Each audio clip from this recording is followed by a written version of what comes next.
A woman whose features remained obscured was enveloped in a radiant glow that it seemed, in the hazy distance, that one could perceive something, yet it appeared as though nothing was visible, like a bud poised to blossom, awaiting a deeper exploration. Li Xingqian was certain that this was indeed an unparalleled beauty in the world. He recognized that this was a dream, a realization he had come to understand well over the years, having encountered countless similar scenarios.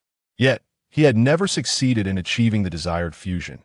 This time, however, he was determined to claim this beauty, to transform himself into a truly manly man. Such a stunning woman, more beautiful than the most renowned beauty in school, Long Yadan, possessed an ethereal allure akin to that of a celestial being. Even in dreams, it was worthwhile. Come, let us save time. The class bell will ring soon, and we shall be interrupted once more. Li Xingqian urged, his impatience mounting. The beauty softly began to speak. Long ago, there existed a ruler of the heavens, accompanied by divine beasts named Sky and Wilderness. Together, they traversed the heavens, invincible in battle. As he recognized that the beauty was about to embark on a lengthy tale, Li Xingqian quickly nodded in acknowledgement. I know. Later, Wilderness betrayed the ruler of the heavens, launching a surprise attack that led to his downfall, and thus began the invasion of the heavens by Wilderness. This tale had been recounted by the beauty countless times. Yet, each time, she insisted on presenting this lengthy exposition, consuming precious moments, and preventing any successful endeavor. The saga of the ruler of the heavens, Sky, and Wilderness had been circulating for ages. However, academia widely regarded the ruler of the heavens as merely a manifestation of humanity's hopes.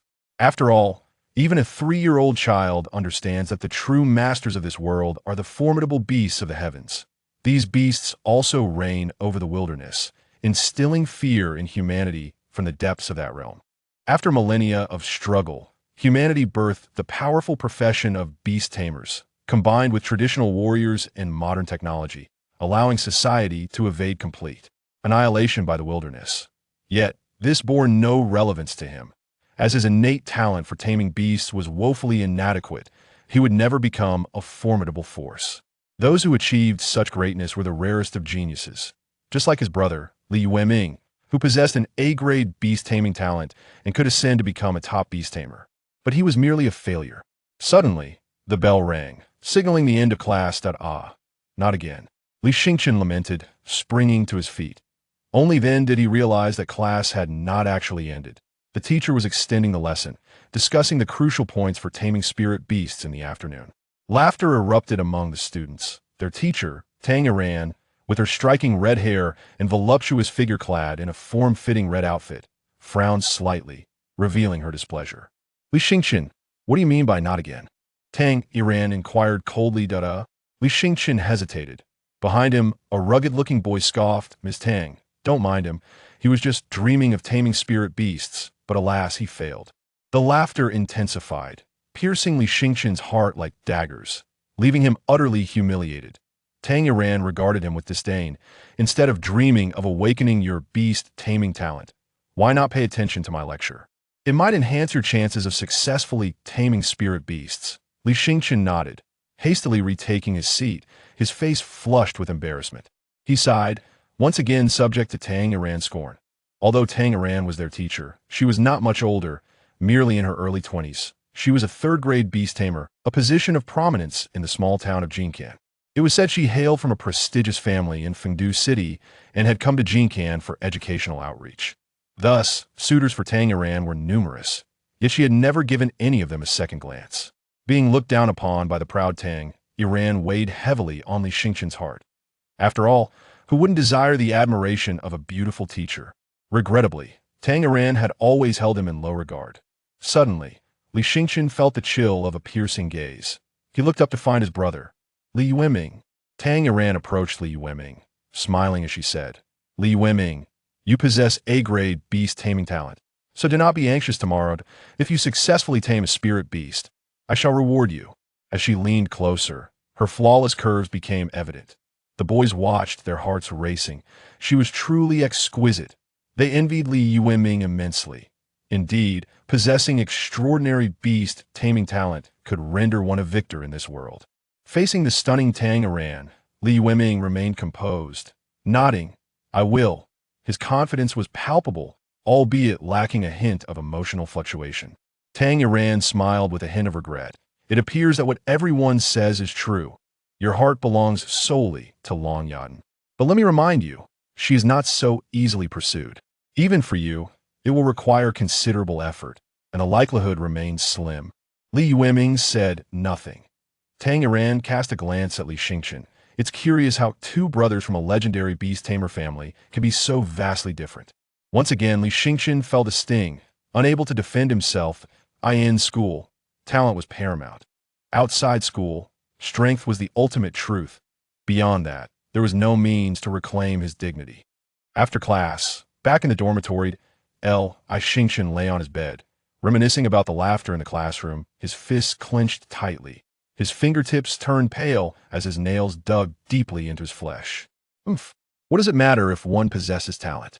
Those with high aptitude and strength must battle on the front lines against the wilderness. My lack of strength spares me from such peril, making me the true winner in life. Li Xingchen attempted to rationalize, yet tears flowed uncontrollably. The family motto of the Li clan echoed in his mind. A true man should serve his country and people, striving to eradicate the wilderness and save countless lives. Did he not yearn to be revered like a hero? Did he not wish to uncover the fate of his missing beast tamer mother in the wilderness? Does the ruler of the heavens truly exist? Were there truly such powerful humans a millennium ago? Fusion. As the murmured words faded, a mechanical voice resonated within Li Xingchen's mind. Ding. Fusion successful, awakening the sky beast tamer system. In an instant, a digital interface resembling an online game materialized before him. Host, Li Xingchen. Beast tamer talent F. Level 1. Strength 20. Agility 15. Stamina 30. Spirit 15. Beasts none. Skills none. What was happening?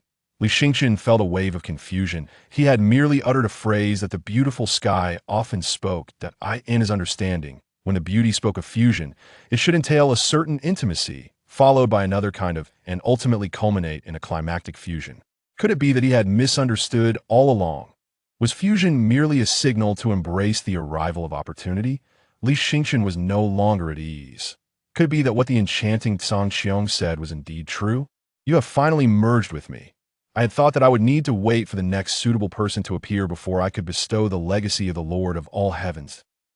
Suddenly, Li Xingchen felt a tickling sensation by his ear. He turned his head and nearly leaped off the bed in fright. The Tsang Qiong from his dreams had materialized right beside him, lazily reclining on his pillow, completely unclothed. That astonishing and captivating figure. It was laid bare before his eyes without any concealment. Li Xingchen was merely a 17-year-old youth. How could he possibly withstand such a sight? Xingchen, Chun Pongzi burst into the room. Without warning, Xingchen hastily covered the enchanting Tsang Qiong with his blanket, panic-stricken as he shouted, "Why didn't you knock before entering?" Chun Pongzi paused for a moment. "Isn't this also my dormitory? Besides, when have we ever knocked between us?" He scrutinized Li Xingchen's suspicious demeanor, particularly the hand that clutched the blanket in a futile attempt to hide the truth. "You're not hiding someone under that blanket, are you?" "No." Li Xingchen vehemently denied it, still bewildered by the situation. "Really?" Chan Pongzi seemed unconvinced, pondering for a moment before chuckling. "Well, your reputation as a good-for-nothing is well known throughout the school. Which girl would be foolish enough to crawl into your bed?" "Ha!" Li Xingchen chose silence. Chin Pongzi quickly returned to the matter at hand. "This afternoon, students will be assigned spirit beasts based on their rankings. The higher your score, the better the spirit. Beast quality. Once awakened successfully, the spirit beast will belong to the student. Have you checked your score?" "Oh, I did. I'm ranked 995th. Li Xingchen replied nonchalantly. "Wait, so low? There are 1,000 students in total, and you're in the bottom 5? "Yeah. How did your grades drop so drastically? Weren't you in the 400s before? What difference does it make?" "True. It doesn't really matter." Chun Pongzi shrugged, grinning widely. "After all, you're still the young master of the Li family. Even if you're lacking in spirit beast talent, your life will remain carefree." Li Xingchen smiled faintly and remained silent. However, Your brother Li Yueming is truly a prodigy. I hear he's ranked second in the entire school, just behind Long Yadan. The spirit beast assigned to him is a fire type, likely of B-grade quality, worth a fortune. Li Xingchen was equally astonished. A B-grade spirit beast, especially one with fire attributes, was worth millions in the market. This was equivalent to several years of the Li family's total revenue, yet it was being given directly to Li Xingchen. Yeah, he's always been like that, Li Xingchen said with a hint of self-deprecation. Suddenly, there was a knock at the door. Chun Pongzi went to open it and was taken aback to find Li Yueming entering, surrounded by admirers like a star. Wow, speak of the devil, and he shall appear. We were just discussing you and how the Academy will assign you a priceless fire-type spirit beast. Chun Pongzi greeted him with a smile. Yueming nodded, then turned to Li Xingchen. I came here for that. I'm planning to give you the spirit beast assigned to me. Both Li Xingchen and Chun Pongzi were taken aback. Those accompanying Li Yueming were equally shocked. After a prolonged silence, Li Xingchen finally asked, Why give it to me? The family is going to buy me an ancient wilderness beast, so I have no need for it, Li Yueming replied coolly. The ancient wilderness beast, that a spirit beast worth over 100 million. A true treasure among treasures, possessing absolute power and primal ferocity. All beast tamers take pride in conquering the ancient wilderness beast, yet throughout history, the successful ones are few and far between. But perhaps Li Yueming could indeed succeed, for he possessed A-grade beast taming talent. The Li family was making a bold move, evidently placing all their hopes on Li Yueming. Everyone fell silent, their envy towards Li Xingchen palpable. The ancient wilderness beast was indeed remarkable, yet a B-grade fire-type spirit beast was no trifling matter either. To think it was being freely given to Li Xingchen. Someone muttered, How fortunate to have such a good brother. Even with poor grades, he still receives a second-ranked spirit beast. Chun Pongzi frowned. While this was a monumental opportunity for Xingchen, given what he knew of him. So you don't need it. So you're just tossing it to me? Li Xingchen's expression darkened slightly. What? You don't want it? Li Yueming inquired. I don't want it. Find it. Yueming turned on his heel and left without a hint of hesitation. Chun Pongzi sighed. His predictions had come to pass. The others mocked. Foolish, rejecting an opportunity that you could never attain for the sake of so-called dignity. Your only halo is that you're Li Yueming's brother. If you cast it aside, your life will be quite miserable. After ridiculing Li Xingchen, they followed Li Yueming out. Chun Pongzi glanced at Li Xingchen and offered, It's fine, just pretend you didn't hear anything. There are many boring people out there. They might not be stronger than you, but they seek to elevate themselves by stepping on you. After all, Chun Pongzi trailed off, and Li Xingchen self-deprecatingly remarked, After all, I'm Li Yueming's brother, right? Chun Pongzi sighed. As an only child, he could not comprehend Li Xingchen's current predicament. Perhaps once Li Xingchen graduated from the academy, he would be cast aside by the Li family, possibly, banished to some remote area to oversee the family's meager affairs, living a life of mediocrity. It's all right. To me, any spirit beast is the same, Li Xingchen said with confidence. He now possessed the Xiong beast taming system. He was no longer the same as before. Chun Pongzi assumed Li Xingchen had given up on himself, sighed, said nothing further, and left the dormitory. Only then did Li Xingchen lift the blanket, discovering that the enchanting Xiong had mysteriously vanished. He focused his thoughts and summoned the system interface. It was then that he finally had time to examine the interface closely. It was divided into 4 main sections: host, spirit beasts, warehouse, and tasks. The spirit beast section was empty, as he had yet to acquire one. However, the warehouse contained 2 cards. One was a talent upgrade card, and the other was a spirit beast evolution card. He focused his thoughts and activated the talent upgrade card. He saw the prominent words, B-grade beast taming talent upgrade card. A line of smaller text explained. Upon using this card, the host can elevate their beast taming talent to B-grade. Li Xingchen was taken aback. It could directly enhance his beast taming talent level. The level of beast taming talent was of utmost importance for a beast tamer. It determined the quality of spirit beasts they could control. A beast tamer could hardly manage spirit beasts surpassing their own talent level. For instance, with an F-grade beast taming talent, he would find it exceedingly difficult to successfully control a spirit beast of F-grade quality or higher. He could only choose to manage F grade or even lower spirit beasts. However, once elevated to grade B, he would be able to command spirit beasts of grade B quality. The higher the quality of the spirit beast, the stronger it would become in the future. Conversely, a spirit beast of grade F quality was hardly superior to a mundane beast. Am I dreaming? Li Xingqian attempted to activate the talent upgrade card. Does the host wish to use the grade B talent upgrade card? Yes. Li Xingqian felt a mix of apprehension and excitement. Ding! Congratulations, host. Your beast mastery talent has been elevated to grade B. Li Xingqian gazed at his host panel and confirmed that his beast mastery talent now displayed grade B.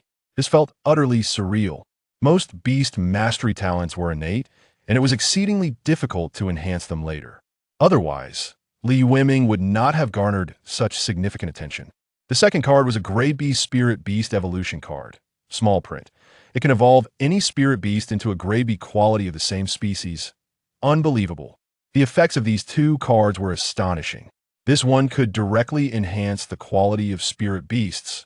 Generally, the evolution of spirit beast could only occur step by step according to the evolution plan provided by an evolution master. However, such evolution typically only improved the level, not the talent. Enhancing talent was akin to defying fate, something even evolution masters could not accomplish. Yet, the Celestial Beast Master system could achieve this with ease. Li Xingqian had no spirit beast at hand, so he could not test this function. Dong, dong, dong. The bell signaling the assembly rang, and Li Xingqian immediately leapt from his beat.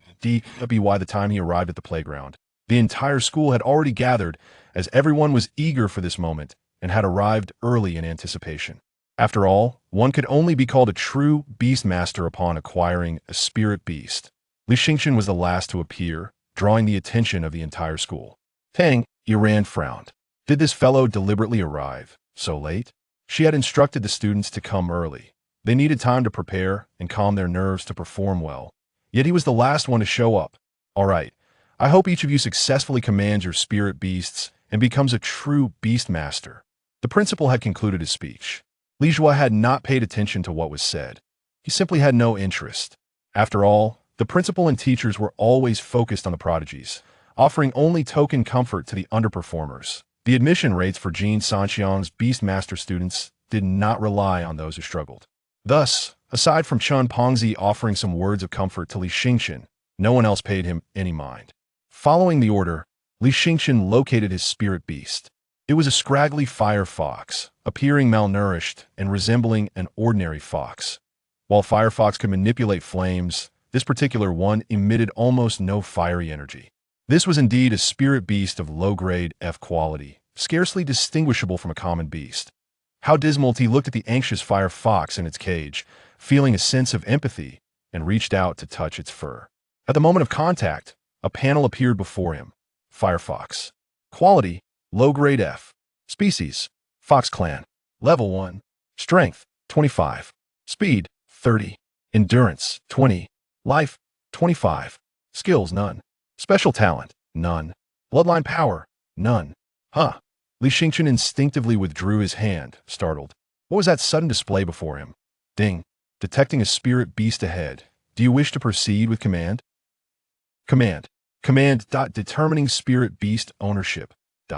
Capturing. Capture successful. Commencing command. Ding. Command successful. Li Xingqian was bewildered. What has happened?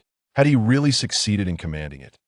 Tanger had mentioned that commanding a spirit beast was an arduous process, requiring one's mental energy to continuously suppress the spirit beast's will. Ultimately, one would imprint their mental signature within the spirit beast consciousness, a process referred to as sealing the beast. Once sealed, the spirit beast would submit to the beast master. However, he had not experienced that process at all. That he glanced at the others.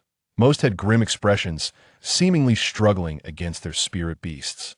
Chin Pongzi was no exception, his plump face contorted in effort. Had he truly succeeded? It felt too effortless. Almost to the point of disbelief, he observed the system's spirit beast section, where the image of the Firefox had already emerged. He attempted to command the Firefox to exit the cage and roll on the ground. The Firefox complied without hesitation. Li Xingqian was overjoyed. He had indeed succeeded. He now possessed his own spirit beast. It dawned on him that with his grade B beast mastery talent, commanding a low-grade F spirit beast was a mere trifle. Ding. Detecting that the host now owns a spirit beast. Do you wish to use the spirit beast talent evolution card? Yes.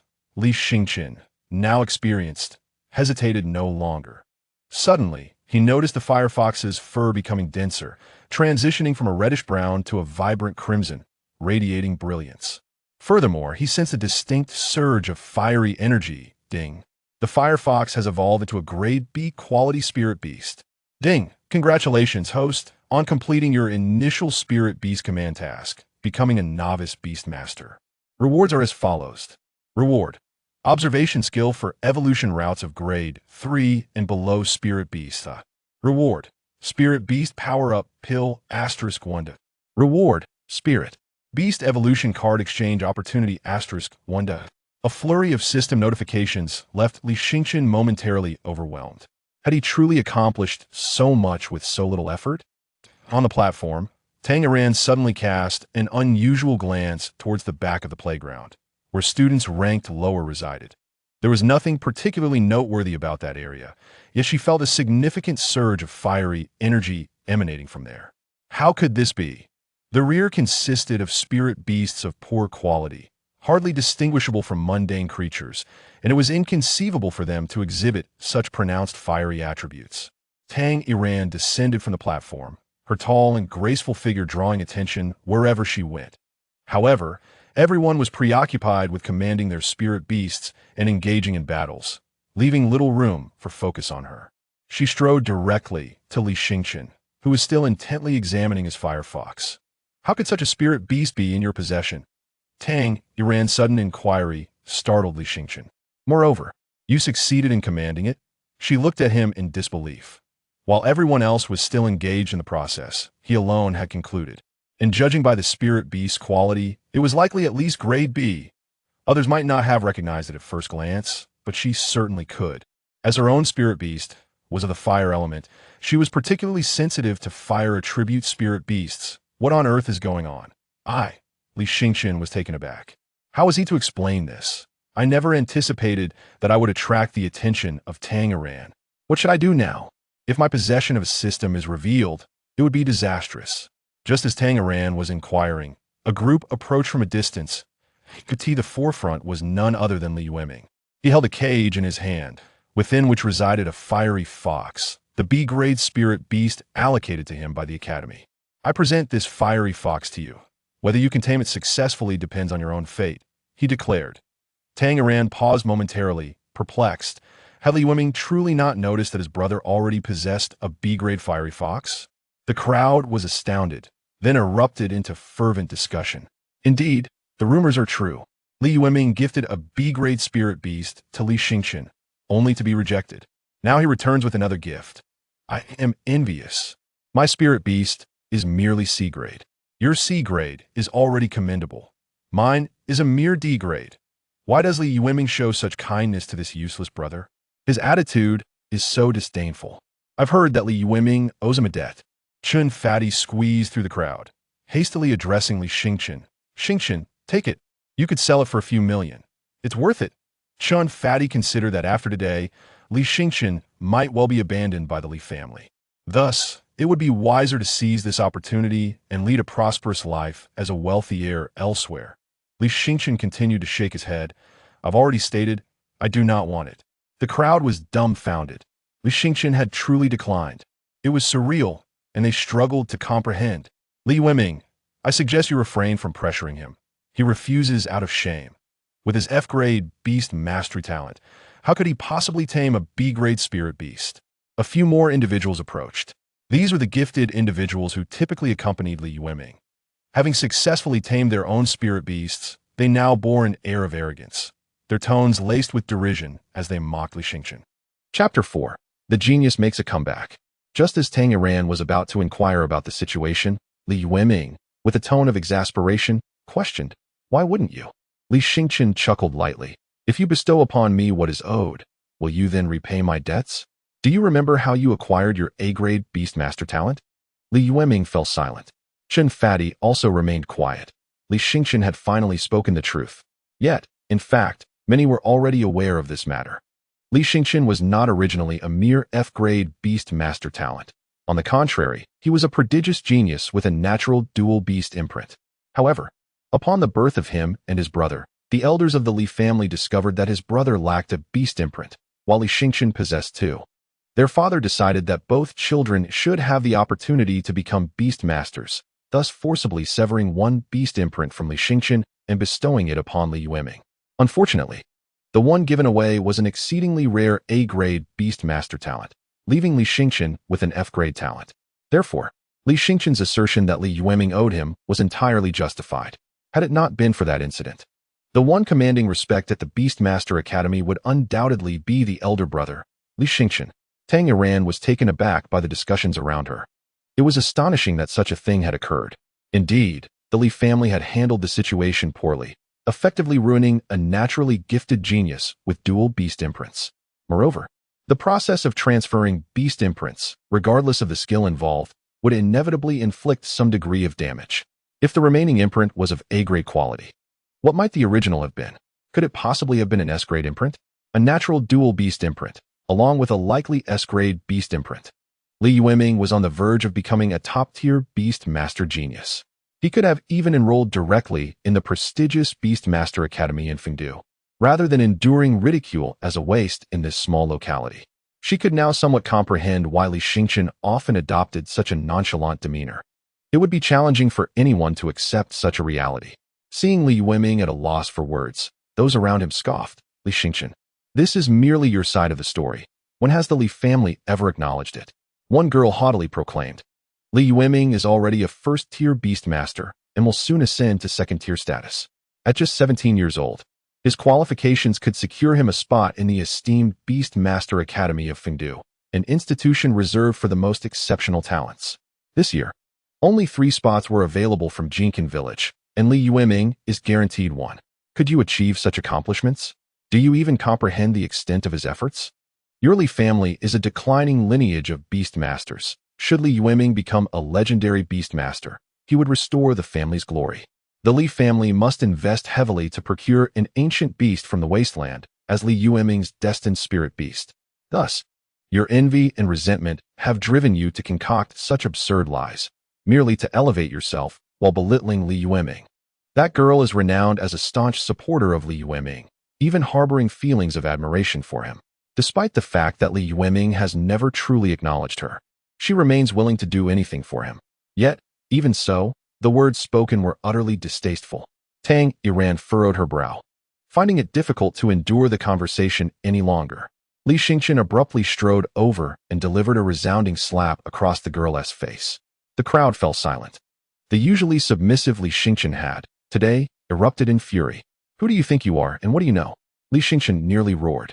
The girl was momentarily stunned by the slap, deep crimson marks appearing on her fair complexion. You, how dare you hit me? Her eyes instantly welled with tears. She immediately released a water element spirit dog from her embrace, seemingly a deep blue water hound, a relatively common type among water element canines. This deep blue water hound possessed a C-grade aptitude. At the girl's command, it lunged fiercely at Li Xingqian. The crowd quickly scattered. As the deep blue water hound moved with astonishing speed, almost instantaneously bringing Li Xingqian to the ground. Fighting is prohibited at school. Tamer prepared to intervene. However, Li Xingqian's fire fox erupted from its cage, moving even faster and wielding formidable fire energy. It seized the deep blue water hound by the neck and began to mercilessly erode its water energy with its own flames. In merely a few seconds, the deep blue water hound was left gasping for breath. The crowd was astounded. How could Li Zhu's F-grade fire fox possibly overpower a C-grade deep blue water hound? Yet, astonishingly, the water hound was being utterly dominated. Tamer frowned, realizing she had not been mistaken. The fire fox in Li Xingqian's possession had undergone a remarkable enhancement. It had directly evolved to a B-grade lower tier. Among the 1,000 spirit beasts allocated to students, there were only a handful exceeding B-grade aptitude. That Li Xingqian had managed to evolve one herself was truly extraordinary. Tamer was greatly astonished. She had previously heard that if a spirit beast and its host were exceptionally compatible, it could resonate during control, spontaneously elevating the spirit beast's aptitude level. Yadan continued, stating that such occurrences were exceedingly rare, and she never anticipated witnessing it firsthand. It had evolved directly from F-grade lower tier to B-grade lower tier. The crowd was rendered speechless. Li Xingqian's spirit beast had attained B-grade. Everyone was befuddled, including Chimpanzee. He glanced at the water toad in his arms. Having previously harbored doubts about why his C-grade upper-tier water toad seemed to lack the same presence as Li Xingqian's F-grade fire fox. It turned out that the fire fox had indeed evolved. Remarkable. Li Xingqian, indeed, you are the child of destiny. Even though someone has usurped your innate talents, you remain exceptional. Chimpanzee was immensely excited. He had awaited this moment of Li Xingqian's resurgence for quite some time. Ever since he learned that Li Xingqian was born with the rare dual beast imprint, he understood that Li Xingqian was destined for greatness. Therefore, he resolutely defied the naysayers to befriend Li Xingqian.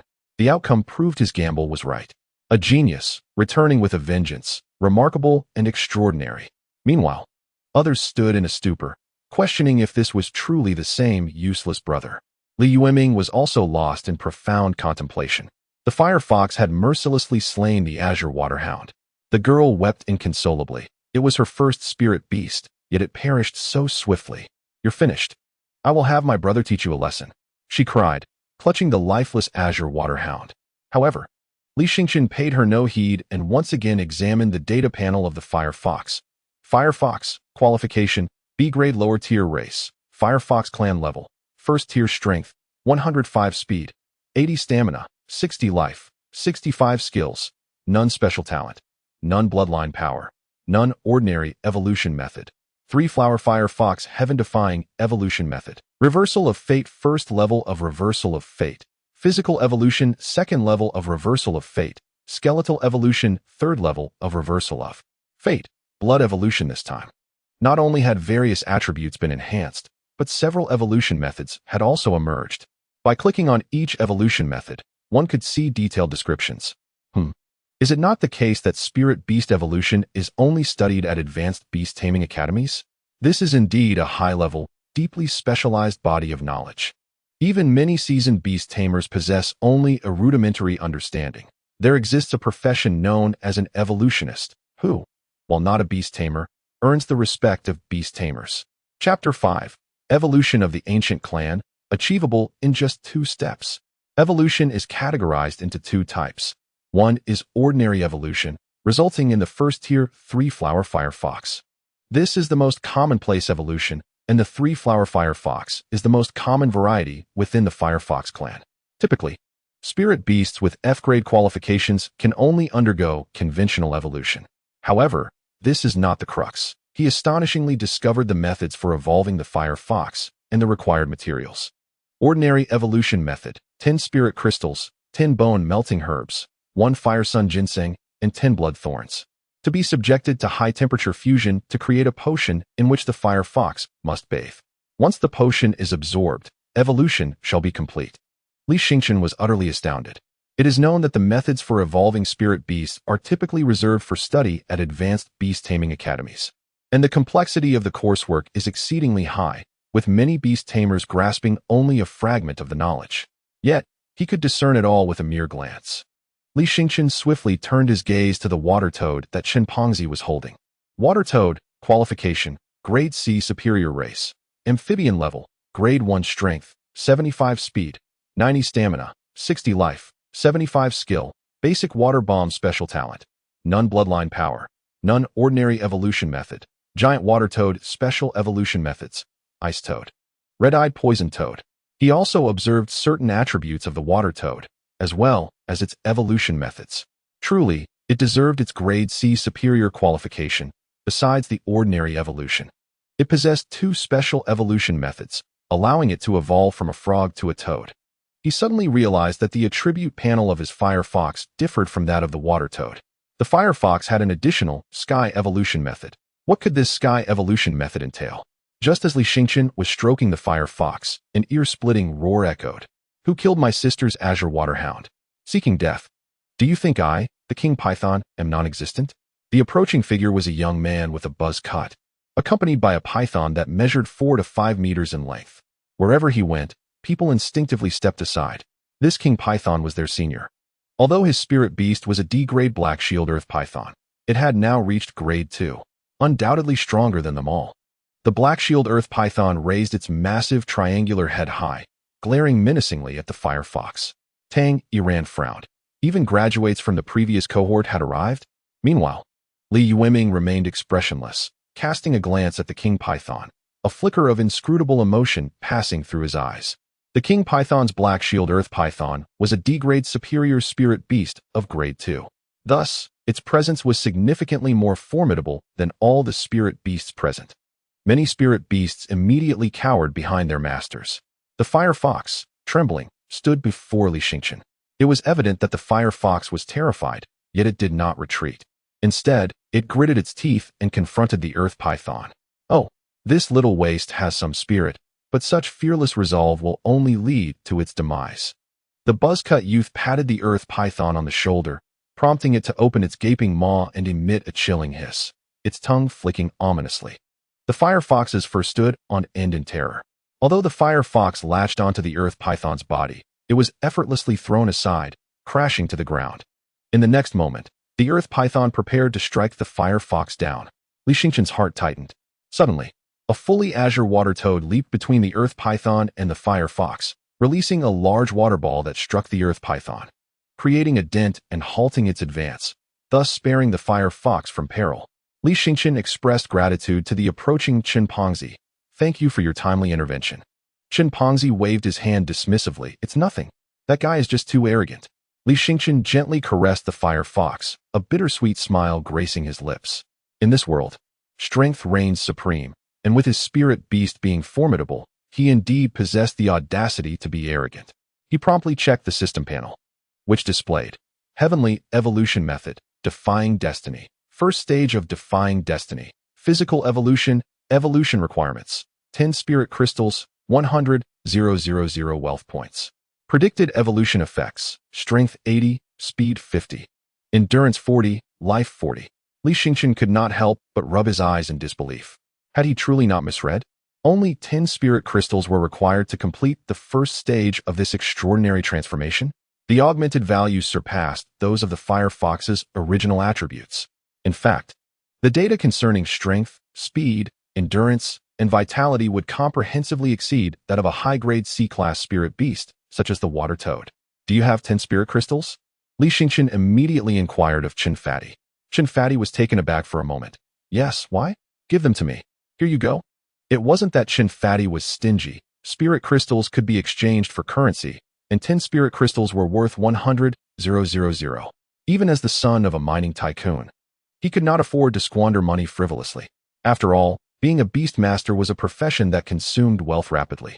This water toad has 2 special evolution pathways, allowing it to evolve from a toad to a toad-like creature. Consider these 10 spirit crystals as payment for the evolution method. Is that true? Chin Fatty was skeptical. He knew Li Xingqian frequented the library and had an impressive reading habit, but could he truly discern special evolution routes at a glance? Nevertheless, he handed over the 10 spirit crystals, not solely for the sake of that special evolution, but because he sensed Li Xingqian's urgency and felt compelled to support his friend. Upon receiving the 10 spirit crystals, Li Xingqian immediately heard a voice. Acquired 10 spirit crystals. Evolution requirements for Firefox's Defying Destiny first stage met. Proceed with evolution? Evolution, Li Xingqian exclaimed with excitement. If the evolution indeed yielded those statistics, it would surpass the majority of spirit beasts of the same rank. It could surely obliterate that Earth Python in an instant. A peculiar luminescence flickered around the Firefox. Ding! Evolution successful. Results are as follows. Firefox, qualification, low-grade B race. Firefox clan level, grade 2 strength, 185 speed, 130 endurance, 100 life, 105 skills, none special talent, none bloodline power, none ordinary evolution method. 3 flower Firefox heavenly evolution method. Defying Destiny first stage of Defying Destiny. Physical evolution. Completed, second stage of Defying Destiny. Skeletal evolution third stage of Defying Destiny. Blood evolution at this moment. Li Xingqian distinctly perceived that the Firefox's physique appeared to have enlarged, and its fur shimmered more brilliantly. He was utterly astonished. The crucial data had indeed been elevated. He possesses unwavering confidence. certain that he can effortlessly overpower the D-grade, top-tier Black Shield Earth Python. It is worth noting that the Fire Fox boasts a B-grade qualification. Li Xingqian's heart raced incessantly. This method of evolution was nothing short of terrifying. Simultaneously, upon completing the first stage of his destiny-altering transformation, he discerned the prerequisites for the second stage. Second stage of destiny-altering transformation. Bone evolution. Evolution requirements. 100 spirit crystals, 1 million wealth points. Predicted evolution outcome. Transformation from Fire Fox to Three-tailed Golden Flame Fox. Gasp! Li Jue felt a shiver run down his spine. The Three-tailed Golden Flame Fox. Isn't that a creature of the ancient wilderness clan? To evolve from an ordinary Fire Fox into a member of the ancient wilderness clan? He now comprehended why this evolution was deemed a destiny-altering transformation, a complete metamorphosis, a reversal of fate. Chapter 6. Grant me 100 spirit crystals. Do you possess 100 spirit crystals? Li Xingqian inquired once more. Boss, are you jesting? Do you think this is a spirit crystal exchange venue? Chimpanzee retorted, utterly speechless. What was he insinuating? 100 spirit crystals equated to an astounding sum of 1 million. Even his father would not readily part with such wealth. Have you forgotten my presence, the King Python? The King Python fumed, incensed at Li Xingqian's blatant disregard. He promptly commanded the Black Shield Earth Python to eliminate their spirit beasts. While he dared not kill, taking down the Fire Fox and Water Toad was still within his capacity. Li Xingqian calmly instructed the Fire Fox, "Go, annihilate that little snake." Without hesitation, the Fire Fox lunged forward, mirroring the previous scene with identical movements. However, this time, its sharp claws sank deep into the scales of the Black Shield Earth Python. And with a single powerful tug, it tore away a substantial chunk of flesh. A profound silence enveloped the crowd once more. Li Xingqian's Fire Fox appeared markedly different from their preconceived notion of a Fire Fox spirit beast.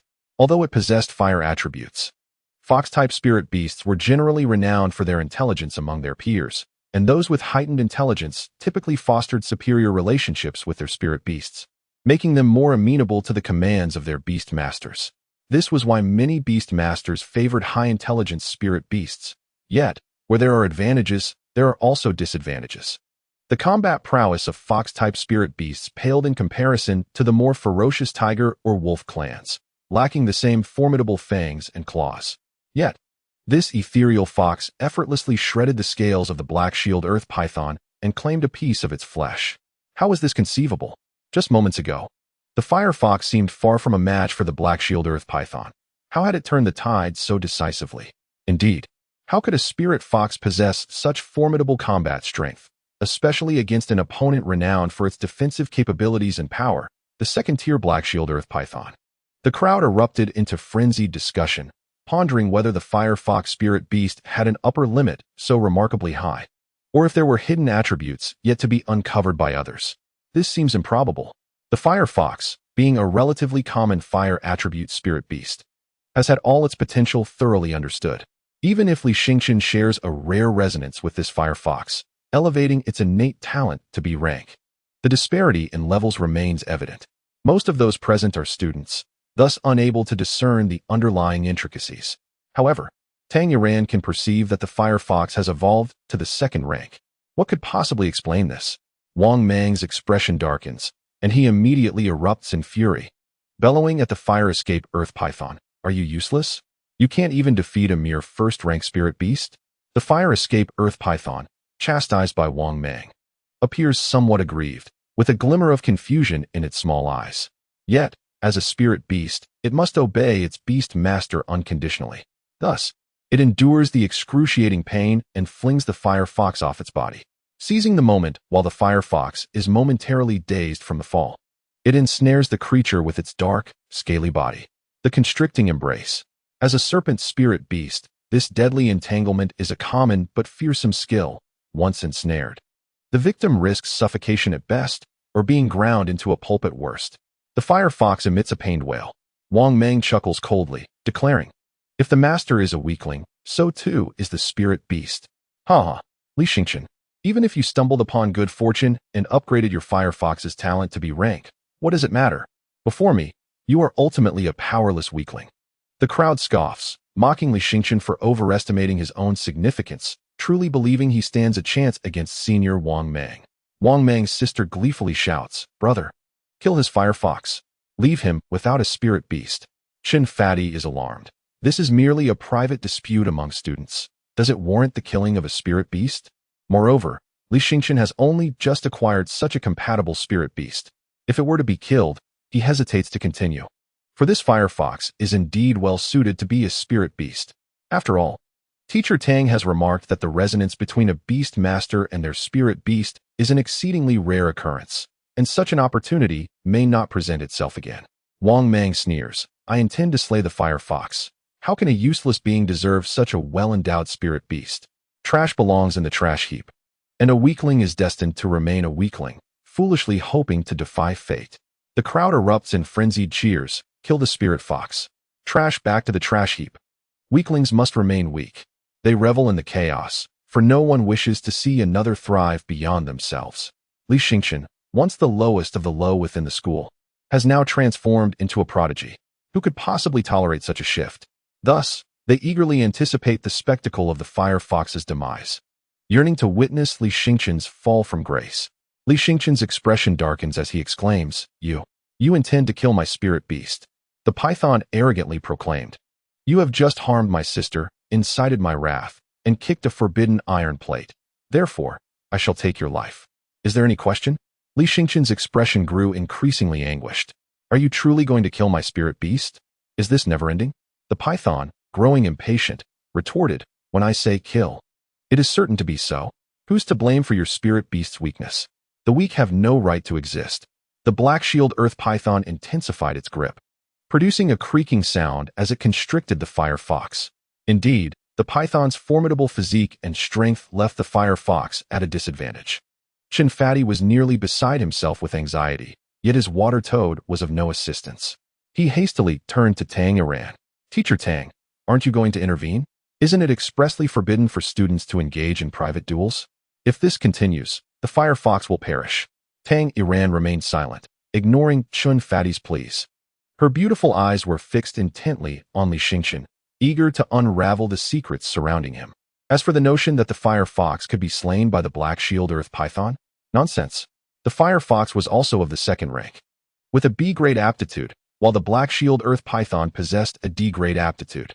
Although the disparity in aptitude among low-ranked spirit beasts did not significantly enhance their strength, the fire fox had yet to unleash its fiery abilities. The current predicament was orchestrated by Li Xingchen himself. He sought to reveal a flaw in the python and provoke its murderous intent. Subsequently, he intended to eliminate the python's spirit beast, avenging himself without falling into a moral quagmire. Such cunning intellect. Tang Iran's gaze shifted slightly. She began to take an interest in Li Xingchen, perhaps viewing him as a valuable asset. Suddenly, Li Xingchen cried out in anguish, "You leave me no choice." The python scoffed, and what of it? A disdainful smile crept upon Li Xingchen's lips. "Little fire fox, unleash your fiery power to turn it into a blazing earth python."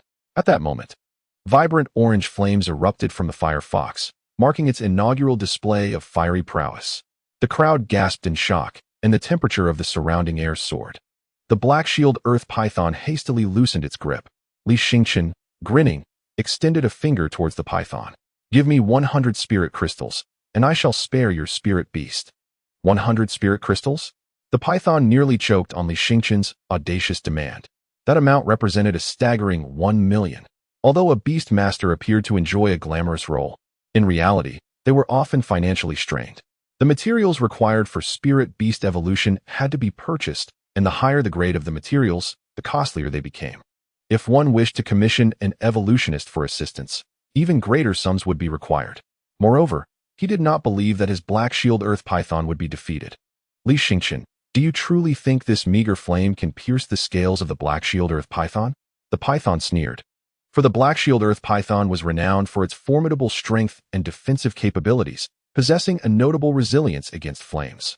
"Your fire fox is merely a first-tier spiritual beast. How strong can its fire possibly be?" Wang Mang's sister scoffed as well, remarking that even with a B-grade aptitude, what difference did it make? "My brother's spiritual beast is of the second tier. How could your first-tier beast possibly compete?" Li Yueming furrowed his brow, pondering the motives of his rather unworthy elder brother. It was evident that his own spiritual beast was on the verge of death, yet he dared to threaten Wang Mang. After all, Wang Mang was a second-tier beastmaster, not one to be easily defeated by his brother. However, the reason he had not intervened in this farce thus far was that he believed that if his brother's firefox perished, it would naturally pave the way for him to claim this superior spiritual fox with better aptitude. A first-tier beastmaster represented the weakest tier among beastmasters, essentially lacking any real combat prowess unless their controlled beast belonged to the ancient tribes of the wilderness or held an A-grade aptitude or higher. Otherwise, they stood no chance against a second-tier beastmaster. Was that so? A playful smile crept across Li Xingqian's lips, and in the next moment, the flames enveloping the firefox shifted from a vibrant orange-red to a deep crimson, with the temperature soaring dramatically.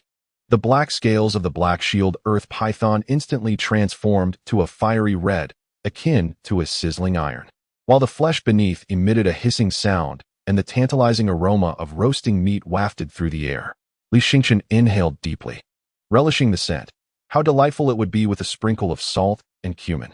All present gazed at Li Xingqian with wide eyes. Wang Mang's complexion paled further. You are also a second-tier beastmaster? Tang Yiran chuckled inwardly, realizing that Li Xingqian had skillfully concealed his identity as a second-tier beastmaster until now. However, it was too late.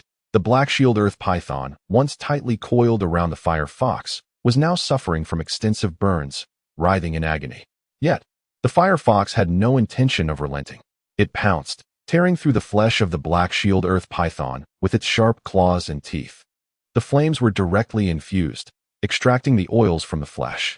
The black shield earth python, known for its tough skin and thick layers of fat beneath its scales, typically found such oils to be a formidable shield against physical attacks. Yet now, the very oils the black shield earth python took pride in had become the best fuel for combustion, transforming it into a fiery serpent. The flames raged, and the black shield earth python howled in torment. The onlookers were left in stunned silence, gazing at Li Xingqian in disbelief. Wasn't he supposed to be useless? How had he suddenly emerged as a second-tier beastmaster? Li Yueming was equally taken aback, staring in astonishment at his brother. No, please don't kill it. It is meant to be my source spiritual beast. Wang Mang immediately fell to his knees, pleading for mercy, his pride forgotten in that desperate moment.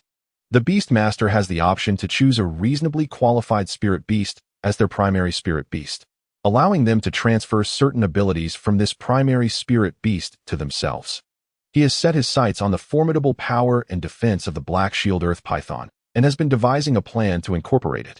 However, the black shield earth python now faces the imminent threat of being incinerated. No, I have already afforded you an opportunity. It was your lack of appreciation that led to this moment. It is too late now. In the indifferent tone of Li Xingqian, the black shield earth python ceased its struggles amidst the flames, while the firefox obediently returned to Li Xingqian's side, wagging its tail as if seeking his praise. Li Xingqian affectionately patted the firefox on the head, remarking, "Good fox, you have brought me honor." The firefox, elated by the commendation, leaped joyfully. Yet, the onlookers did not find the firefox endearing, for it had just brutally incinerated a second-tier black shield earth python. A fearsome creature indeed. Wang Mang, devastated, knelt beside the charred remains of the black shield earth python, howling in anguish and rage. Li Xingqian, I am a member of the Divine Wind team, and my second uncle is the captain of the C-tier division. You have slain my spirit beast, thus declaring war against the Divine Wind team. Your demise is certain. The crowd gasped. Senior Wang Mang had actually joined the Divine Wind team. The Divine Wind team is a prominent beastmaster guild in Fungu City, renowned for their enduring battles in the wilderness, returning with abundant rare resources to sell at high prices. There is also a division of the Divine Wind team in Jinkin Township, located merely 50 kilometers from a small wilderness. While it may be termed a small wilderness, it is still quite vast in comparison to other regions, considered immense by human standards, reportedly comparable to several thousand Fungu cities in size. Fungu City, the largest urban settlement in the vicinity, dwarfs Jinkin Township by at least 100-fold, implying that the area of the wilderness is roughly tens of thousands of times that of Jinkin Township. This vastness has attracted numerous beastmaster guilds to establish a long-term presence in Fungu City, with the Divine Wind team being one of them. The Divine Wind team enjoys considerable fame, with many beast masters aspiring to join upon graduating from school. However, the entry requirements are stringent, typically starting at second-tier beast masters. And the qualifications of spirit beasts must not be subpar. Any beast with a qualification level below D is generally dismissed unless one is a third-tier or higher beast master. Nevertheless, exceptional talents are not excluded. It is rumored that the Divine Wind team had previously approached Li Yueming, but he declined their offer. Given Li Yueming's aspirations, he is likely to pursue further studies at a prestigious Beast Master Academy in Fungu City rather than joining a guild prematurely. After all, individuals of his caliber do not lack resources. Not only is the Li family willing to invest everything for him, but other prominent factions are also eager to support him, provided that Li Yueming can be of service to them in the future. However, the majority of beast masters, like Senior Wang Mang, tend to join a guild to earn the resources necessary for evolving their spirit beasts.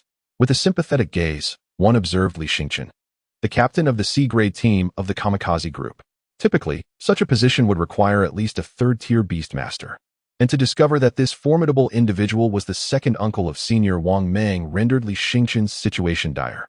Even should the Li family intervene, it would not guarantee his safety. Li Xingchen merely shrugged, saying, "Do as you wish," before departing the training ground, prompting Chun, the chubby companion, to hastily follow. Upon returning to their dormitory, the pent-up frustration of Chun erupted. "Li Xingchen, are you being utterly inconsiderate? I regard you as a brother. Yet you treat me like an outsider, don't you? What is the matter?" Li Xingchen asked, somewhat taken aback. "When did you become a second-tier beast master? Such an important development, and you failed to inform me, leaving me to worry for nothing." Li Xingchen was at a loss for words. He had only just achieved this status himself. How could he have anticipated that on the very first day of possessing a beast, he would elevate to a second-tier beast master? It could only be attributed to the extraordinary and transformative evolution of the celestial system. Having completed merely the first stage of celestial evolution, his Firefox had already advanced to the second tier. It was unfathomable to consider what might occur upon completing the second stage and becoming an ancient tribe of the Wasteland. Would he ascend directly to a third-tier spirit beast? Chapter 8. The Fox transforms into a fox spirit. A third-tier ancient tribe of the Wasteland is indeed formidable. By the way, let's set that aside for now. Your water frog has two potential paths for evolution into a toad, the frosty ice toad or the red-eyed poison toad. Which one do you wish to choose? Shin paused, taken aback. Wait, are you serious? Of course, I wouldn't deceive you. But I recall that both the frosty ice toad and the red-eyed poison toad are akin to ancient tribes of the Wasteland, right? Can my water frog evolve to that extent? Absolutely, Li Xingchen affirmed. The frosty ice toad possesses formidable ice powers, and your water frog has a skill called Water Bomb, which can be enhanced into Ice Bomb, significantly amplifying its destructive capability. The red-eyed poison toad primarily employs poison, although its toxicity may not rival that of ancient tribes. It surpasses that of typical poison attribute spirit beasts. Moreover, if utilized wisely, the poison ability could yield remarkable results. Thus, you should contemplate your choice carefully. Li Xingchen genuinely wanted to encourage Chun to opt for the red-eyed poison toad, as poison attribute spirit beasts are rather scarce. Should he later seek entry into the Beast Master Guild, competition would be less fierce, potentially leading to a commendable guild affiliation. Chun was left speechless, astonished by the revelations. Initially, he suspected Li Xingchen was jesting, yet now he spoke with utmost seriousness. Then perhaps I should evolve into the frosty ice toad?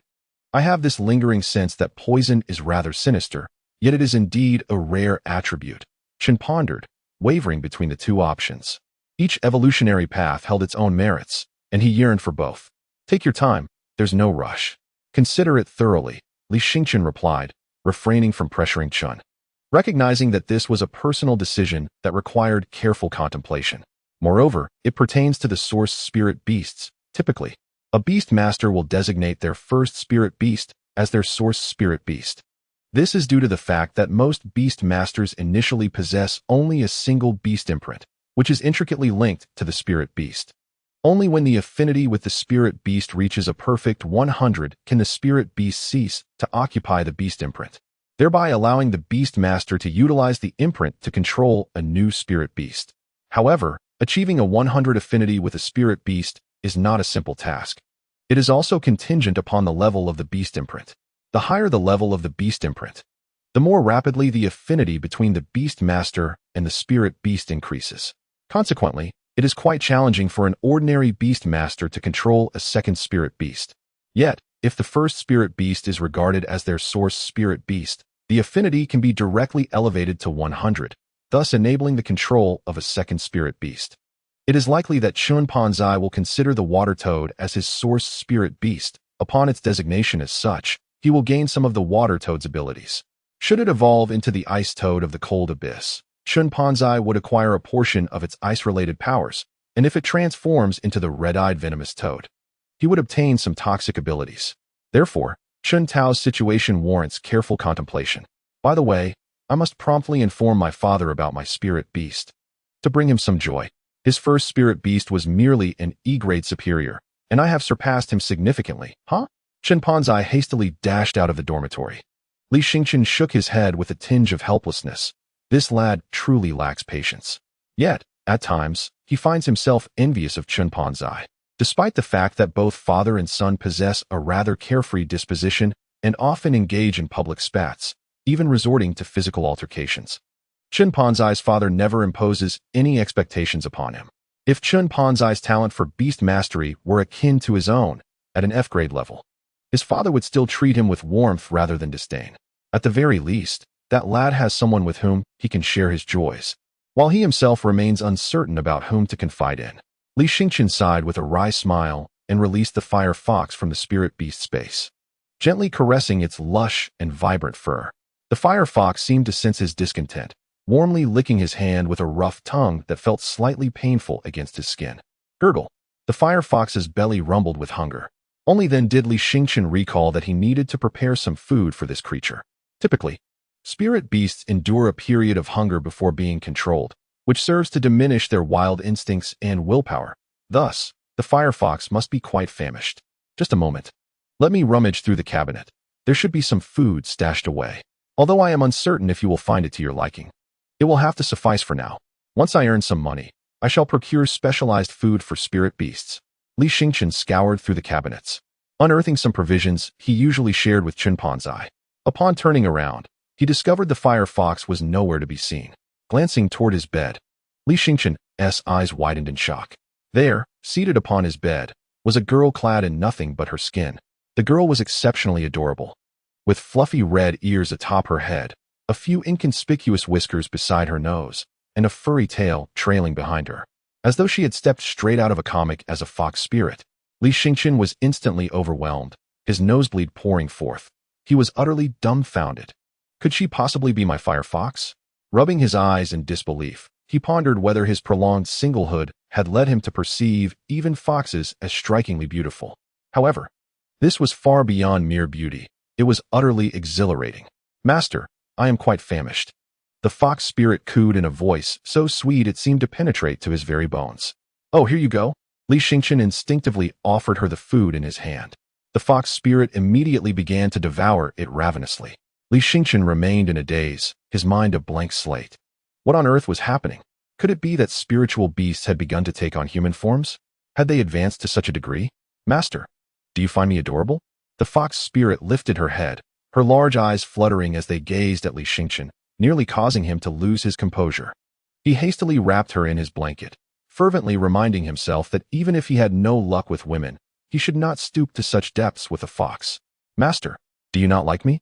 The fox spirit seemed somewhat disheartened, her ears drooping as she lowered her head, exuding an air of endearing vulnerability. Li Xingchen was utterly captivated. The fox spirit was far cuter than most girls, charming yet undeniably alluring, a living embodiment of a fox spirit. Adorable, Li Xingchen exclaimed. If a girl like this wasn't considered cute, then what could possibly be? Really? Would you give me a kiss? The fox spirit pouted her delightful little lips. Li Xingchen's face flushed crimson. Gathering his courage, he thought, after all, she was a spiritual beast. Surely a kiss wouldn't be inappropriate? Chapter 9. The unprecedented power of the firmament. With his eyes closed, Li Xingchen leaned in to kiss her, just as he felt the fox spirit's breath upon him. Suddenly, a magnetic and somewhat icy voice interrupted. Are you truly so indiscriminate as to not spare even your own spiritual beast? Li Xingchen's eyes flew open, and he discovered that the fox spirit remained unchanged. yet her aura had undergone a dramatic transformation. Her eyes glowed with a chilling blue light. Her demeanor now cool and distant, and through those eyes, he seemed to glimpse another woman. Sanxiong, you are Sanxiong. Earlier that morning, after merging with the system, a woman had appeared beside him. This very woman. At that time, he had been startled by the sudden appearance of Chen Pongzi, causing him to panic, and when she vanished, he had dismissed it as mere illusion. However, it now appeared that it was not an illusion, but a tangible reality. The icy voice resonates. It is the same voice that has haunted my dreams. What is the meaning of this? Li Xingqian felt a flush of embarrassment, as if caught in a compromising situation with his spirit beast. If this were to spread, his humiliation would know no bounds. Though I have lost my physical form and now exist in the guise of a system, I can attach myself to any of your spirit beasts. During my attachment, your spirit beast can harness a fraction of my celestial power.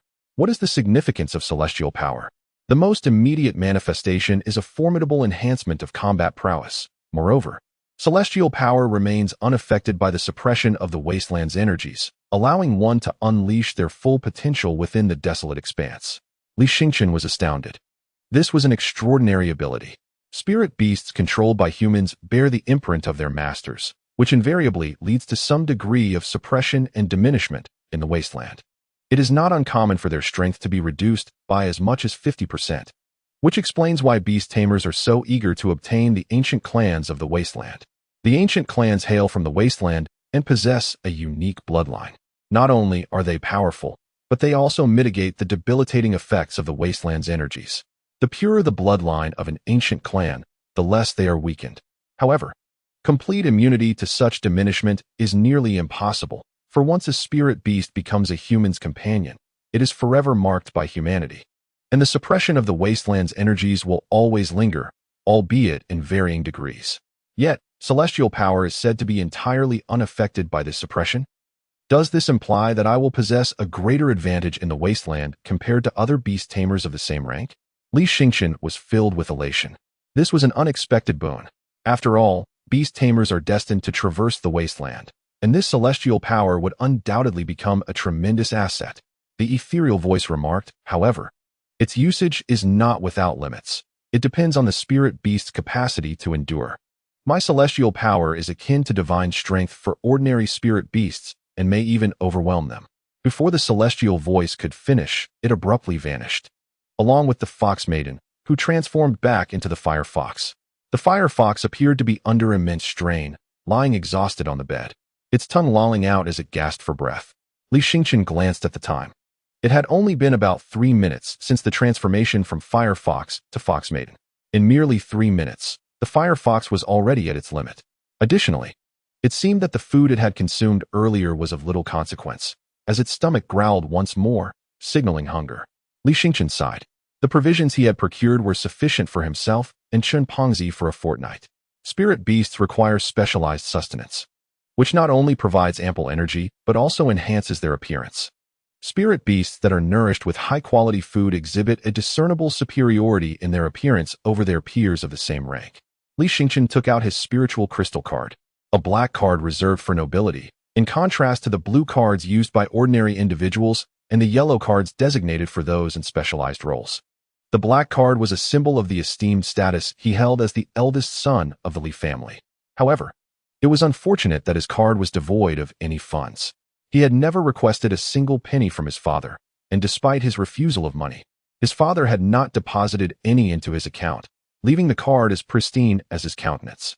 The specialized food for spiritual beasts was quite expensive, as it was crafted from the flesh of exotic creatures found in the wilderness. The pricier the spiritual beast food, the higher the quality of the raw materials used. It was said that the most expensive varieties even contained dragon meat, though that remained mere hearsay. Such delicacies were purportedly available in the bustling metropolis of Fungu, sold by the gram, with a single gram likely surpassing half a year's wages earned through diligent labor. As Li Xingqian pondered his predicament, a sudden knock on the door interrupted his thoughts. Upon opening the door, he was surprised to find Tamer, clad in a striking red outfit. Although she was their homeroom teacher and occasionally visited the dorms to check on students' living conditions, she had never before graced the quarters of a student like him, who was considered academically challenged. "Teacher Tang, what brings you here?" Li Xingqian inquired. "Why, Is it inappropriate for me to visit?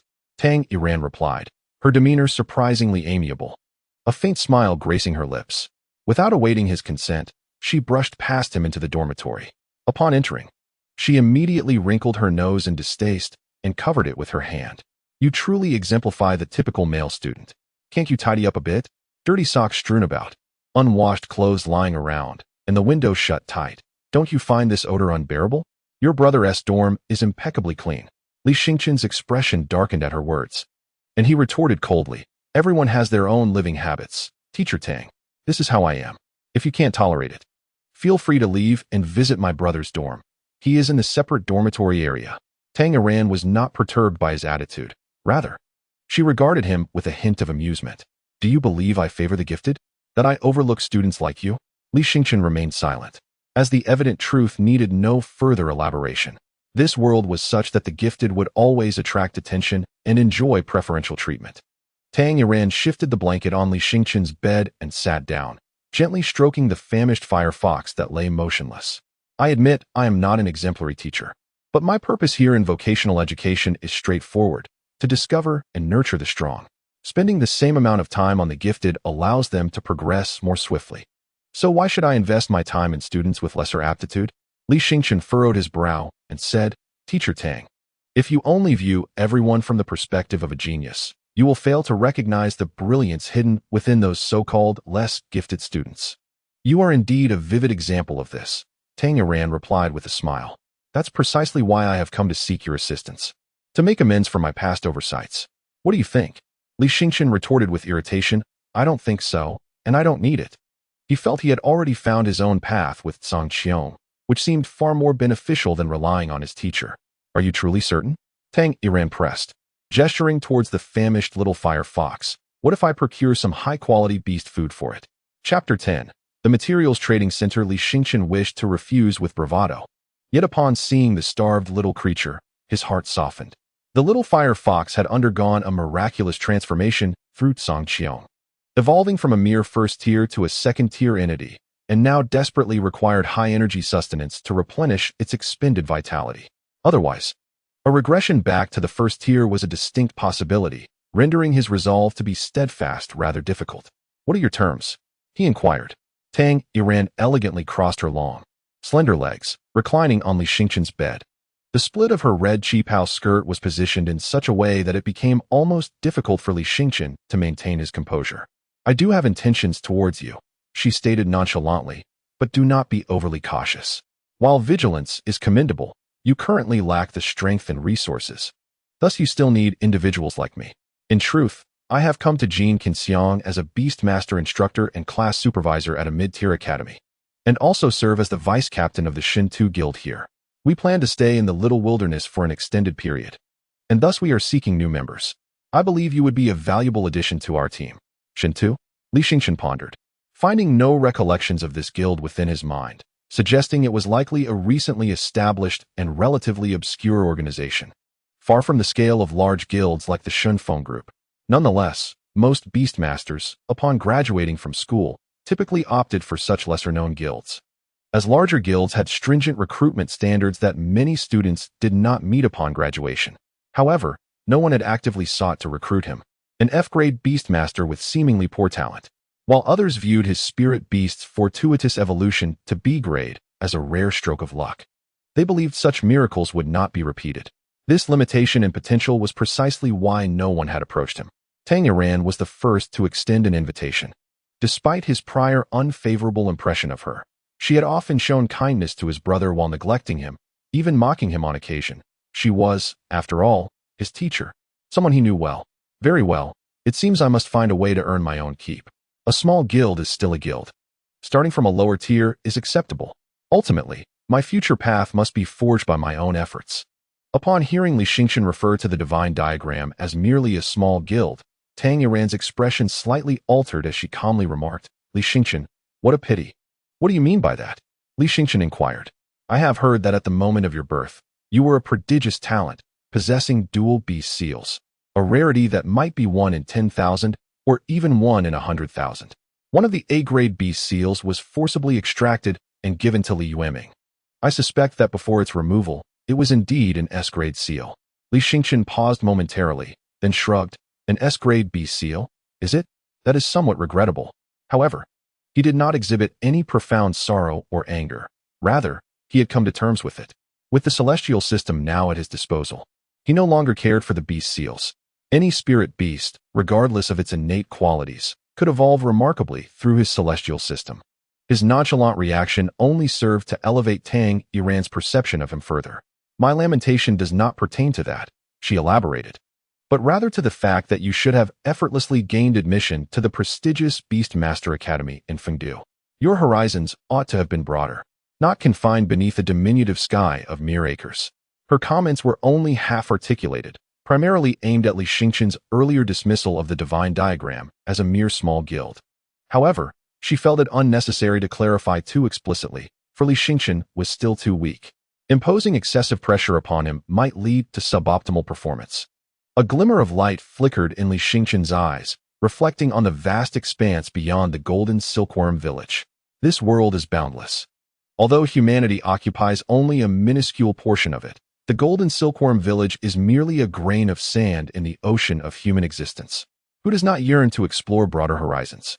Yet, not everyone is afforded such opportunities, unless one possesses the extraordinary talents of Li Yueming, who can seamlessly ascend from the intermediate Beastmaster Academy in Golden Silkworm Village to the prestigious academy in Fungu. It is likely that a venture into such a grand city would lead only to destitution. At this moment, however, Li Xingqian did not wish to dwell on distant aspirations. He merely aimed to resolve the issue of his little fox's sustenance. Tang Iran undoubtedly exuded affluence, as evidenced by her attire and possessions. The two promptly made their way to the Golden Silkworm Village Spirit Beast Evolution Center's material trading post, an institution established by the authorities. Typically, large private trading posts would not set up operations in such remote locations. Only the official channels would endeavor to provide benefits for the populace, even at a loss. Today, the trading post was bustling with activity. As it marked the first day, many students became official beast masters, igniting excitement among the attendees. Lines of students and parents stood before various merchants, while an array of diverse spirit beast foods stretched beyond sight. Each merchant was accompanied by enchanting saleswomen passionately promoting their products. Come and savor the latest innovation in spirit beast food from How High Technology.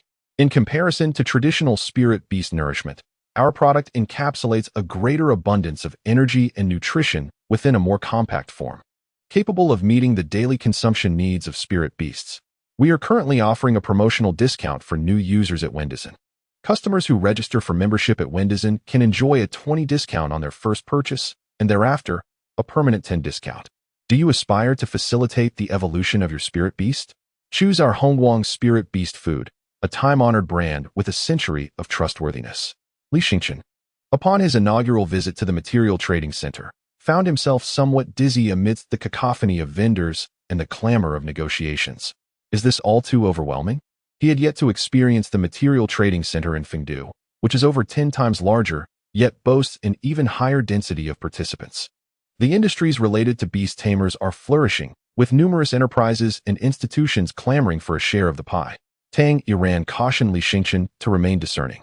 As not all spirit beast foods are of high quality, some merely trade on reputation despite their inferior standards. Subsequently, Tang Iran led Li Xingqian to a less frequented, seemingly tranquil counter. This place is quite commendable. I can vouch for their quality. Chapter 11. Grade A Premium Qualification.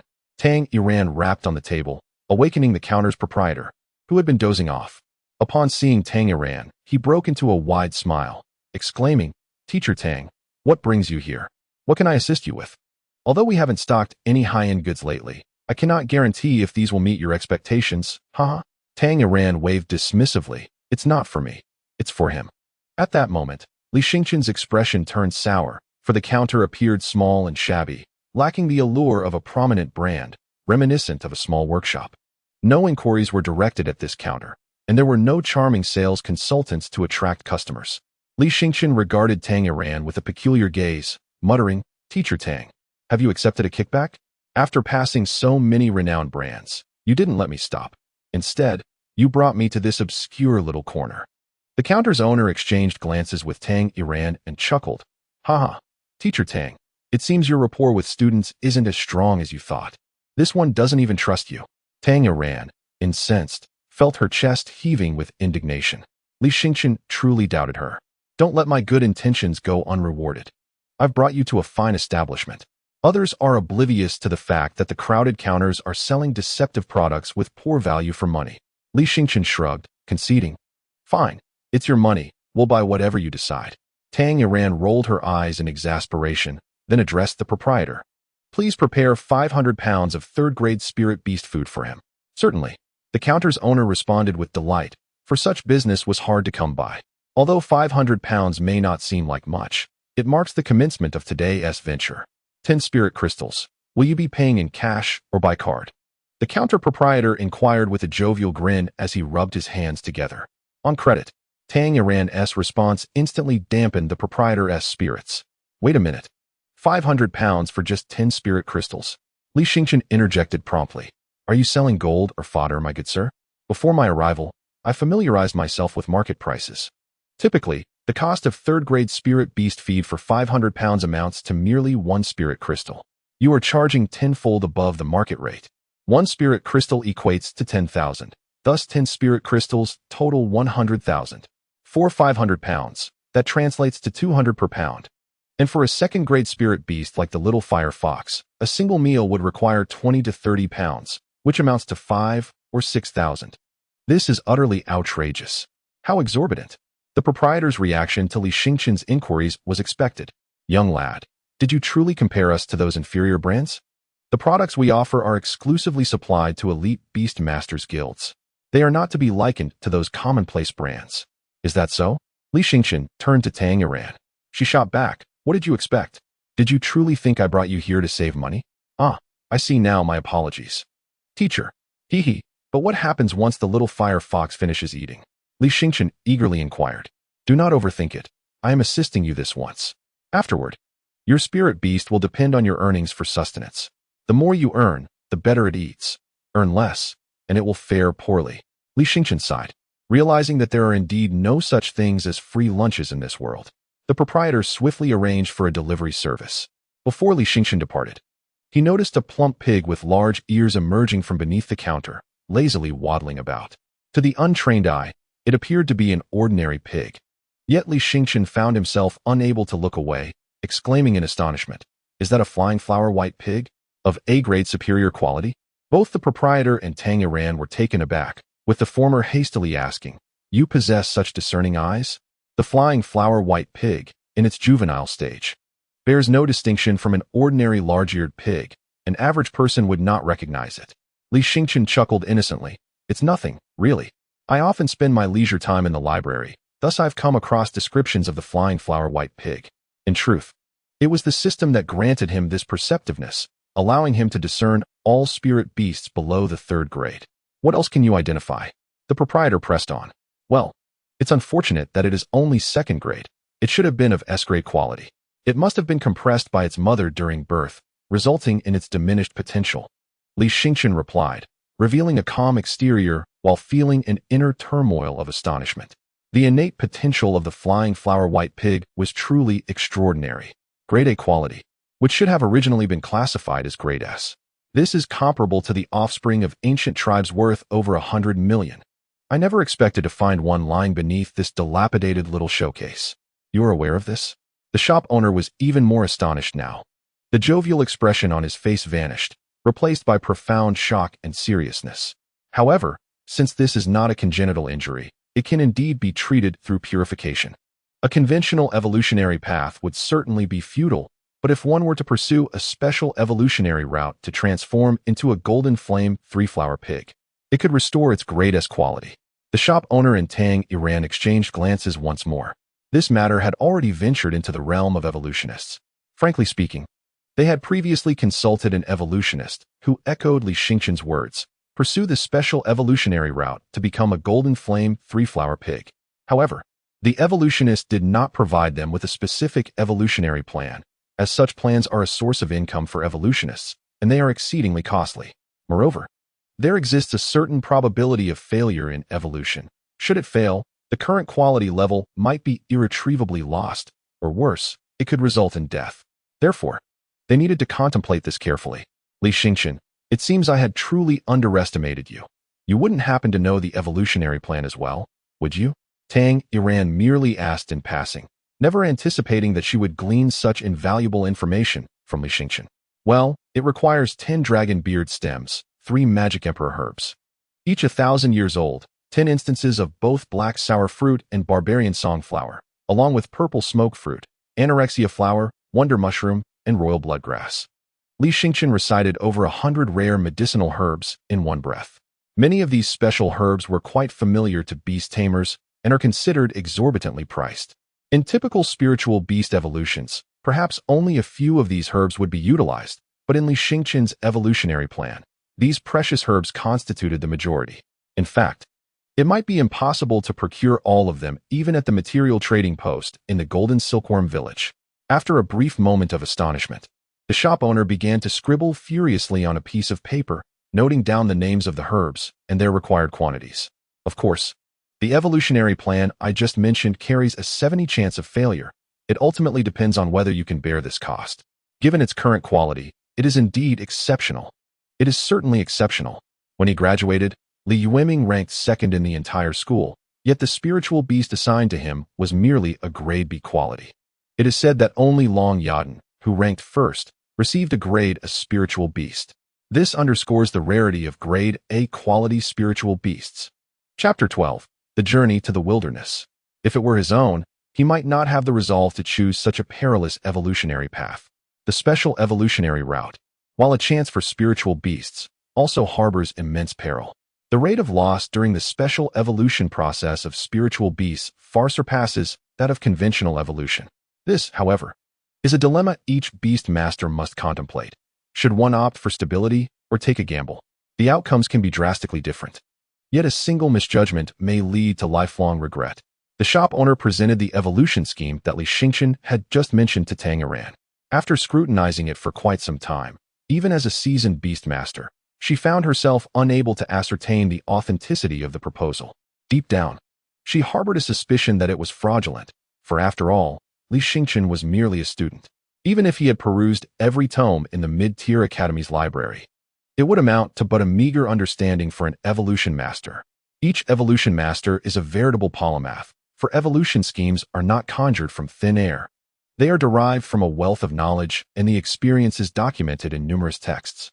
Though the library at the mid-tier academy boasts a considerable collection, it is evidently inadequate for a mature evolution master. Suddenly, the shop owner snatched the transaction slip from Li Xingqian's hands, declaring that the order could not be fulfilled. Taken aback, Li Xingqian wondered what this meant. Had they truly decided to retract their offer? Indeed, they had. The shop owner remained unperturbed, producing a new batch of spiritual beast food. Tang Iran observed this with a hint of astonishment. Why are you substituting it? Teacher Tang has already paid for your third-tier spiritual beast food. It seems improper to replace it with inferior goods, don't you think, Teacher Tang? Teacher Tang was left speechless, urging him to be quiet. The shop owner then repackaged 500 pounds of spiritual beast food, assuring that it would be sent to his address. He advised caution in its storage, suggesting it might be safer at his shop, where one could take as needed, negating any risks. No, that's inconvenient. Your shop is too small. What if you abscond? Where would I find you? The shop owner, flustered, retorted, have you been deceived into distrust? How can you not trust your own teacher, let alone an honest merchant like myself? Isn't that a bit excessive? Noticing the shop owner's irritation, Tang Iran quickly intervened. Fine, just send it over. He'll likely consume it swiftly, as his spiritual beast is already at tier 2, devouring 60 to 70 pounds daily, and will finish it in about a week. Tier 2 already? The shop owner was once again taken aback, observing Li Xingqian's retreating figure. He returned to prepare for the receipt of the spiritual beast food, for the little firefox was still hungry. Squinting, the shop owner remarked, Teacher Tang, from where did you procure such a prodigy? Setting aside the question of whether that evolution scheme is genuine, the fact that his spiritual beast is already at tier 2, coupled with his extraordinary insight, is truly remarkable. He doesn't seem like a student from the mid-tier academy at all. Let us not dwell on this matter any longer. I have already grown weary of it. I brought him here to express my apologies. Upon returning to the dormitory, Chen Fati also arrived. laden with an assortment of packages filled with various beast delicacies. "Where have you been? We've been waiting for you for quite some time," he exclaimed. "My father took me to the materials exchange to purchase these beast provisions, all of which are of the 4th rank and quite valuable. Knowing that you have little money, I made sure to bring some for you." Li Xingqian gazed down at the beast food brought by Qin Fatty. He had not previously delved into such matters. But after examining the provisions from the specialty counter, he now scrutinized Qin Fatty's offerings. One would presume that, given Qin Fatty's background as a wealthy heir, the quality of his father's purchases would be commendable. Yet, at first glance, they appeared rather subpar. "Don't just stand there. Your little fire fox must be starving. Release it to eat. There's no need to be courteous. This is a trivial matter between brothers. Until you can earn your own money, I shall take care of your fire fox," Qin Fatty declared with great generosity. As they spoke, the beast provisions from the specialty counter arrived promptly. "Did you go out to buy beast food?" Qin Fatty inquired. "Indeed, I needed to procure something for my fire fox," Li Xingqian replied, unwrapping the packages with a hint of resignation. What should have been high-quality beast food had been swapped out by that unscrupulous counter owner. The truth was, at that moment, Teacher Tang had said nothing, for it was he who had covered the costs, or rather, had extended credit. Li Xingqian, as an unmerited beneficiary, felt he could not voice any complaints. "You really should have considered my feelings. It's rather inconsiderate of you not to reach out to me during your difficulties. I am well aware of your situation, and given your current financial constraints, you cannot afford to buy quality provisions for your fire fox. With its B-grade aptitude, it cannot consume subpar food. Otherwise, it may suffer from malnutrition, impacting its future evolution. Never mind, it shouldn't be too bad," Li Xingqian replied as he unwrapped the package, and the enticing aroma of the beast food wafted forth. Each morsel gleamed a golden hue, appearing so sumptuous that one might mistake them for nuggets of gold were it not for their delightful scent. "Is this first-rate beast food?"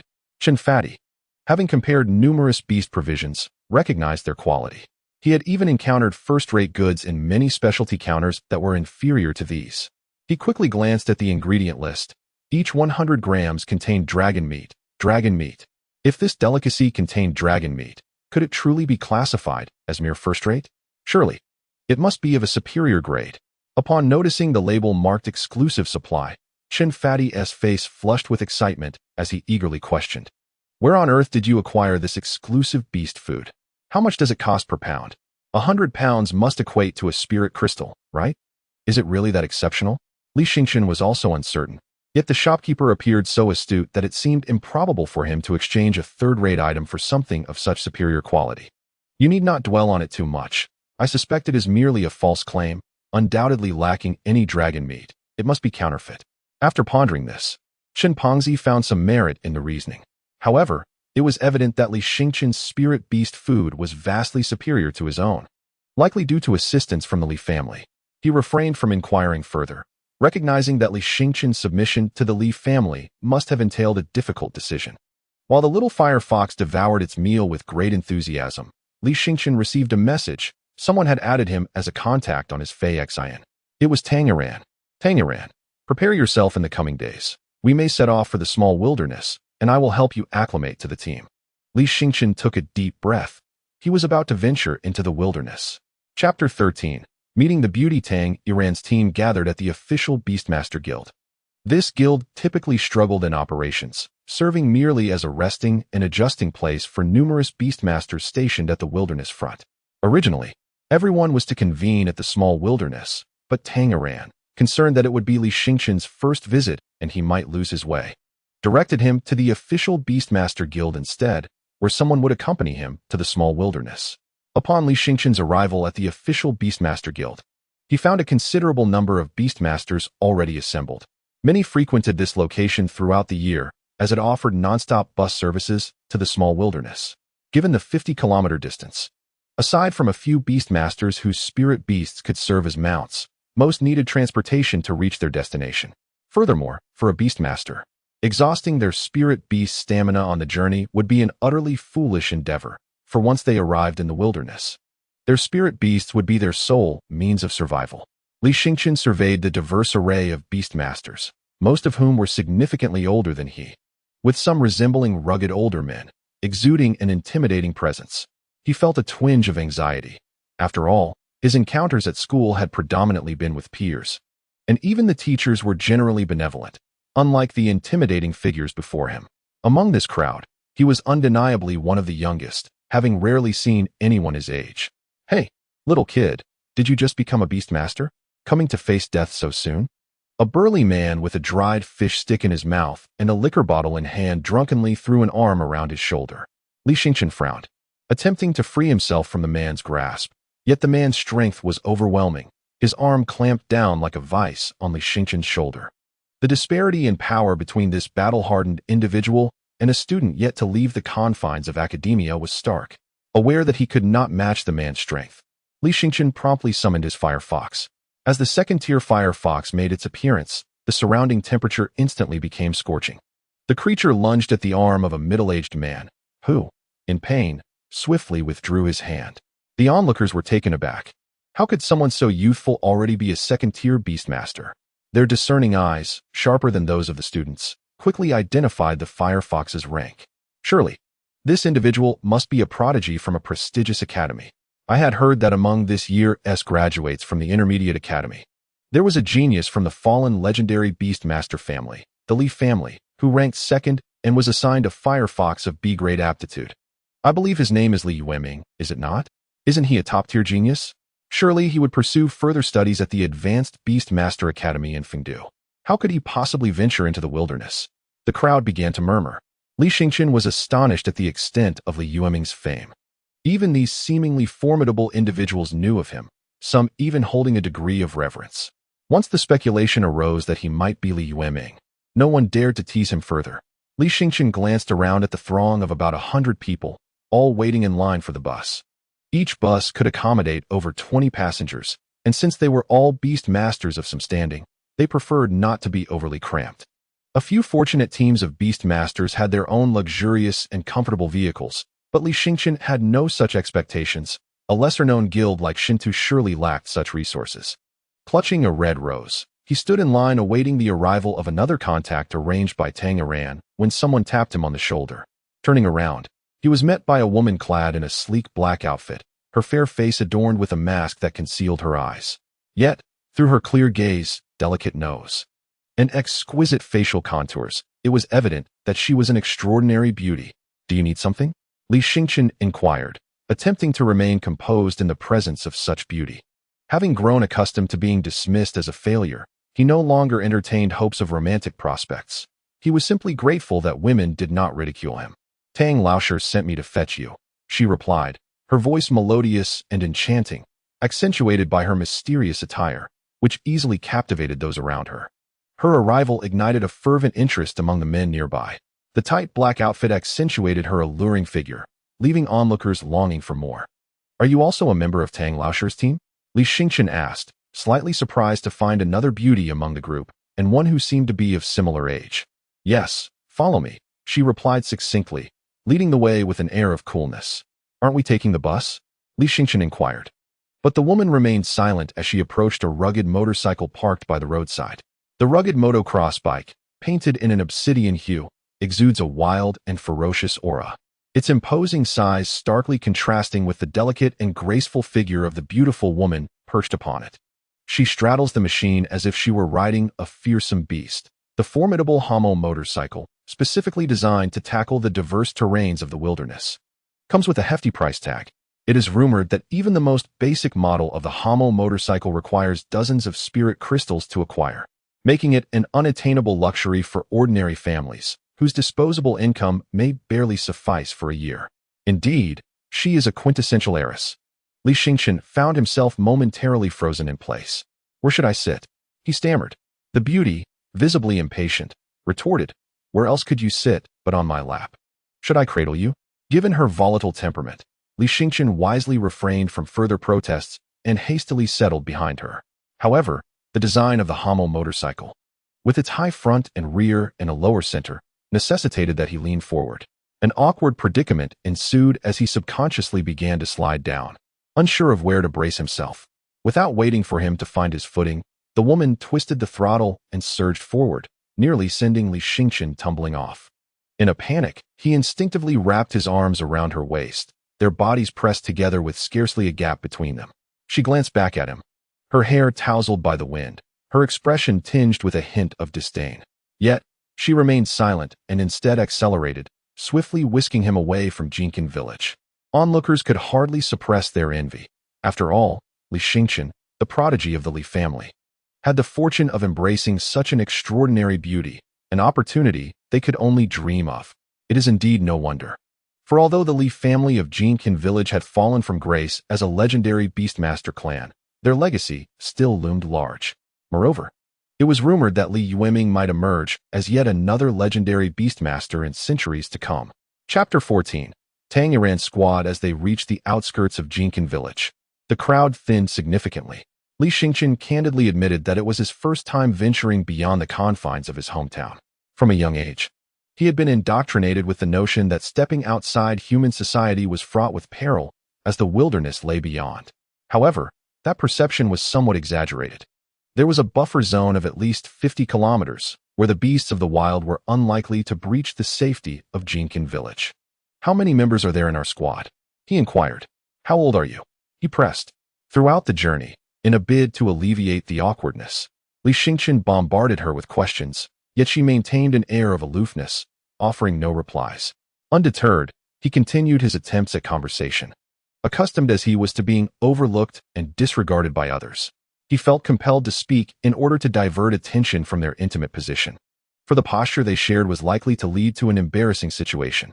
The HMO motorcycle glided swiftly, covering a distance of 50 kilometers in less than an hour. More precisely, approximately half an hour, bringing us to an extraordinarily primitive locale, seemingly untouched by human development. The vast expanse was devoid of distinct boundaries. Textbooks often describe the soil of such wilderness in hues of red, black, brown, or even more peculiar shades, with lush vegetation thriving abundantly. Yet, in reality, the delineations of the wilderness lack clear features, discernible only through human experience. Upon reaching the wilderness, the beauty abruptly halted the motorcycle, causing Li Qingyan to be firmly pressed against her. At that moment, she lowered her head, her body slightly trembling. Are you all right? Did you feel nauseous from the speed?" Li Xingqian inquired with concern. "Get out." The beauty turned her head, her voice tinged with anger. Her fair cheeks now bore a faint blush. It was only then that Li Xingqian realized his own reaction, having been too exhilarated to notice earlier. "Oh, I'm sorry," he exclaimed, hastily disembarking, feeling utterly embarrassed for losing face in front of her. "Now that you're here, our team is complete," announced Tanger, clad in a striking red outfit. As she approached, two young men trailed behind her, one robust and imposing, the other slender and handsome, yet both exuding an air of distinction. Noticing the strange atmosphere between the two men, Tanger scrutinized Li Xingqian from head to toe, her gaze pausing momentarily on a particular spot, leaving her momentarily astonished before she hastily diverted her attention, pretending nothing had happened. "Allow me to introduce our new team member, Li Xingqian, who is also a second-tier beastmaster specializing in fire-type spirit beasts." Li Xingqian stood a little taller, feeling a sense of pride in being a second-tier beastmaster. The burly man frowned, questioning, "Only second-tier? How can he fill the void left by Huahua?" Li Xingqian glanced at the burly man, who bore a broadsword on his shoulder and regarded him with evident disdain. Tanger shook her head, interjecting, "That's not quite fair. Although Huahua was a third-tier fire-type beastmaster, I have high hopes for Li Xingqian. I believe he will eventually step in a Huahua's shoes." The burly man chose not to voice further objections, yet his skeptical gaze betrayed his lingering doubts about Li Xingqian. With a smile directed at Li Xingqian, Tanger reassured him, "Don't take it to heart. Huahua was a former member of our team he has passed away. Even a third-tier beastmaster met a gruesome fate, devoured by a beast until nothing remained of him. So it's best if you just leave." The burly man threatened ominously. "Get lost." Tanger retorted fiercely at the burly man, then turned to comfort Li Xingqian. "Don't be afraid. Our instructor will protect you. This expedition is primarily to help you acclimate to the wilderness, so don't feel overwhelmed. We are strong and capable of safeguarding you." Li Xingqian felt somewhat displeased. He was unwilling to be shielded by others, especially not by that burly man. "Allow me to introduce our team," Tanger said, pointing at the robust figure. "This is Meng San, who was once a beastmaster. After his spirit beast perished and his beast seal was damaged, he chose the path of a warrior. Despite his appearance, he is a fourth-tier warrior and can easily handle ordinary third-tier beasts in a one-on-one encounter. This is Fungu, a beast master specializing in sensory-type spirit beasts. While combat is not his primary forte, his ability to perceive is unmatched. No beast can escape his awareness within a 3-kilometer radius. Then, Tamer indicated a woman clad in black attire. Before she could continue, the striking beauty interrupted. No need for introductions. Let us get started. Tamer chuckled awkwardly, then turned to Li Xingqian with a mysterious smile. Although she seems aloof and difficult to approach, she is incredibly kind and powerful. She is around your age. In fact, you may have met her before. Met her? Li Xingqian exclaimed, astonished. Surely, if he had encountered such a beautiful woman, he would remember. Nevertheless, he wasn't overly concerned, as Jin Sanxiang was relatively small, and its population was nowhere near that of a bustling metropolis like Fungu City, making a chance encounter plausible. Our team typically hunts various beasts, but our primary mission is to obtain the young of these creatures, particularly those with superior qualifications and lineage, as they fetch a high market price. However, today's focus is on training you in real combat against actual beasts in the wilderness. Tamer's demeanor shifted to seriousness. This is not a mere training exercise. It is genuine combat, and a moment's inattention could lead to your demise at the hands of a beast. Li Xingqian too adopted a serious expression. He hadn't anticipated that Tang Laoshe would send an entire team for his practical training. Such treatment was likely unparalleled in the entire intermediate academy. Fungu, can you sense any lower-tier beasts nearby? Fungu nodded, crouching down, placing his hand on the ground. A slender vine, resembling a small serpent, swiftly slithered from his fingertips into the earth. A plant-type spirit beast? Li Xingqian mused, surprised. Plant-type spirit beasts were exceedingly rare. Most were animal types, as it was difficult for plants to possess intelligence. Without intelligence, they could not be controlled. Mastering spirit beasts is fundamentally a process of domestication, which requires a degree of cognitive ability. Indeed, do not underestimate Fungu.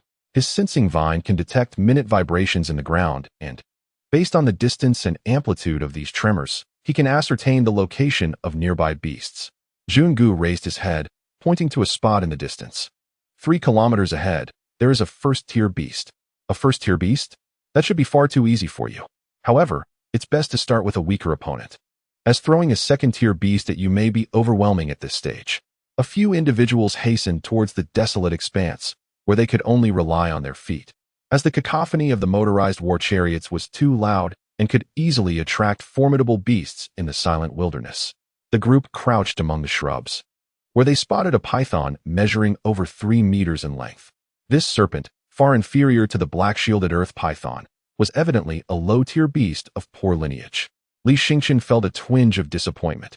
If he could vanquish a black-shielded earth python, surely he could defeat this ordinary serpent. Tamer perceived Li Xingqian's thoughts and cautioned him not to underestimate the wilderness. Beasts raised in the wild possessed a primal combat instinct that was starkly different from those nurtured by humans. Thus, one must never let their guard down. In the wilderness, it was crucial to remember that even a lion exerts its full strength when hunting a rabbit. Any lapse in vigilance could be fatal. Chapter 15. The first kill of a beast. Li Xingqian nodded, indicating his intent to proceed. He then summoned the little fire fox from the spirit beast space. As the creature manifested, the pressure of a second-tier spirit beast immediately became apparent. The python, startled, attempted to flee, but the disparity between a first-tier and a second-tier beast was significant. Moreover, the little fire fox boasted B-grade qualifications, rendering it unnecessary to unleash its fiery abilities. It simply crushed the serpent with overwhelming force, severing it with a decisive bite. Tamer, having witnessed the prowess of Li Xingqian's little fire fox before, felt no surprise, but rather a sense of pride as she glanced at the others, exclaiming, "Impressive, I see it.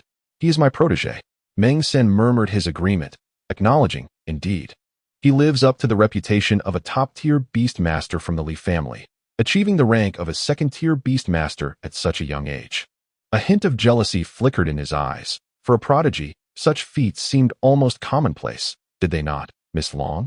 Meng San turned to the enigmatic woman in black, whose beautiful eyes were fixed intently on Li Xingqian.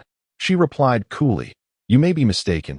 He is not the genius from the Li family you think he is, but rather the wasteful younger brother of that genius."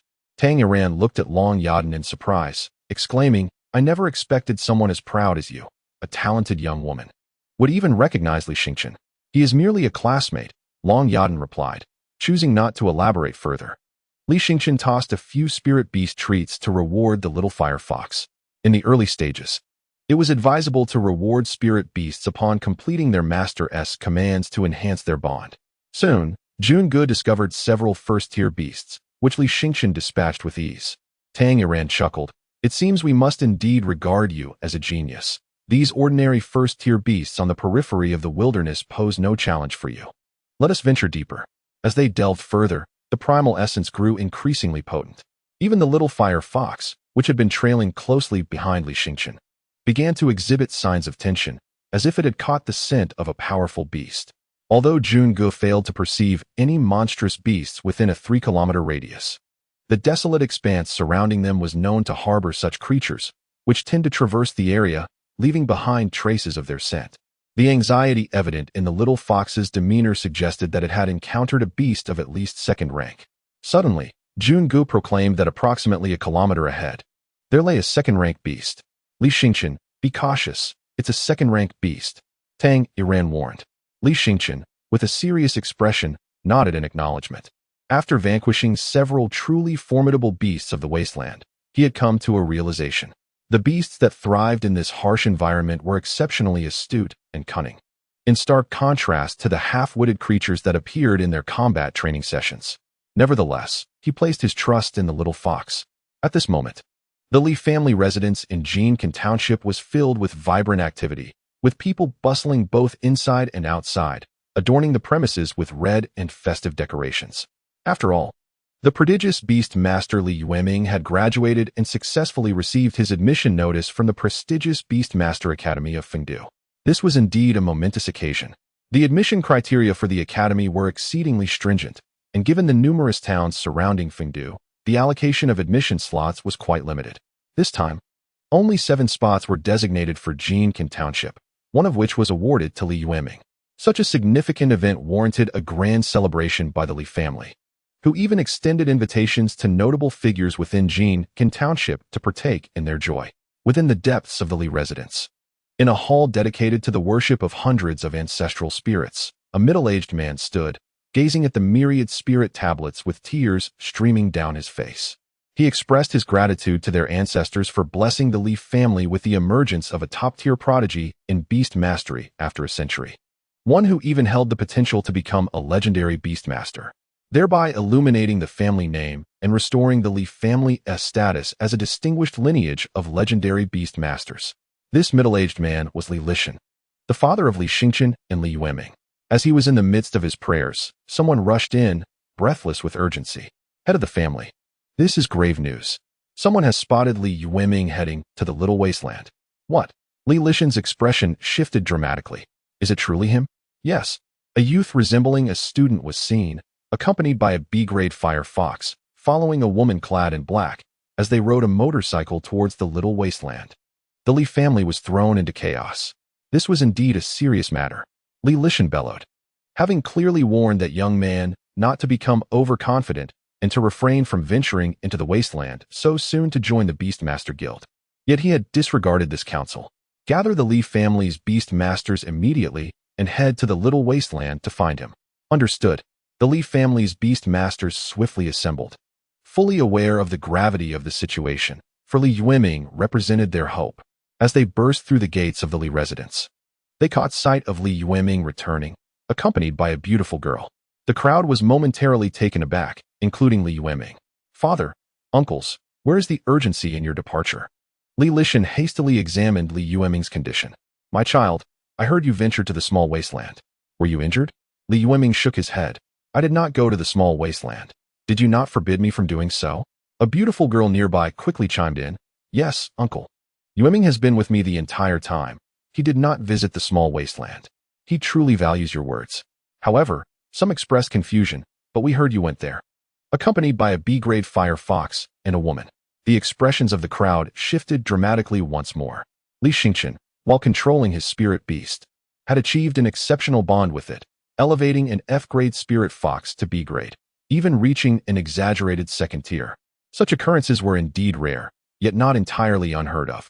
Consequently, the Li family believed that Li Yueming's future potential far surpassed that of Li Xingqian, especially since Li Xingqian had always treated the family with disdain and vowed never to return to the Li household. Thus, no one from the Li family had yet offered congratulations to him. Li Lishan stood in shock. Xingqian went to the Wasteland? The others from the Li family immediately responded. We have heard that the small Wasteland is currently experiencing a beast tide. For a second-tier beastmaster to heed the malicious counsel of unscrupulous beastmaster guilds and venture there at such a perilous time is exceedingly dangerous. Li Lishan's expression turned grave. We must go to the Wasteland and bring him back.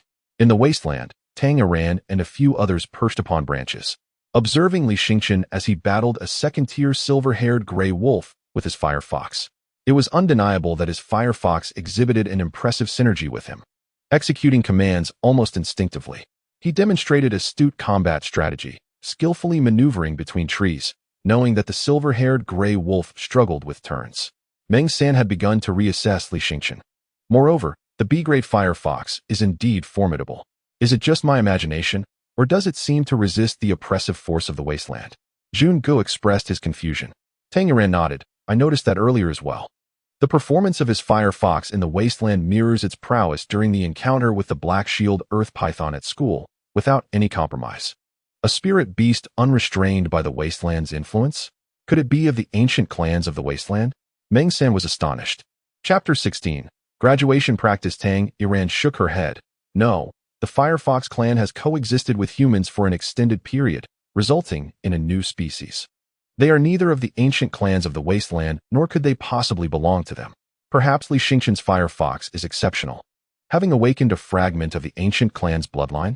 Jun Ji's speculation was not wholly dismissed by Tang Iran, for the characteristics of spirit beasts were myriad, and humanity's current understanding could not claim complete mastery over any particular spirit beast. This can only be explained thus. Tang Iran's curiosity about Li Xingqian intensified, as the secrets surrounding this child seemed to multiply. Long Yadan also gazed at Li Xingqian with a subtle expression. Subsequently, Li Xingqian commanded the little fire fox to vanquish a second-tier magic wolf. The immense corpse of the second-tier magic wolf measured 3 to 4 meters in length, far more colossal than the little fire fox, yet it proved no match for it.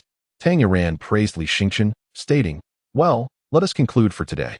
The creatures you have slain are entirely your achievements, and quite bountiful.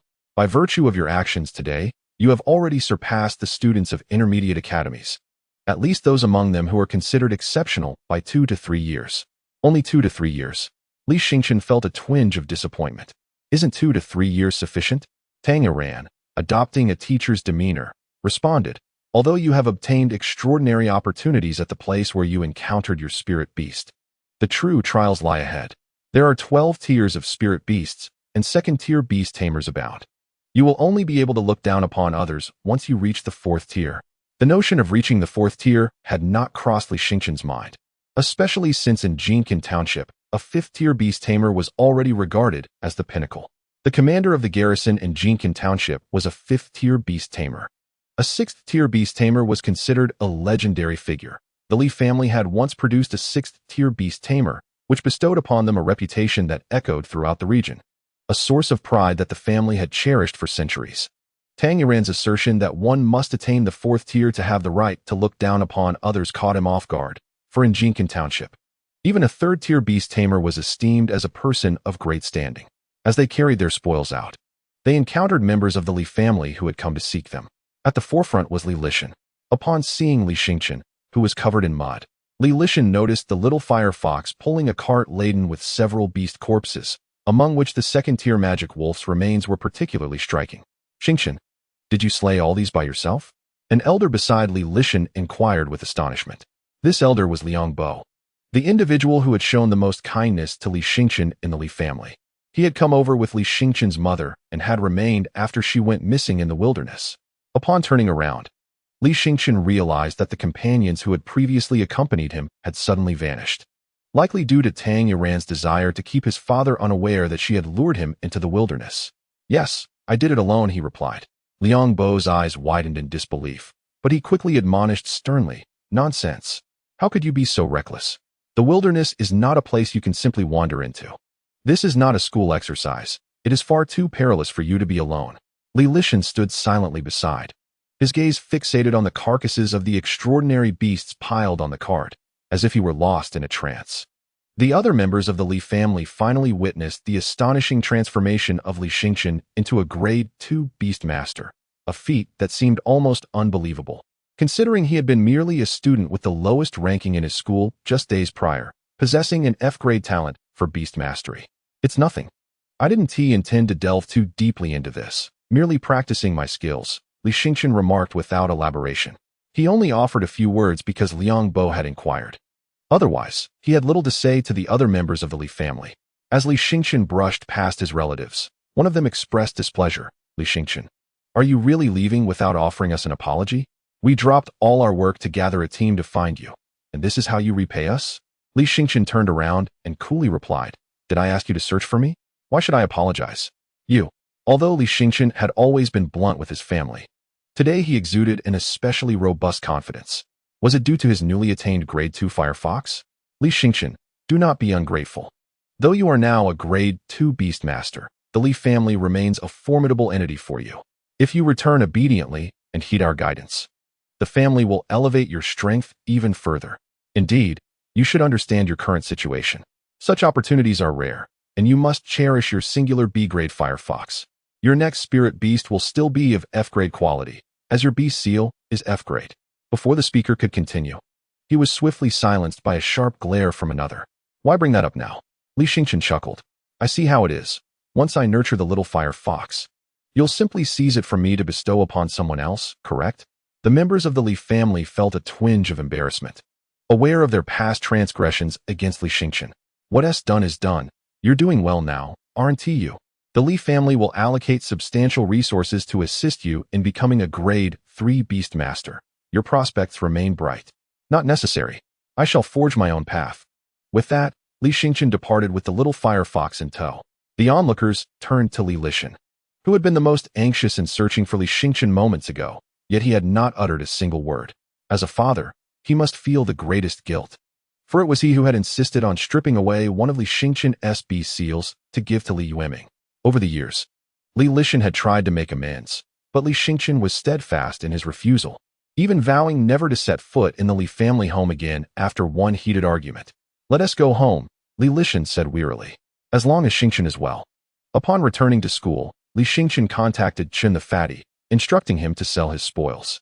When Chun the Fatty beheld the extraordinary beasts that Li Xingqian had slain, his jaw dropped in astonishment. Ah, the heavens and the stars.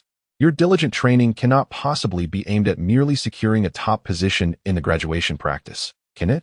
As Li Xingqian's eyes sparkled with excitement upon realizing that they were indeed on the brink of graduation, one critical aspect loomed ahead, the graduation practice. This endeavor would take them to a desolate wilderness, where their achievements would be measured by the number of exotic beasts they managed to vanquish. Those who excelled might even receive a special admission offer from the esteemed Academy of Advanced Beast Masters in Fungu. However, not everyone would partake in this practice. There were two categories of individuals who would abstain: those who had already been accepted into prestigious academies, and those who had completely lost hope. Only students with decent qualifications and capabilities, like Pengzi, would dare to engage in this fierce competition during graduation practice. Li Xingqian had not contemplated this before, as he had previously considered himself among those without any hope of participating. Yet now, he found it worthwhile to consider. For gaining entry into the Academy of Advanced Beast Masters was undoubtedly a top priority for any student. What a splendid idea. Let us go together. You take me along. I heard that this time, not only our school but also 3 Beastmaster schools from Jinkan Township will compete together. It is said that besides you, there are also other Grade 2 Beastmasters participating. Their lack of formal acceptance is due to their relatively inferior aptitude in beast mastery, while individuals with A-grade talents, like your brother, are the ones who can secure their spots with certainty. Pengzi, seizing the opportunity like a lifeline, realized that, given his water frog, it would be quite challenging to emerge victorious in the graduation practice on his own. Thus, he had no choice but to rely on Li Xingqian. Li Xingqian inquired, do you have any idea how many Grade 2 Beastmasters will be participating in the graduation practice? I've inquired before. There could be at least a dozen Grade 2 Beastmasters present. Is there really such a number? Indeed. Those who have not been formally accepted must exert all their efforts to evolve their spirit beasts, striving to become Grade 2 Beast Masters and daring to fight for their future during the graduation practice. Li Xingchen promptly remarked, "Then you must hasten your efforts to become a Grade 2 Beast Master. Have you made your decision regarding whether to evolve the Cold Ice Toad or the Red-Eyed Venomous Toad?" Chen Pongzi hesitated briefly before shrugging. "To be honest, I feel quite guilty towards you. After you told me that the water frog could evolve into a toad, my father sought the counsel of an evolution expert. They indicated that the chances of successful evolution into a toad were rather slim and fraught with danger. Should the evolution fail, it could adversely affect the water frog's inherent qualities." Li Xingchen shrugged as well, having anticipated this outcome. The reason Chen Pongzi had not responded over the past few days was likely due to his indecision. This was entirely understandable. After all, the water frog possessed a high-quality C-grade aptitude. A failed evolution could mean losing this opportunity altogether and potentially dropping to a lower tier, perhaps even to a D-grade aptitude. As the hope of the Chen family, they would surely approach this matter with utmost caution. With a determined resolve, Chen Pongzi declared, "Xingchen, I believe in you. While others may doubt you, I have already placed my faith in your abilities. Rather than gradually evolving into an ordinary second-tier Beast Master, which would likely preclude any opportunity to enter the prestigious Beast Master Academy in Fungu, I would prefer to take a risk. Perhaps we can achieve a qualitative evolution for the water toad, and who knows, we might indeed succeed." Chen Pongzi gazed earnestly at Li Xingchen, who was taken aback by the unwavering conviction with which Chen Pongzi regarded him. A warm sensation blossomed in his heart. After years of feeling like a waste, isolated and alone, it was only the carefree Chen Pongzi who stood by him, alleviating the solitude that would have otherwise consumed his life. "Rest assured, trust in me, and I will lead you to the esteemed Beast Master Academy in Fungu." Chen Pongzi nodded vigorously in affirmation. Suddenly, both felt an odd shift in the atmosphere. Chen Pongzi perceived that Li Xingchen began to emanate a radiant glow, his charm seemingly amplified. Quickly averting his gaze, Chen Pongzi cleared his throat. "I still wish to evolve the Cold Ice Toad. Just tell me what materials we need to procure. We can head out to buy them now. My father provided me with a black gold credit card, which has a spending limit of 100 spirit crystals at the materials exchange. If that's insufficient, I can ask him for more." "Excellent, that will suffice." The two swiftly made their way to the materials exchange. Outside the exchange, they encountered a vendor displaying an array of evolution materials they had scavenged from the Wasteland or the carcasses of slain exotic beasts. Li Xingchen brought forth his own spoils, but they were not worth much. Apart from a second-tier demon wolf, the rest were all first-tier exotic beasts of little value. Typically, such items were sold for their pelts, flesh, and bones, with prices hovering around 1 spirit crystal per ton. Li Xingchen enlisted Chen Pongzi's help to sell these items while he ventured inside to procure materials for Chen Pongzi. The world of material trading is fraught with complexities. Newcomers often lack the bargaining skills and may unwittingly accept prices above market value. Hence, Li Xingchen sought out the counter owner who had previously sold him spirit beast food, asking for assistance in purchasing materials at fair prices.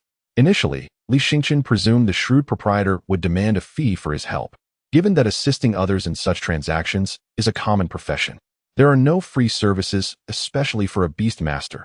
Everyone knows they are considered prime targets for exploitation. Regardless of their wealth or poverty, any beast master entering the materials exchange is typically laden with riches. To his surprise, the owner gladly offered to assist him without charge, even stating that should he require materials in the future, he could contact him, and he would deliver them at prices below market value. Li Xingchen was perplexed by the proprietor's unexpected kindness, but it proved advantageous for both him and the novice Chen Pongzi. When Li Xingchen emerged with the materials, he found Chen Pongzi's stall completely sold out. Before Chen Pongzi stood a young woman clad in a flowing black gown, her stunning beauty instantly capturing the attention of all present. Li Xingchen was also taken aback. The girl before him was none other than the enigmatic Long Yadan, the student who held the top rank in their school.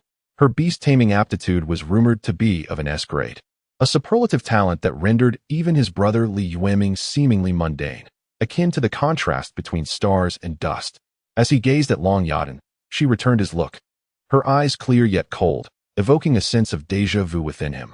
He thought, "Oh heavens, Xingchen, this spells trouble. Long Yadan is participating in the graduation practice." Xiao Fan, Astonished, inquired Long Yadan. Why would you join the graduation practice? Aren't you the top student? Long Yadan replied with an air of indifference. I have not attended the formal selection exam for the Advanced Beastmaster Academy. Thus, I need to secure a spot through the graduation practice. Li Xingqian's expression grew grave. This truly was a significant predicament. The graduation practice offered only 3 spots among all participating students. Given Long Yadan's prowess, she would undoubtedly claim one of those opportunities, leaving only 2 remaining.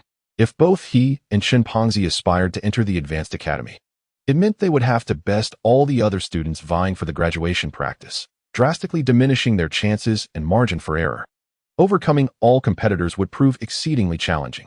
Long Yadan, noticing the evolutionary materials for spirit beasts being transported on Xiaofan's cart, speculated, "Are you planning to evolve a spirit beast?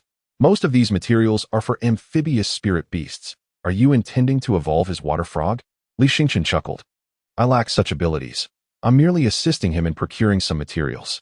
The actual evolution will depend on the evolutionist hired by the Qin family. However, I suspect that even if it evolves into a second-grade water frog, the chances are slim, considering the formidable talents present in the graduation practice." Without further comment, Long Yadan turned and departed.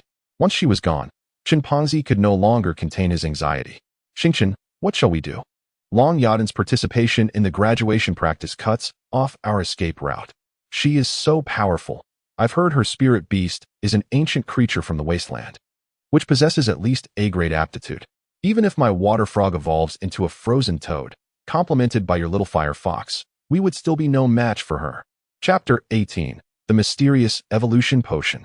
Do not fret just yet. We can always forfeit that spot. Our primary focus should be on securing the remaining 2 positions by defeating the others, without necessitating a victory over Long Yadan. While that sounded reasonable, it was important to note that the other 2 schools were formidable as well. Rumor had it that there was a Beastmaster genius who nearly secured formal admission, boasting A-grade beast taming talent, yet was ultimately eliminated due to being an A-grade aptitude. We would undoubtedly struggle against him. That may not be the case. Whether or not we are opponents can only be determined in battle. At this moment, Li Xingqian was not blindly confident. He possessed a secret weapon. He planned to imbue the power of the firmament onto Little Fire Fox. Little Fire Fox might not necessarily be defeated. Subsequently, the 2 individuals sought a secluded spot and brought forth a large cauldron. Following the evolutionary blueprint provided by the system, Li Xingqian meticulously added the requisite materials, allowing them to simmer and boil within the cauldron's bubbling waters. This endeavor consumed a total of 75 spirit crystals, equivalent to 750,000. Such an expenditure is somewhat exorbitant for the evolution of a typical first-tier spirit beast, where one might generally spend merely a third of that amount. However, the water toad embarked upon a unique evolutionary path, necessitating the acquisition of rather specialized materials. While Li Xingqian diligently concocted the evolutionary potion, Chimpanzee's father had already placed a call. As soon as Chimpanzee answered, he was met with a furious outburst. "What have you done with my black gold credit card? In such a short span, you've squandered 75 spirit crystals. Do you think I mine spirit crystals for a living? Well, didn't you say I could use it freely?" Chimpanzee replied, feeling a twinge of guilt. Upon learning of the amount Li Xingqian had just expended, he too was somewhat taken aback. 75 spirit crystals were equivalent to his entire living expenses for a semester. Should the evolution fail, he was certain his father would be furious beyond measure. Hastily, Chimpanzee fabricated an excuse to end the call and nervously inquired, "Xingqian, are you certain this evolution will succeed? My father is absolutely livid." He nearly argued with the evolutionary expert from Fungu City over a 3-spirit crystal hotel charge. "And now I've spent 75 spirit crystals in the blink of an eye." Li Xingqian replied nonchalantly, "You must understand, one cannot reap rewards without taking risks. If the goal is merely to evolve into a larger water toad, it may only require a little over 20 spirit crystals. However, distinguishing between the potential of a large water toad and that of a heavenly cold ice toad is essential for your future, wouldn't you agree? Of course, if I could truly evolve into a heavenly cold ice toad, the cost would be inconsequential. My father would surely be overjoyed," Chimpanzee admitted, though he remained apprehensive. "Fear not, the success rate for this evolution is quite high," Li Xingqian assured him confidently, "while for others the likelihood of failure might indeed be significant. The evolutionary paths suggested by various practitioners differ, resulting in varying success rates. The system, however, provides optimal evolutionary plans, ensuring a reliable success rate. It is noted that the success rate for evolving a water toad into a large water toad stands at 99, while the transition to a heavenly cold ice toad is 97, and to a red-eyed poison toad is 95. Thus, he felt emboldened to proceed. Otherwise, he would not have so readily led Chimpanzee into this venture. After simmering for over 9 hours, the potion was finally ready, and dawn approached with a pale light illuminating the eastern sky. Chimpanzee had fallen into a deep slumber beneath a tree.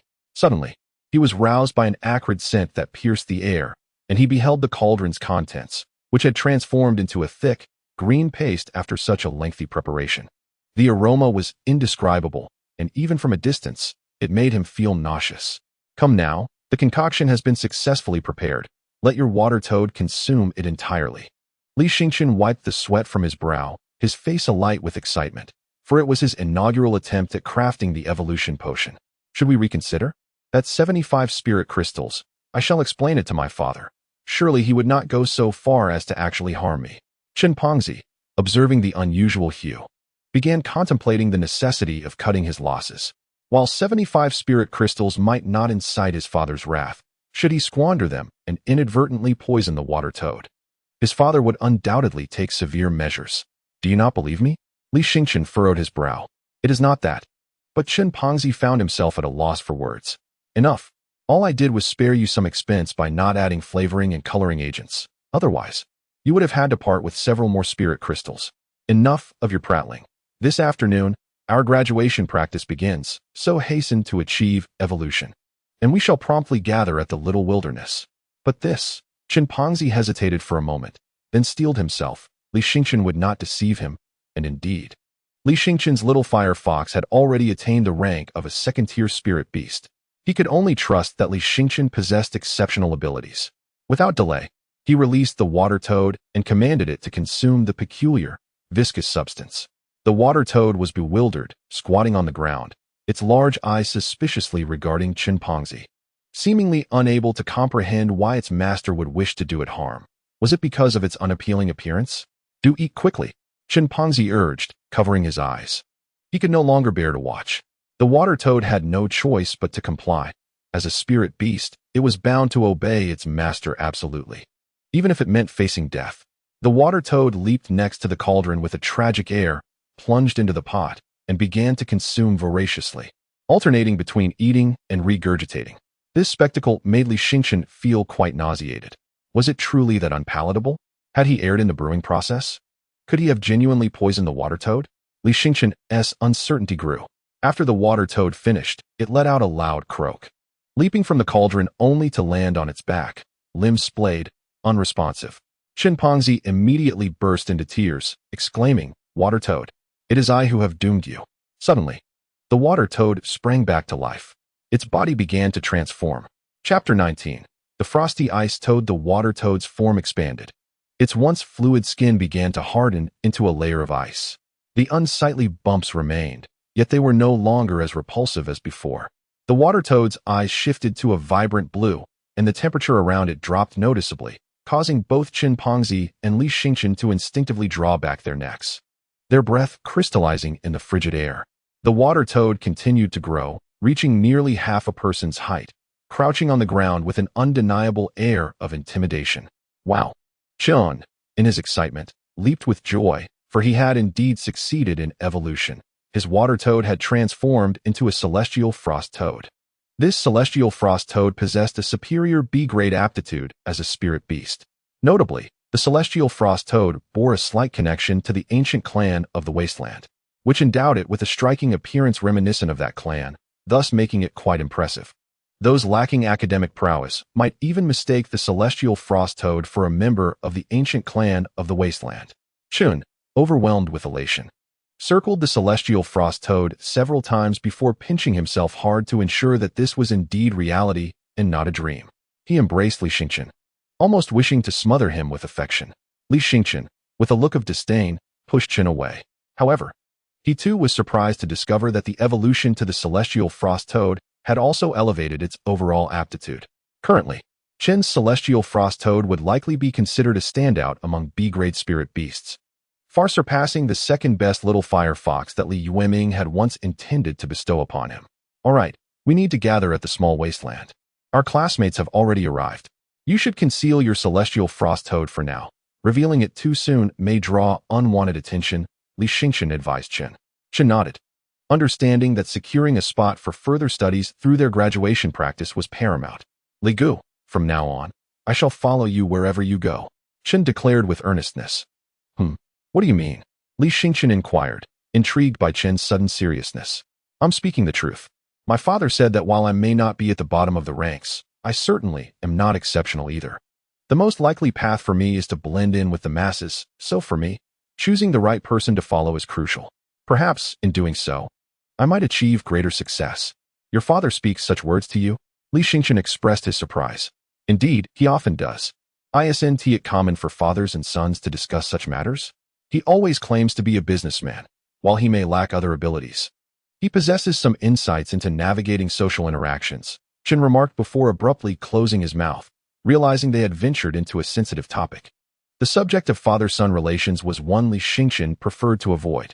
Since enrolling in school, he had resided in the dormitory, rarely returning home during holidays, as the Li family viewed him as a failure and did not come to welcome him.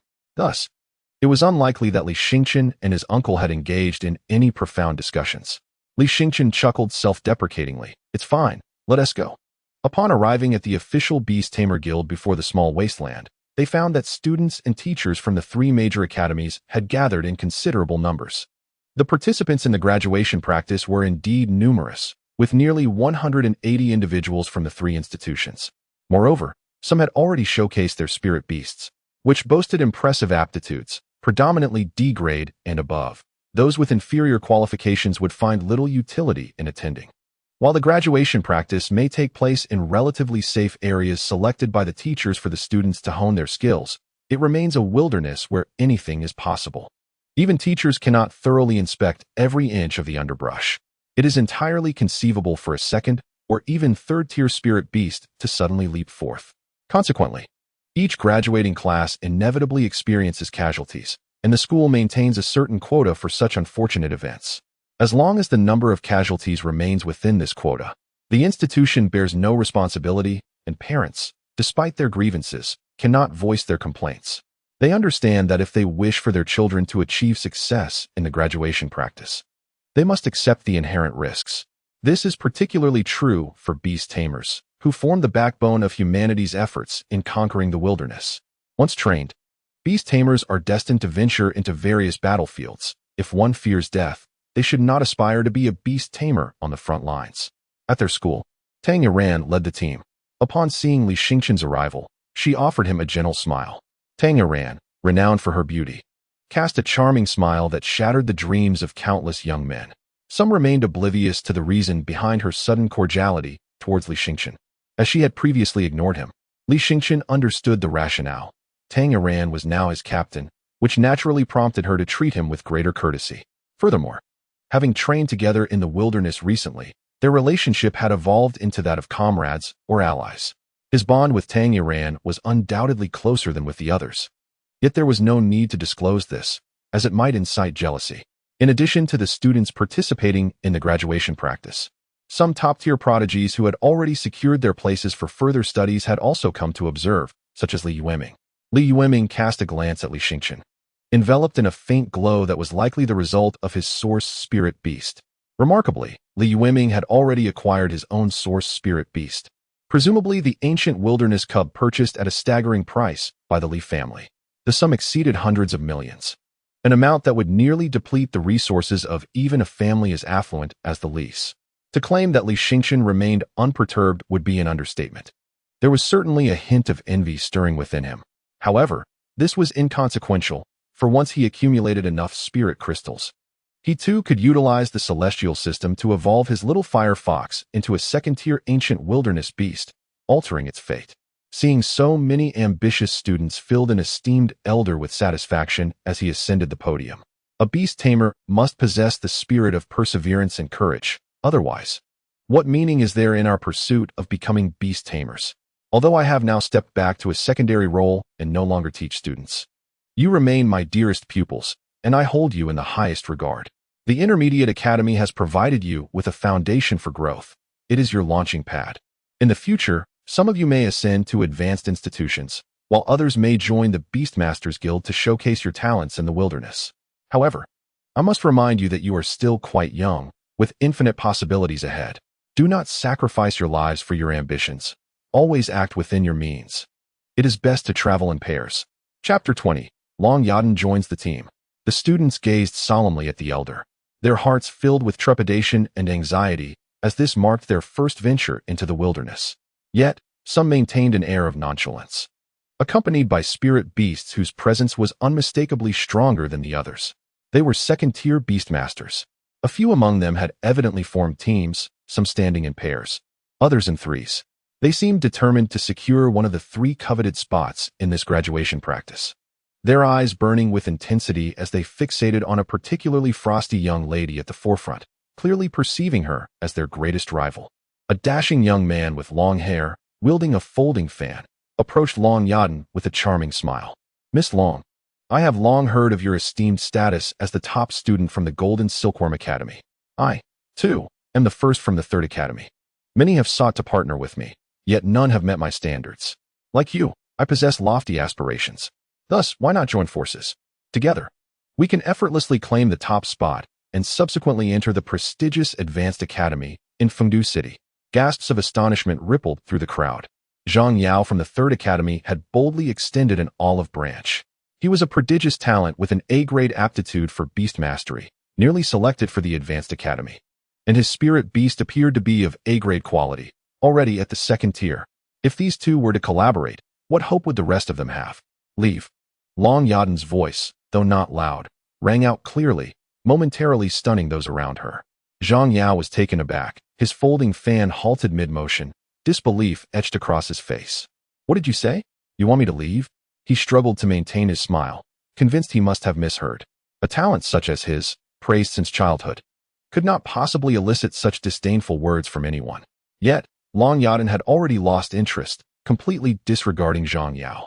His grip on the fan tightened, the sound of creaking echoing as he felt as though he might crush it in his hands. You will regret this, Long Yadan. Do not think that your invincibility at the 1st Academy places you above me. I am not some incompetent like Li Yueming.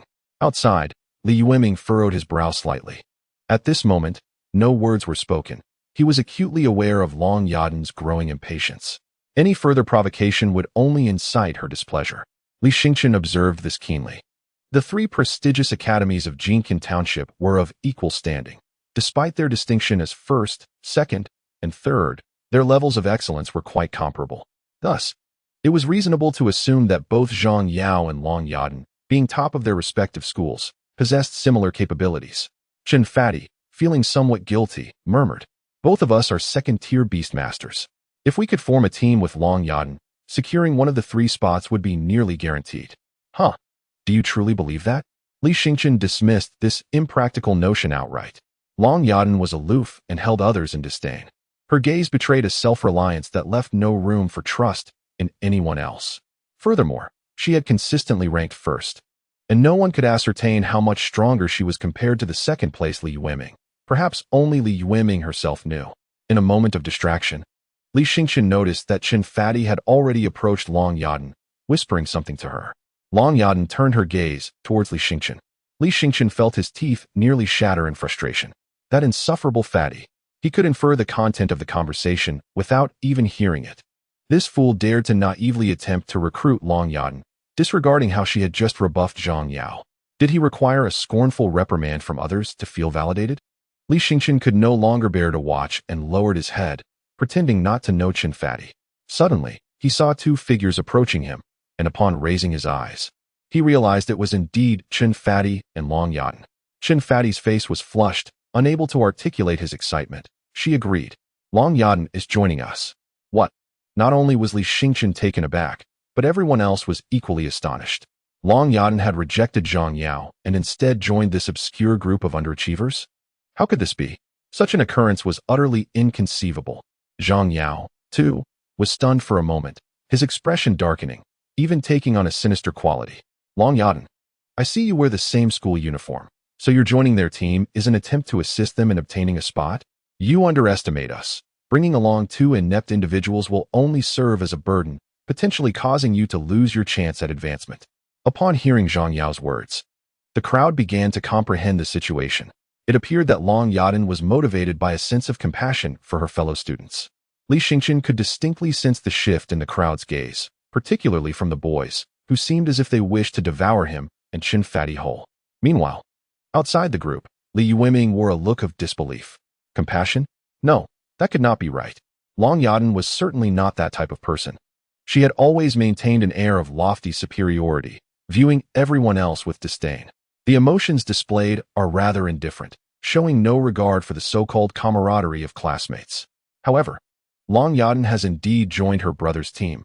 What could be the reason behind this? Although her brother is a second-tier beastmaster, there are several others of equal rank present, and he is certainly not among the strongest, especially when compared to Zhang Yao. Furthermore, with Long Yadan's prowess, securing a place in higher education would be a trivial task for her. She would hardly deign to collaborate with anyone. Nearby, someone noticed Li Yueming's unusual expression and speculated. Perhaps Long Yadan is merely doing this to save face for you, knowing that Li Xingqian is your brother and that you currently possess an ancient clan beast. It appears she is assisting your brother, but is, in fact, aiding you. Li Yueming's gaze softened. Could this be true?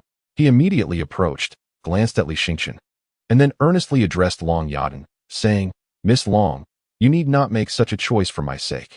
The results of the graduation practice are crucial for admission to the prestigious Beastmaster Academy in Fungu. Zhang Yao and his companions are no weaklings. Should you be hindered, you may very well lose your opportunity. Such words were rather harsh, and just as Li Xingqian was about to respond, Long Yadan calmly interjected. I am not here for anyone. I simply choose to associate with the strong, and that is all. Li Xingqian fell silent. He seemed to find no further need to speak, for her words were indeed quite pleasing. Chapter 21. The Beast Tide approaches, targeting the examination area. Li Yueming displayed a look of astonishment once more.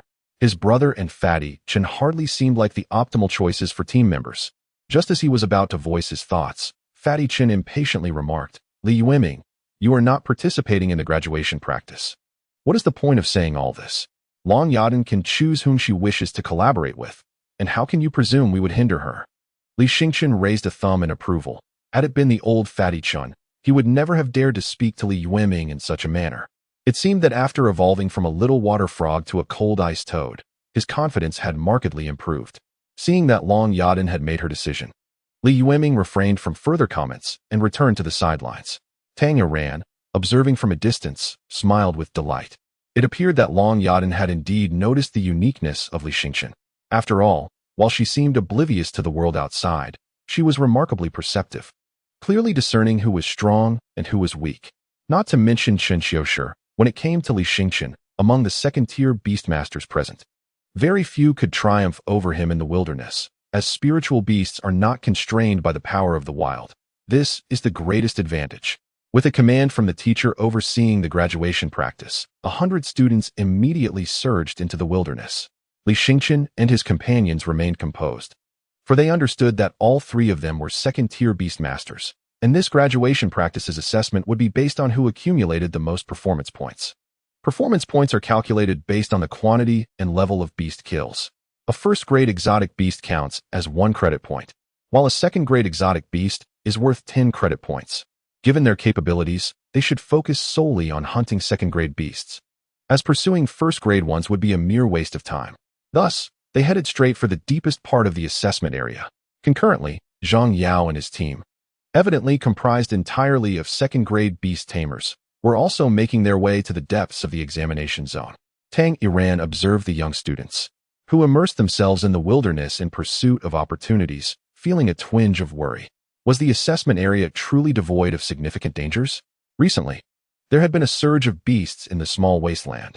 If a high-level exotic beast were to invade the assessment zone, it could transform into a hunting ground for formidable creatures. A teacher nearby chuckled, reassuring her, there's no need for concern. The military is assisting us in maintaining order within the assessment area, and they won't allow any high-level beasts to enter. Tang Iran nodded in acknowledgement. Meanwhile, The audience on the periphery found themselves in a state of anxious anticipation, gazing up at a large screen overhead. The screen displayed hundreds of red dots, each representing the life-tracking devices of the students, allowing viewers to monitor their movements and status. Li Lishan appeared as well, his expression grave as he scrutinized the screen. Xingqian, my beautiful dragon, I never expected you would actually agree to collaborate with us and look after us weaker ones. It seems the rumors about your cold-heartedness back in school were unfounded. You are indeed willing to assist your less fortunate peers. Chen Pongzi, ever the extrovert, persistently engaged Long Yadan in conversation as they traversed the wasteland. Long Yadan replied coolly, are you truly weak? Chen Pongzi was momentarily taken aback, his confusion evident as he glanced at Li Xingqian, who had remained silent the entire time. Did Long Yadan somehow know that his little water frog had evolved into a frost toad? Li Xingqian pondered this, uncertain. After all, he had just purchased materials for Chen Pongzi when Long Yadan had caught him in the act, leading her to suspect they were for the frog's evolution. However, it was puzzling. Regardless of Long Yadan's thoughts, her willingness to collaborate with others was rather out of character.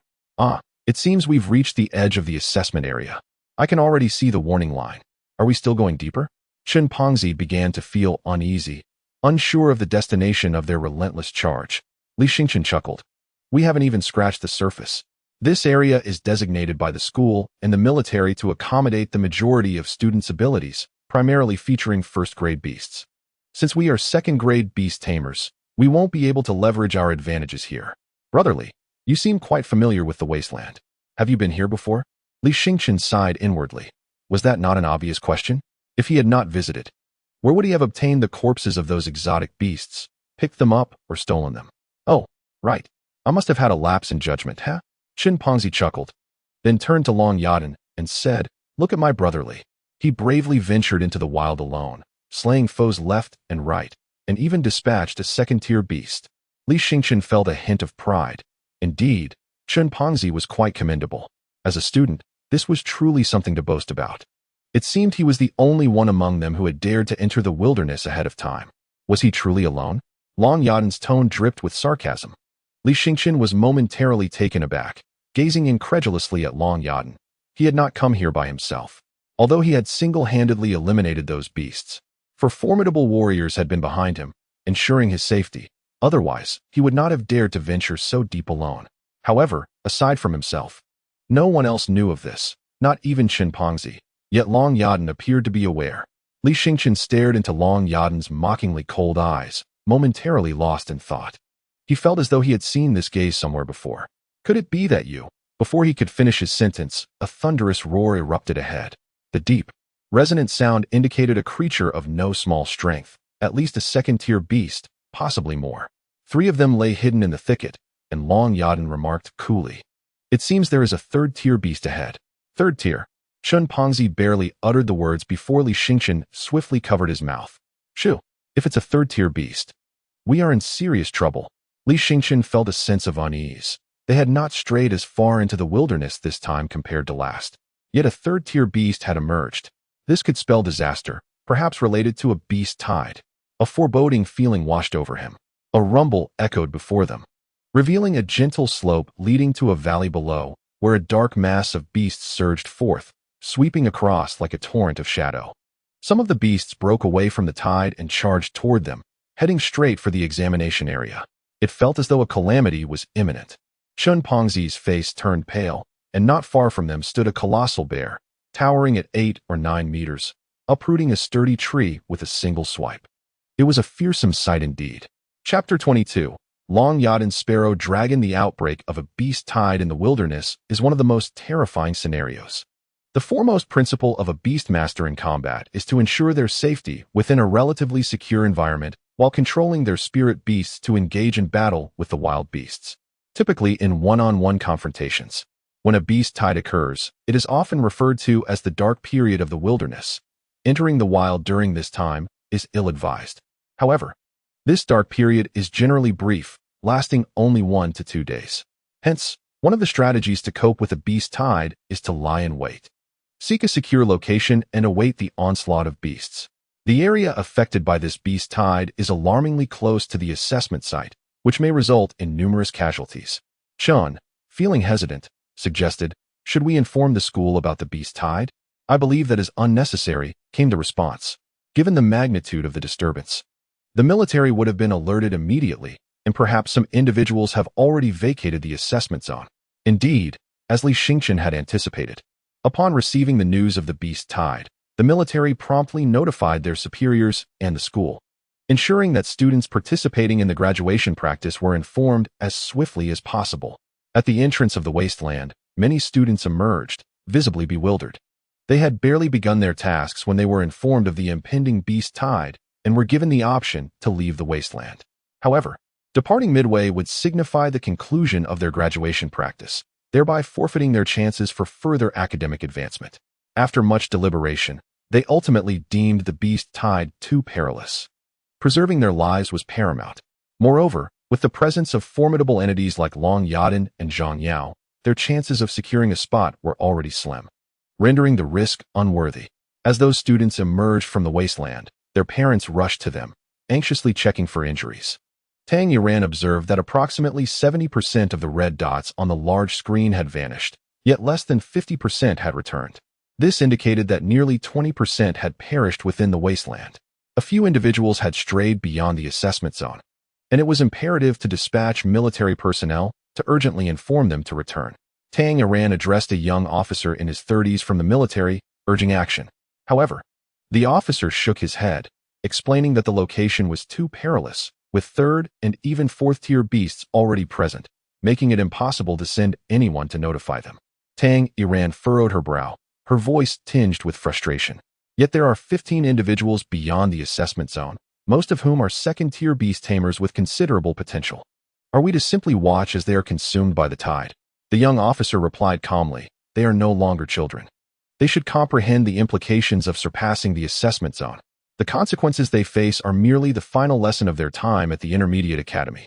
Tang Yadan found herself at a loss for words. This young officer, like her, had been dispatched from Fungu City, carrying a high level of ambition and reputedly impressive connections, making him difficult to influence. With no one else to rely on, she resolved to take matters into her own hands. Long Yadan and Li Xingchen were her team members, and particularly with Long Yadan's unique status, it was imperative that she ensured her safety. "I must remind you that our military's role extends beyond maintaining order. We are also responsible for the fairness and integrity of the students' graduation practice. As an instructor, should you interfere with the outcomes of their practice, it will result in the nullification of their achievements." The young officer further asserted to the other parents, "No one is permitted to interfere with the students' graduation practice. Otherwise, their results will be rendered void." The crowd exchanged glances, as approximately 30 students remained unaccounted for, still alive, yet hesitant. "My son possesses merely a first-grade water frog. What combat prowess can he possibly exhibit? I remain uncertain of his fate, whether he lives or dies. I do not pressure him to attend a prestigious academy. My only desire is for his safe return." Alas, Chen's father, a portly man, weeps bitterly. Li Lishan's countenance was grave. He never anticipated such an event. Should he intervene or refrain? If his interference leads to Xingchen's practical scores being nullified, will Xingchen harbor greater resentment towards him? Yet, if he does not act, Xingchen's chances of survival are exceedingly slim, nearly non-existent. In the thicket, Li Xingchen and his companions held their breath, for not far from them, having just passed a third-grade beast, 3 second-grade beasts approached, accompanied by several first-grade beasts. Having gained experience, Li Xingchen signaled to Chun and Long Yadan. The trio summoned their spirit beasts simultaneously and charged towards the 3 second-grade beasts. The little fire fox bit through the neck of one wolf beast, while the water frog, having evolved into the heavenly cold ice toad, no longer spewed water bullets but icy projectiles, striking another wolf beast with a resounding impact. Long Yadan's spirit beast was an enchanting bird adorned in vibrant plumage. Though diminutive, it emanated an aura that rendered the surrounding beasts utterly submissive. Li Xingchen was astonished. Could this be the ancient clan of the wilderness? He had never encountered them before, yet upon witnessing Long Yadan's bird, he could distinctly perceive the vast disparity between her spirit beast and those of others. A sparrow dragon, Long Yadan, typically reticent, explained to Li Xingchen. "A sparrow dragon?" Li Xingchen was astounded. Was not the sparrow dragon a variant of the dragon clan? The dragon clan is one of the dominators of the wilderness, and it is said that among the colossal beasts reigning over the plains, one belongs to the Dragon Clan. If the pinnacle of beast tamers culminates in the ancient clan of the wilderness, then the apex of that clan is undoubtedly the Dragon Clan. This assertion is not exaggerated in the least. Chin's eyes widened in realization. No wonder Long Yadan seldom attended classes at the academy, yet consistently ranked first. She was truly a prodigy, with an insurmountable gap between her and ordinary individuals. Long Yadan, you are remarkable, Chin exclaimed in uncontainable excitement. At that moment, the several beasts, subdued by the sparrow dragon's presence, seemed almost trivial in comparison, making Li Xingqian's and his spirit beasts seem superfluous. You are impressive as well. You managed to evolve a rather ordinary water frog into the rare heavenly cold ice toad. Though not of the ancient clan, its potential is commendable. Receiving praise for his spirit beast, Chun felt a swell of pride. I agree. This is largely thanks to Brother Li. Otherwise, I might have only evolved into a common water frog. Long Yadan cast a profound glance at Li Xingqian, astonished to discover he was also an evolutionist. It is hardly worth mentioning. I merely stumbled upon this in a book. Li Xingqian did not take pride in his accomplishments. He was acutely aware that his ability to propose evolution plans stemmed from the system allowing him access to data on spirit beasts below the third rank and their evolution paths. This capability faltered when it came to third rank and higher beasts. Long Yadan expressed mild surprise, not expecting Li Xingqian to possess such a skill. After all, this knowledge transcended the grasp of an ordinary student. Li Xingqian chose not to linger on the subject and swiftly directed the little fire fox to eliminate the subdued beasts, while Chun Pongzi commanded the Tianhan ice toad to dispatch a second-rank beast. Chapter 23. The scoreline of previous years. Although the competition was in a team format, each participant's scores were calculated individually. Thus, each student was required to slay beasts and collect their blood, which was then deposited onto tokens distributed by the Academy to record their achievements, transmitting real-time data to the central control token. Long Yadan generously declined to claim any of the 3 second-rank beasts and several first-rank beasts. Li Xingqian and Chun Pongzi also refrained from being presumptuous. With Long Yadan's second-rank K Long, they were virtually invincible against any beast below the third rank. The graduation practical lasted 3 days, ensuring Long Yadan would secure her admission effortlessly. Meanwhile, anxious parents outside the arena noticed a sudden change on the screen. 2 new names surged ahead of the rest, instantly appearing atop the rankings. Naturally, Li Xingqian led with a score of 23 points, followed by Chun Pongzi with 17 points.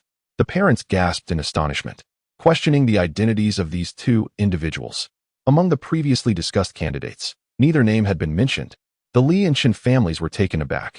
Reports from military scouts indicated that the beast tide had not yet subsided, meaning most students remained concealed.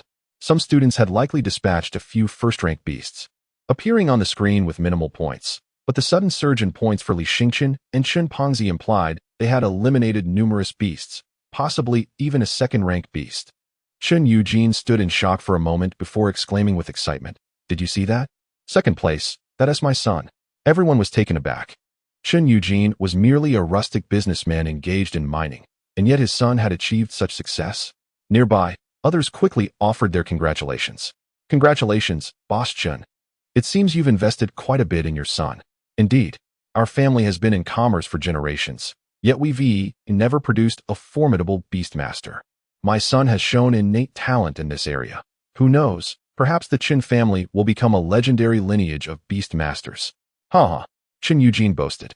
"To provide my son with evolution water for the toad, I've readily spent 100 spirit crystals." The crowd gasped in astonishment. 100 spirit crystals. With just a little more money, one could acquire a B-grade qualified spirit beast cub, could one not? "I have heard that your son possesses a C-grade superior quality one. Is it truly worth it?" Qin Eugene was momentarily at a loss for words, and then, in a huff, retorted, "I have the funds and the desire. What business is it of yours?" Laughter erupted among the crowd. Someone scoffed, "What's the rush?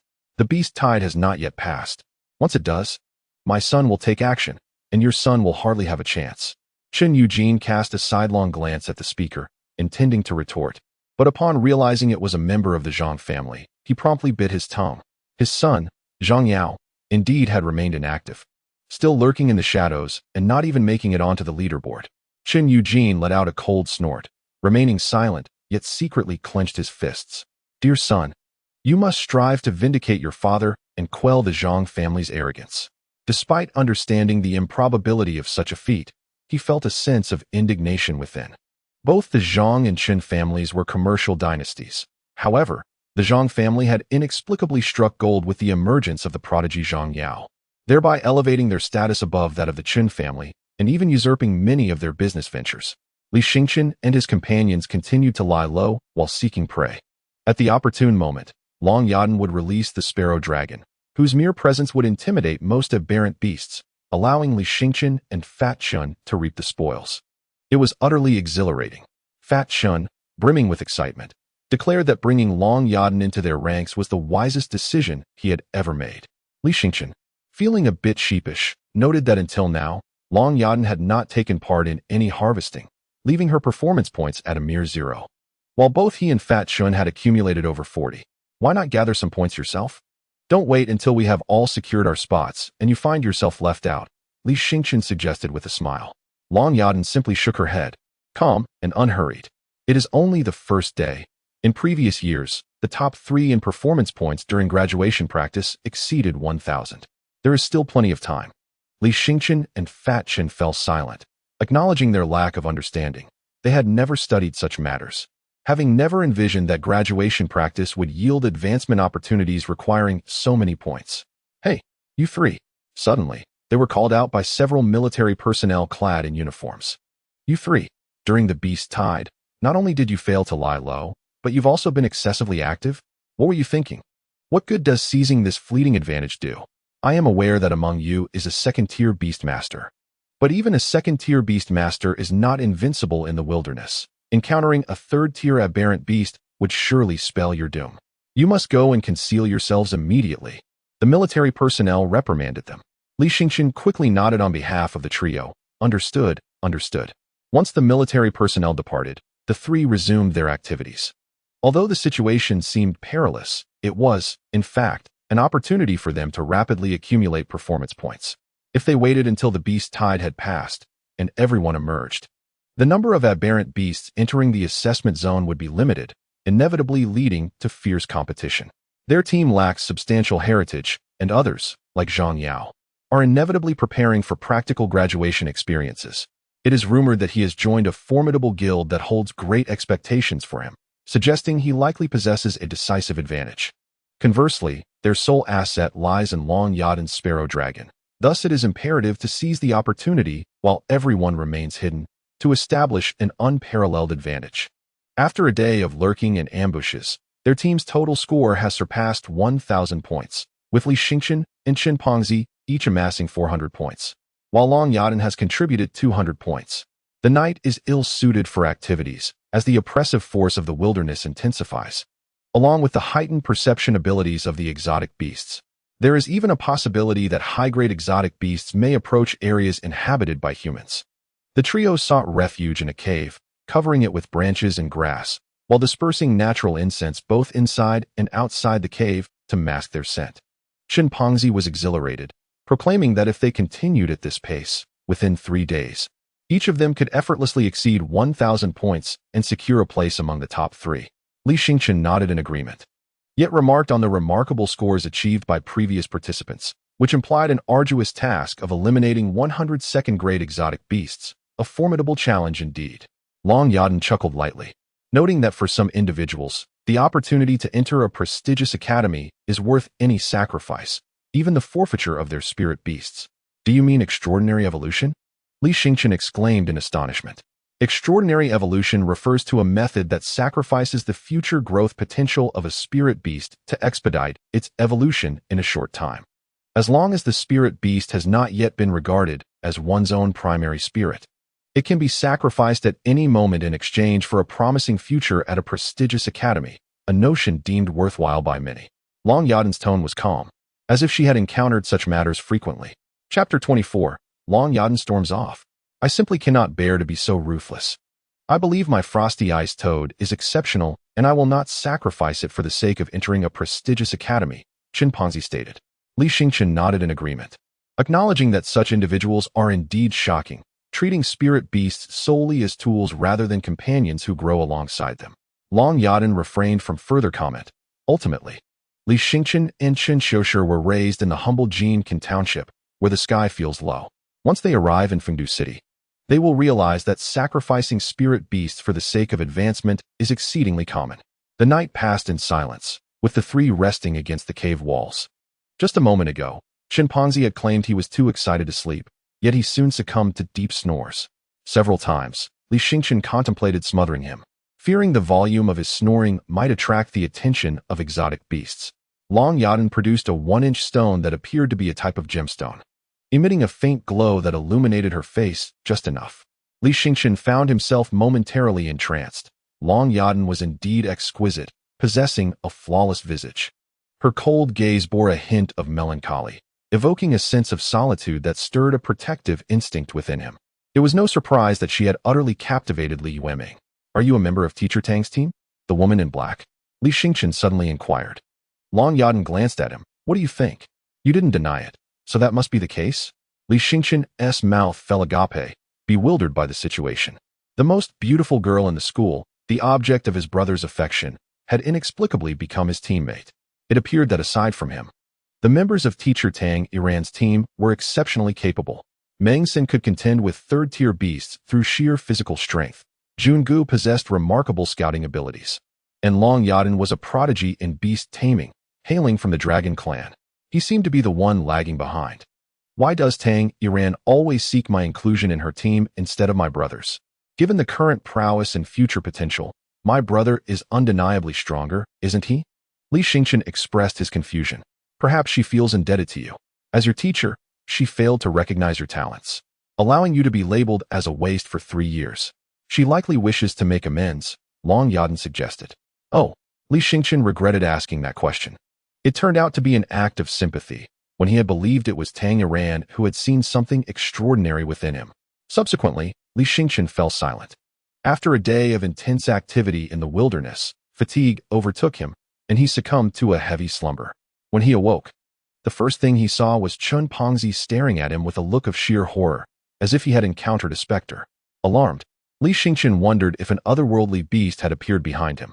However, he was leaning against a wall. What kind of beast would crawl upon a wall? Perhaps a serpent? Anxiety surged within him. Encountering a snake in the cave could be perilous, especially if it were venomous. Chimpanzee, upon noticing his awakening, frantically gestured with his eyes, causing Li Xingchen's heart to race even more. He dared not move, realizing he could only rely on Long Yadan's Tulong. It was imperative to intimidate the serpent with her presence. Otherwise, whether it was the little fire fox or the icy toad, no one could save him. Long Yadan was right beside him, and he cautiously tapped her leg, fearful of startling the serpent, making his movements exceedingly subtle. Yet, Long Yadan seemed completely oblivious, as if she were in a deep slumber, showing no signs of response. Chun Pongzi's expression grew even more horrified, and Li Xingchen felt a chill from above. Sensing that the serpent was perilously close, ready to strike at any moment, Li Xingchen abandoned all restraint, frantically tapping Long Yadan. Resting my head on your shoulder for an entire night was insufficient, and now you are already taking action? A chilling voice, laced with malice, startled Li Xingchen. He quickly rolled forward, drawing the dagger from his waist, only to discover that there was nothing on the wall. Meanwhile, Long Yadan regarded him with a frosty gaze. Li Xingchen seemed to grasp the situation. The chubby fellow had not warned him about a serpent beast, but rather cautioned him against leaning on the shoulder of the school beauty, Long Yadan. The coolness above was not the breath of a serpent beast, but rather the icy glare of Long Yadan. He pondered whether placing his hand on Long Yadan's leg might have been misconstrued. Would she think he intended to take advantage of her while she slept? Just as Li Xingchen was about to inquire, he met Long Yadan's murderous eyes and understood that there was no need for questions. She had already formed her conclusions. Even Chun, the chubby one, wore a look of disdain, exclaiming, "Li Xingchen, I never imagined you to be such a person. You appear so proper ordinarily. But when faced with a beauty, you display quite the audacity. Get lost. You've created this misunderstanding." Li Xingchen retorted, "Is it my fault you leaned against Long Yadan's shoulder? Is it my fault you placed your hand on her leg?" Chen's envy was palpable. Long Yadan was the school beauty whom all the boys dared not approach. Even the talented Li Yueming behaved with utmost decorum around her. Yet Li Yueming had done what all other boys could only dream of. Get lost. Li Xingchen's face flushed with embarrassment.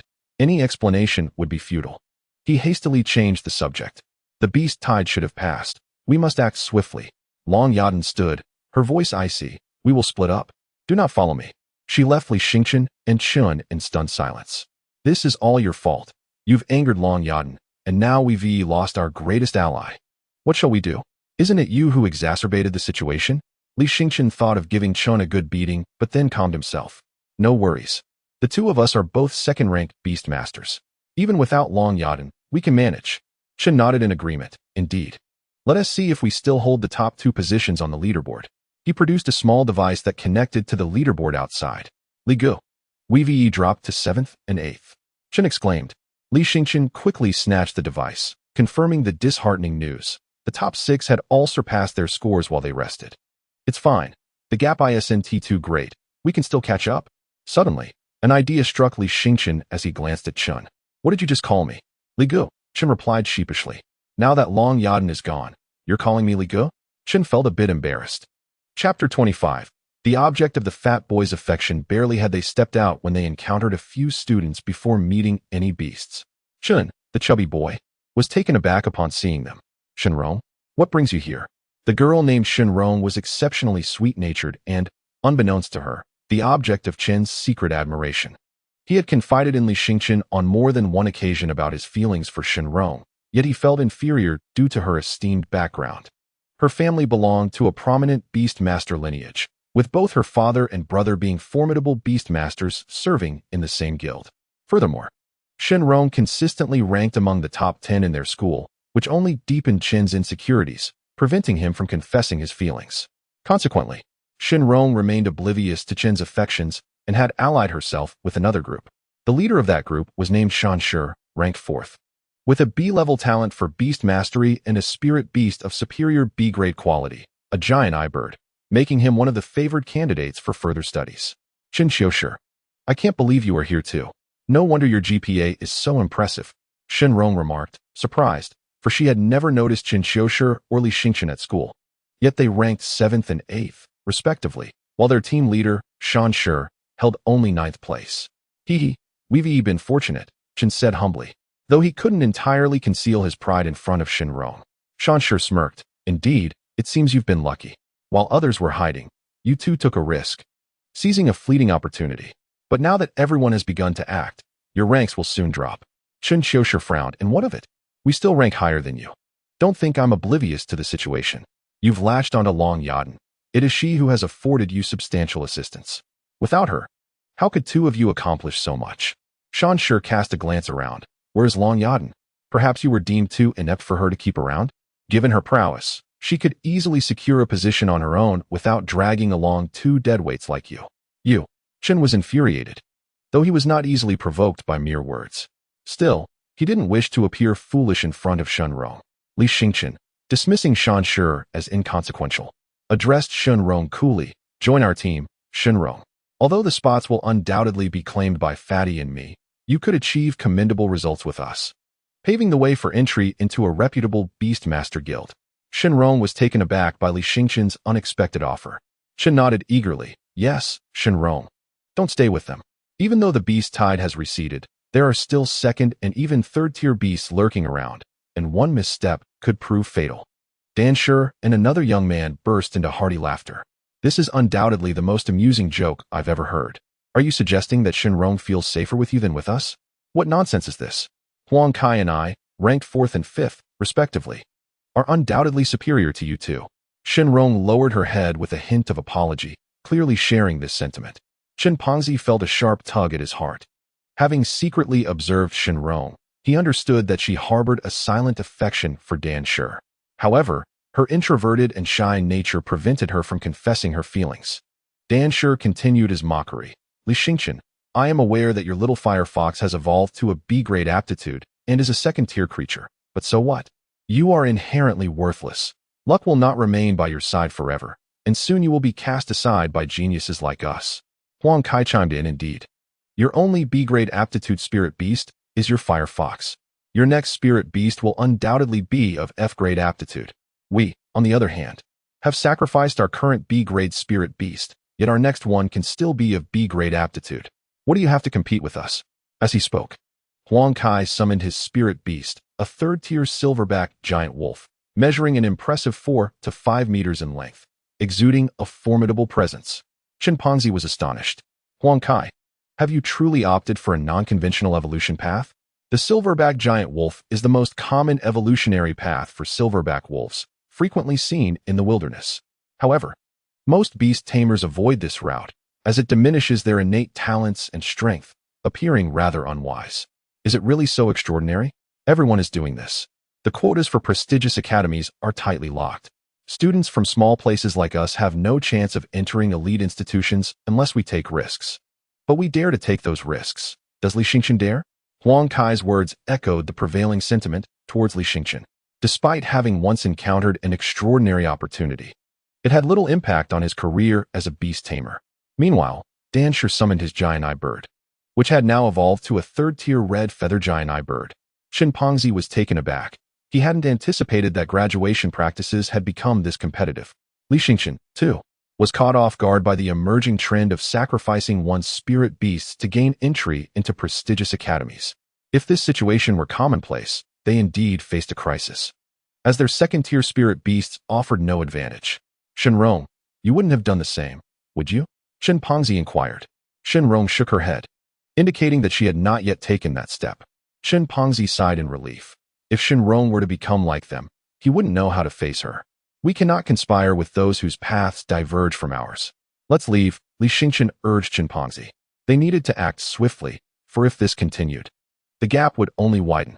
Chimpanzee glanced at Shenrong, who clearly intended to continue trailing Dan Shi and Huang Kai, showing no inclination to accompany them.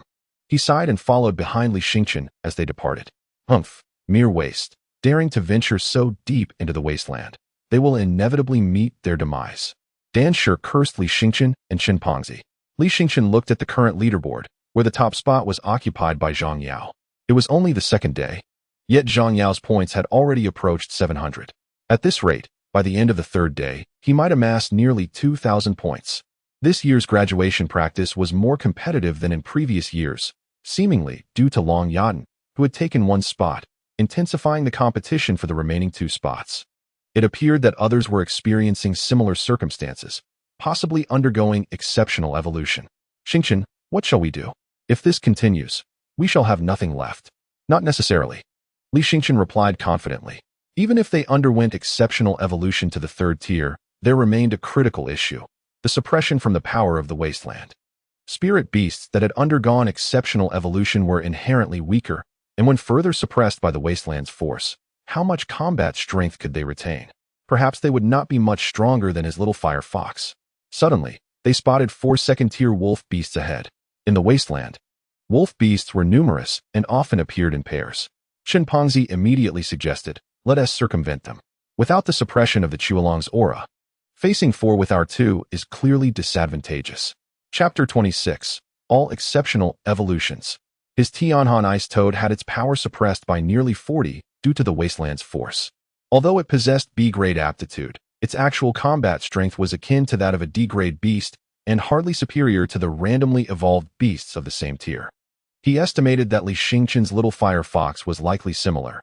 It might even be subjected to greater suppression from the wasteland's power. Yet, Li Xingchen charged forward without hesitation. Sky, bestow the power of the heavens upon the little fire fox to counteract the wasteland's force. He silently implored the system. As soon as the words left his mind, a faint luminescence enveloped the little fire fox, instantly nullifying the suppression it faced from the wasteland's power. The little fire fox was then free to exert its full strength.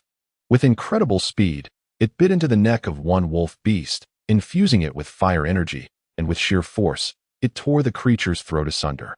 Chimpanzee was astonished. Li Xingchen's method was ingenious, concentrating fire energy upon the little fire fox's teeth, significantly enhancing their sharpness, allowing it to effortlessly penetrate the tough hide of the second-tier wolf beast and dispatch it. After dealing with one wolf beast, the little fire fox swiftly pounced on another, employing the same technique to eliminate it. The remaining 2 wolf beasts finally reacted, lunging simultaneously at the little fire fox. Chimpanzee, Li Xingchen shouted immediately. Chimpanzee snapped to attention and hurriedly commanded the Tianhan ice toad to assist the little fire fox, using ice projectiles to block the two wolf beasts' assault, granting the little fire fox precious time to take them down one by one. Subsequently, the little fire fox did not kill the two second-tier wolf beasts, but left them gasping for breath, allowing the sky-cold ice toad to deliver the final blow. Shin Fatty was astonished. Although it was not as effortless as when the sparrow dragon was present, the little fire fox's prowess truly impressed him. Lee, your little fire fox is surprisingly unrestrained by the forces of the wasteland? Shin Fatty was keenly aware of the implications. Could it be that the little fire fox belonged to the ancient clan of the wasteland? The minimal pressure from the wasteland forces suggested that the bloodline of the little fire fox was remarkably pure. How could this be possible? As a species typically cultivated by humans, a fire fox could not possibly be an ancient clan of the wasteland. Li Xingchen offered no further explanations. Nothing he could say would quell the doubts swirling in Shin Fatty's mind. He could only attribute this phenomenon to a rare miracle. Songtian, can you sense the second-tier beasts nearby? Preferably solitary or in pairs that the little fire fox and the sky-cold ice toad can handle. When the power of Songtian is attached to a second-tier spirit beast, it can sense the presence of beasts within a 3-kilometer radius. Li Xingchen's eyes brightened.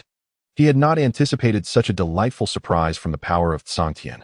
June, from Tang Iran's team, could sense beasts within a 3-kilometer radius, making him the eyes of Tang Iran's group, and she valued him highly, indicating that this ability was indeed quite rare. With the enhancement of Songtian's power, the little fire fox could effortlessly achieve this. Let us go. There are 2 second-tier beasts and several first-tier beasts ahead. Everyone began to mobilize. The number of beasts was not overwhelming, so the strategy was to prioritize eliminating the second-tier beasts before tackling the first-tier ones, ensuring maximum efficiency. Thus, whoever could locate the fewer second-tier beasts first would gain the upper hand.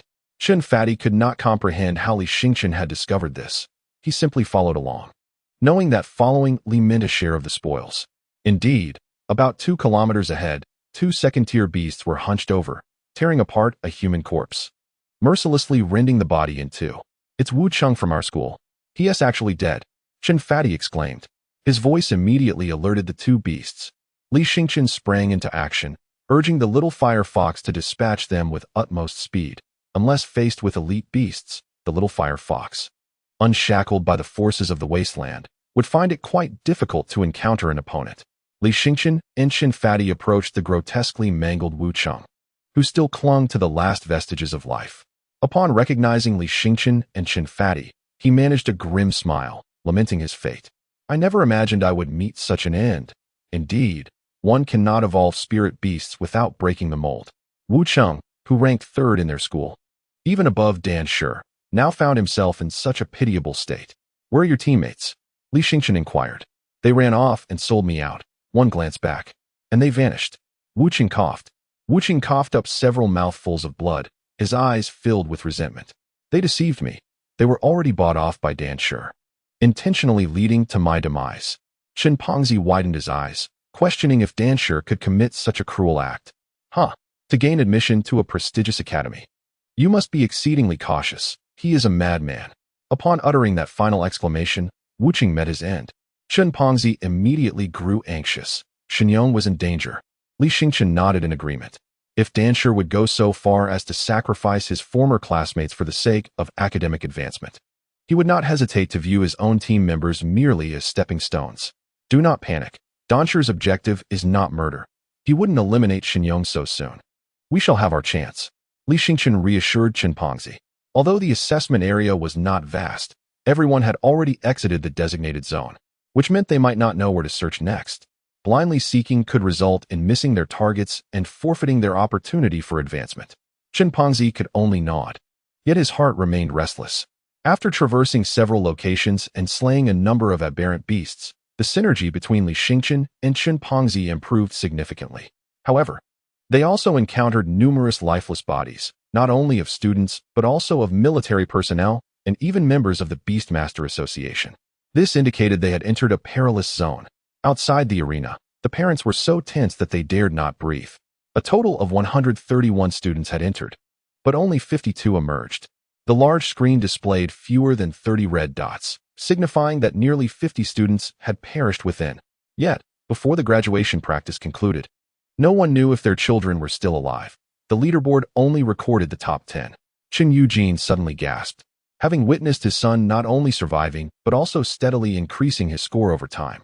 Regardless of whether he could ultimately secure a top 3 position, it at least confirmed that his son was alive and in good condition. At that moment, Li Lishan also felt a wave of relief. Xingchen was still alive. This year's graduation practice was harsher than in previous years. It appeared many had undergone significant evolution of their spirit beasts, including Zhang Yao, who held the first position on the leaderboard. They had witnessed Zhang Yao's score surge by 100 points in one instance.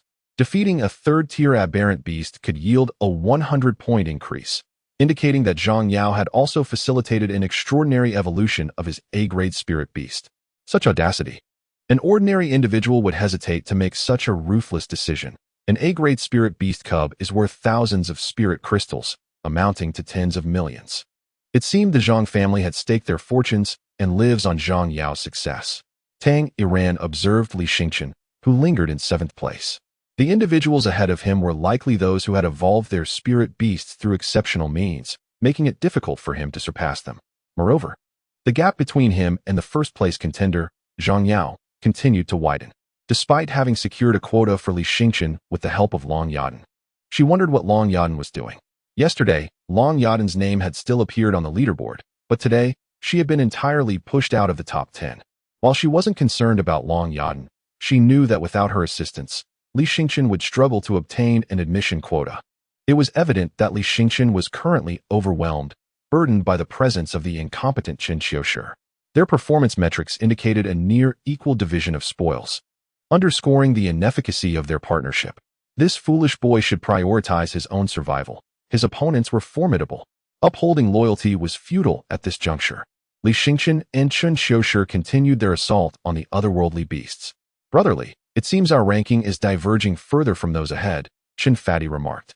As he scrutinized the performance leaderboard, he suggested, perhaps you should focus solely on your own advancement, or we could collaborate to ensure you secure a quota. The leaders ahead seem to be employing a strategy that prioritizes individual gains over team success. They must have reached some sort of unspoken agreement. Chen Fati had come to a realization. The rapid increase in points among the top ranks was indicative of their status as team leaders, while their own team members had not made a single appearance on the leaderboard, which spoke volumes.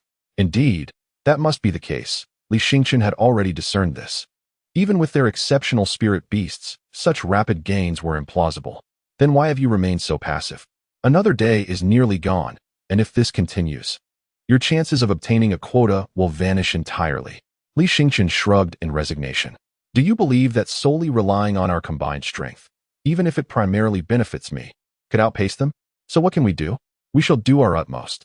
Who could have anticipated their ruthlessness? If we fail to secure admission, we can join the same Beast Tamer Guild, strive to enhance our performance, and perhaps larger guilds will recruit us. The path to becoming stronger does not hinge solely on academic advancement. While it was a valid point, Chen Fati gazed at his own performance metrics on the leaderboard. He mused that had Li Xingchen monopolized their accomplishments since parting ways with Long Yadan, he could have potentially ranked 4th, leaving some hope yet. Suddenly, they heard a commotion ahead. Exchanging glances, they crouched down and stealthily approached. Classmate Dan Shi, Huang Kai may still be saved. We cannot simply abandon him. Ahead were Dan Shi and Shun Rong, and not far behind them, Huang Kai was cornered by a constricting serpent beast atop a tree, with no escape in sight. His silver-backed giant wolf was on the brink of collapse, being savaged by 2 third-grade otherworldly beasts. To elevate the silverback wolf to the silverback giant wolf, one must sacrifice its innate qualities, transforming what was originally a B-grade creature into a D-grade, third-tier silverback giant wolf, rendering it comparable in power to other beasts of the same tier in the wilderness. However, the beasts in the wild have adapted to their harsh environment.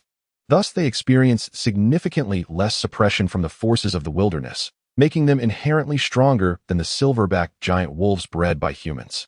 Consequently, when faced with the assault of 2 third-tier beasts, the silverback giant wolf is utterly devoid of any capacity for counterattack. Dan Shi's red-feathered giant eye bird appears largely unscathed. Yet Dan Shi has no intention of rescuing Huang Kai. Huang Kai bellows, Dan Shi, how can you abandon me and flee? Dan Shi sneers, do not assume I am oblivious to your intentions.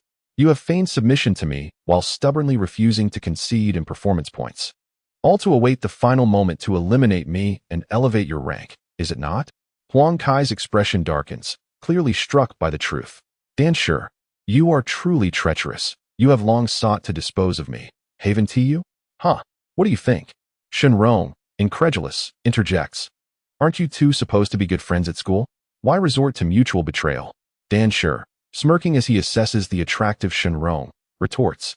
Why do you always put on a facade of being a good girl? You joined my team yet refuse to claim any performance points. What is your true intention? Shenrong gazes at Dan Shi, now transformed, in disbelief. How can you say that? What do you mean by that? What are you truly scheming? Dan Shi advances menacingly towards Shenrong, his expression twisted. It seems you have feelings for me.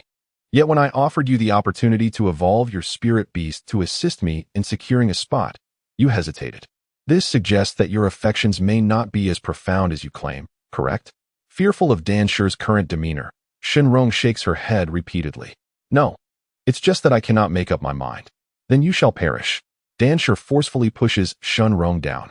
Her spirit beast, a colorful moon rabbit adorned with a colorful crescent on its forehead, leaps to her defense upon witnessing its master being mistreated. Suddenly, the red-feathered giant-eye bird dives down, pinning the colorful moon rabbit to the ground, its sharp claws piercing the frail body, crimson blood spilling forth. Do not harm the colorful moon rabbit, Shenrong exclaims in horror, her eyes wide with disbelief. She cannot comprehend why Dan Shi has undergone such a drastic change. Shedding his previously genteel demeanor, was that gentility merely a facade? Instead of worrying about the colorful moon rabbit, Dan Shi suggests she ought to be more concerned for her own safety. To be candid, you could be considered a campus beauty. If only your personality were a touch more extroverted, you would surely be quite popular at school. I am rather tempted to savor the essence of this obedient girl before you meet your demise, allowing you to experience being a complete woman. With predatory intent, Dan Shi lunges at Shenrong, who pales in fear. Heavenly Frost Ice Toad. Suddenly, an angry roar pierced the air, followed swiftly by an icy projectile hurtling towards them. The red-winged giant-eyed bird reacted with remarkable speed, unfurling its enormous crimson wings to shield Dan Shi from the icy missile, which crystallized upon impact before being shaken off. Chimpanzee, consumed by fury, glared fiercely at Dan Shi. Dan Shi, are you still a man? Knowing that Shenrong has feelings for you, how could you inflict such harm upon her? Upon recognizing the intruder, Dan Shi scoffed. I wondered who it was. Turns out to be the useless brother. Noticing the Tianhan ice toad beside Chimpanzee, he furrowed his brow. You've actually evolved a water toad into such a rare creature? No wonder you were reluctant to break through. This Tianhan ice toad must possess nearly A-grade qualifications, right? In a sense, it's a close relative of the ancient tribes of the wilderness. Your luck seems rather commendable. A tinge of jealousy crept into Dan Shi as he pondered the rarity of such a lineage. How had it evolved? Shenrong, seeing Chimpanzee come to her aid, was first taken aback, then shouted, Shi, you all need to leave quickly. Dan Shi is extremely dangerous. He will kill you. Chimpanzee snorted. We're here to kill him. Aren't we, Liga? Li Xingqian was at a loss. He hadn't anticipated needing to intervene. He had thought Chimpanzee intended to confront Dan Shi alone. With a sigh, he spoke, Dan Shi. We have witnessed your treachery against Huang Kai and your bullying of female classmates. Even Wu Cheng fell victim to your schemes. Your demise would not be regrettable. Dan Shi looked at Li Xingqian with derision. You? Can you kill me? The two of you combined aren't even my match. Since you've seen me, you might as well perish together. The red-winged giant-eyed bird surged towards Li Xingqian and Chimpanzee with formidable might. Shenrong could only avert her gaze, as she envisioned the gruesome scene of their heads being crushed. Chapter 28. The Power of the Firmament Engaged. Little Fire Fox. Charge. Li Xingqian issued an immediate command. The little fire fox responded with impressive speed, launching itself forward without hesitation. A mantis trying to stop a chariot. Dan Shi sneered. A second-tier spirit beast against a third-tier one is akin to a kitten facing a tiger. What do you intend to use to halt my red-winged giant-eyed bird? Tear it apart. The shrill cry of the red-winged giant-eyed bird seemed capable of shattering eardrums. Chimpanzee could not allow Li Xingqian's little fire fox to confront the danger alone, so he commanded the Tianhan ice toad to charge in support. However, at that moment, the ice projectiles from the Tianhan ice toad struggled to hit the airborne red-winged giant-eyed bird. Winged spirit beasts were indeed challenging opponents, their flight paths erratic. With each flap of its wings, the red-winged giant-eyed bird soared unpredictably, causing the ice projectiles to miss narrowly. Li Xingqian, your only B-grade spirit beast is about to perish beneath my red-winged giant-eyed bird. A useless being wishing to turn the tide must first seek the approval of geniuses like us. The smile on Shansher's face grew increasingly sinister. In his eyes, the little fire fox was already dead. Chimpanzee's expression darkened. It was over. The little fire fox was undoubtedly no match for the red feather giant-eye bird. The disparity between a second-grade spirit beast and a third-grade spirit beast was considerable. Yet, among all the spectators, it seemed that only Li Xingqian remained oblivious to the difference, recklessly commanding the little fire fox to charge at Shansher's red feather giant-eye bird. Unleash! Li Xingqian suddenly shouted, a command for the little fire fox, or rather, for the celestial power. The celestial power had two applications. One was to assist the attached spirit beast in countering the suppression of the wilderness energy, while the other was to temporarily enhance the strength of the attached spirit beast. This allowed the attached spirit beast to unleash power far exceeding its current tier. Suddenly, a layer of mysterious radiance enveloped the little fire fox. With this illumination, the little fire fox's strength, speed, and even the fire energy within surged dramatically. Before the red feather giant-eye bird could react, the little fire fox leapt up and caught it off guard. The little fire fox's claws were remarkably sharp. After seizing the red feather giant-eye bird, it swiftly flipped and pinned it down, pressing it into the ground. The red feather giant-eye bird let out a piercing cry, seemingly bewildered by the sudden surge of power from the little fire fox. At that moment, the little fire fox appeared to undergo a transformation, its body engulfed in raging flames, viciously biting the neck of the red feather giant-eye bird, which struggled in vain to escape. Layer after layer of red feathers were singed away, exposing the flesh beneath. Most flying spirit beasts possess advantages in agility and swiftness, resulting in comparatively weaker physical strength and defensive capabilities. The red feather giant-eye bird was no exception. In a short span of time, it was eviscerated by the little fire fox. A torrent of fire energy coursed into its body, inflicting immense pain, and its enormous eyes turned crimson. Shansher and many others were left in a state of disbelief. How could this be possible? The red feather giant-eye bird, which had undergone exceptional evolution, was unable to defeat even a second-grade spirit beast? Chimpanzee and Shenrong were equally stunned. The unfolding events surpassed their understanding of spirit beasts. A typical second-grade spirit beast could never unleash such formidable power. Otherwise, Shansher and his companions would not have made the decision to undergo exceptional evolution with their already promising spirit beasts. Chimpanzee's eyes widened in astonishment. He was utterly captivated. How extraordinary was this? It was his first time witnessing a second-grade spirit beast overpowering a third-grade spirit beast. Li Gu, amazing. Though Chimpanzee was unaware of the specifics of the situation, he felt an exhilarating thrill. Li Xingqian, however, did not share Chimpanzee's ease. He was acutely aware of the time. The attachment of celestial power was limited in duration, and the more celestial power was utilized, the shorter the time became. As time wears on, the little fire fox is inevitably reaching its limits. Above the little fire fox, a line of text reads, celestial power time remaining, 35 seconds. Only 35 seconds remain, far shorter than anticipated. It appears that the burden of celestial energy is far greater for the little fire fox than it had imagined. With a surge of determination, it must vanquish the crimson feather giant-eye bird. Li Xingqian has no choice but to take a desperate gamble. There is absolutely no room for the crimson feather giant-eye bird to survive. Should they lose the celestial power, the little fire fox might even enter a brief period of weakness, leaving them vulnerable to the lethal grasp of the bird. The little fire fox infused its teeth and claws with an immense amount of fiery energy, incinerating the innards of the crimson feather giant-eye bird. Amidst its piercing cries of agony, the bird ultimately lost all vitality. On the other hand, Shansher's face turned pale as he clutched his head in torment. Although he had not bonded the crimson feather giant-eye bird as his source spirit beast, its death still inflicted severe pain upon his beast imprint, a torment akin to neural agony echoing in his mind. Meanwhile, Huang Kai, witnessing this scene, was simultaneously swallowed whole by a serpent beast. Yet a hint of a smile graced his face. Shansher, your cold demeanor has left you friendless. You deserve this, Huang Kai remarked before meeting his own demise. Li Xingqian observed the two third-grade aberrant beasts feasting upon the flesh of the silver-backed giant wolf and promptly inquired of Chen Pengzi, "Shall we kill him? Or will you take the lead?" Naturally, he was referring to Shan Shi. Chen Pengzi hesitated. After all, killing a human and slaying a spirit beast are two entirely different matters. Spirit beasts are indeed creatures, while humans are kin. If you cannot bring yourself to do it, I shall, Li Xingqian urged. His intent was not born of cruelty, but rather an acute awareness that they could not allow Shan Shi to escape. Otherwise, this would amount to a self-destructive act during their graduation practice, which was strictly forbidden. If they managed to conceal their actions, everyone would turn a blind eye. For the instructors understood that graduation practice is inherently competitive. Sometimes, aside from slaying more aberrant beasts than others, one could also enhance their rank by eliminating those ranked higher. Moreover, where there are humans, there exists a world of rivalry and conflict. While humans may be kin, they can sometimes be more terrifying than aberrant beasts. Therefore, as long as the instructors remained oblivious, their act of killing Shan Shi would not be a concern.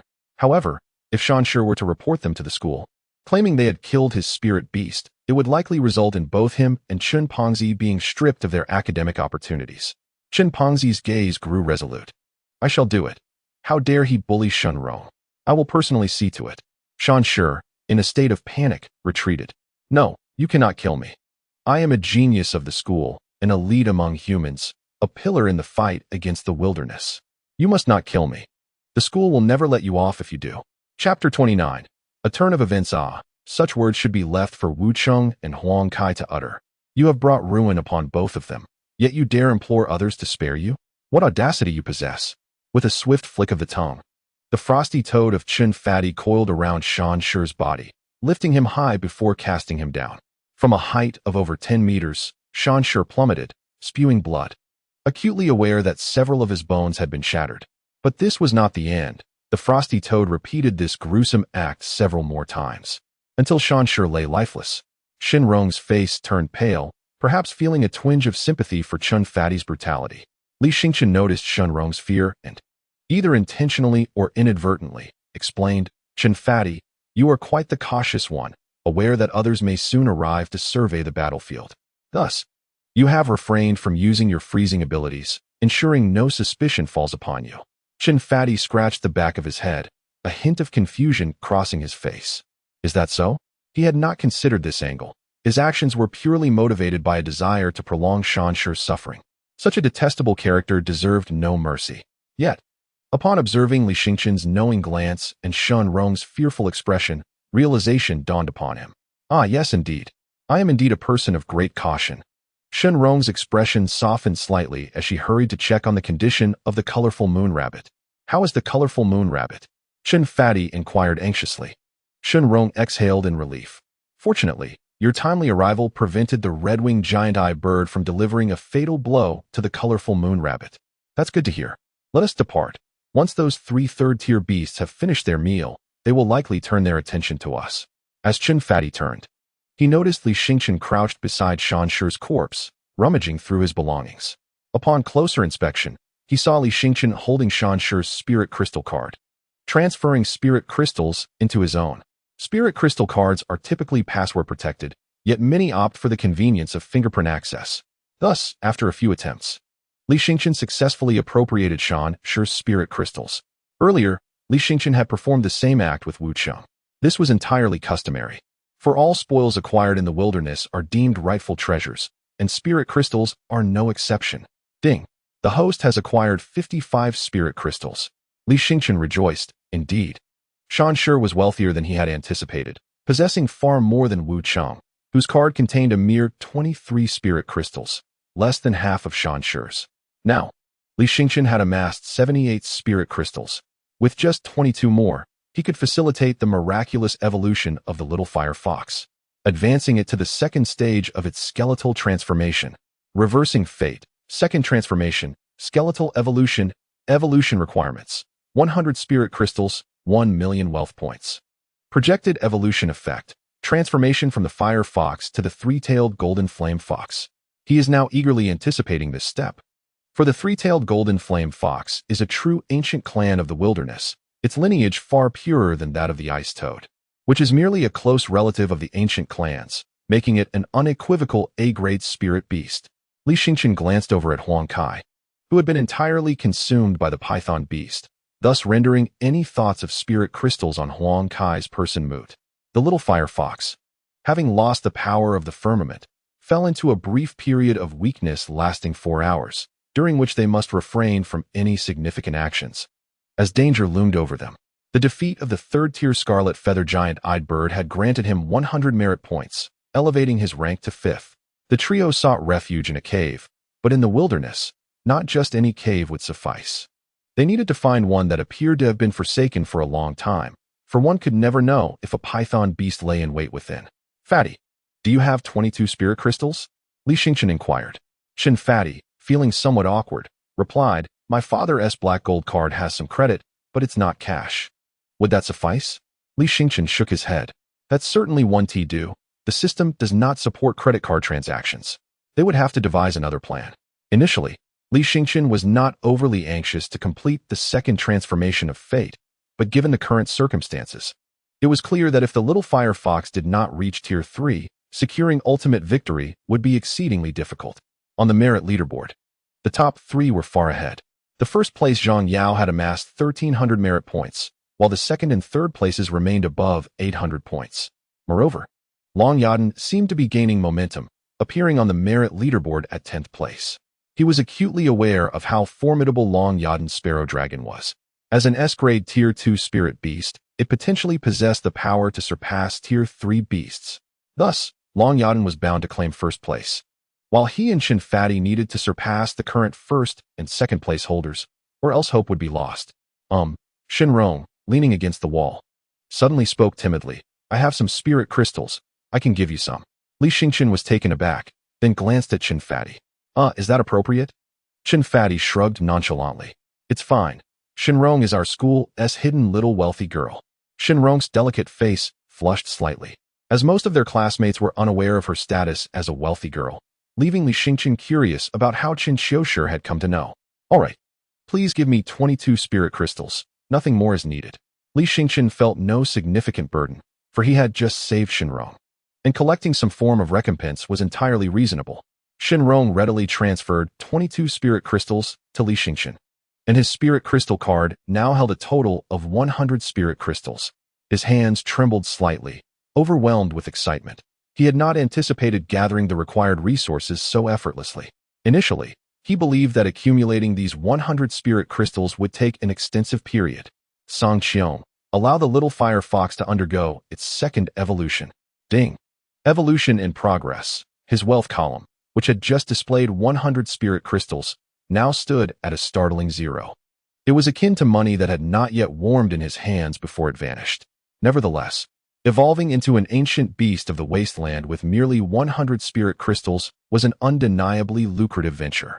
The Li family had purchased a young ancient beast from Fungu City for an exorbitant price, rumored to be worth over 1 billion, translating to 10,000 spirit crystals. He had achieved this evolution at merely 1% of the cost, inciting envy from others. Evolution requires time. Although he could expedite the process through the Song Qiong system, bypassing the need for concocting potions, some time was still essential. Time remaining for evolution, 3 hours 58 minutes. The completion of the evolution would coincide with the little fire fox's recovery, taking roughly 4 hours. Li Xingqian and his companions began to rest. Outside, the roars of exotic beasts occasionally pierced the air. They had scattered scent-masking powder and arranged defenses at the cave entrance, ensuring that as long as they remained silent, they would not attract the attention of the beasts. Outside, several bloodied military beast tamers suddenly emerged, startling the gathered parents. A young officer promptly approached, inquiring about the situation. A large number of third-tier beasts have appeared. The military beast tamers reported urgently. The situation is extremely critical. Following yesterday's beast tide, several third-tier beasts have trailed behind, with some already reaching the northern outskirts of the assessment area. We are working to prevent their incursion into the examination zone. The crowd swiftly turned their gaze towards the northern assessment area, where numerous red dots indicated students daring enough to leave the assessment zone, vying for academic placements. In other words, these individuals could well be the most gifted and elite from the 3 major academies. Only the truly talented would risk such danger. How many third-tier beasts are there? the young officer inquired. At least over 30. A collective gasp resonated among the crowd. 30 or more third-tier beasts. This was nearing the scale of a siege. Is the military truly indifferent? One parent exclaimed in alarm. Chapter 30. Successful Evolution. Three-tailed golden flame fox. While they were eager for their children to secure academic placements, they did not wish for their lives to be jeopardized. In this overwhelmingly perilous situation, the opportunity for advancement seemed trivial. Survival was paramount. Quickly, bring the children back. What further practice is necessary under these circumstances? This is perhaps the most dangerous graduation exercise in Jean-Kin Township in over a decade. Chen Eugene shouted. The crowd immediately echoed his sentiments. Indeed, the last occurrence was over a decade ago, resulting in the deaths of numerous beast-taming prodigies. It is said that fewer than 1 in 10 survived. Li Lishan furrowed his brows, astonished that Xingqian would encounter such a perilous situation. Since 2 hours ago, Li Xingqian's grade point ranking had risen to 5th place and had not changed since. However, remaining on the ranking list indicated that there was no immediate threat to life. Yet, the absence of any updates for over 2 hours suggested that he might be ensnared in a dire predicament or facing a latent threat. The young officer regarded the irate parents and spoke coolly. Firstly, you must comprehend a crucial point. Where has the military delineated the assessment area? If it lies within the designated zone, we will certainly endeavor to eliminate most of the extraordinary beasts that exceed student capabilities. However, if it is beyond the assessment area, then it is their own choice to place themselves in danger, and it bears no relation to us. The crowd, filled with indignation yet rendered speechless, gazed at this officer, who had been directly dispatched from the military of Fungu City. His identity and background were still unclear, yet his manner was strikingly resolute and devoid of compassion. Moreover, the officer's assertion was valid. The standard graduation practice was confined to the assessment area, and venturing outside meant leaving one's fate to chance. Of course, the military was not devoid of humanity. Safeguarding prodigious beast tamers was also their duty. However, once the military intervened, it would signify that the student's grades would be nullified. If you agree, I shall dispatch personnel to rescue them immediately. The previously furious crowd fell into a contemplative silence. After all, having come this far, abandoning the effort now would render all their children's hard work futile. Yet, some were astute enough to seize the opportunity to have the military rescue their children, knowing full well that, given the competitive nature of this year's graduation practice, their offspring had little hope left. With nearly a day passing and their names absent from the ranking list, and with so many life indicators gone, the uncertainty of life and death loomed large. It would be better to ascertain whether their children were still alive. If so, they would bring them out. Generally, the military refrained from intervening until the completion of the graduation practice, but this year's circumstances were exceptional, prompting the young officer to relax the conditions. Immediately, dozens of parents beseeched the military to retrieve their children. Liang Bo inquired of Li Lishan, Master, do you believe that young Master Xingqian is within the assessment area or beyond it? Liang Bo was deeply concerned for Li Xingqian. Before the eldest miss vanished in the wilderness, he had been most apprehensive about Li Xingqian among the 2 children. Li Lishan inhaled deeply, beyond the assessment area. Although he was reluctant to acknowledge this truth, it was inevitable. The extraordinary beasts permitted by the military in the assessment zone were primarily of the 1st rank. Thus, to amass several hundred grade points, one would need to slay numerous beasts. Hence, it was likely that Li Xingqian was primarily targeting 2nd rank extraordinary beasts, which could only be found in areas managed beyond military jurisdiction. Liang Bo took a deep breath. What shall we do? With the prowess of young Master Xingqian, encountering a 3rd-grade beast would undoubtedly lead to his demise. Li Lishan now found himself deeply troubled. However, for Xingqian, this indeed presented an exceptional opportunity. Ranked 5th on the merit list, the prospect of entering the top 3 appeared promising. In such circumstances, anything could transpire. If their erroneous decisions thwarted Xingqian's relentless efforts, he might truly succumb to despair. Li Lishan understood that Xingqian had longed for a chance to sever ties with the Li family and completely depart from the Golden Silkworm Village. Thus, Xingqian must be eagerly anticipating enrollment in the prestigious Beastmaster Academy in Fungu City. However, rather than allowing Xingqian to harbor resentment towards him for eternity, he preferred to ensure his survival. If Xingqian were to perish, he would forever be unable to atone for his shortcomings as a father, rendering his existence a profound failure. Furthermore, upon his wife's return from the wilderness, she would undoubtedly feel utter disappointment upon learning the truth. Let us retrieve him. Li Lishan resolved instantly. The time for hesitation had passed. Upon hearing Li Lishan's determination, Tang Iran promptly interjected, "Masterly, perhaps we should wait a little longer?" Li Lishan regarded Tang Iran with confusion. He was well aware of her reputation as a distinguished teacher from Fungu City, renowned for her formidable abilities despite her youth. Not much older than her students. "Teacher Tang, have you not always held moonlight in high regard?" Li Lishan questioned, puzzled by Tang Iran's newfound interest in Xingqian. Tang Iran's cheeks flushed slightly as she admitted, "I sincerely apologize. As an educator, I failed to recognize the brilliance of Li Xingqian earlier. This is my oversight. However, his potential is immensely vast, and it would be a tremendous loss for him to miss the opportunity to enter the esteemed academy." Li Lishan countered, "But you have heard that over 30 third-grade beasts have appeared in their vicinity. It is perilously dangerous. Xingqian's spirit beast is merely second grade, leaving no chance of victory if he encounters them. I understand, but please rest assured. I hold Li Xingqian in high esteem, and I shall ensure his safety," Tang Iran stated confidently, glancing at the large screen displaying Long Yadan, who had ascended to 7th place. Since her appearance on the merit list, Long Yadan had rapidly climbed the ranks, likely due to her engagement in slaying third-grade beasts, earning 100 merit points per vanquished foe, thus explaining her swift advancement. Moreover, she had entrusted the task of safeguarding Li Xingqian to Long Yadan, who, despite her seemingly aloof demeanor, would indeed take the matter to heart. Witnessing Tang Iran's unwavering resolve, Li Lishan reluctantly decided to wait a while longer. Li Yueming, observing this exchange, felt a twinge of surprise. He had not anticipated that Teacher Tang would so favorably regard his elder brother. He sensed that his brother was undergoing some significant transformation. Inside the cave, a triumphant shout pierced the silence, shattering the tranquility of the cavern. Chen Pongzi and Shun Rong stirred from their slumber, awakened by the exuberance. The two individuals widened their eyes, staring in a daze at Li Xingqian, who had suddenly leaped up. "Did you just dream?" Chun, the portly one, inquired. "Haha. One might say it was a delightful dream come true." Li Xingqian could hardly conceal his excitement at that moment. The little fire fox had finally evolved into a three-tailed golden flame fox, a true member of the ancient wilderness clan. Moreover, his specimen was extraordinary. Typically, members of the ancient wilderness clan possess at least A-grade qualifications, which means they are all of A-grade or higher. However, A-grade specimens are relatively more common.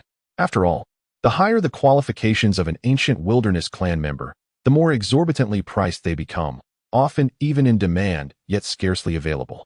As for his three-tailed golden flame fox, it boasted S-grade qualifications. It could rival even Long Yadan's sparrow dragon. Chapter 31. Following the incompetent holds no promise? Let us proceed. Everything is prepared. Our goal is to secure the first and second places, understood? Li Xingqian stated earnestly. Shenrong, I apologize, but I cannot guarantee your spot. I hope you can understand. Shenrong nodded vigorously. You need not concern yourselves with me. She then cast a puzzled glance at Chun, seemingly unable to comprehend why Li Xingqian suddenly exuded such confidence. Currently, the top two competitors had already surpassed 1,500 points, more than double their own scores, and with only a few hours remaining until the end of the graduation practice. It was nearly impossible to catch up unless Zhang Yao and his group ceased their hunts of the exotic beasts.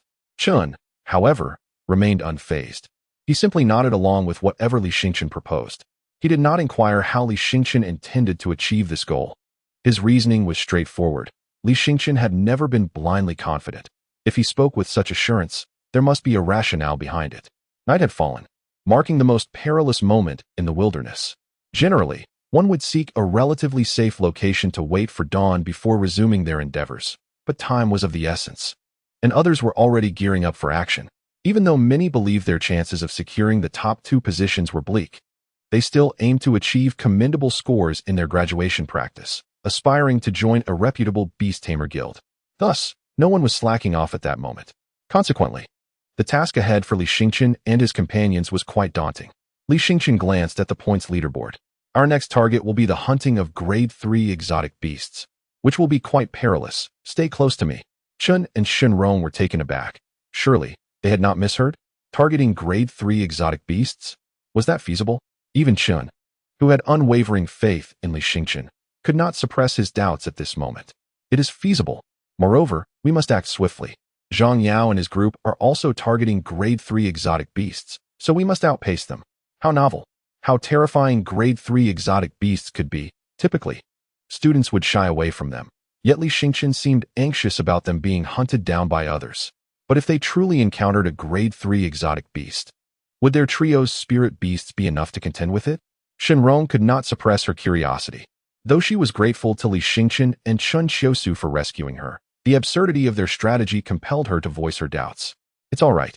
Li Xingchen has yet to finish speaking. Suddenly, the sounds of battle erupted ahead. You must hold it off. As long as my lightning python catches up, it will soon be slain. We can't endure this much longer. If this continues, our spirit beasts will be annihilated by this behemoth. Then you must hold it off. Otherwise, what purpose do you serve as burdens? Amidst the shouts, a golden-patterned scarlet flame leopard sprang forth from the dense forest, accompanied by 3 individuals. Li Xingchen recognized them as the top 3 beast tamers from the Second Academy, on par with the likes of Dan Shi from Martial City, possessing 1 third-tier spirit beast and 2 second-tier spirit beasts. The speed of the golden-patterned scarlet flame leopard was astonishing, moving like a blazing inferno. It was a challenge for any beast of equal rank to match its swiftness. Thus, the trio had evidently opted for a method of encirclement.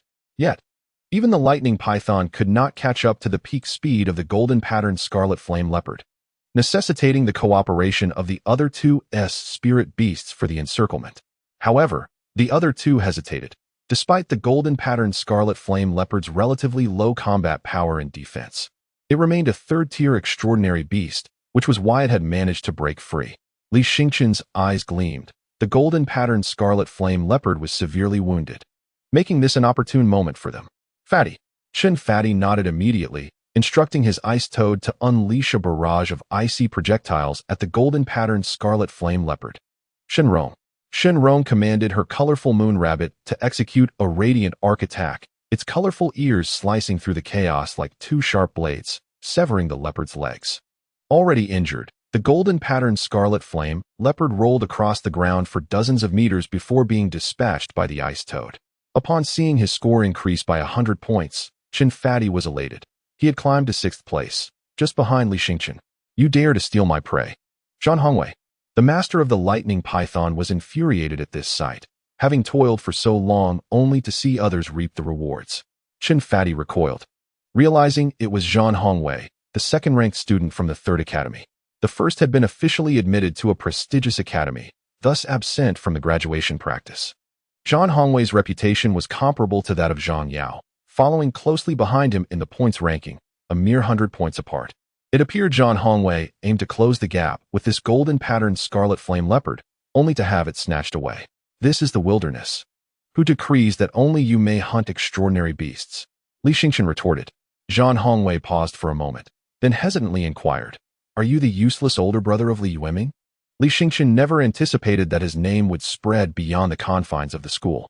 A girl, dressed rather provocatively, scoffed while standing beside Zhan Hongwei, remarking that although they were brothers, their talents were worlds apart, one possessing an A-grade beast taming aptitude, while the other languished with an F-grade. Another young man remarked indifferently that he had heard this so-called waste had achieved a rare resonance with a spirit beast during a taming attempt, resulting in the beast evolving to a B-grade quality of the 2nd tier. Nonetheless, that was of little consequence. Anyone daring to seize Zhan Hongwei's prey must meet their demise. Zhan Hongwei was filled with anger. Had he successfully slain the golden-striped crimson flame leopard, the gap between him and Zhang Yao would have narrowed significantly. Chun Pongzi gritted his teeth, asserting, The golden-striped crimson flame leopard was slain by me, so what do you intend to do about it? Zhan Hongwei cast a dark gaze at Chen Pongzi. Chen Pongzi, hailing from a wealthy family, frequently mingled within the upper echelons of society in Jin Xiang. Chen Qiushi, as a scion of the Chen family, why do you consistently associate with this waste, Li Xingchen? Your true intention is to use him as a stepping stone to get close to Li Yueming, isn't it? Yet your calculations have faltered. For Li Yueming is utterly uninterested in your tactics. Consequently, all you have earned is a reputation for consorting with a waste. Am I mistaken? Zhan Hongwei derided Chen Pongzi, who retorted furiously, You speak nonsense. My interest in Li Xingqian stems from his potential and has nothing to do with that fellow Li Yueming. Who would believe such a claim? You are enamored with the potential of a mere waste? Zhan Hongwei laughed maniacally. You can hardly secure your own safety. What could you possibly offer him? You have taken my prey, and thus, you all must perish. It is only natural for some to die in the aftermath of a beast tide, is it not? Immediately, Zhan Hongwei commanded the lightning python to strike like a bolt of lightning, targeting the ice toad. Chen Pengzi cried out, urging the ice toad to evade. But it lacked the speed of the golden-striped crimson flame leopard and was quickly ensnared. At that moment, the colorful moon rabbit charged in. But before it could fully launch its attack, the lightning python swatted it away with its tail, sending it flying a considerable distance. Zhan Hongwei taunted. What use is it to follow this waste, Li Xingqian? Your spirit beast is on the brink of death, yet he is powerless to protect you. Is this the outcome you desired? Crack. The sound of bones fracturing emanated from the ice toad, ensnared in the terrifying coils of the lightning python. Despite the ice toad's soft, slippery skin, it could not escape the grip of the lightning python, leaving it with no means of escape at this juncture. Chen Pengzi, on the verge of tears, began to regret his earlier actions, lamenting that he should never have attempted to seize Zhan Hongwei's prey, for now. The ice toad found itself in such perilous circumstances. Little Fire Fox. Suddenly, at the call of Li Xingqian, a flame erupted beside him, and a figure gradually emerged from the fire. Zhan Hongwei scoffed, declaring that for his lightning python, the arrival of any number of second-tier spiritual beasts was utterly futile, merely providing extra fodder. Naive beings truly believed that a second-tier spiritual beast with B-grade qualities was formidable? Let me enlighten you. Any third-tier beast could effortlessly dominate a second-tier one. The woman beside Zhan Hongwei, yearning to press her alluring body against him, further mocked Li Xingqian, asserting that their brother Zhan's lightning python, before its exceptional evolution, possessed top-tier B-grade qualities, far surpassing that of a lowly B-grade fire fox. Chen Fadi chimed in, warning, Li Gu, do not let the little fire fox engage. It is futile, as the disparity in strength with the lightning python is insurmountable. Only a senseless sacrifice awaits. Shen Rong echoed this sentiment, emphasizing that preserving strength and life was paramount. Battling the lightning python was utterly meaningless. Yet, as the figure stepped forth from the flames, the voices of the crowd fell abruptly silent. Little Fire Fox? What was this? It was no mere little fire fox. The creature measured approximately 4 to 5 meters in length, boasting 3 tails that resembled 3 golden flames, radiating a dazzling light amidst the dark wilderness. Its appearance was striking, with fur of a vibrant orange-red adorned with golden specks. A hint of danger glimmered in its elongated eyes. Everyone was rendered speechless. The ancient wilderness clan? They had studied this creature's information in their spiritual beast appraisal class. Among the ancient wilderness clan, it was considered exceedingly rare and ancient, possessing far greater prowess than the average member of its kind. It was said that a third-tier, 3-tailed golden flame fox could unleash flames exceeding 1,000 degrees Celsius. Capable of melting steel, it ranked among the most powerful of fire attribute spiritual beasts. How could this be? Zhan Hongwei was utterly astounded. This was Li Xingqian's little fire fox? Had Li Xingqian evolved his little fire fox into an ancient wilderness beast? Chen Fadi and Shen Rong were equally dumbfounded. Just moments ago, it was a little fire fox. How had it transformed into an ancient wilderness beast? Chen Fadi's skin prickled.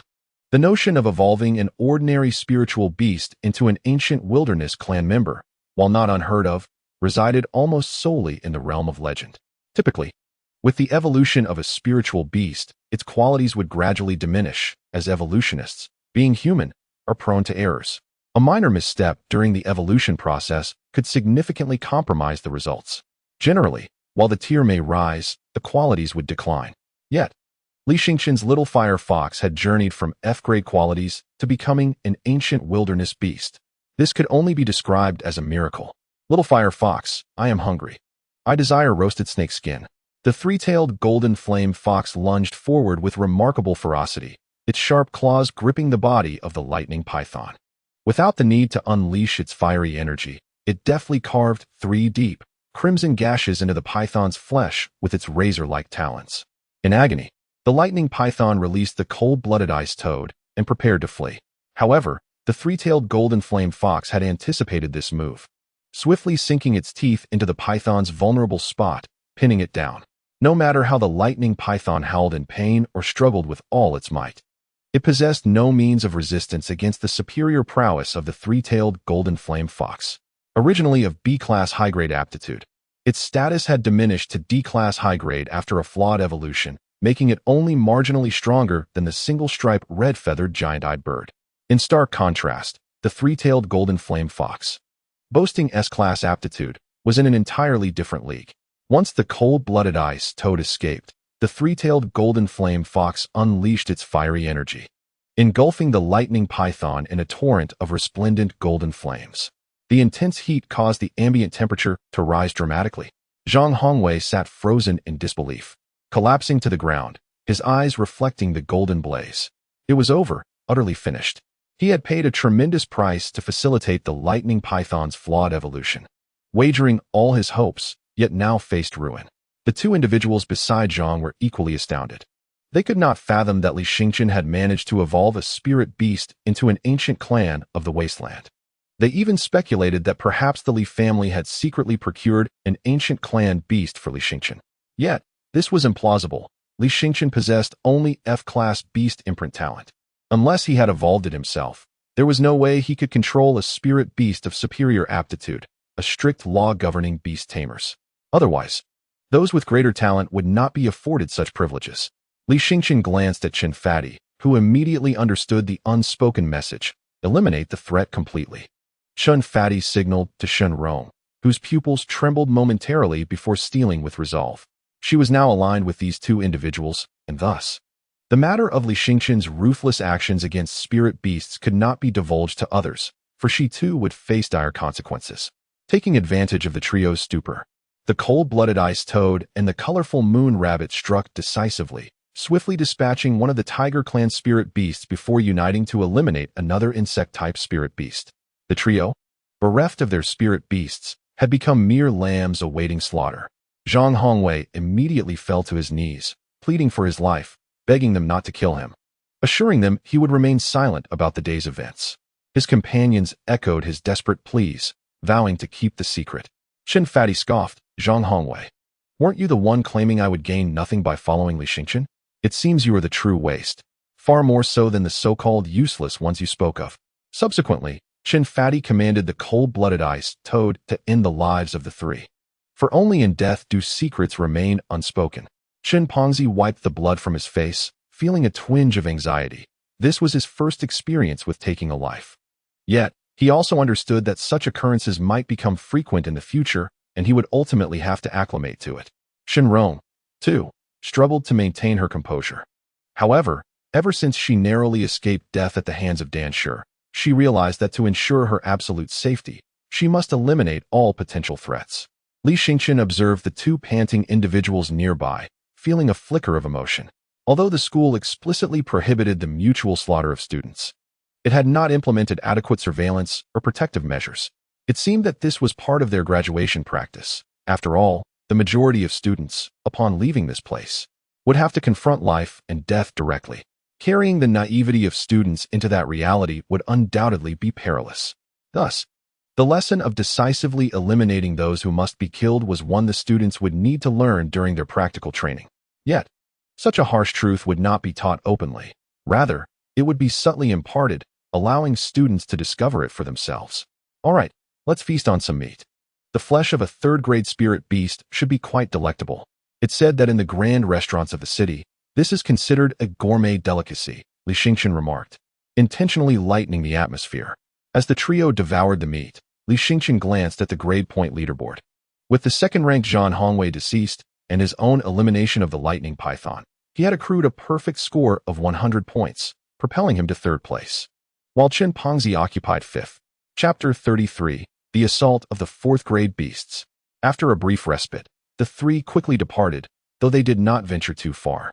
The tantalizing aroma of the lightning python's meat would surely attract other beasts. Using the roasted and fragrant flesh of a third-grade spirit beast as bait, I doubt any other group possesses such audacity. Chen Pongzi chuckled, casting a glance at Li Xingqian. Despite the multitude of questions swirling in his mind, he recognized that some inquiries were permissible, while others were best left unasked.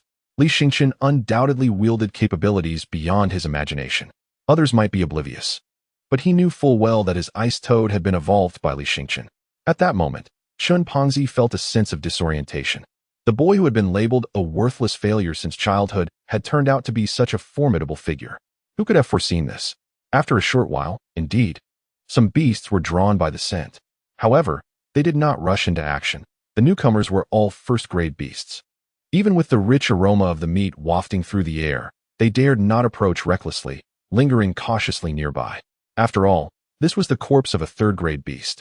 And even in death, its aura still lingered. At this juncture, slaying first-grade beasts held little significance. Patience was required to fish for larger prey. After waiting a bit longer, the appearance of a third-grade beast was finally confirmed. The third-grade creature promptly chased away the first-grade beasts, then, scanning the surroundings warily. It could no longer withstand the enticing fragrance of the lightning python and lunged forward to indulge in a hearty feast. At this moment, Li Xingqian decisively commanded the three-tailed golden flame fox to spring into action. As a member of the ancient clan of the wilderness, the three-tailed golden flame fox stood as a pinnacle among third-tier spirit beasts, possessing a lineage of remarkable purity.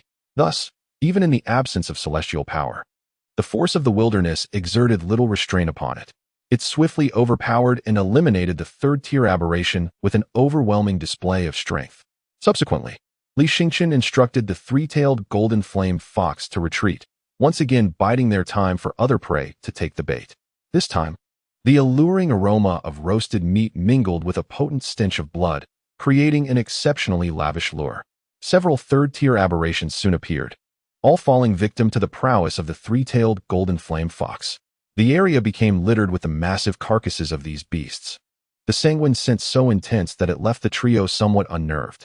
Li Gu, do you think this strong scent of blood might attract even more formidable aberrations? Perhaps one of the fourth tier? Shun Pengzi's voice wavered with apprehension. After all, they were in the wilderness, a place recently ravaged by a beast tide. Who could guarantee that the strongest among the aberrations left behind in the aftermath of the tide would merely be third tier? Truth be told, Li Xingqian also felt a sense of uncertainty. He sensed that their current course of action was perilous. If an aberration stronger than the three-tailed golden flame fox emerged, the tables would turn, and it would be they who became the hunted. Suddenly, the ground began to tremble. The expressions of the trio shifted dramatically. Such a tremendous disturbance suggested that an enormous creature was approaching their vicinity. They then witnessed a scene that would be etched into their memories forever. A colossal monster, towering at approximately 30 to 40 meters, emerged from the dense forest under the cloak of night. The darkness obscured the creature's race, but its sheer size and presence unmistakably indicated that it was an aberration exceeding the third tier. Run! Without a moment's hesitation, Li Xingqian turned and sprinted away. Shun Pengzi and Shun Rong, filled with dread, hurriedly followed suit. A thunderous roar erupted behind them. The massive creature was pursuing them. Damn it! Why would it chase us when there's so much fresh meat around? Is it mad? Shun Pengzi's legs felt weak with fear. Li Xingqian swiftly summoned the three-tailed golden flame fox, urging it to carry all three of them at an even greater speed. Yet the fourth-tier aberration relentlessly pursued them. Even with the three-tailed golden flame fox's impressive speed, covering hundreds of meters in a single second, the gap between them was rapidly closing. What is happening? Do we have a vendetta against it? Li Xingqian glanced back, illuminated by the faint moonlight, catching sight of the formidable creature. It was indeed a golden-striped crimson flame leopard, but of a much larger size and with a more intricate pattern. I understand. Perhaps it is the parents of that golden-striped blazing leopard, knowing we have slain their offspring, and they seek retribution. Li Xingqian was now drenched in sweat. The worst outcome had indeed materialized. What was initially a trap lay for the beasts had now transformed into a snare for themselves. The higher the grade of the beast, the more pronounced the disparity in strength with each ascending level. Thus, mere advantages in aptitude cannot compensate for the gap in power. Moreover, given the swiftness of the golden-striped blazing leopard, the chasm between them was rapidly diminishing. No, wait. Shun Pengzi suddenly exclaimed. What do you mean, no? Li Xingqian retorted. It seems we are venturing deeper into the wilderness. We are heading in the wrong direction. Shun Pengzi said anxiously. That's obvious. Do you think I am unaware? In this situation, do you believe I could redirect the little fire fox? Turning back would only allow the golden-striped blazing leopard to close in on us instantly. What shall we do then? Shun Pongzi clutched Shun Rong tightly, his fear palpable, as Shun Rong's face blanched. Being pursued by a fourth-grade beast instilled an overwhelming terror, sending chills through their limbs and constricting their breath. Li Xingqian remained silent, quickly scanning the surroundings for any military presence, yet found none. On one hand, military personnel might not venture this deep. On the other, the vastness of the wilderness made even the towering golden-striped blazing leopard merely a grain of sand in the ocean. Hardly noticeable, there remained one last resort, to harness the power of the heavens.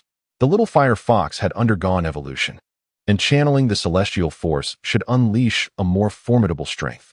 However, he was uncertain if the empowered fire fox could stand against a fourth-grade beast. Thus, he wished to avoid a desperate gamble unless absolutely necessary. Suddenly, he perceived movement ahead to the left. Over there, Li Xingqian urged the little fire fox. Chapter 34, Ascending Rankings. Before them stood a military figure. This young soldier, clad in a black cloak, stood majestically atop the tallest tree, merging almost seamlessly with the night. Nearby, a striking black and white tiger beast boasted the most conspicuous white stripes against the darkness. Li Xingqian could not discern the grade of this spirit beast. Even the spirit beast identification catalog was of no use, as it only functioned for beasts below the 3rd grade, indicating that the black and white giant tiger was indeed a 4th-grade spirit beast. Li Xingqian hastily commanded the little fire fox to charge forth. And the military personnel had also noticed them, for the 3 golden tails of the 3-tailed golden flame fox were exceedingly conspicuous, visible even from 10 miles away. Brotherly, it's a military person, we are saved. Shun Pongzi exclaimed with delight, recognizing the formidable presence of the soldier. Do not utter a word. We shall pass by him without mentioning our need for assistance. Shun Pongzi immediately grasped Li Xingqian's intent. He aimed to lure the golden-striped scarlet flame leopard towards the soldier without soliciting help, thereby avoiding interference in their graduation practice, ensuring their achievements would remain intact. After the little fire fox led the 3 of them past, the golden-striped scarlet flame leopard was halted by the formidable presence of the black and white giant tiger.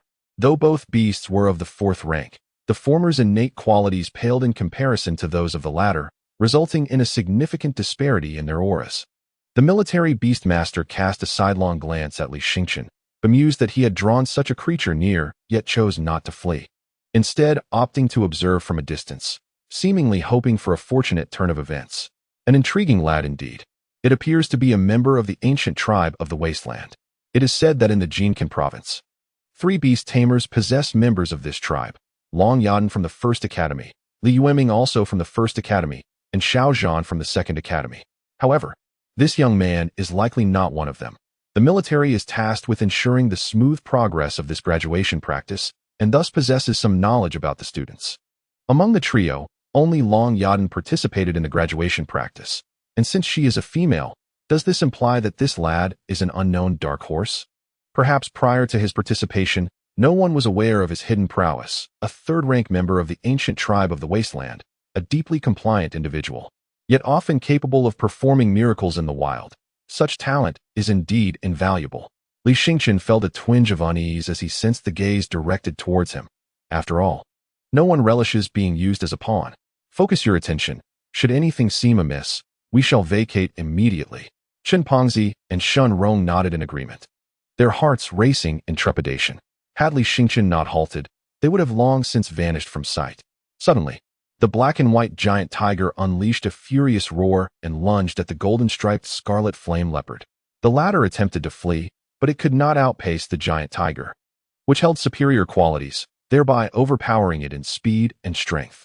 The golden-striped scarlet flame leopard was pinned to the ground, viciously torn apart. Chunks of flesh and blood being savagely ripped from its body, a gruesome spectacle. Li Xingqian and his companions were left trembling at the sight. After all, such a spectacle of spirit beasts engaged in battle was a scene they had never encountered in their academic lives. The ground trembled as the 2 colossal creatures rolled about, flattening vast expanses of forest. Li Xingqian felt a pang of relief that he had refrained from having the little fire fox engage the golden-striped scarlet flame leopard with the power of the azure sky. Otherwise, the little creature might have truly struggled against such an overwhelming force. The battle raged on for over 10 minutes, with the roars of the 2 titans driving away nearly all the surrounding beasts. At last, the battle ceased. The golden-patterned crimson flame leopard lay upon the ground, utterly devoid of strength to continue its struggle against the black and white giant tiger. The military beast masters achieved victory with an overwhelming display of power. Li Xingqian, consumed by envy, contemplated the prospect of slaying a fourth-grade exotic beast for a reward of 1,000 merit points. With such an accumulation, he would undoubtedly surpass the current leader, Zhang Yao. Regrettably, this prize was not meant for him. As he lamented, he suddenly noticed the military beast masters halting their actions, casting a glance in their direction before allowing the black and white giant tiger to depart. Li Xingqian was momentarily taken aback. Did the military beast masters intend to bestow the spoils upon them? He refrained from approaching immediately, waiting until the military beast masters had withdrawn with the giant tiger before sending his little fire fox racing forward to dispatch the golden-patterned crimson flame leopard. His merit points surged by 1,000 instantly. Both Qin Pengzi and Shen Rong were left bewildered. What was happening? A windfall from the heavens? Li Xingqian too was puzzled as to why they were being granted such a boon, yet now his position seemed secure, boasting a lead of 700 merit points over Zhang Yao. All right, Pengzi, it's your turn now. Let us focus on boosting your merit points. Qin Pengzi nodded enthusiastically. Initially, both he and Li Xingqian had low merit points, significantly trailing behind the top two. The goal of both replacing the current first and second place holders seemed daunting, and he had even contemplated conceding, aiming to assist Li Xingqian in securing his position. However, with Li Xingqian's nearly guaranteed success, it also meant that Qin Pengzi had a chance. Outside the arena, spectators gazed at the large screen, astonished by the recent developments. They had initially believed that the coveted spots would be claimed by Zhang Yao, Chen Hao, and Long Yadan, though Long Yadan had remained silent until now. She had surged to fourth place, and at this rate, it seemed inevitable that she would soon claim the top spot. Yet, to their utter astonishment, the new leader was none other than Li Xingqian. He had suddenly amassed 1,000 merit points. What did this signify? Had he slain a fourth-grade exotic beast? The parents present were left speechless, their shock palpable. They turned their gazes toward Li Xingqian, who mirrored their astonishment. Zhang Yao's father wore a grim expression. He had been elated, for his son had consistently outshone his peers, particularly after the disappearance of the second-place contender, Zhang Hongwei, leaving no one to threaten Zhang Yao's supremacy. However, he had never paid attention to Li Xingqian, who had now snatched the first place with a significant lead. Li, you truly have two remarkable sons. Your younger son, Li Yueming, has secured a spot at a prestigious academy during the formal assessment, and now, your elder son is equally outstanding. His admission to a top-tier institution is assured. Qin Eugene exclaimed with delight. Chapter 35. Momentary triumph. Li Xingqian smiled and nodded. Yet doubts lingered in his heart. How was this accomplished? To his knowledge, among the top 10, apart from Xingqian and Qin Eugene's son, all the other students had undergone exceptional evolution, each possessing a third-grade spirit beast. However, Xingqian's fire fox was merely of the second grade. How could it possibly secure the top position, let alone achieve such astonishing merit points? Not to mention, even if the formidable Yueming's ancient clan were to enter the fray, they would scarcely amass such merit points with a second-grade spirit beast of only B-level qualification. Qin Eugene glanced at his son's ranking. Ever since his son had reached 6th place, the position had remained stagnant for quite some time. If this continued, his son would surely lose all hope of advancing to higher education. Although he had never harbored high hopes, his son had sparked a glimmer of optimism within him. Now, however, he felt a twinge of regret. Perhaps he should have been resolute like other parents and allowed his son's spirit beast to undergo exceptional evolution. They might have truly broken into the top 3. Lost in thought, Qin Eugene noticed his son's name ascend by one position once more. His eyes widened in disbelief. Incredible. Truly remarkable. His son was excelling beyond expectations. Yet, reality struck him. How could his son's water frog, even if evolved into a grand water salamander, possess any formidable combat prowess? Water-type spirit beasts are inherently weaker, often relegated to supportive roles within a team. How was it possible for his son to rise to 5th place amongst a sea of third-grade spirit beasts that had undergone exceptional evolution? It was likely due to Li Xingqian's assistance. Reflecting on the time when his son insisted on associating with Li Xingqian, Qin Eugene had initially disapproved. Although his son was not a prodigy, he was still his son, a scion of wealth, deserving of mingling with peers of comparable status. Yet, his son had stubbornly trailed after Li Xingchen, offering various forms of support to him, and as a result, had faced ostracism from the higher circles of their classmates. While he refrained from interfering with his son's friendships, he couldn't shake off a sense of discomfort and resentment. Who could have foreseen that the once widely regarded Waste, Li Xingchen, had transformed into a prodigy? In light of this, it appeared that his son possessed unparalleled insight. Chen Eugene was overcome with emotion. At last, the Chen family had produced a commendable beastmaster. Just as this realization dawned upon him, Chen Eugene's rank surged once again. 4th place. His heart raced with exhilaration. Could it be possible that they were truly entering the top 3? The teachers of the foremost academy were equally exhilarated. Although this event was a graduation practice for the students, significantly impacting their futures, it also represented a clash among the 3 major intermediate academies of Jinkan Township. Remarkably, the top 4 positions were all held by their academy, with only the 2nd place occupied by Zhang Yao from the 3rd academy, who was now on the verge of being surpassed by Long Yadan in 3rd place. If Chen Xiushi were to secure a position among the top 3, the prestige of their esteemed institution would soar to remarkable heights. At this moment, Tang Yiran's expression grew increasingly peculiar. By observing the rapid ascent of Long Yadan's ranking, it became apparent that Long Yadan was acting independently, without the company of Li Xingchen and Chen Xiushi. How, then, had Li Xingchen and Chen Xiushi achieved such remarkable progress? The reason for Chen Xiushi's swift rise in rank was attributed to his near-perfect score of nearly 100 in every assessment, coupled with the relatively short intervals between them, allowing his ranking to ascend at a pace that nearly matched Long Yadan's. This suggested that either Li Xingchen or Chen Xiushi had reached a level capable of effortlessly vanquishing 3rd-grade beasts. What could possibly be the explanation for this? Tang Yiran felt an undeniable urge to uncover the truth, wondering if Li Xingchen had once again delivered an astounding surprise. In the wilderness, the trio swiftly navigated through the dense forest. Chen, in his exuberance, could hardly contain his delight, fixated on the screen that revealed his position as 4th, just behind the prodigious Long Yadan. Thanks to Li Xingchen's guidance, they had systematically dispatched a 3rd-grade beast, with the 3-tailed golden flame fox delivering the final blow courtesy of his ice toad. The efficiency of their hunts was truly exceptional. Furthermore, it seemed that Li Xingchen possessed an uncanny awareness of the locations of 3rd-grade beasts, leading them with unerring accuracy and avoiding unnecessary detours. He was practically a living map of the wilderness, with the perception abilities of his spirit beast combined with formidable combat prowess. He was undoubtedly an extraordinary asset. During this endeavor, Shenrong found her contributions to be minimal, as Li Xingchen focused on locating 3rd-grade beasts, a task for which her colorful moon rabbit was ill-suited. Through this experience, she completely reassessed her views on the seemingly inept duo of Li Xingchen and Chen Xiushi, particularly Li Xingchen, whose 3-tailed golden flame fox exerted overwhelming dominance over equally ranked beasts. The ancient tribes of the wilderness, possessing inherently superior qualities, faced minimal suppression from the forces of the wild.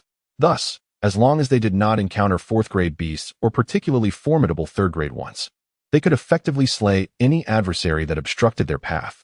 With pinpoint accuracy, Li Xingchen successfully located 7 3rd-grade beasts, elevating Chen's score to 1,700, securing 3rd place. Long Yadan held the 2nd position, while Li Xingchen maintained the lead. Zhang Yao had been relegated to 4th place. Chen, nearly overcome with joy, could hardly believe that he might one day gain acceptance into an esteemed academy.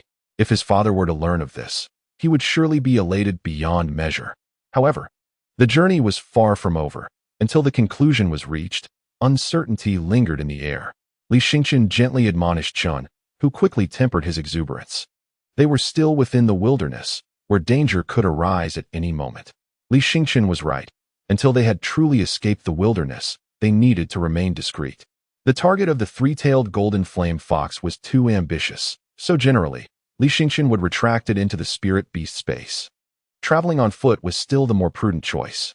Just around a corner, they encountered a small team. Oh, if it isn't the useless brothers. What a surprise to see you here. The newcomers were indeed the 3 members of Zhang Yao's team. Li Xingchen furrowed his brow slightly. You must have come to seek us out intentionally, right? Zhang Yao chuckled lightly. What do you mean by that? Are you suggesting that I sought you out to eliminate you and secure my spot for advancement? You mustn't unjustly accuse us. We are all good classmates, and our conduct is entirely upright. We would never engage in such heinous acts, and moreover, the regulations for graduation practice strictly prohibit students from harming one another. Chapter 36. Zhang Yao's trump card. While Zhang Yao laughed, he approached. Qin Fadi immediately summoned the heavenly cold ice toad, admonishing, Zhang Yao, let us go our separate ways. Since you wish to abide by the rules, do not disturb us. Zhang Yao coldly regarded the heavenly cold ice toad. No wonder you dare to be so arrogant in my presence. It appears you have successfully evolved a rather impressive spirit beast. However, a mere second-tier spirit beast dares to flaunt its claws before me? Have you lost your mind? The two individuals behind Zhang Yao felt a twinge of jealousy, pondering how he managed to secure such a high rank with a second-tier spirit beast. What incredible luck you must have. Zhang Yao also frowned slightly, unable to comprehend how such a weak spirit beast could yield so many performance points.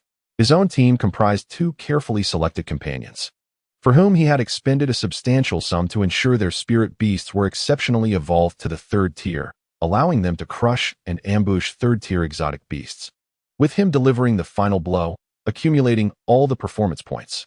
It was only through this strategy that he had managed to surpass 1,500 points in just 2 days. Yet, he found himself surpassed by two beastmasters, both with second-tier spirit beasts. He could not accept this reality. The Zhang family had invested immense resources to guarantee his smooth transition into a prestigious institution. Failure was not an option. His failure would equate to the Zhang family's failure.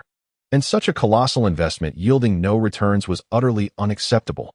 Qin Eugene, I heard you insisted on befriending Li Xingqian, and now both of you have entered the top 3. Could it be that you owe your success to him?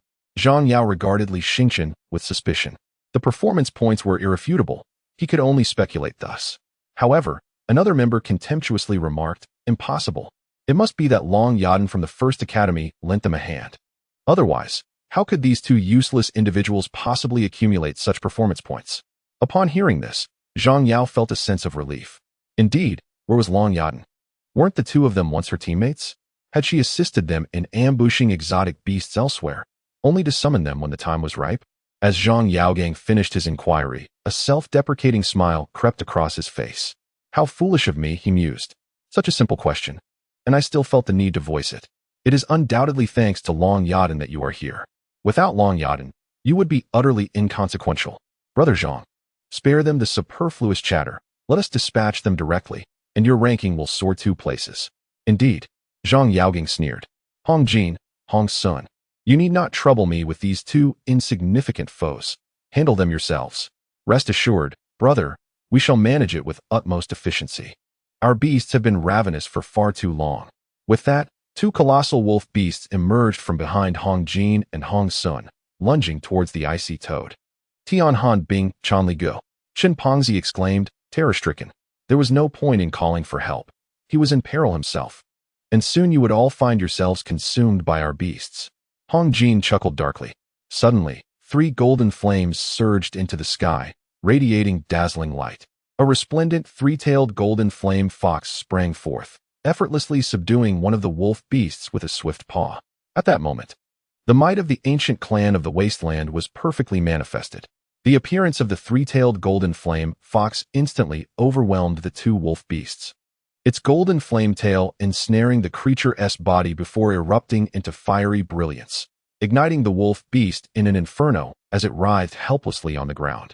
The temperature of such flames could exceed 1,000 degrees in an instant, incinerating the wolf's fur in the blink of an eye. The 2 wolf beasts howled in agony, while Hong Jin and Hong Sun trembled at the sight of the breathtaking yet fearsome 3-tailed golden flame fox standing so close. Zhang Yaogang's eyes widened in disbelief as he witnessed the unfolding scene. The spirit beast of that worthless Li Xingqian was, astonishingly, a member of the ancient clan of the Wasteland. How could this be? Did the Li family bestow the ancient clan upon you, and not upon Li Yueming? However, as soon as Zhang Yaogang articulated this thought, he immediately dismissed it. No, that is impossible. The qualifications of the ancient clan are exceptionally high. Only those with extraordinary beast-controlling talents can command them. Although you were fortunate enough to resonate during the beast-controlling process and inadvertently obtained a B-grade spirit beast, your beast-controlling talent remains at an F grade, rendering you incapable of commanding a member of the ancient clan of the Wasteland. What on earth is your situation? Everyone claims you are worthless, yet you seem anything but. Zhang Yaogang scrutinized Li Xingchen with narrowed eyes. Hong Jin and Hong Sun were nearly beside themselves with anxiety. Brother Zhang, please act swiftly. Our wolf beasts are on the brink of collapse and will soon be incinerated. Fear not. Even if it is the ancient clan of the Wasteland, it is ultimately just a third-tier spirit beast. Compared to a fourth-tier spirit beast, there remains a significant disparity. Li Xingchen's expression shifted dramatically. Fourth-tier spirit beast? Surely he had not misheard. In the next moment, Zhang Yaogang summoned forth a massive lion beast. Feishue Yanlei lion. This is an exceedingly rare spiritual beast. While it may not be classified as part of the ancient clan of the wilderness, it is said to rival them in prowess and, in certain respects, possesses a lineage more closely related to the ancient clan than Chun Fatty's frosty ice toad. Zhang Yao, have you lost your mind? This spiritual beast of yours boasts A-grade qualifications, yet you have recklessly advanced it to the 4th rank in one fell swoop. Surely its qualifications must now be severely diminished? Chun Fatty's eyes widened in disbelief. He could hardly fathom Zhang Yao's audacity. Typically, if a spiritual beast's qualifications fall below D-grade, further evolution becomes exceedingly difficult. Zhang Yao, leveraging the initial A-grade advantage, has remarkably bypassed to the 4th rank. Had it been any other beast with slightly inferior qualifications, it would have long since been unable to continue evolving. As long as I can gain entry to a prestigious academy, what is a trifling cost in comparison? Zhang Yao scoffed. I am not like you worthless fools. There are those willing to invest heavily in my success, even if I were to lose the snowy flame lion. As long as I secure a place in a high-level institution, they will provide me with the true ancient clan of the wilderness. Li Xingchen furrowed his brow, utterly astonished by Zhang Yao's formidable trump card. His slow progress in grades may have been a deliberate strategy to eliminate rivals during the graduation practice, intentionally slowing his pace. Otherwise, it would be exceedingly challenging for anyone to surpass him. Chapter 37. Chun Fatty's Despair. Li Xingchen, a waste is a waste. Even if you possess the ancient clan, what difference does it truly make? Before absolute power, one can only submit to a tragic fate. Zhang Yao's laughter was rife with arrogance, as if he regarded Li Xingchen as already defeated. Chun Fatty felt an intense sense of trepidation.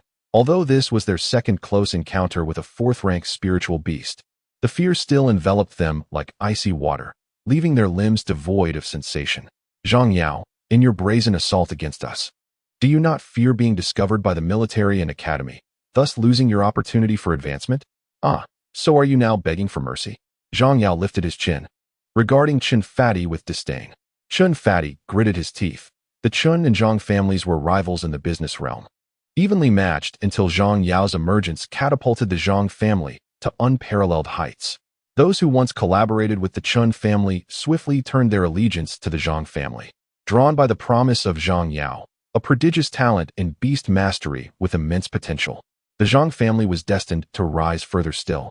In such circumstances, those who allied with the Zhang family would reap substantial rewards, leaving the Chun family abandoned. Faced with Zhang Yao, Chun Fatty was reluctant to bow. Yet he could not deny that Zhang Yao had never regarded him as a threat. Zhang Yao's interest lay solely with prodigies like Long Yadan and Li Yueming in the realm of beast mastery. Thus, Zhang Yao had grown accustomed to looking down upon him from above. Chun, the stout man, concealed the fury within his gaze, bowing his head in humiliation. Yes, I beseech you, spare us. We are willing to relinquish our opportunities for further education to make way for you. Make way for me. Zhang Yao scoffed with increasing disdain. Do you believe you deserve such consideration? I have merely slowed my pace, allowing your kind to appear before my name. Surpassing you is a trivial endeavor. I am prepared to pay any price, even to surrender a significant portion of the Chun family's assets to your Zhang family, as long as you can spare us. Everything is negotiable. The Zhang family is also a prominent name in the business world, so surely you can calculate the benefits, rather than ending our lives. It would be more advantageous for the Chun family to yield to the Zhang family. Chun, the stout man, exhausted his wits in bargaining. The meager business of your Chun family will eventually be devoured by the Zhang family. In the future, the Zhang family shall be the sole paragon of commerce in Jin Xiang. Why would I stoop to negotiate with you? Zhang Yao was impervious to reason. Chen's face darkened with frustration, Yet he felt powerless, lacking the strength of his adversary. He had no standing to negotiate. Just as Chun was preparing to kneel, Li Xingchen seized him by the arm. "Stout man, you must take Shenrong and leave." Chun was taken aback. "Brotherly, what are you saying? At a moment like this, you want me to leave? What do you take me, Chen Xiushi, for? Your presence here only distracts me." Li Xingchen was resolute. As Chen's brother, he could not bear to witness him groveling before Zhang Yao, even to the extent of kneeling in supplication. Yet, Chen hesitated to comply. "Do as I say." Li Xingchen's tone was firm. It was the first time Chen had seen Li Xingchen so serious. He glanced at Zhang Yao, gritted his teeth, and finally relented. "Fine, Shenrong, and I will wait for you at the entrance. You must return alive." He understood that his own heavenly cold ice toad and Shenrong's colorful moon rabbit were far too weak to assist Li Xingchen and would only serve as a burden. Without delay, Chen took Shenrong and fled. He had another objective. He needed to locate the military beast master who had saved them earlier. Since Zhang Yao had already breached the rules of the graduation practice, the military beast master would likely not remain indifferent. Zhang Yao made no effort to stop Chun and Shenrong, instead casting a scornful glance at Li Xingchen. "Li Xingchen, ever since you gained the support of the ancient tribe of the wilderness, you have lost your senses. Even with that backing, you cannot disregard the disparity in spirit beast ranks." He promptly commanded the Snowfire Tier Lion to charge at the three-tailed golden flame fox. The three-tailed golden flame fox did not remain idle. True to its nature as a member of the ancient tribe, it retaliated swiftly, its three tails sweeping through the air. The impact left 3 distinct burn marks on the Snowfire Tier Lion's fur, yet it remained undeterred by the searing heat exceeding 1,000 degrees. With its formidable claws, it pinned the three-tailed golden flame fox to the ground. The three-tailed golden flame fox, measuring only 7 or 8 meters, stood in stark contrast to the formidable snow-flying flame Tier Lion, which was a massive 20 to 30 meters in length. Thus, the three-tailed golden flame fox appeared diminutive and utterly defenseless beneath the colossal form of the snow-flying flame Tier Lion. Regardless of how fiercely the fox struggled, it could not escape the clutches of its adversary. "Li Xingchen, is this the source of your confidence? You are as fragile as paper." Zhang Yao continued to mock Li Xingchen. With a hissing sound, the 3 golden flame tails of the fox lashed out violently at the lion, leaving numerous burn marks, even scorching through the lion's shoulder blade to the bone, charring it black. Yet, the snow-flying flame Tier Lion showed no signs of retreat, opening its gaping maw to seize the fox by the neck, causing a torrent of golden blood to spurt forth. This is a characteristic of the ancient prairie clan. Their blood is predominantly golden, and the purer the lineage, the more pronounced the golden hue in their blood. Zhang Yao could not help but feel a twinge of jealousy. Observing the blood, it was evident that this fox possessed at least S-rank qualifications within the ancient prairie clan. What a pity that such a creature has fallen into the hands of a failure like you. How much has the Li family invested in you? Surely, they have exhausted their entire foundation on your behalf. The Li family is the foremost clan in Jinkin Township, once a legendary family of beastmasters, with a heritage unmatched by other families, and they conduct vast business operations. In truth, the Li family is the leading commercial family in Jinkin Township, leveraging their past connections as a legendary beastmaster family to expand their business extensively, even reportedly reaching Fungu City. However, the Li family has always identified itself as a family of beastmasters, which is why their commercial traits are not as pronounced as those of the Zhang or Qin families. Nevertheless, the acquisition of this ancient prairie clan beast must have come at an immense cost. Such a splendid spirit beast, wasted on a worthless individual like you. Zhang Yao could not resist voicing his envy, clearly desiring a spirit beast like the three-tailed golden flame fox for himself. Soon, a glint of ruthlessness flickered in Zhang Yao's eyes. Having a master like you may indeed be the fox's tragic destiny. A proud member of the ancient prairie clan reduced to becoming prey for my snow-flying flame Tier Lion. The lion lunged again for another bite. If it succeeded, the three-tailed golden flame fox would surely meet its demise, its neck potentially severed in the process. Chapter 38. Slaying a 4th-rank spirit beast. The heavens, imbued with celestial power. Li Xingchen suddenly cried out, for the moment had grown critical. He resolved to treat this dying horse as if it were still alive, believing that he might not be entirely without hope. Although the snow-flying flame Tier Lion was a 4th-rank beast, its qualifications were rather poor, thus the little fire fox, infused with celestial power, might still have a chance. In an astonishing display of strength, the three-tailed golden flame fox erupted with power, managing to topple the snow-flying flame-tier lion completely. Meanwhile, upon the three-tailed golden flame fox, azure patterns emerged, radiating from the center of its forehead and spreading across its entire body, bestowing upon the creature an even more striking demeanor. What? Zhang Yao's eyes widened in astonishment. He was bewildered by the unfolding events, yet he could distinctly sense that Li Xingqian's three-tailed golden flame fox had grown significantly stronger. However, the three-tailed golden flame fox had not evolved, still retaining its third rank, and these azure patterns appeared to be some form of extraordinary innate ability. Roar. The three-tailed golden flame fox unleashed a furious roar, one that rivaled Zhang Yao's own Frostfire lion's cry. Azure stripes appeared along its three fiery tails, seemingly intensifying the golden flames, which struck the Frostfire lion with a force that rendered it nearly unbearable. The Frostfire lion, scorched by the flames, howled in agony, eager to retaliate, but the three-tailed golden flame fox was enveloped in a complete shroud of golden flames, making it nearly impossible for the Frostfire lion to approach. Zhang Yao's eyes widened further, bewildered by the spectacle. How could a third-rank three-tailed golden flame fox unleash such overwhelming power? Blizzard! Zhang Yao exclaimed. The Frostfire lion was no ordinary spirit beast. It too possessed innate abilities. The blizzard was its special skill, allowing it to conjure a deluge of snow from its tear glands, plummeting the surrounding temperature as if winter had descended, heralding a fierce blizzard.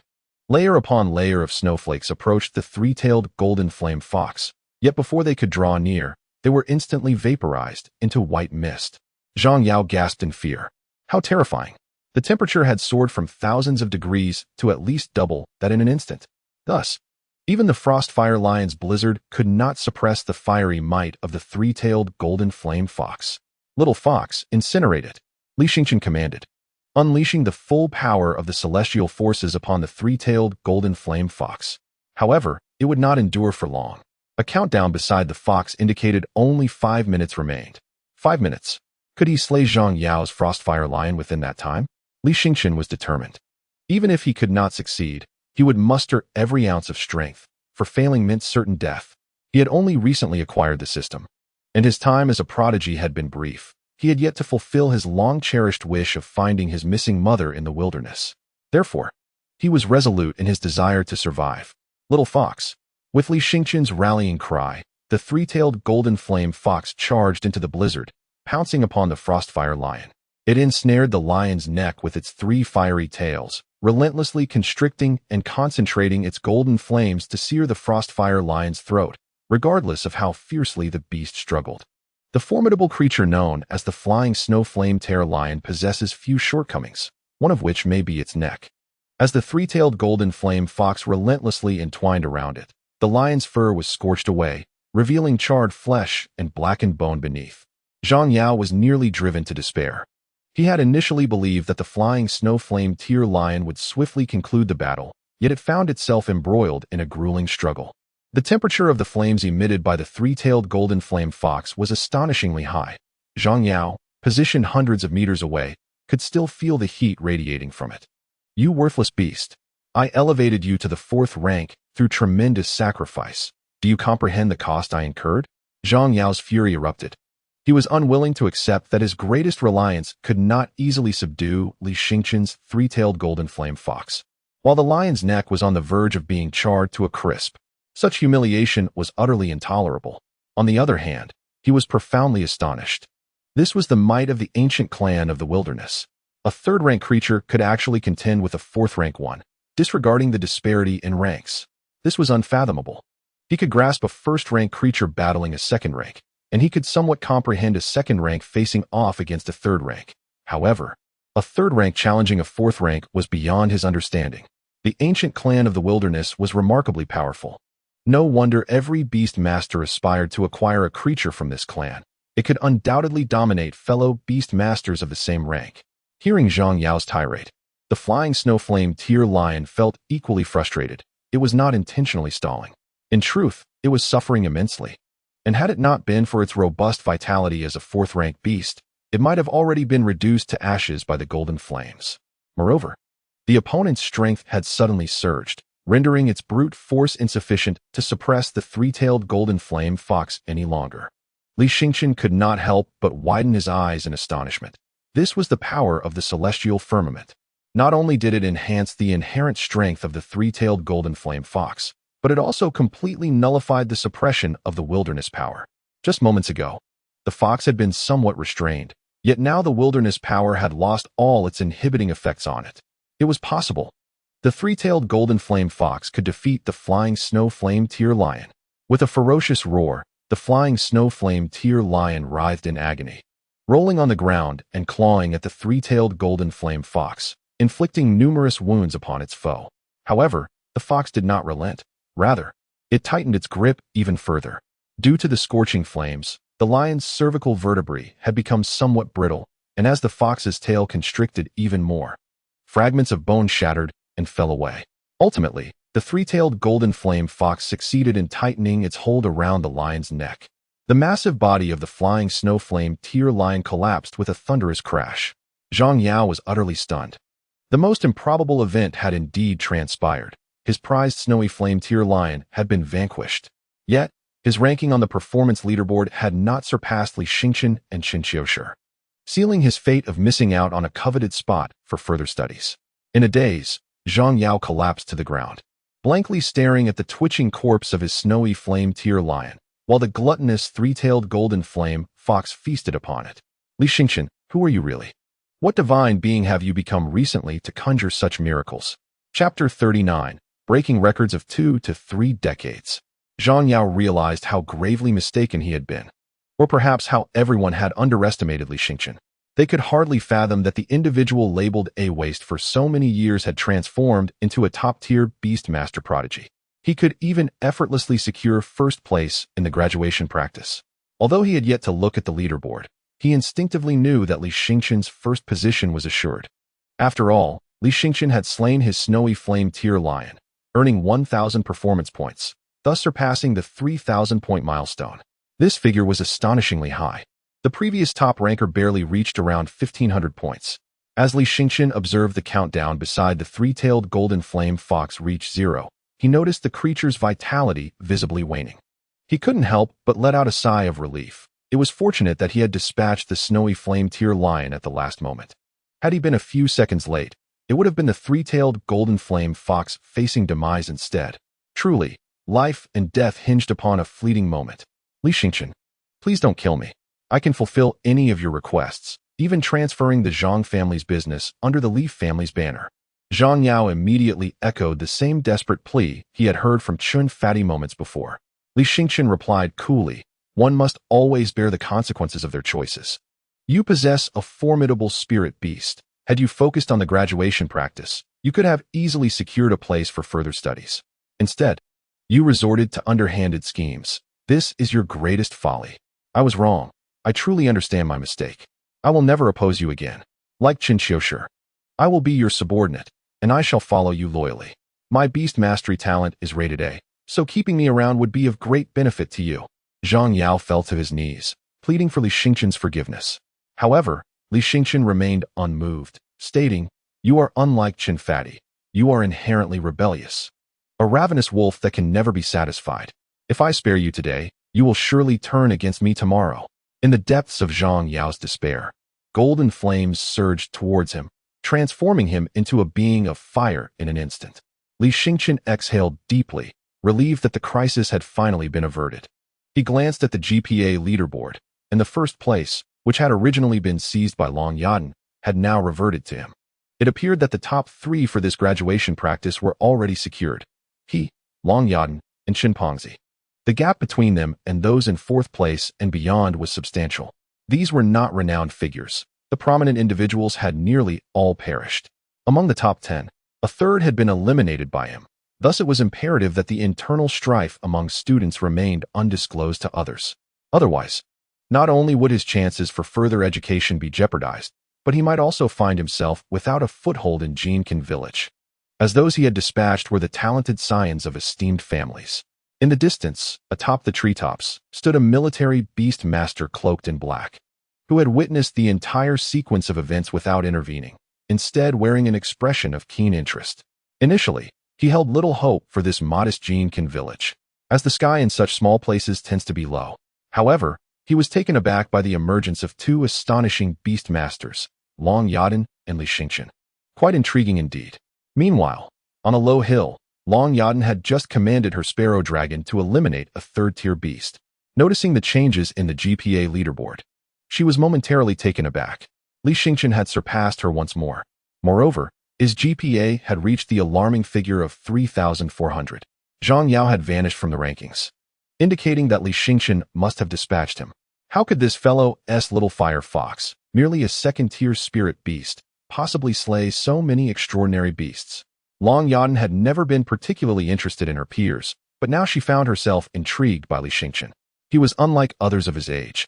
She had heard whispers about him, tales of how he was born with dual beast seals, while his brother, Li Yueming, bore none.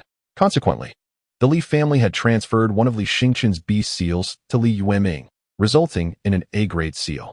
This implied that prior to the transfer, it must have been at least an S-grade seal. An S-grade beast mastery talent, even in Fungu City, was exceptionally rare, let alone possessing dual beast seals, which was a once-in-a-thousand occurrence. Recalling a saying that had circulated in the school recently about a once-great talent making a comeback, Long Yadan's lips curled into a slight smile. Should anyone have witnessed this smile, they would undoubtedly be awestruck by its beauty. Outside, the parents were enveloped in a prolonged silence, stunned by the unfolding events. Their emotions were profoundly complex. From the very first day of graduation practice, while others remained concealed, Li Xingqian and Chen Xiushi had already begun to make their mark, dominating the leaderboard. However, at that moment, no one paid much attention, as it was merely the first day. Once the beast tide had passed, the favored contenders would surely spring into action, and it was certain that Li Xingqian and Chen Xiushi would be pushed out of the rankings. However, who could have anticipated that this graduation practice would soon come to an end, with Li Xingqian and Chen Xiushi still holding the top 3 positions? Moreover, the several favored contenders for the championship had seemingly vanished from the rankings, their sudden disappearance typically signifying defeat.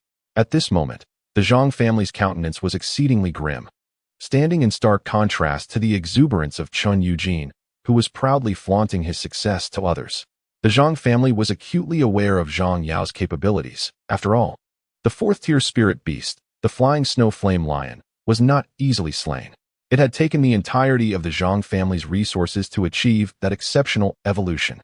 Now, with the promising Zhang Yao deceased, the Zhang family faced utter ruin. Chen Eugene scoffed. "Zhang, why do you wear such a grim expression now? Where has your earlier confidence vanished to? Were you not so assured of your son's prowess? And yet, what has transpired?" "Ha!" Chen Eugene reveled in his triumph. Ever since Zhang Yao emerged from the Zhang family, the Chen family had endured years of suppression, but now they finally had the opportunity to revel in their resurgence. Nevertheless, I am all too aware of our Chen family's standing, and it is indeed thanks to brother Li's remarkable son. Oh, Xingqian has astounded us all with his extraordinary capabilities. Graduating as the top of his class is a genuine accomplishment. Chen Eugene promptly extended his respect towards Li Lixin. Li Lixin remained somewhat dazed, questioning whether this was merely a dream. Not only had Xingqian secured first place, but his score had shattered the records of Jinkin Township that had stood for nearly 2 to 3 decades. Is this truly his son? Tang Iran's gaze grew increasingly fervent, as she yearned to understand what had transpired in the wilderness. Just how formidable was Li Xingqian? How could he seem even more formidable than Long Yadan? Chapter 40. The Li family's reluctance to spend on the final night of the graduation practice. The atmosphere quieted considerably, with Zhang Yao absent. Along with Shanshi and Zhan Hongwei, those once favored to win, the competitive landscape had changed dramatically, leaving few others with any hope of contention.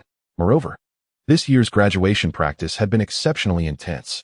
Li Xingqian had amassed over 3,000 points, while Long Yadan, despite not reaching such an extraordinary score, had achieved 2,500 points, and Chen Xiushi followed with 1,800 points.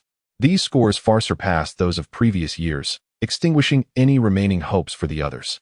After reuniting, Li Xingqian and the plump Chun made their way toward the exit of the assessment area, encountering Long Yadan along the way, who appeared to be waiting for them.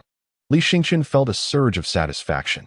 After all, Long Yadan had voluntarily left the team, relinquishing her role as their golden supporter. Yet, both he and Chun had secured spots in the top 3, with Li even surpassing Long Yadan, providing him with a gratifying sense of vindication. Long Yadan indeed regarded Li Xingchen with a skeptical gaze, seemingly attempting to unravel the mystery of his success. "How did you accomplish this?" she inquired. Li Xingchen shrugged. "It wasn't that difficult. It was rather effortless, wasn't it?" Listening to such a grandiloquent statement, Long Yadan was tempted to roll her eyes. Nevertheless, she acknowledged that Li Xingchen was indeed remarkable. After all, Li Xingchen not only enabled her to amass an impressive number of academic credits, but a significant portion of Chen Xiushir's credits also stemmed from Li Xingchen's contributions. If one were to include Chen's credits, the total Li Xingchen garnered during this graduation practice would be nothing short of astonishing. She speculated that Li Xingchen might have vanquished at least 2 Tier 4 spirit beasts during the practical training. "Long, you have no idea," Chun, the rotund student, proudly declared. "Our brother Li's spirit beast belongs to the ancient clan of the Wasteland, and not just any ordinary member. It's a 3-tailed golden flame fox. A truly exceptional spirit beast within that clan." Chen was nearly in awe of his earlier decision, recalling how few believed in Li Xingchen's potential. However, he felt a kinship with Li Xingchen and befriended him. Consequently, Li Xingchen had bestowed upon him unimaginable opportunities. He had never anticipated that he would one day advance to the prestigious Academy of Beast Tamers in Fungu, the grandest of stages. If the Junior Academy serves to impart foundational knowledge about beast taming, and the Intermediate Academy trains students to master the control of spirit beasts, potentially graduating as Tier 2 beast tamers, the standards at the Senior Academy are significantly elevated. The resources available there far surpass those of the Intermediate Academy, with graduation requirements set at Tier 5, indicating that only those achieving Tier 5 or higher can graduate. Li Xingchen had truly elevated his life as prospects. Upon hearing Chen's words, Long Yadan's eyes widened in astonishment. The ancient clan of the Wasteland? Could it have evolved from the little fire fox? Beyond imagination, just a few days prior, she had accompanied teacher Tang's team, assisting Li Xingchen in adapting to combat and survival in the Wasteland. Now, it seemed Li Xingchen had surpassed her to an incredible extent. Teacher Tang's insight was indeed sharp. As the graduation practice concluded, individuals began to emerge from the assessment zone. Over 100 had entered, yet fewer than half were exiting. This year's casualties were particularly severe. After all, the first day of the assessment had witnessed a beast tide, making this year's practical training significantly more arduous than in the past. Logically, the top 3 spots should carry substantial weight, yet the expressions of the parents were rather peculiar. Aside from Long Yadan, many remained skeptical about Li Xingchen and Chun. It seemed implausible that they would occupy the top spots, casting doubt on the credibility of this year's rankings. The Li and Chun families quickly surrounded the duo, their faces a mix of disbelief. Li Xingchen glanced at his father and brother, offering no pause, and coldly departed. Li Lishan's gaze was complex. The words of congratulations he longed to express never found their way to his lips, leaving him to silently witness what should have been his son's most celebratory moment. Li Yueming's expression was complex. Although he rarely interacted with his brother at school, he felt a deep sense of indebtedness towards him. For his A-level B seal was a gift from his brother. He harbored a profound sympathy and compassion for him. Yet he never anticipated that his brother would one day achieve such remarkable success, regardless of the means employed. He had indeed shattered the record for academic performance during practical graduation, reaching a level that would likely remain unsurpassed for many years to come. The Li family found themselves in an awkward position. They had approached with open arms, only to be met with Li Xingchen's cold demeanor. How could this child be so discourteous? Although he had secured first place, who could say what had truly transpired? It was likely a stroke of luck, hardly a reason for pride. Even if he were granted admission to a prestigious institution, the burden of tuition would fall upon them. Moreover, the expenses associated with attending a higher learning establishment were substantial: tuition, materials, evolution fees, and sundry other costs. They had nearly depleted their resources merely to acquire a member of the ancient wilderness tribe. And now the prospect of gathering more funds for Xingchen's education seemed an insurmountable challenge. Furthermore, they were acutely aware of Xingchen's current situation. Although his little fire fox possessed B-level aptitude, his beast mastery talent was dismally low, a significant flaw. Even attending a prestigious academy would unlikely alter his fate. Perhaps it would be best to abandon this endeavor? Indeed, I concur, It seems futile for Xingqian to pursue an education at a higher institution. The members of the Li family chattered among themselves, intent on persuading Li Lishan to allow Li Xingqian to forego his opportunity for advancement. Li Lishan's gaze turned icy. Abandoned? How many individuals fought tooth and nail for such a golden opportunity? Xingqian had finally obtained it, and yet you would have him relinquish it? How could you even utter such words? What has our family done for him over the years? What more could we possibly contribute?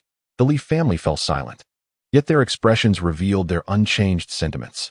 They still believed that bearing the exorbitant cost of sending Li Xingqian to a prestigious academy would merely add to the family's burdens without any benefit to its future development. Li Lishan furrowed his brow. At this moment, he could not afford to sever ties with the family's overseers entirely. After all, securing funds for Xingqian's tuition would require the approval of the family council. Meanwhile, Chen Fadi was being hoisted high by his father, surrounded warmly by the Chen family. Yet, upon overhearing the Li family's conversation, he felt a chill in his heart and coldly remarked, "Perhaps you are all overthinking this. Have you not considered that Li Ge may not need your assistance? He is fully capable of resolving the tuition issue on his own. Do you truly believe no one would sponsor him?" Chapter 41. The enormous tuition fees. An elder of the Li family chuckled softly. Sure. How exactly did you and Xingqian manage to strike gold? Given the circumstances surrounding both of you, attending a prestigious institution would likely be the least favorable outcome. Perhaps no department would even consider your applications. However, your situation is marginally better, as you possess a B-level beast mastery talent, while he is merely equipped with an F-level talent, an inherent disadvantage. One cannot simply alter their fate by switching educational environments. Do you understand? Chen Pengzi was about to express further thoughts when he was interrupted by Chen Eugene. Although Chen Eugene was also somewhat displeased with the Li family's demeanor as a businessman, he approached matters with a degree of tact that prevented him from being as blunt as Chen Pengzi. He smiled and remarked, "Brotherly, I am aware that the Li family is currently facing difficulties, having invested so many years of foundation into Yuming. However, there is no need for concern. Our Chen family can support Xingqian. After all, my son's opportunity is largely due to Xingqian's assistance, and given their close relationship, this is hardly an issue." Haha. Li Lishan expressed gratitude with a smile. "Thank you, Brother Chen. Not at all. It's merely an investment. I may not possess many virtues, nor am I a beast master, but I excel in business and have never incurred losses in my investments. When Xingqian becomes a formidable force, do not envy me." Haha. Chen Eugene's laughter was hearty. Chen Pengzi generously gave a thumbs up. "Well done, Dad." The Li family felt a touch of embarrassment. Chen Eugene's generosity accentuated their own perceived stinginess. They found the atmosphere unbearable and departed in a huff. Long Yadan glanced at Li Xingqian's solitary figure and, amidst the curious gazes of the crowd, followed him. Li Xingqian turned and asked, "What's the matter? Such an important event, and your family hasn't come?" Long Yadan replied coolly, "I have no family." Li Xingqian had no further comments to make. Indeed, Long Yadan's background was shrouded in mystery. When she initially enrolled, everyone merely noticed the stunning new transfer student, never anticipating that she would emerge as a dark horse, surpassing all others to claim the top position, not just among her peers, but arguably as the foremost among the three prestigious institutions. She alone occupied a tier of excellence, followed by Li Yueming and a select few. Though there were those who sought to uncover Long Yadan's origins, reports indicated that nothing could be discovered, suggesting her lineage might surpass common understanding. However, Li Xingqian was not particularly intrigued. He was more focused on his own future prospects than on others. "You need to be cautious in the coming days," Long Yadan suddenly advised Li Xingqian with significant undertones. "Are you suggesting that I may face retaliation from certain noble families?" Li Xingqian shared this concern, mindful that the deaths of Zhang Yao and others coincided with his own academic performance soaring, leading these families to suspect him. "No. The families of Jinkin village cannot stir up any significant turbulence. I am referring to the Great Wilderness Organization." "The Great Wilderness Organization? What is that? The Beastmaster Guild?" Long Yadan shook her head, explaining that the Great Wilderness Organization is a colossal entity that has transcended the level of a mere guild, dedicated to seeking out prodigies of beast taming across various regions, particularly those possessing ancient talents from the wilderness. The Great Wilderness Organization is fervently engaged in gathering these ancient talents, wielding immense influence and power. They might even dispatch individuals to Jinkin village. Li Xingchen murmured the name, feeling unfamiliar with it, having never encountered such a term in Jinkin village before. However, he could not afford to disregard it. If their objective was the ancient talents of the wilderness, he was indeed in peril. I will remain vigilant. But what caliber of experts might the Great Wilderness Organization send? It is uncertain, yet the organization harbors legendary beastmasters. Legendary beastmasters. Li Xingchen inhaled sharply. A legendary beastmaster undoubtedly ranks among the most formidable of the strong. The Li family has retained a sense of pride for over a century due to the legacy of a legendary beastmaster. And other families still reference that illustrious figure when confronting the Li family. A legendary beastmaster signifies a 6th-tier beastmaster, which indicates possession of at least one 6th-tier spirit beast. A 6th-tier spirit beast, they say, could rival the size of a mountain. A single breath could topple hundreds of towering trees, easily conquering a major city, truly a pinnacle of combat prowess. Such beings roam the wilderness unchallenged. After all, 6th-tier beasts are exceedingly rare and scarce among the monstrous entities of the wilderness. The cultivation of a legendary beastmaster is an arduous task, demanding countless resources and a formidable team of evolutionists to assist in the evolution of spirit beasts. Thus, in the course of centuries, only the Li family has produced a legendary beastmaster in Jinkin village. The presence of such a powerful figure within the Great Wilderness Organization surpassed Li Xingchen's expectations. Seemingly perceiving Li Xingchen's unease, Long Yadan offered reassurance, stating that generally, the Great Wilderness Organization would not send legendary beastmasters to such a remote locale. Thus, there was no need for excessive worry. However, given your current strength, it is likely that even a mere 4th-tier beastmaster from the Great Wilderness Organization would easily overwhelm you. Long Yadan cautioned Li Xingchen, emphasizing that although he had triumphed over a 4th-tier spirit beast, the 4th-tier beastmasters from the Great Wilderness Organization are worlds apart from those that have been irregularly evolved. If you were to fight alone, your chances of victory would be non-existent. Li Xingchen nodded, comprehending Long Yadan's implication. There is a distinct difference between possessing a 4th-tier spirit beast and being a true 4th-tier beastmaster. Much like Zhang Yao, who managed to irregularly evolve the Snow Flame Terror Lion to 4th-tier status. Technically, that cannot be deemed true evolution, as it merely enhanced certain fundamental attributes without achieving genuine evolution. Moreover, within the desolate expanse, the ancient tribes are subjected to a significant suppression of their power by the forces of the wilderness. However, when the 3-tailed golden flame fox harnessed the power of the firmament, it became entirely impervious to such suppression. Should a battle transpire beyond the wilderness, a 4th-tier spirit beast, unrestrained, could unleash its full potential, likely overpowering the 3-tailed golden flame fox with ease. Thus, swiftly enhancing the spirit beast's strength is of paramount importance. He cannot strictly be considered a 3rd-tier beastmaster, as his 3-tailed golden flame fox has been entirely evolved by the system, presenting a considerable disparity between his own capabilities and that of the fox. He contemplated whether to designate the 3-tailed golden flame fox as his primary spirit beast, potentially allowing him to absorb some of its power and perhaps gain a measure of control over flames. By the way, how much is the tuition fee for the prestigious academy in Fungu City? Li Xingchen inquired. He truly had little knowledge of this, as he had never entertained the thought of entering such an esteemed institution. The tuition for a single academic year amounts to 200 spirit crystals, with an additional 300 spirit crystals for the necessary materials. The costs for evolution vary from person to person, and when factoring in accommodation, meals, spirit beast feed, and various other expenses, one must tighten their belt, as it could easily exceed 100 spirit crystals in a year. Chapter 42. The two beauties are astounded. Long Yadan briefly calculated the expenses for him, and Li Xingchen's eyes widened in astonishment. This sum far exceeded his expectations. Without even accounting for evolution costs, it was already nearing 700 spirit crystals, and this is merely for 1 year. Such expenses are simply beyond the reach of an average family. Only those affluent families of considerable stature could possibly bear it. Furthermore, there is no certainty regarding the duration of study. Graduating swiftly might save some money, yet a prolonged stay would necessitate several years of these exorbitant fees. The crux of the matter is that for beast masters, the costs associated with evolving spirit beasts constitute the true financial burden.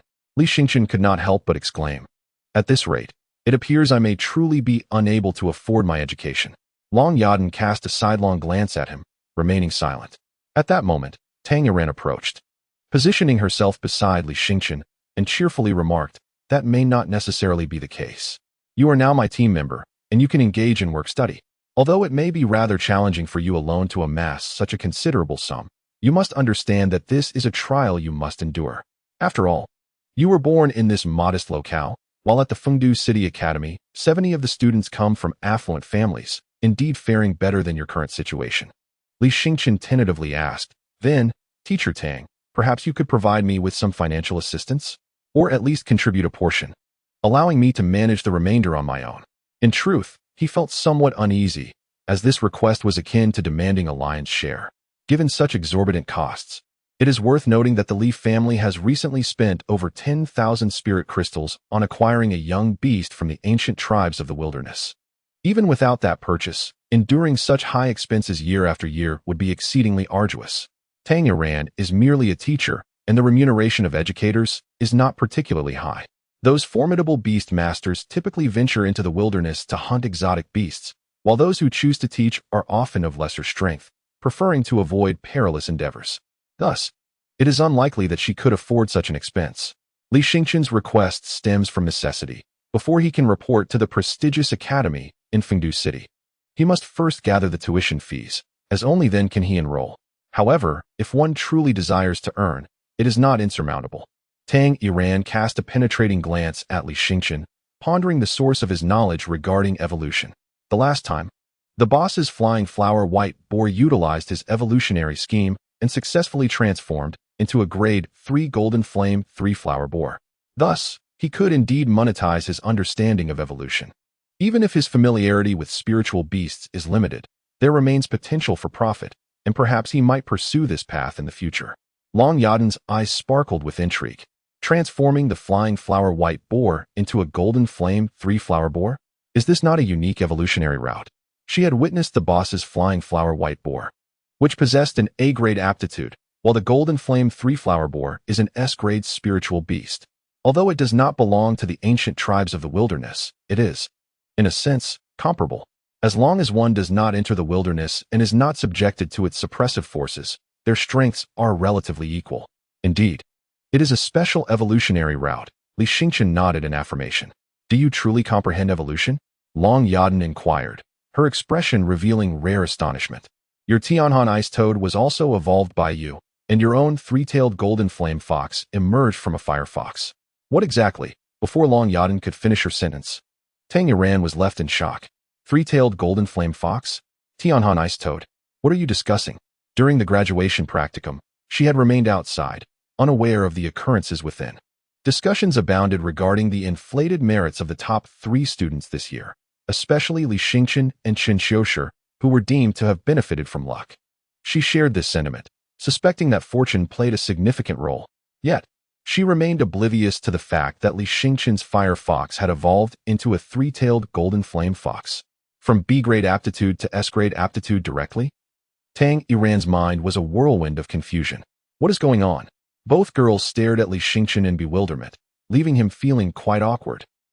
It's not that remarkable. I merely know the evolution methods for spiritual beasts below grade 3. It's hardly noteworthy. The transformation of the fire fox into a 3-tailed golden flame fox had little to do with him. It was purely due to the extraordinary second tier of the celestial transformation evolution, which allowed for a direct leap into the ancient tribes of the wilderness. However, the system has yet to unlock the third tier of evolution, blood transformation. The first tier, body transformation, enabled the fire fox to evolve from grade 1 to grade 2, with its aptitude rising to B grade. The second transformation of the skeletal structure allows the little fire fox to evolve into an ancient tribe of the Wasteland, effectively altering its very race. The third transformation, known as the blood change, signifies a deeper level of evolution, the precise effects of which remain unclear to him at present. He speculates that the system has yet to unlock due to his own inadequate level, which fails to meet the prerequisites for this third evolution. However, he dares to conjecture whether, following the blood change, the little fire fox's aptitude could ascend from an S rank to an SSS rank. If that were indeed the case, his anticipation would be boundless. Long Yadan and Tamer exchanged glances, each reflecting astonishment in their eyes. Is this not worth noting? If Li Xingqian had merely stumbled upon a singular method of spirit-beast evolution, it would not signify much.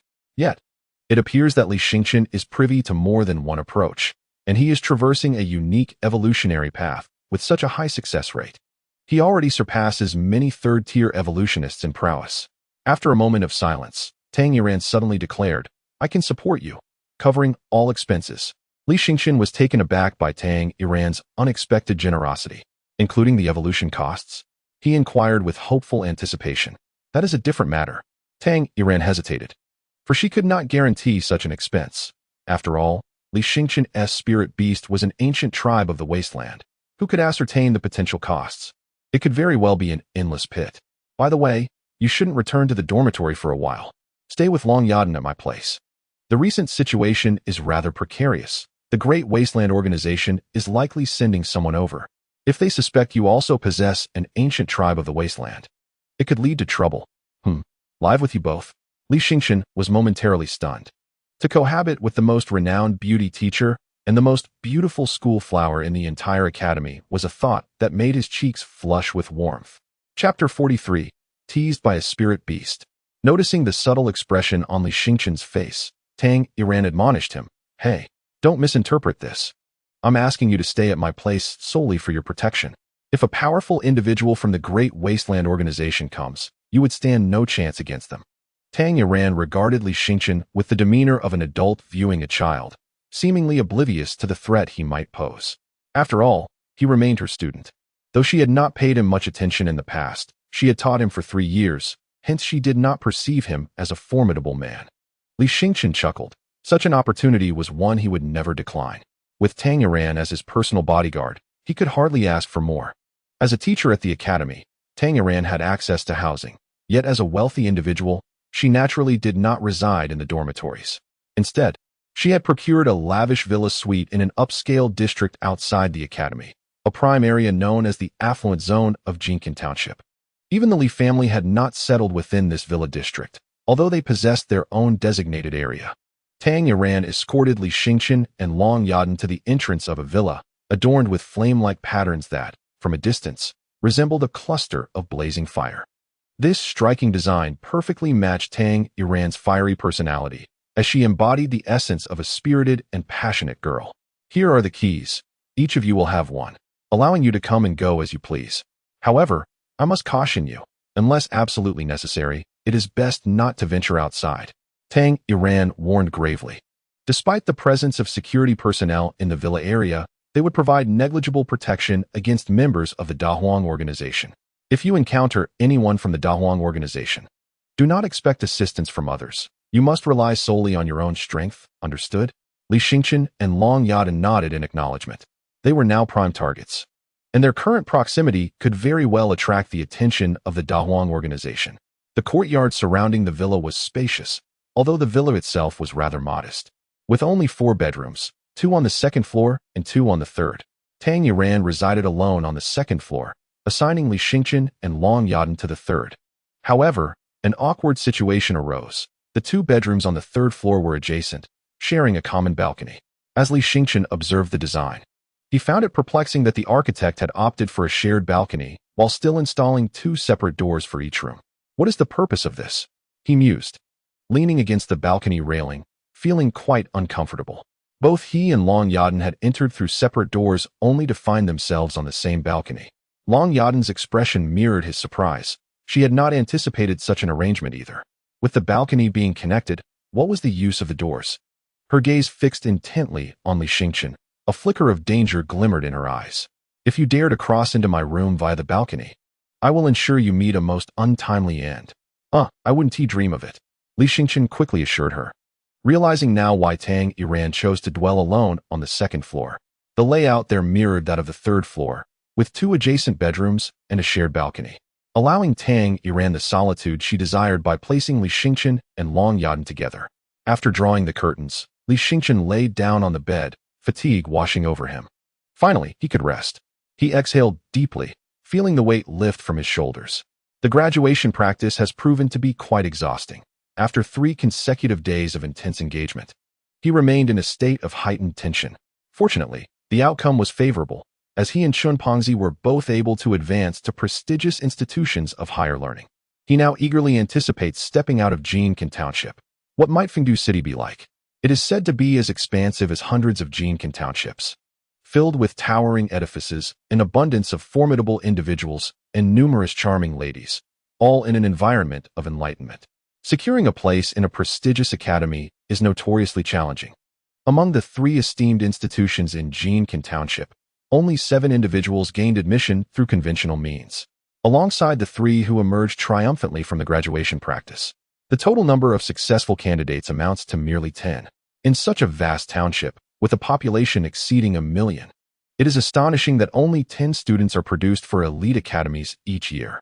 The 7 who entered through formal channels seemingly possess A-grade beast mastery talents, true A-grade, not the kind exhibited by Zhang Yao. This suggests that the advanced academies are indeed a gathering place for a multitude of prodigies endowed with A-grade talents.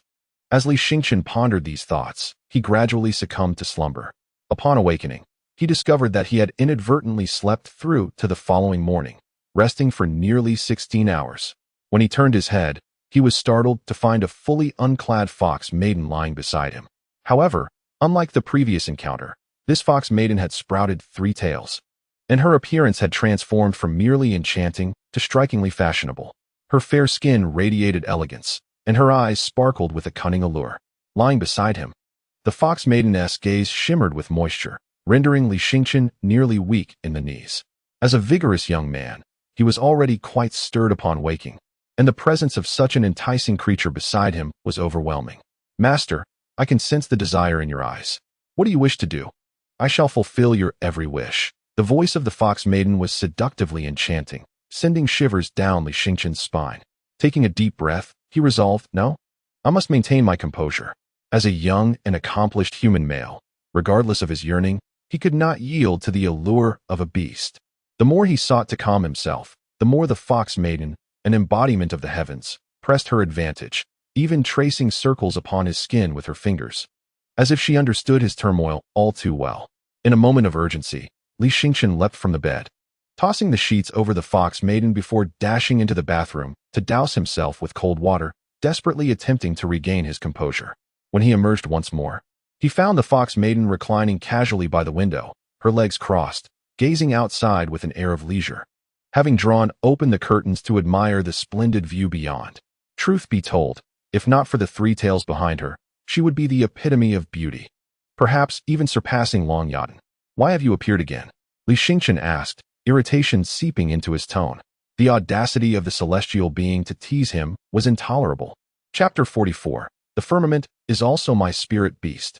At this moment, the fox maiden wrapped herself in a quilt, revealing her delicate, fragrant shoulder, while her orange-red hair danced gently in the breeze. Her gaze returned to a state of indifference, embodying the true nature of the firmament, which was meant to be aloof and reserved, although she possessed the ability to effortlessly shift to a more seductive demeanor. "Master, it is time for you to choose your primordial spirit beast."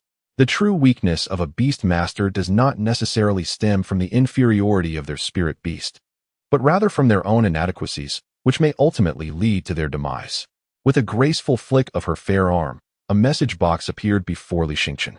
Choose your primordial spirit beast, option 1. Firmament effect. The firmament is inherently a non-combat spirit beast. However, it possesses the unique ability to assimilate the powers of other spirit beasts, allowing the host to gain similar capabilities, approximately 20. Option 2. Three-tailed golden flame fox effect. Grants a measure of fire-based abilities, approximately 10. Li Xingchen paused momentarily, astonished that he could select the firmament as his primordial spirit beast. This was a revelation he had not anticipated, for he had always believed that the essence of the firmament was akin to a system. Yet, it appeared he had misjudged. The system was merely one of the firmament's abilities, while its true essence was that of a spirit beast. In simpler terms, the firmament itself lacked combat capabilities, yet it could harness the powers of other spirit beasts. If he designated the firmament as his primordial spirit beast, he could access the abilities of various spirit beasts, not limited to just the three-tailed golden flame fox. This was indeed remarkable. While others could only acquire the powers of a single spirit beast, he had the potential to obtain the strengths of multiple beasts, granting him a significant advantage. Moreover, The proportion of power he could obtain was notably higher, 20, double that of other spirit beasts. Li Xingqian was exhilarated. Even upon entering a prestigious academy, he now harbored confidence rivaling that of the most gifted beast masters. Naturally, the firmament was also his spirit beast and would heed all his commands. You may do as you wish. The firmament's voice returned to its unusual tone. Li Xingqian quickly interrupted. All right, I shall choose the firmament as my primordial spirit beast. Ding. Primordial spirit beast selected. Please proceed with the following steps to truly possess your primordial spirit beast. Step 1. Collect 3 drops of Bodhi transformation essence, 10 stalks of blood spirit grass ground into liquid, 3 stalks of Qinglong grass ground into liquid, 2 phoenix fire spirit fruits, 2,000 spirit ginseng, 3 blood python branches, 2 iron scripture ginseng, red sand leaves, jade skin flowers, fire spirit roots, spirit flowers, fire yang spirit leaves. Step 2. Boil into a medicinal concoction at 800 degrees of flame. Step 3. Immerse yourself with the firmament in the medicinal concoction for 8 hours to achieve primordial fusion, thereby completing the process. Li Xingqian remained in a state of disbelief for quite some time. What was this?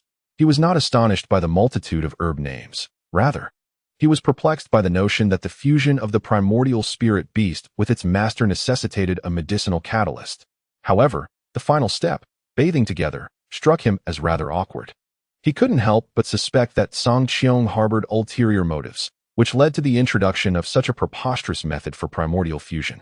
Previously, the evolution of spirit beasts merely required the expenditure of spirit crystals. Yet, lacking evidence, he could not assert that Song Qiong was deceiving him. Very well, I shall gather these herbs. Li Xingqian hesitated briefly before promptly departing the villa. Such a significant task warranted his personal involvement, as his understanding of herbs was rather limited.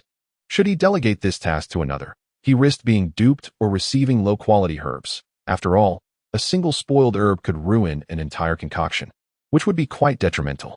Nevertheless, procuring such a plethora of herbs would require substantial funds, and at present, he possessed not a single coin. His previous loan from Chun Pongzi and Shun Rong for the evolution of the three-tailed golden flame fox weighed on his mind. Thus, he made his way directly to the materials trading post, seeking out the proprietor. Upon spotting Li Xingqian, the owner's face brightened considerably.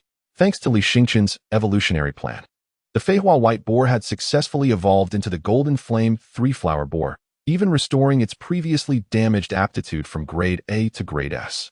The owner was elated. Oh, isn't this our esteemed evolutionist? What brings you to my humble establishment? The owner greeted him warmly, a stark contrast to their first encounter, revealing a rather mercantile disposition. However, Li Xingqian bore no disdain for such opportunistic individuals. Sometimes, those who are forthright about their interests are not necessarily malevolent. In contrast, those who feign friendship while plotting betrayal from the shadows are the truly fearsome ones. Li Xingqian handed the pre-prepared list of herbs to the proprietor. Upon receiving it, the owner glanced at the list and swiftly tucked it away, his expression shifting to one of astonishment. You intend to fuse with the spirit beast's essence? Li Xingqian nodded, unsurprised by the owner's immediate recognition of his intent. After all, the owner was seasoned in the field. Although primarily a seller of spirit beast feed, his extensive exposure to the industry had imparted a wealth of knowledge. The owner furrowed his brow slightly. Have you already selected your spirit beast? Is it indeed the three-tailed golden flame fox? You know it has evolved? Li Xingqian was taken aback. Evidently, Tang Iran had informed the owner of these developments. He was surprised to learn how much Tang Iran divulged, indicating that the owner played a significant role within her team. The boss chuckled and remarked, in due time, you will come to understand.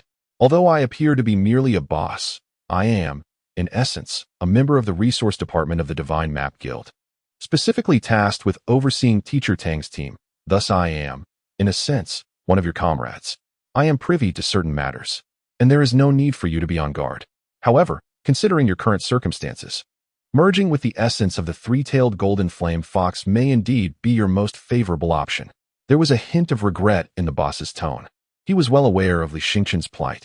The three-tailed golden flame fox might be the only formidable spirit beast he could ever possess due to his innate F-grade beast taming talent, which was essentially unalterable through later methods. Even if there existed some miraculous means, it would be beyond the reach of an ordinary individual. Thus, Li Xingqian's decision was undoubtedly the right one. Yet, the boss unfolded a note and questioned, "Isn't the cost of concocting this essence infusion potion rather exorbitant?" "Exorbitant? What is the usual price?" Li Xingqian inquired. The boss, somewhat embarrassed, replied, "The formula for the essence infusion potion is hardly a secret. Most beast tamers are well aware of it, and it has long been widely circulated. It is surprising that you, who are familiar with spirit-beast evolution plans, are unaware of such a fundamental aspect. Typically, the price hovers around 20 to 30 spirit crystals. Even if one opts for superior ingredients, it rarely exceeds 70 or 80 spirit crystals. Yet, the materials you have gathered are, as you must know, far beyond that." The boss lamented. Chapter 45. Essence Fusion. Since Tang Yadan had already assured her support for Li Xingqian, he would not be charged for purchasing spirit beast feed or evolution materials. However, if Tang Yadan were to glimpse this note, she might very well regret her generous decision. To collect all these materials, if fortune favored him, he might manage with 1,000 spirit crystals, but should luck be unkind, encountering particularly sought-after ingredients could escalate the cost to between 1,300 to 1,500 spirit crystals. This would be several times the expense typically incurred by others merging with spirit beast essences. Never mind, as Teacher Tang has taken charge of your expenses. I shall procure the materials, though it will require some time. It may take at least 2 to 3 days. For now, you should return and patiently await my return. Until your journey to the prestigious academy, maintain as low a profile as possible." Li Xingqian nodded, feeling that this boss was indeed trustworthy. After all, he would not be spending any money, so the boss would likely not skimp on quality, risking the destruction of valuable resources. He then requested several hundred pounds of spirit beast feed, as the previous 500 pounds had proven insufficient. The consumption rates of the second-tier little fire fox and the third-tier three-tailed golden flame fox were simply on different scales, requiring a substantial quantity at each feeding. This time, the spirit beast feed provided by the boss was evidently of lower quality than before. However, this is quite normal. For an ordinary beastmaster, it is essential to nurture their spirit beasts well during their formative years, as this lays a solid foundation. Once the spirit beasts grow strong, the quality of their feed becomes less critical. They can hunt exotic creatures in the wilderness for sustenance, rendering the selection of feed less significant. Of course, the most pressing issue is affordability. If one were to provide meals containing dragon meat at every meal, even a fortune would be insufficient to sustain such an expense. The proprietor was remarkably generous, providing him with 1,000 pounds, which would be directly delivered to Tang Yadan's villa for him to await. Li Xingqian swiftly returned from the trading post to Tang Yadan's villa, only to find her absent. Long Yadan leaned against the railing of the third-floor balcony, gazing down at him from above. "Teacher Long instructed us not to go out. What were you doing?" she inquired coldly. "Is there a shortage of spirit beast feed?" "I went out to procure some," Li Xingqian replied with a smile. "Next time, leave such matters to the proprietor to handle. By venturing out on your own, you risk attracting the attention of the Great Wilderness Organization. You are no longer just representing yourself. If you draw their attention, I too would be in danger." Long Yadan's principles regarding certain matters were exceedingly serious, and it was evident that she was genuinely upset. Li Xingqian chuckled. "Have you not noticed that you are currently wearing a dress?" Long Yadan froze, then glanced down at her skirt, which fluttered slightly in the breeze, immediately pressing it down with her hand. "Then why do you keep staring?" she retorted, a mix of embarrassment and anger evident in her tone. "I thought you wouldn't mind," Li Xingqian said, before entering the villa and retreating to his room. Long Yadan huffed in annoyance and returned to her own room. After 2 days of waiting, the proprietor's medicinal materials finally arrived, delivered by none other than Meng San. He carried a large bathtub, filled with the herbs. In a booming voice, he declared, "This special alloy bathtub prevents the medicinal properties of the concoction from seeping out. It is a gift from the proprietor." "Ah, thank you. Please place it in the bathroom," Li Xingqian exclaimed eagerly. Clearly displeased at being directed by a newcomer to the team, Meng San scoffed. "Though I do not understand why Tang Yadan places such importance on you, I hold no expectations. I have heard that you now possess an ancient clan from the wilderness, but perhaps that will be the only spirit beast you ever have. When facing truly formidable beast masters, you will undoubtedly be at a disadvantage in terms of numbers. Assuming the quality of spirit beasts is equal, Li Xingqian found no need to engage in further discussion. Could he claim that he could evolve any spirit beast with an F-grade aptitude into an ancient clan of the wilderness? Regarding his F-grade beast mastery talent, he did not view it as a weakness. Rather, he considered it an advantage, as it would lead others to underestimate him. Long Yadan emerged from her chamber, taken aback by the large basin of medicinal herbs cradled in Meng San's arms. "Are you truly embarking on the primordial fusion now?" she inquired. Before Li Xingchen could respond, Meng San derisively interjected, asserting that other beast masters would refrain from such a fusion unless they were certain they could not acquire a superior spirit beast for some time. However, Li Xingchen was not burdened by such dilemmas, for the only lifeline he clung to was the ancient clan beast of the wilderness at this moment. Hence his eagerness to fuse. Understanding Meng San's disdain for Li Xingchen, Long Yadan chose to remain silent, pondering instead the three-tailed golden flame fox. While not the optimal choice as a primordial spirit beast, is still adequate. Long Yadan's standards were exceedingly high. While others might regard the three-tailed golden flame fox as a commendable breed among the ancient clans of the wilderness, she considered it merely average. After all, her own Quetzal dragon belonged to the dragon lineage, the sovereign of the ancient clans of the wilderness.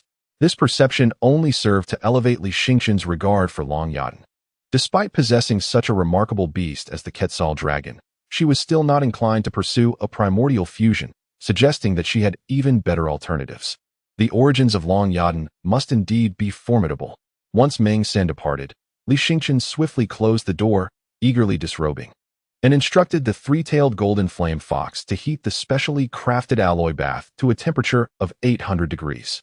The fox's considerable size nearly overwhelmed the room, causing cracks to form in the walls. At that moment, Li Xingchen was unconcerned with such trivialities. As long as the walls remained intact, Long Yadan would not witness him in a vulnerable state, nor would she observe the scene of him bathing with Chang Qiong. Li Xingchen's heart raced fervently. Upon Chang Qiong's first appearance, she had manifested as a mature woman, yet he wondered what form she would assume this time. Surely not that of a fox maiden. The bathroom was enveloped in a dense mist, infused with the rich aroma of medicinal herbs. As the temperature gradually decreased, the basin of herbs transformed into a potent purple concoction. Stepping into the bath, Li Xingchen called out, "All right, you may enter now." However, no one stepped into the bathroom. Just as he began to doubt whether Chang Qiong had deceived him, two slender, alabaster arms wrapped around him from behind. Instantly, Li Xingchen's body stiffened in shock. The sensation against his back was unmistakable. Chapter 46. Li Yueming also seeks primordial fusion. Turning around, Li Xingchen beheld a stunning beauty with flowing hair, her countenance breathtakingly extraordinary, exuding an ineffable, transcendent allure that, in some respects, surpassed even Long Yadan's enchanting beauty. And now, this striking figure was embracing him from behind. His heart raced uncontrollably. Are you certain this is how one fuses with the primordial essence? Doubts had begun to creep in as he entered the bath. The basin gifted to him by the master is rather diminutive, clearly intended for human use, and utterly incapable of accommodating a spirit beast, let alone a third-grade, three-tailed golden flame fox. Even a second-grade little fire fox would not fit. However, it is inconceivable that the master could have erred in his gift. Moreover, he believes that procuring a basin large enough to contain a colossal spirit beast is impractical. If such a gargantuan basin were indeed acquired, the quantities of medicinal herbs would be insufficient, necessitating an insipid dilution akin to mere water. Thus, the words of Chang Qiong cannot withstand scrutiny. Achieving the objective suffices. Why delve into the methods? Chang Qiong's voice resonated like ethereal music from the heavens, mingling with the warmth of his breath, brushing against Li Xingchen's ears and provoking a tingling sensation. Indeed, you have deceived me? Merging with the essence of the spirit beast requires no shared bathing. Li Xingchen's tone bore a hint of displeasure. After all, Chang Qiong was his spirit beast, and as such, should exhibit unwavering loyalty, rather than toy with him at will. Splash! The sound of water erupted. Chang Qiong promptly rose from the medicinal bath, a hint of disdain in his expression, declaring, "What other spirit beasts could possibly compare to me? Most spirit beasts today are born of the Wasteland, which is their progenitor, while I share a generation with the Wasteland itself." Li Xingchen's eyes widened in astonishment. Despite the bathroom being enveloped in a veil of white mist, he discerned Chang Qiong's form. When Chang Qiong did not manifest in fox form, he bore no distinction from a flawless human female. With a sudden rush, Li Xingqian's nose bled profusely, and he quickly turned his head away, exclaiming, "Ah, I underestimated you. Please, take a seat." A playful glint sparkled in Song Qiong's eyes as he retreated into the water, gently caressing every inch of Li Xingqian's skin. Though you and the Lord of the Heavens are both human, you are two entirely different beings. He is unruly and domineering, viewing all as beneath him. Even I, alongside the Wasteland, are but pets in his eyes. As Song Qiong spoke of the Lord of the Heavens, a wistful longing flickered in his beautiful gaze. Although millennia had passed, it was evident that Song Qiong still cherished the days spent at the Lord's side. This stirred a twinge of jealousy within Li Xingqian. Song Qiong, so fickle, flirted with him while extolling the Lord's virtues, leaving him feeling uncomfortable. He thought to himself that even if the Lord of the Heavens were indeed formidable, he ultimately perished, betrayed by the very Wasteland he had considered a pet, a rather humiliating fate. Seemingly sensing Li Xingqian's sentiments, Song Qiong remarked softly, "You cannot fathom the true power of the Lord of the Heavens, hence you lack the right to belittle him." Moreover, the enemies he faced were not solely the Wasteland. It was merely a minor player in the grand scheme. Li Xingqian gasped in astonishment, his mouth agape. Within the pantheon of the Lord of the Heavens' adversaries, the Wasteland was merely a minor character? Yet, it is a wasteland, perhaps now gradually encircling humanity, devouring the very land where humans reside. A vast expanse wrought by a colossal beast of the wilderness. Within this barren realm lurk countless terrifying creatures that surpass human imagination. Yet, astonishingly, there exists an enemy even more formidable than the Wasteland itself. Li Xingqian's mind was a blank canvas. He seemed to grasp a truth known only to him.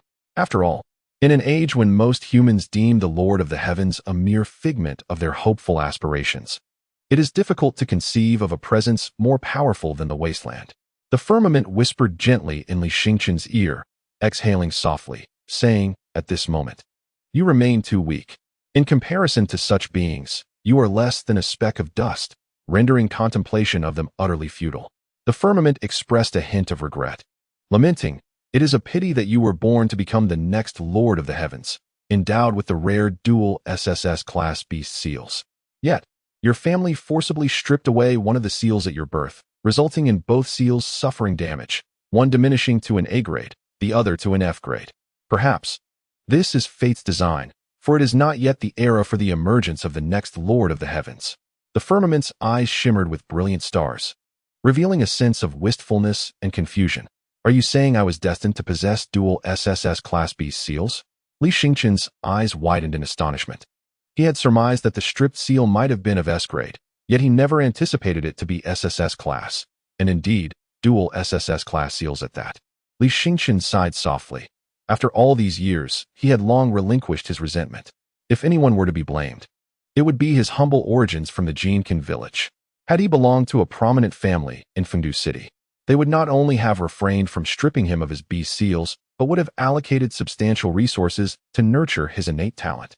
The possession of dual beast seals inherently meant that at each stage, he would command twice the number of spirit beasts compared to his peers, ultimately amplifying the disparity as he ascended the ranks.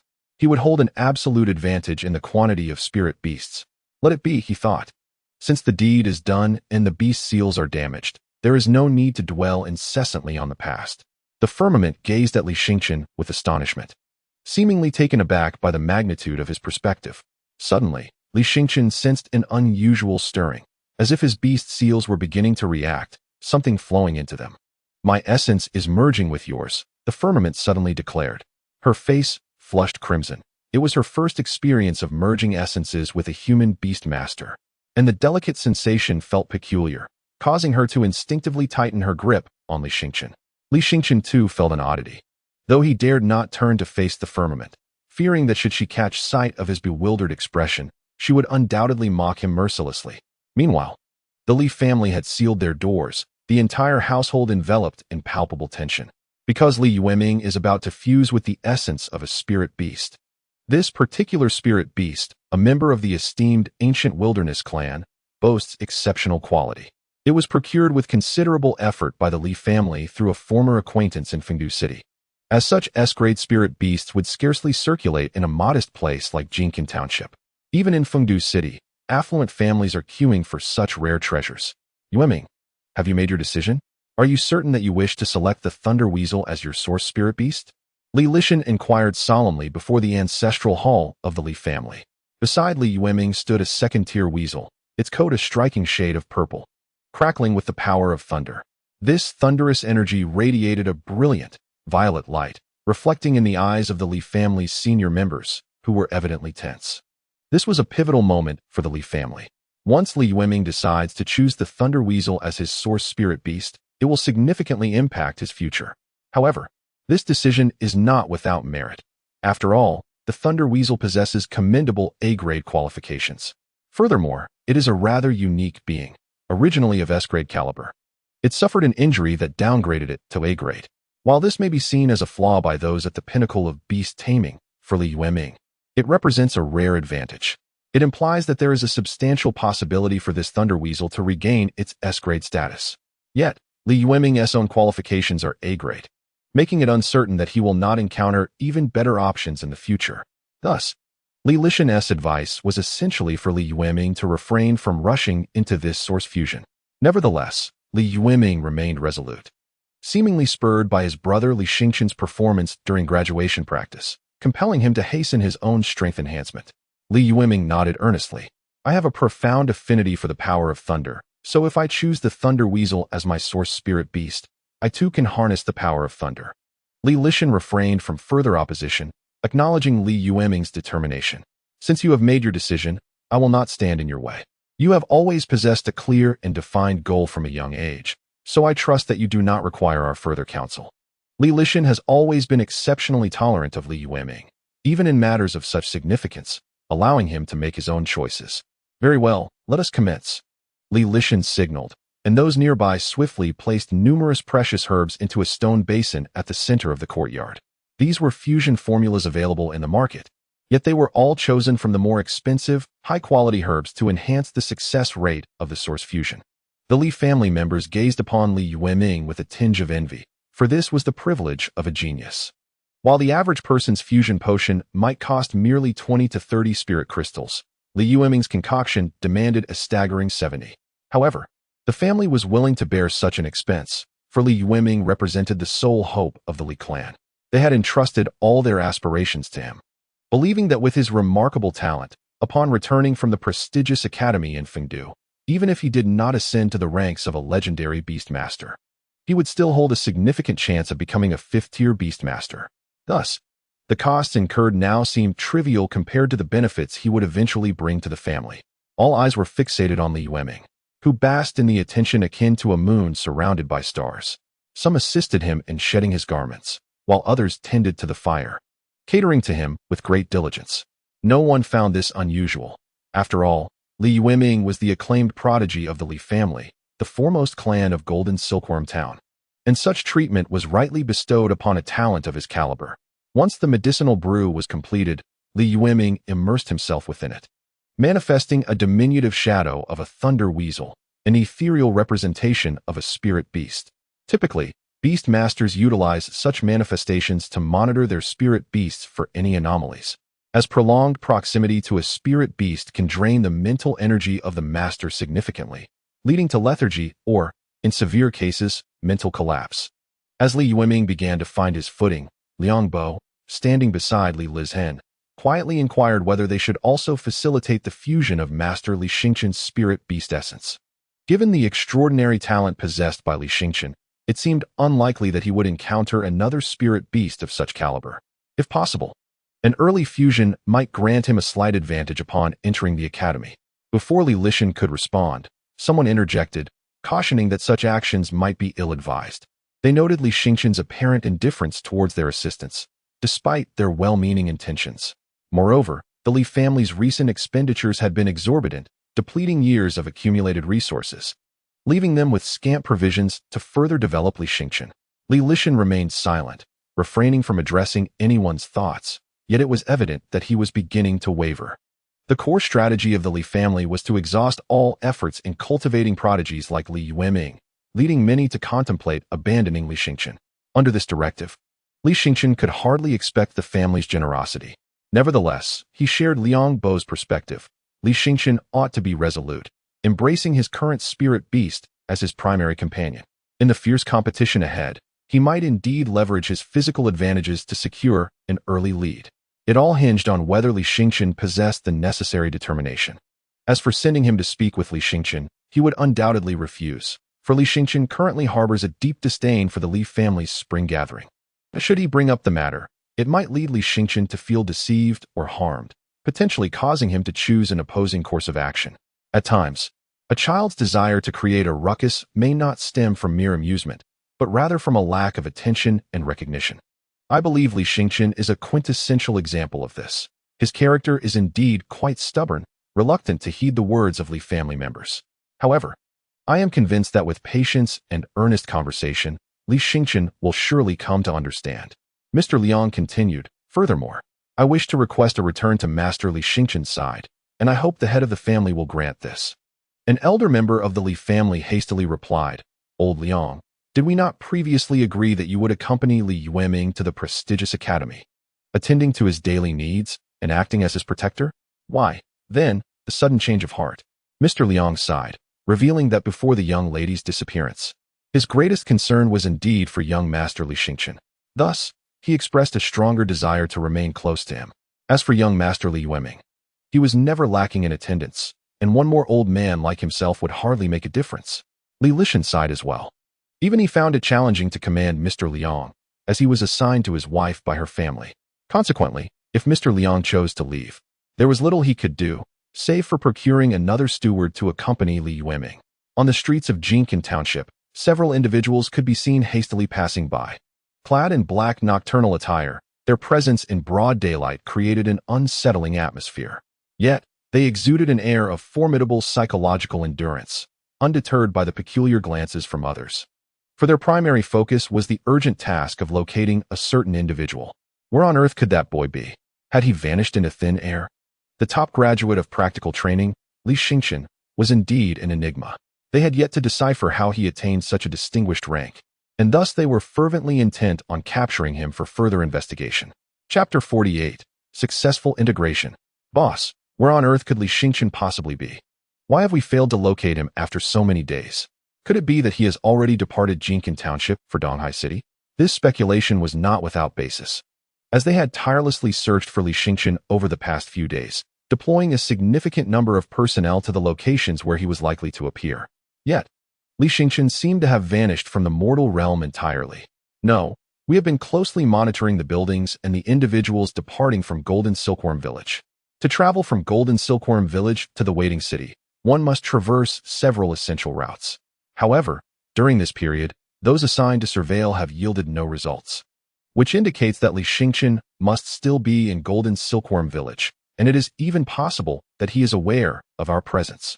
The man in charge, slightly older and approaching middle age, bears the marks of time on his face. At first glance, one might mistake him for an ordinary carriage driver due to his appearance and demeanor. Yet, his true identity is that of the leader of the action team for the Great Wasteland organization, tasked with capturing at least one ancient clan member from the Wasteland or, at the very least, attracting 3 gifted individuals to accept the organization's sponsorship. Typically, tasks assigned by superiors are of a life or death nature. Failure to complete them would mean the end of his tenure as captain. Beside the middle-aged man, a younger team member voiced his confusion, suggesting that their focus should be on Long Yadan and Li Yueming rather than on someone named Li Xingqian. He believed that Li Xingqian's achievement of first place in the graduation practicals was largely due to luck, a sentiment echoed in discussions among the public.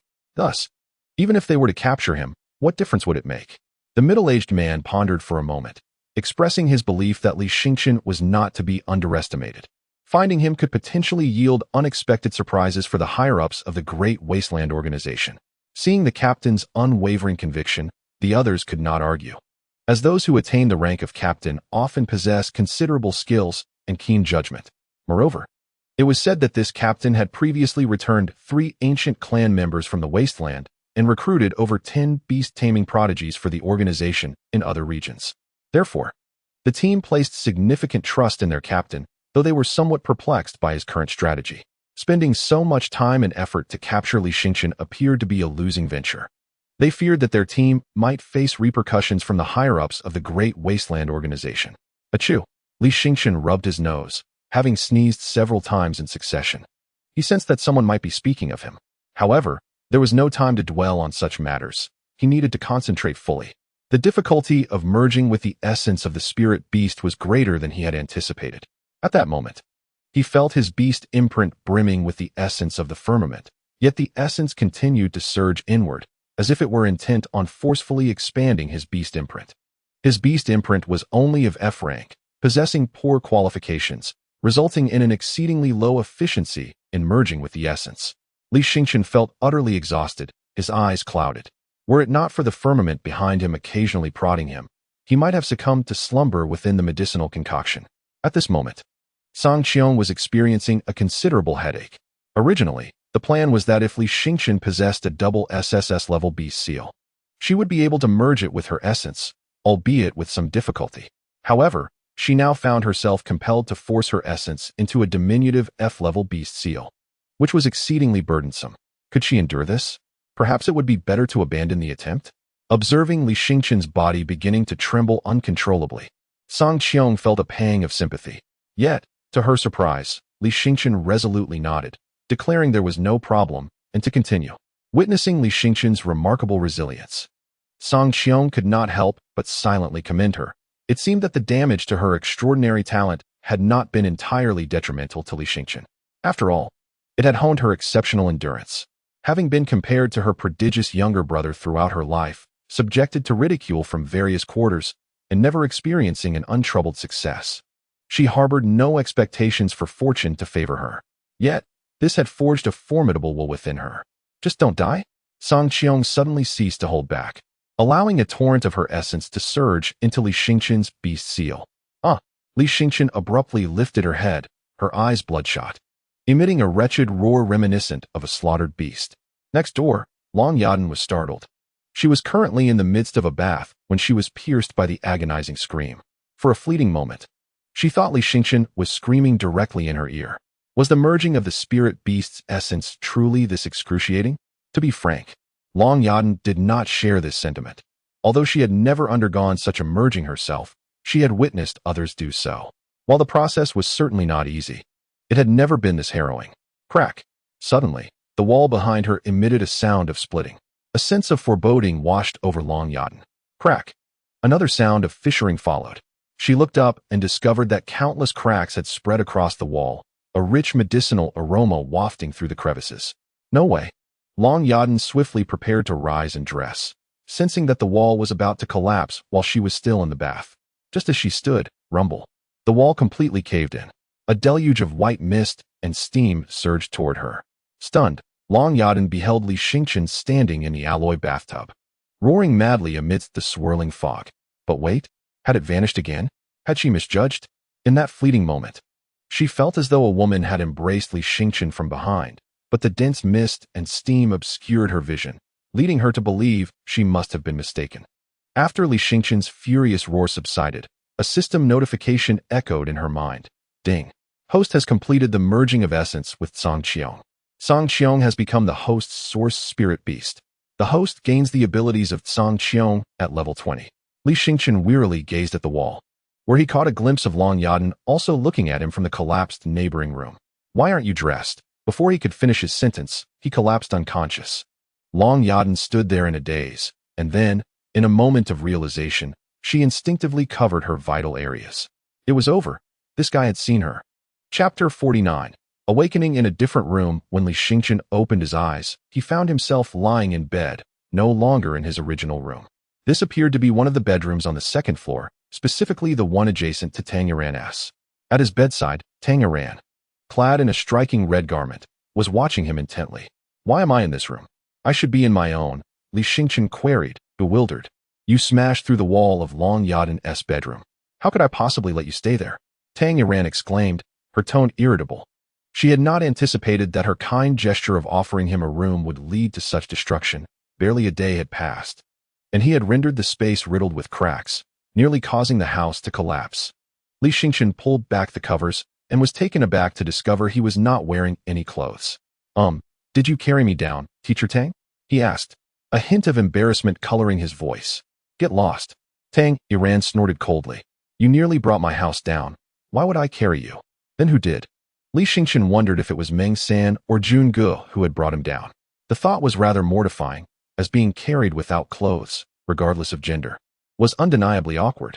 Tang Yiran suddenly felt a blush creeping onto her cheeks. Turning her face away, she mumbled, "I dragged you over here.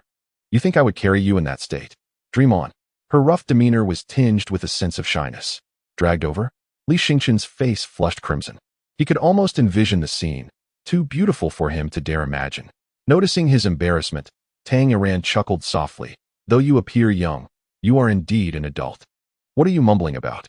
Something about maintaining your humanity and not succumbing to primal instincts? Who are you referring to? Long Yadan?" No. That was just me talking to myself." Li Xingqian quickly denied, realizing that he must have been mumbling in his unconscious state. But Tang Yiran mistakenly thought he was referring to Long Yadan. Such a misunderstanding could easily label him a rogue, especially considering he had shattered the wall of Long Yadan's bathroom. If she reported him, he could find himself in a dire predicament. That would be truly unfortunate. In that fleeting moment, Li Xingqian contemplated numerous thoughts, even pondering whether he might forfeit his admission to the prestigious Beastmaster Academy of Fungu due to this incident. Tang Yiran earnestly inquired, "Do you not believe that choosing the three-tailed golden flame fox as your primordial spirit beast is rather hasty? After all, this is merely your first beast." Li Xingqian retorted, "You speak of the majority of ordinary beast masters." Tang Yiran shook her head. "Yet I am just an ordinary beast master, and I am even considered a subpar student, inferior to most of my peers. Thus, I feel I have no other viable options, do I?" Seeing Li Xingqian so resolutely acknowledge his mediocrity, Tang Yiran felt a measure of respect. She too was a genius. But the more gifted one is, the more difficult it becomes to endure one's own ordinariness. However, to be frank, she believed Li Xingqian ought not to be so unremarkable, for she had never encountered an F-grade beast master who possessed an ancient clan of the Wasteland and managed to excel in practical assessments, setting a record for academic performance in decades. Li Xingqian harbored many undisclosed secrets within him, and Tang Yiran nodded. "Since the decision is made, there is no need for further discussion. Once you choose a primordial spirit beast, it will forge a lifelong bond with you, and you cannot replace it with another. However, you must also carefully consider your choice for your second spirit beast. After establishing a primordial spirit beast, achieving a compatibility of 100 with it will free up your beast imprint, which presents an advantage." Li Xingqian acknowledged her point. "That can wait. You are well aware of my circumstances. Although I have been fortunate enough to acquire an ancient clan of the Wasteland, my beast imprint remains at the F grade. Thus, even if I were to obtain a second spirit beast, it would also be of the F grade, which holds little significance. The true reason lies in the fact that his primordial spirit beast was not the three-tailed golden flame fox, but rather the sky. The sky did not occupy his beast imprint, which is why the imprint was currently taken up by the three-tailed golden flame fox. At that moment, his compatibility with the three-tailed golden flame fox stood at 83, still some distance from the coveted 100, rendering it improbable for him to acquire another spirit beast in the near future. "Very well, for now, you shall reside in this room. However, I warn you, do not dare to smash the walls again, or I shall dispose of you." After uttering her warning, Tang Yiran gracefully departed. Once Tang Yiran had left, Li Xingqian hastily rose, eager to observe the changes following his primordial fusion. He accessed his attribute panel. Host, Li Xingqian Beast Master Talent. F level, 3 Strength, 110 Agility, 55 Endurance, 30 Spirit, 550 Beasts, Sky. Three-tailed Golden Flame Fox skills. Golden Flame Gale / Li Xingqian discovered that his fundamental attributes had indeed improved, having increased several-fold compared to before, though the extent of the enhancement remained limited. Regarding his fundamental attributes, apart from his mental value, all other statistics pale in comparison to those of a warrior who specializes in physical cultivation. However, this was within his expectations. After all, the firmament itself possesses no innate strength. He merely harnessed the capabilities of the firmament to acquire the skills of the three-tailed golden flame fox. The skills of the three-tailed golden flame fox are not related to physical cultivation, but rather to flames. Thus, while they can enhance his attributes such as strength and speed, the improvements are gradual and not particularly pronounced. As a beastmaster, he must accept such imperfections, yet he is no ordinary beastmaster. His primordial spirit beast is the firmament, which enables him to master the skills of all spirit beasts. In the future, once he possesses a corporeal-type spirit beast, his foundational attributes will surely ascend rapidly. While Li Xingqian was deep in thought, he suddenly received a call from Chen Pengzi. As soon as the call was connected, Chen Pengzi began to complain fervently. Li Gu, where have you been these past few days? I haven't seen you at all. The Li family came looking for you, claiming they wished to celebrate your first place in the graduation practice.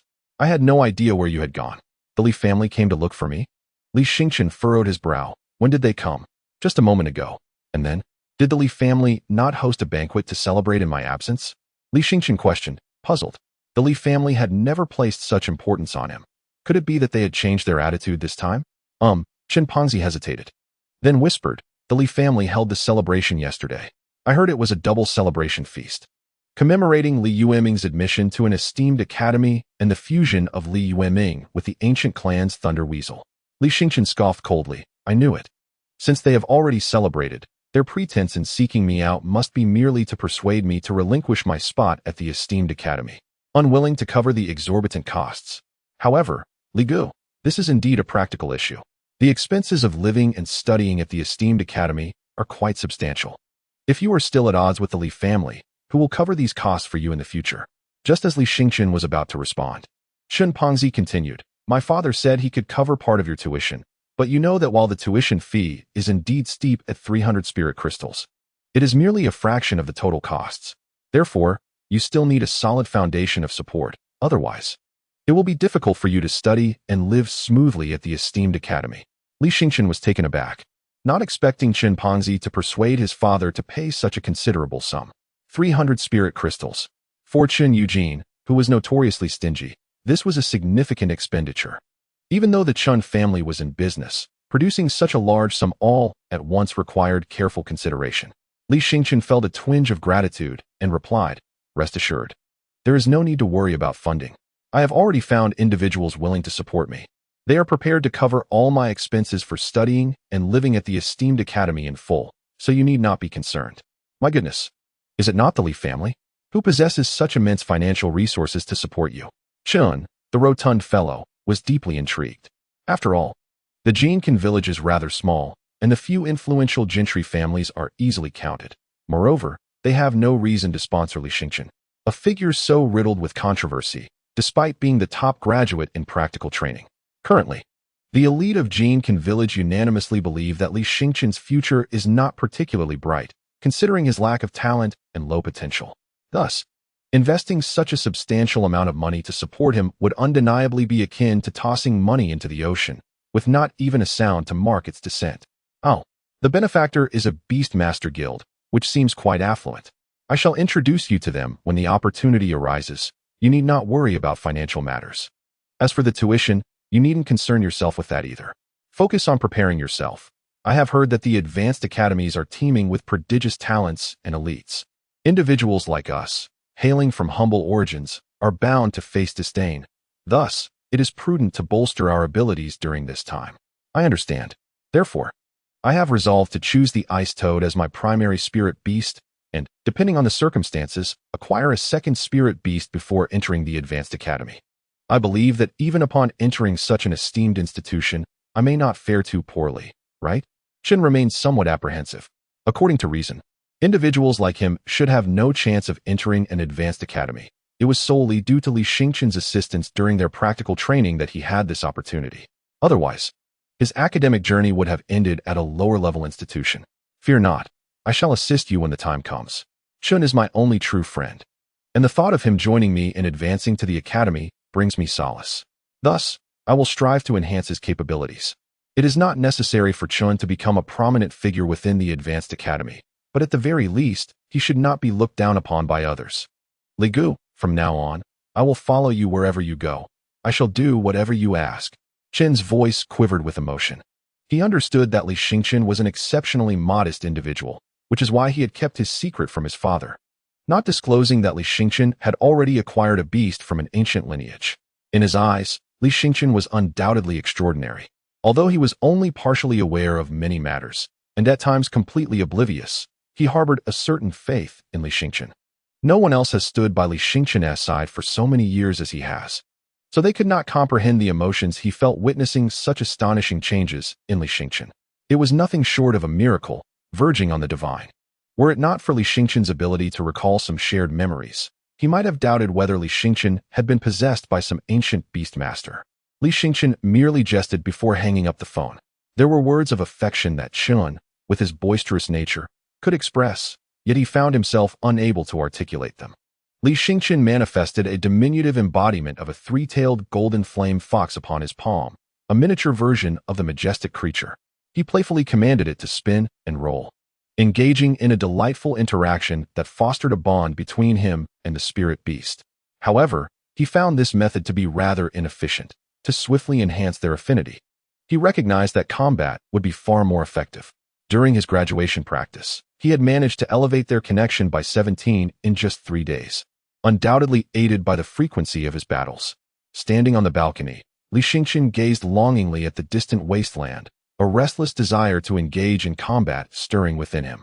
If he could elevate his affinity with the three-tailed golden flame fox to 100 before entering the esteemed academy, he would be entitled to a third spirit beast.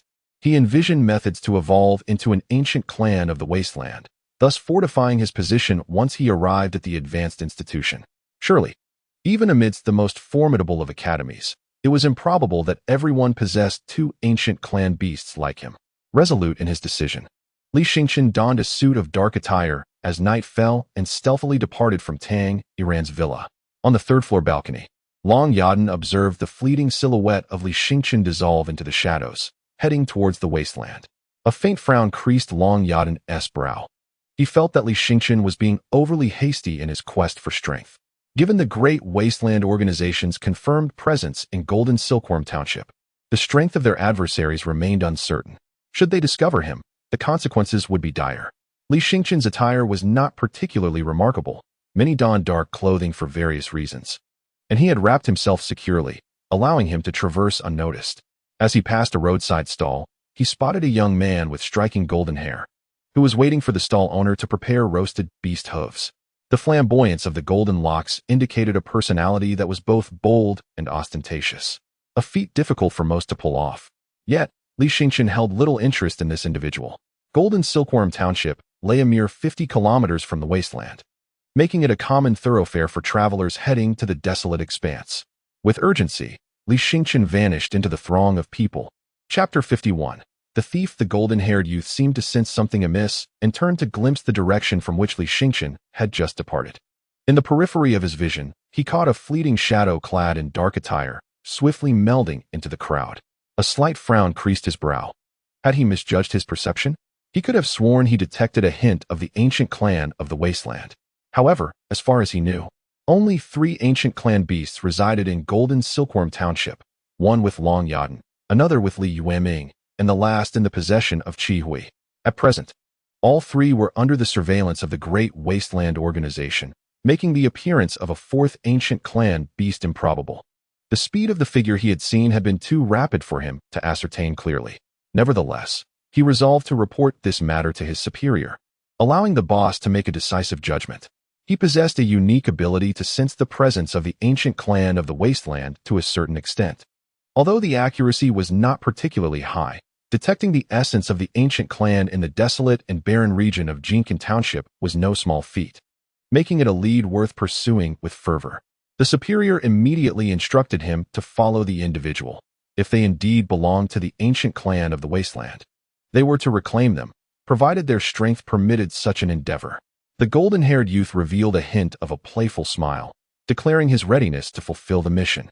Without delay, he set off in the direction where the figure had vanished, while the vendor at the roadside stall had just handed over a freshly roasted beast hoof, only to witness the golden-haired youth sprint away. Damn it! If you can't pay, just say so. I wasted half a day for nothing. What sort of person is this? The vendor grumbled.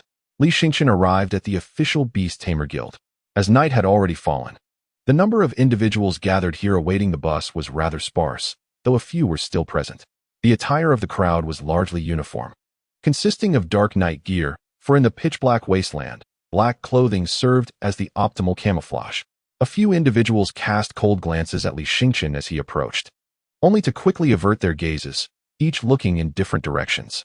Those daring enough to venture into the Wasteland at this hour generally possessed considerable strength. Moreover, powerful individuals often had their own temperaments and disliked being scrutinized, leading them to merely glance at Li Xingchen before looking away. However, Li Xingchen lacked substantial experience in the Wasteland, hence he found himself intrigued by these individuals. Initially believing he might be the only one braving the night, he soon realized he had underestimated the courage of others. Ahead, a slender woman sensed his gaze and turned to face him, only to find that his eyes were drawn to her posterior, which immediately displeased her. "What are you looking at?" she snapped, caught in the act. Li Xingchen quickly clasped his fists in a gesture of apology, remaining silent, indicating his earlier indiscretion. Observing his sincere demeanor, the woman huffed lightly but chose not to engage further. Li Xingchen then glanced at a robust man not far from him. Although the man's physique was impressive, he seemed somewhat lacking compared to Meng San. It was rare for a beast tamer to possess the raw strength of Meng San, who could no longer be classified as a beast tamer. Tang Yadan had provided him with a brief overview of Meng San's circumstances. Once a formidable beast tamer with a powerful spirit beast, Meng San's downfall occurred during a battle where he faced a vastly superior opponent. The demise of his primal spirit beast shattered his beast imprint, rendering him unable to command other spirit beasts. Since then, Meng San had devoted himself to the path of a warrior. Though warriors were not as highly esteemed in this era, and their journey was fraught with challenges, it required relentless perseverance to forge their bodies through rigorous training. However, in terms of physical prowess, humanity is inherently inferior to the spirit beasts. Thus, engaging in combat with these formidable creatures using a human body is a significant disadvantage. Consequently, the number of individuals pursuing martial arts has dwindled, as few are willing to traverse the arduous and often fruitless path of martial cultivation unless absolutely necessary. Meng San can be considered a relatively strong warrior. As a fourth-tier martial artist, he is capable of contending against third-tier spirit beasts, a feat he could scarcely have imagined. The burly beast master beside Li Xingchen also sensed his gaze and immediately glared back, his eyes brimming with ferocity, as if prepared to strike him with a single blow at any moment. Li Xingchen hastily averted his gaze, pondering how, despite the shared humanity among them, they could be so unfriendly, especially in such a fortuitous moment, venturing into the wilderness to confront the alien beasts together. Suddenly, someone tugged at Li Xingchen's clothing. Turning to look, he found a young man of similar age, clad not in dark attire, nor heavily cloaked, seemingly unafraid of revealing his identity. Yet, as for whether he would expose his identity, it mattered little to Li Xingchen, who did not recognize him as one of the more renowned beast tamers from Jinkin village. The young man smiled and quietly inquired, "Brother, is this your first time in the wilderness at night?" Li Xingchen was taken aback, wondering if his apprehension was that apparent. Had he erred in some way? Was his attire too unprofessional? The young man seemed to sense Li Xingchen's confusion and pulled him aside, continuing with a grin. "In the wilderness, one must be cautious not only of the spirit beasts but also of other humans. For you never know if those entering the wilderness alongside you harbor intentions of coveting your spoils." "Coveters?" Li Xingchen echoed, realizing the danger. Indeed, slaying spirit beasts in the wilderness is perilous, prompting some to consider a more cunning approach, quietly trailing behind others, waiting until they exhaust their efforts in defeating a beast, only to suddenly emerge and snatch away the spoils. Such individuals are referred to as thieves. The young man elaborated. Thieves typically observe others stealthily before entering the wilderness, selecting a target that appears vulnerable. Thus, seasoned beast tamers avoid scrutinizing others. When they find themselves under scrutiny, they respond with a fierce glare to convey that they are not easy prey and should not be trifled with. "Do you understand?" Li Xingchen nodded in sudden enlightenment. Grasping why the others seemed so unfriendly, they were wary of him being a potential thief, poised to seize their hard-earned trophies. "I see, thank you. But why share this with me?" Li Xingchen asked, gratitude evident in his eyes. The young man replied with a mysterious smile, "Because I am, in fact, a thief." Li Xingchen froze in astonishment. Chapter 52. Circling around, Li Xingchen immediately distanced himself a few steps from the youth. The youth was unconcerned, even proactively approaching, questioning, "Why are you so wary of me? As a thief, I am quite discerning when it comes to selecting my targets." "What do you mean by that?" This remark irked Li Xingchen. Did he appear so feeble? Was he not even worthy of being targeted by a thief? Although the words were somewhat harsh, they bore a semblance of truth, Indeed, he was not a tempting target for theft. The youth waved his hand dismissively, making it evident that he regarded Li Xingchen as a novice. Novices typically lacked strength and would likely only dare to venture to the periphery of the wasteland, slaying a few isolated beasts. Therefore, it was no surprise that he looked down upon him. He truly was lacking. Li Xingchen's gaze turned icy in an instant. Do you believe I won't inform others that you are a thief? The youth chuckled. Go ahead, tell them. I will simply claim that you and I are accomplices. Li Xingchen gritted his teeth. How shameless can you be? What do you truly want? The youth smiled enigmatically. Of course, I wish to collaborate with you. Would you rather return after killing a few first or second-tier beasts, feeling defeated? With an enticing demeanor, he continued, as a veteran who has navigated the wasteland for years, I can assure you that slaying beasts and collecting their corpses yields the most meager rewards. Selling those corpses by weight at the trading post is hardly worthwhile. Li Xingchen felt a flicker of interest. The youth's words rang with truth. Unless one encountered high-tier beasts or certain rare creatures with unique body parts that could be forged into weapons or armor or utilized as medicinal materials, their value was scant.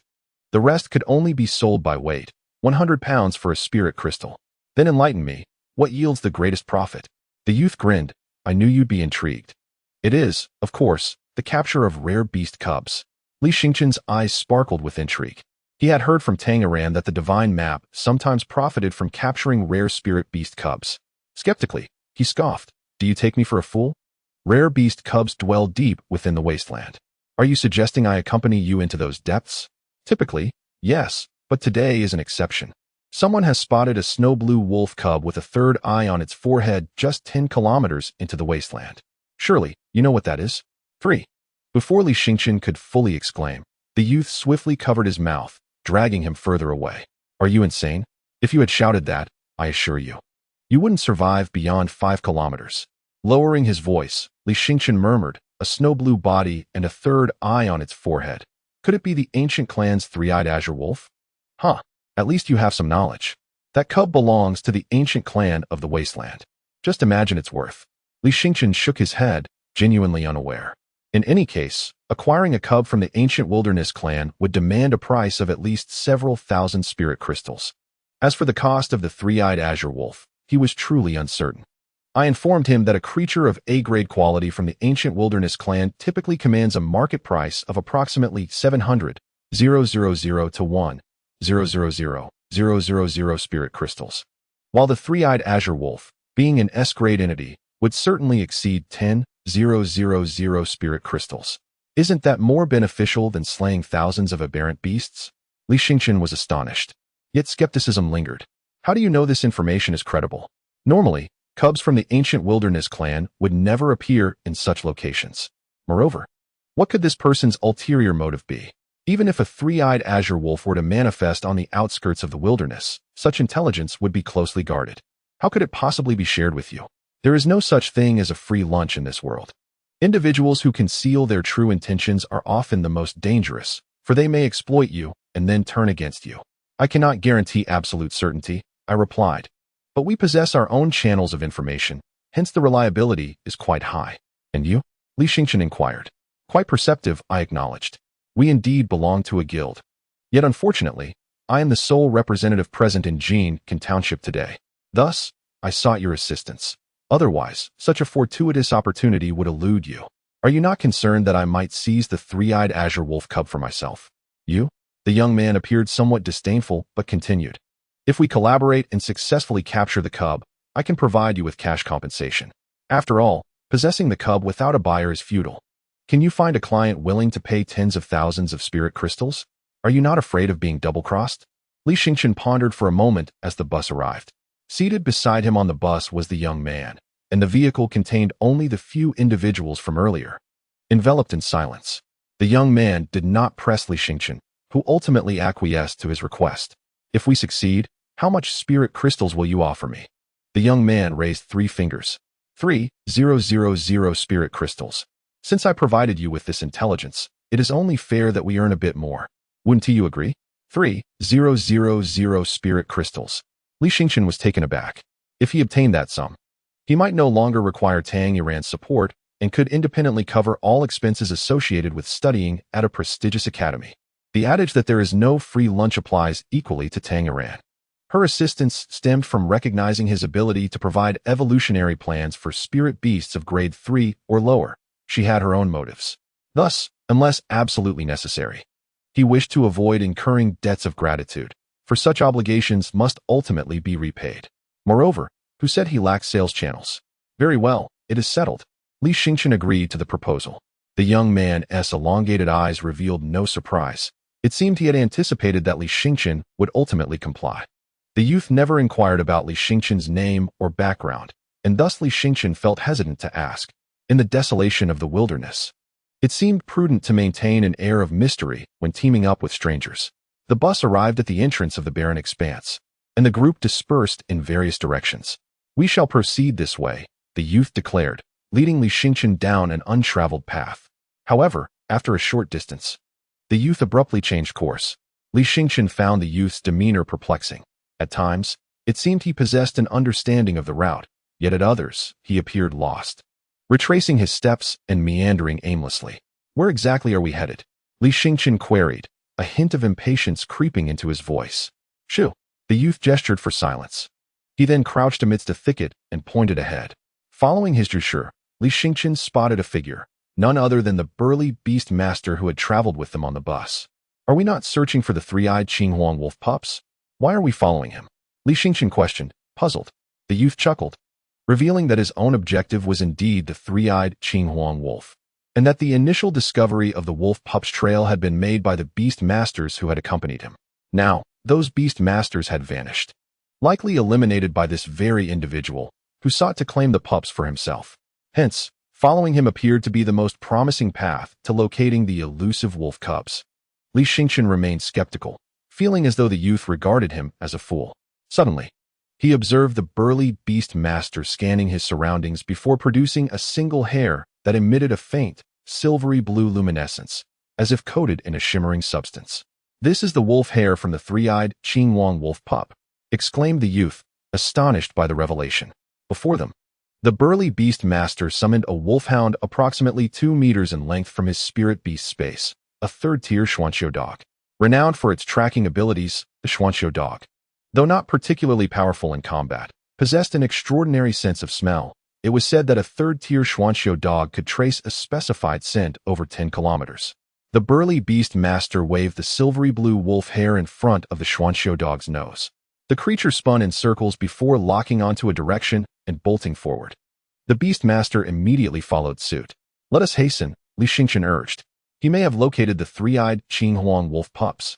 Yet the youth remained unhurried, cautioning that if they followed too closely, they risked being detected. Although the Xuanqiu dog was focused on tracking the three-eyed Qinghuang wolf's location, it was not beyond the realm of possibility that it could sense their presence. Should the burly beast master reach the pups first, reclaiming them would prove to be a formidable challenge. Based on Li Xingchen's assessment, the burly beast master was likely at least a fourth-tier beast master, possessing more than one spirit beast. Ordinary individuals, unless utterly compelled, seldom aspire to become specialized beastmasters of the exploration type. Take the robust beastmaster, for instance. Had he been an exploration-type beastmaster, he would not have ventured into the wilderness under the cloak of night. Therefore, once the adversary locates the three-eyed Qinghuang wolf cubs, their focus shifts from the cubs to an unknown fourth-tier beastmaster with formidable combat prowess. I am aware of this, which is why I did not allow him to escape my sight. A tiny insect hovered about the young man's finger. With a swift gesture, dozens of insects emerged silently from the spirit beast space, pursuing their target without a sound. Li Xingchen was taken aback. This young man was, astonishingly, an insect-type beastmaster. A rarity indeed, for few beastmasters opt to embrace insects as their spirit beasts. Insects, after all, are inherently weaker than other spirit beasts.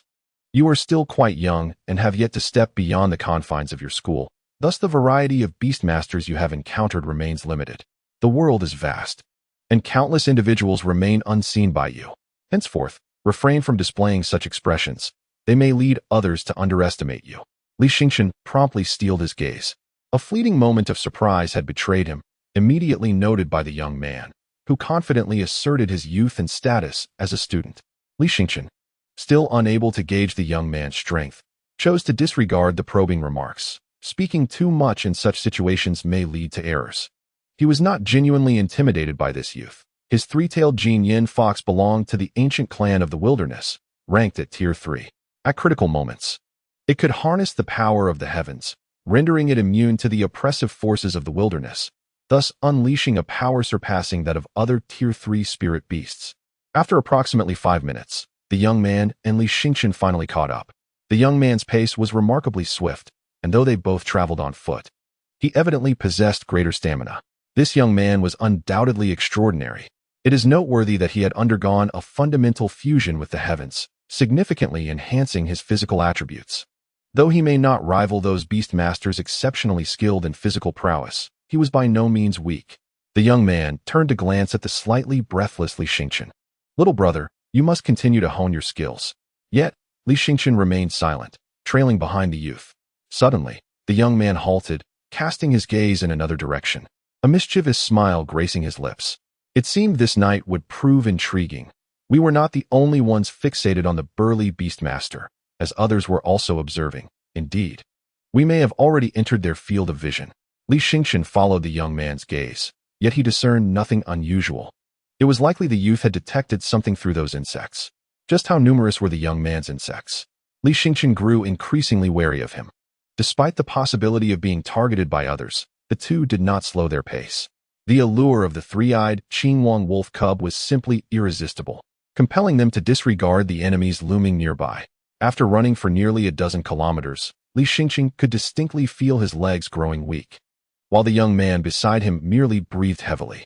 They concealed themselves behind a sturdy tree and spotted the imposing beastmaster, who was confronted by the cornered snow-blue wolf cub. The cub was growling fiercely, baring its teeth, albeit with a rather adorable tone. It was merely a first-tier creature, too feeble in strength, lacking any real combat capability, even among the ancient tribes of the wilderness. Perhaps it had strayed during the beast tide that had swept through days prior. Had its parents been nearby, it would surely not have faced such peril. At that moment, the brawny beast master appeared unhurried, seemingly awaiting someone. The young man and Li Xingqian remained in their hiding place. The young man murmured that the robust beast master was well aware that someone was tailing him. Thus, he refrained from attacking immediately, preferring to wait until all parties were assembled to determine the victor before seizing the wolf cub. Therefore, they needed to exercise great patience. Combat held no significance. As professional thieves, their mission was to steal. Li Xingqian listened to the young man's words, yet he contemplated an alternative strategy. From the outset, he had no intention of sharing the three-eyed Qinhuang wolf cub with the young man. Chapter 54. The Battle of Beasts. Had Li Xingqian been frightened away? Nonetheless, he concurred with the young man's assessment. Should a fight ensue, he would likely be the weakest among the factions present. There was a greater chance he would be used as a pawn. Thus he needed to seize the opportunity to snatch the three-eyed Qinhuang wolf and flee immediately. Li Xingqian felt an exhilarating thrill. After all, the cub was worth thousands of spirit crystals, a substantial fortune. After waiting for approximately 10 minutes with no one appearing, he was unsure whether others were absent or simply exhibiting remarkable patience. Suddenly, the robust beast master made his move. In the next moment, a falcon soared from the opposite side, its wings unfurling to span over 10 meters, resembling a black sword as it darted forward. Its sharp claws glimmered with silver light, targeting the three-eyed Qinhuang wolf cub. With a cold snort, the brawny beast master summoned a golden leopard from his spirit beast space. The leopard, agile and elongated in form, lunged directly at the falcon upon its arrival. In a swift aerial maneuver, it pinned the falcon to the ground, bending its sharp beak with a single paw before decisively severing the falcon's neck. The resolution of the battle was both abrupt and decisive, just as Li Xingqian had surmised. This imposing beast master was indeed a fourth-tier beast master. The reason for the prolonged wait lay in his unwavering confidence. He did not believe that his prey would be seized by others. Thus, he bided his time until the moment others acted before he would spring into action. Bold and audacious, he dared to pilfer the prey of the golden leopard king. The imposing beastmaster let out a cold snort, and his body began to transform, golden patterns emerging upon his skin. His legs became somewhat slender, resembling those of a leopard, and with a powerful push from the ground, he unleashed an astonishing burst of speed. The leopard beast split off into the dense forest, while he charged towards the cub of the three-eyed azure wolf. Remarkably, he managed to subdue the three-eyed azure wolf. This was the essence of the Beastmaster's innate skill, a common form of beast transformation, which provided a direct enhancement to the physical prowess of the Beastmaster by transferring certain traits from the spirit beast to himself. Are we not going to act? Li Xingqian observed the imposing Beastmaster as he subdued and swiftly carried away the three-eyed azure wolf, disappearing from their sight, and he felt a surge of urgency. That fellow had truly taken his three-eyed azure wolf away. The young man's expression was grave, yet he shook his head, deeming it still not the right moment. The various parties had not yet fully assembled. Do you remember the female Beastmaster you were so fixated on previously? I suspect she is also after the wolf cub. So let us wait a bit longer. That imposing Beastmaster won't escape. Li Xingqian cast a glance at the young man, a flicker of intrigue in his eyes, but remained silent, continuing to shadow the young man in concealment. Suddenly, a furious roar erupted. A towering figure, several dozen meters tall, rose within the forest, a colossal purple gold bear. The bear gripped the limbs of the leopard beast with both hands and, with a tremendous force, ripped the fourth-grade leopard beast apart. Perched upon the bear's shoulder was none other than the female Beastmaster from before, commanding the purple gold bear as it pursued the imposing Beastmaster. Indeed, she had arrived. We must act immediately. We cannot allow her to catch up with the golden leopard king. If the three-eyed azure wolf falls into her hands, no matter the cost, we will never reclaim it. The young man, who had refrained from acting earlier, now surged forth without hesitation. He summoned his spirit beast, a massive python measuring several dozen meters in length, its head adorned with scales as hard as steel. Li Xingqian inhaled deeply. Just as he had surmised, this young man was no ordinary individual. If he was not mistaken, this should be a steel python, an A-grade spirit beast that had already evolved to the fourth grade, rivaling the strength of the female Beastmaster's purple gold bear. The steel python coiled around the purple gold bear, obstructing its formidable advance, binding it tightly, as if it were a rope. Had it been an ordinary fourth-grade spirit beast, it would have likely succumbed to suffocation long ago. Little brother, stop watching the spectacle and take action at once. While my steel python entangles the golden bear, you must immediately command the spirit beast to attack that woman. Capture the leader first. Once she is eliminated, the golden bear will pose no threat. The young man shouted to Li Xingqian. Li Xingqian, already paralyzed with fear, stared vacantly at the two colossal beasts clashing. He retreated step by step, muttering to himself, I can't do this. You're too strong. I'm merely a second-tier Beastmaster. I am entirely outmatched. Help! In a state of panic, Li Xingqian fled towards the depths of the dense forest. The young man's eyes widened in disbelief, his teeth clenched in frustration. Though he harbored little hope for that individual, he never expected such utter ineptitude. The woman scoffed, You truly believe you can control everything? You dare to send a mere waste to snatch prey from my grasp. The young man, known as Yushi, responded with a cold smirk, Shawnee Lu. We are old acquaintances. You should know our capabilities. We have set our sights on that three-eyed Qing Huang wolf cub. Although I cannot defeat you, if I can entangle you, it will suffice for the golden leopard king to escape with the cub. The woman frowned, her anger palpable as she commanded the golden bear. Golden bear, eliminate this little snake at once. With a furious roar, the golden bear attempted to sever the steel python's grip. However, the steel python was not a foe to be underestimated. Despite the golden bear's advantage, the battle could not be resolved swiftly. The woman chuckled coldly. You think you're a team of thieves, but do you assume I came alone? Yushi froze, a look of fear creeping onto his face. Are you implying that person has also arrived? Wouldn't you like to know? The woman replied coolly. After all, this is a rare cub from the ancient wilderness clan. We cannot afford to underestimate its value. With the current scarcity of these cubs, affluent families are plentiful and willing to spend fortunes for their own Beastmaster prodigies. Thus, this treasure, worth tens of thousands of spirit crystals, must be ours. Yushi inhaled sharply, glancing anxiously in the direction the golden leopard king had fled. This was troublesome. Their original plan was for the golden leopard king to take the three-eyed Qing Huang wolf while he held the rear, perhaps even dealing with the enemy before rejoining the golden leopard king. However, the incompetent individual he had brought had panicked and fled. Chapter 55. The mantis stalks the cicada. Unaware of the aureole behind at this moment, Li Xingqian summoned his three-tailed golden flame fox, riding atop it as they dashed rapidly through the dense forest. He had deliberately instructed the fox to extinguish the golden flames on its tails, Otherwise, in the pitch-black wilderness, it would serve as a conspicuous beacon, visible from afar. In the vast expanse of the sky, a modicum of celestial power was bestowed upon the three-tailed golden flame fox, with the intent of sensing the whereabouts of the three-eyed Qinghuang wolf pup. Previously, when the little fox was merely of the second tier, it could already detect extraordinary beasts within a 3-kilometer radius through celestial power. Now, having ascended to the third tier, its perceptive range had extended to 5 kilometers. While this was not on par with the specialized sensing abilities of the Xinqiao hound, it was still commendable, at least surpassing the detection range of the handsome members of Tang Iran's team by an additional 2 kilometers.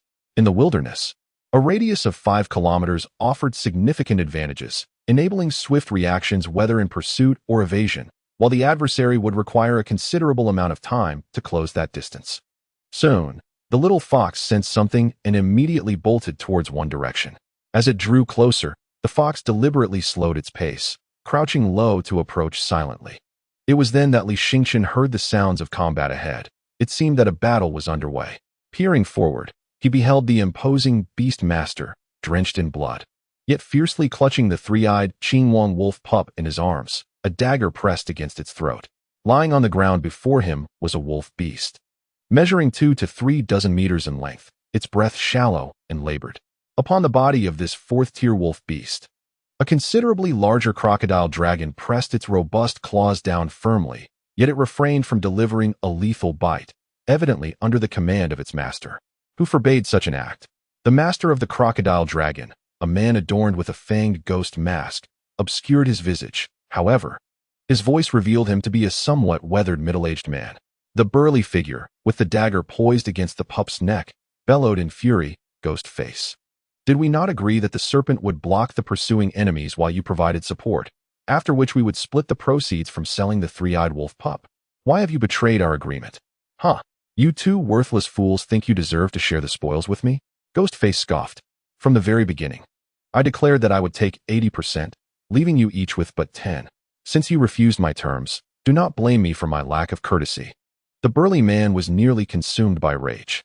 Everything had been meticulously planned, yet Ghostface had evidently sought to cast him and the serpent aside right from the start, intending to monopolize the spoils and destroy the bridge after crossing it. "Are you not afraid that the higher-ups of the Thieves' Guild will discover your treachery? You will be expelled."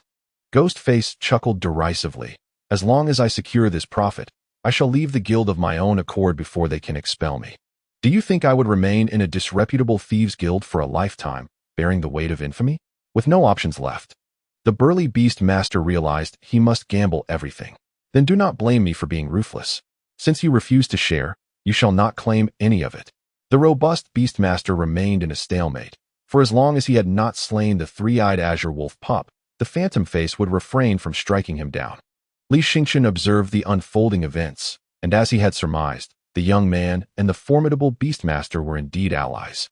What surprised him was the meticulousness of their scheme, as there was yet another powerful beastmaster in this vicinity providing support. Moreover, the phantom face seemed to be the mightiest among the trio. The crocodile dragon of the phantom face likely belonged to the subdragon lineage. Although it was a fourth-tier beast, it was far more formidable than the average fourth-tier spirit beast. Each of these individuals was exceedingly terrifying. In such dire circumstances, he felt utterly devoid of hope. Yet, he could not resign himself to despair. If he could seize the three-eyed azure wolf pup, he would attain immense wealth. These individuals must have their own fears. What could possibly terrify them? Li Xingqian pondered deeply and suddenly thought, if the mother of the three-eyed azure wolf were to appear at this moment, surely it would send these two into a state of utter panic. "Song Qiong, did you not claim to be of high caliber? Capable of rivaling the Lord of the Wilderness, could you perhaps simulate the mother of the three-eyed azure wolf? With your abilities, it should pose no issue." Li Xingqian silently inquired, but Song Qiong offered no response. "Song Qiong?" Still, there was no reply. "Song Qiong, you dare ask me to simulate a mere three-eyed azure wolf? That creature is but a product of the wilderness's capricious nature, a wretched descendant bred over countless generations. You would have me emulate such an inferior lineage?" Song Qiong's icy tone resonated, clearly expressing her discontent. Li Xingqian's eyes gleamed.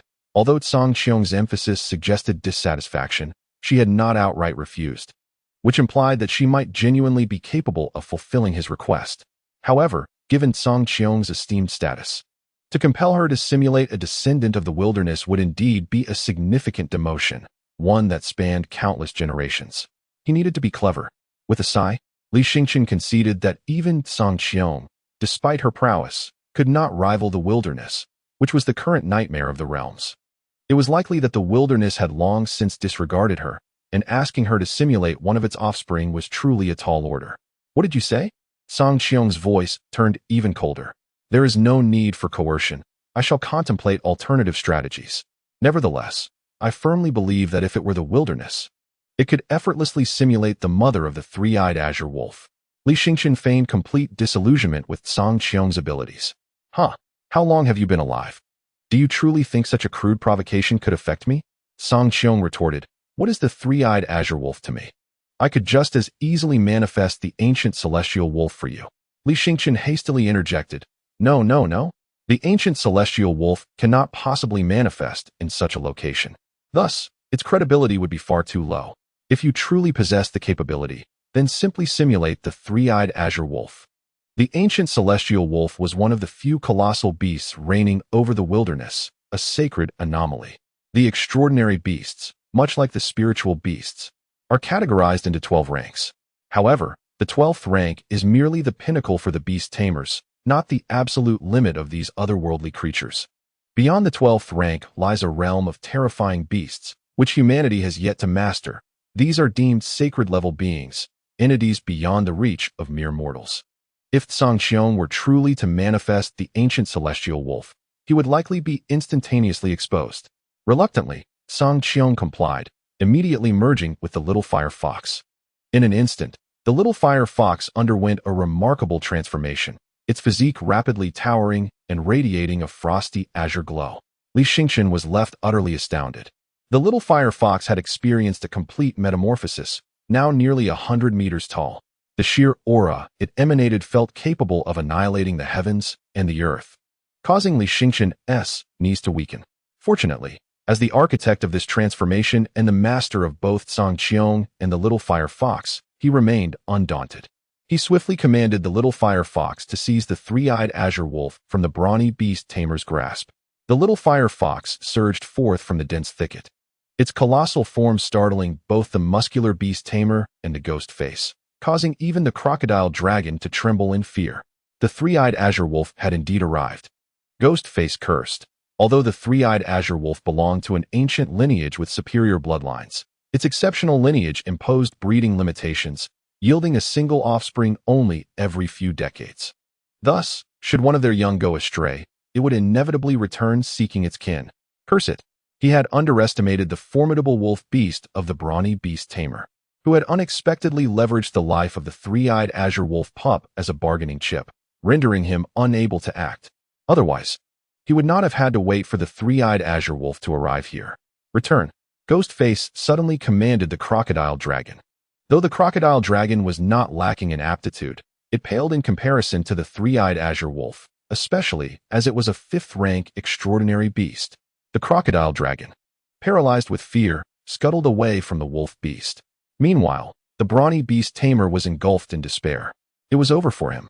Yet, in a way, this was a relief. At least he had thwarted Ghostface's ambitions. Closing his eyes, the brawny beast tamer awaited his demise at the jaws of the three-eyed azure wolf. However, the three-eyed azure wolf merely passed by him, snatching the pup and vanishing into the thicket on the other side, without delivering a fatal blow.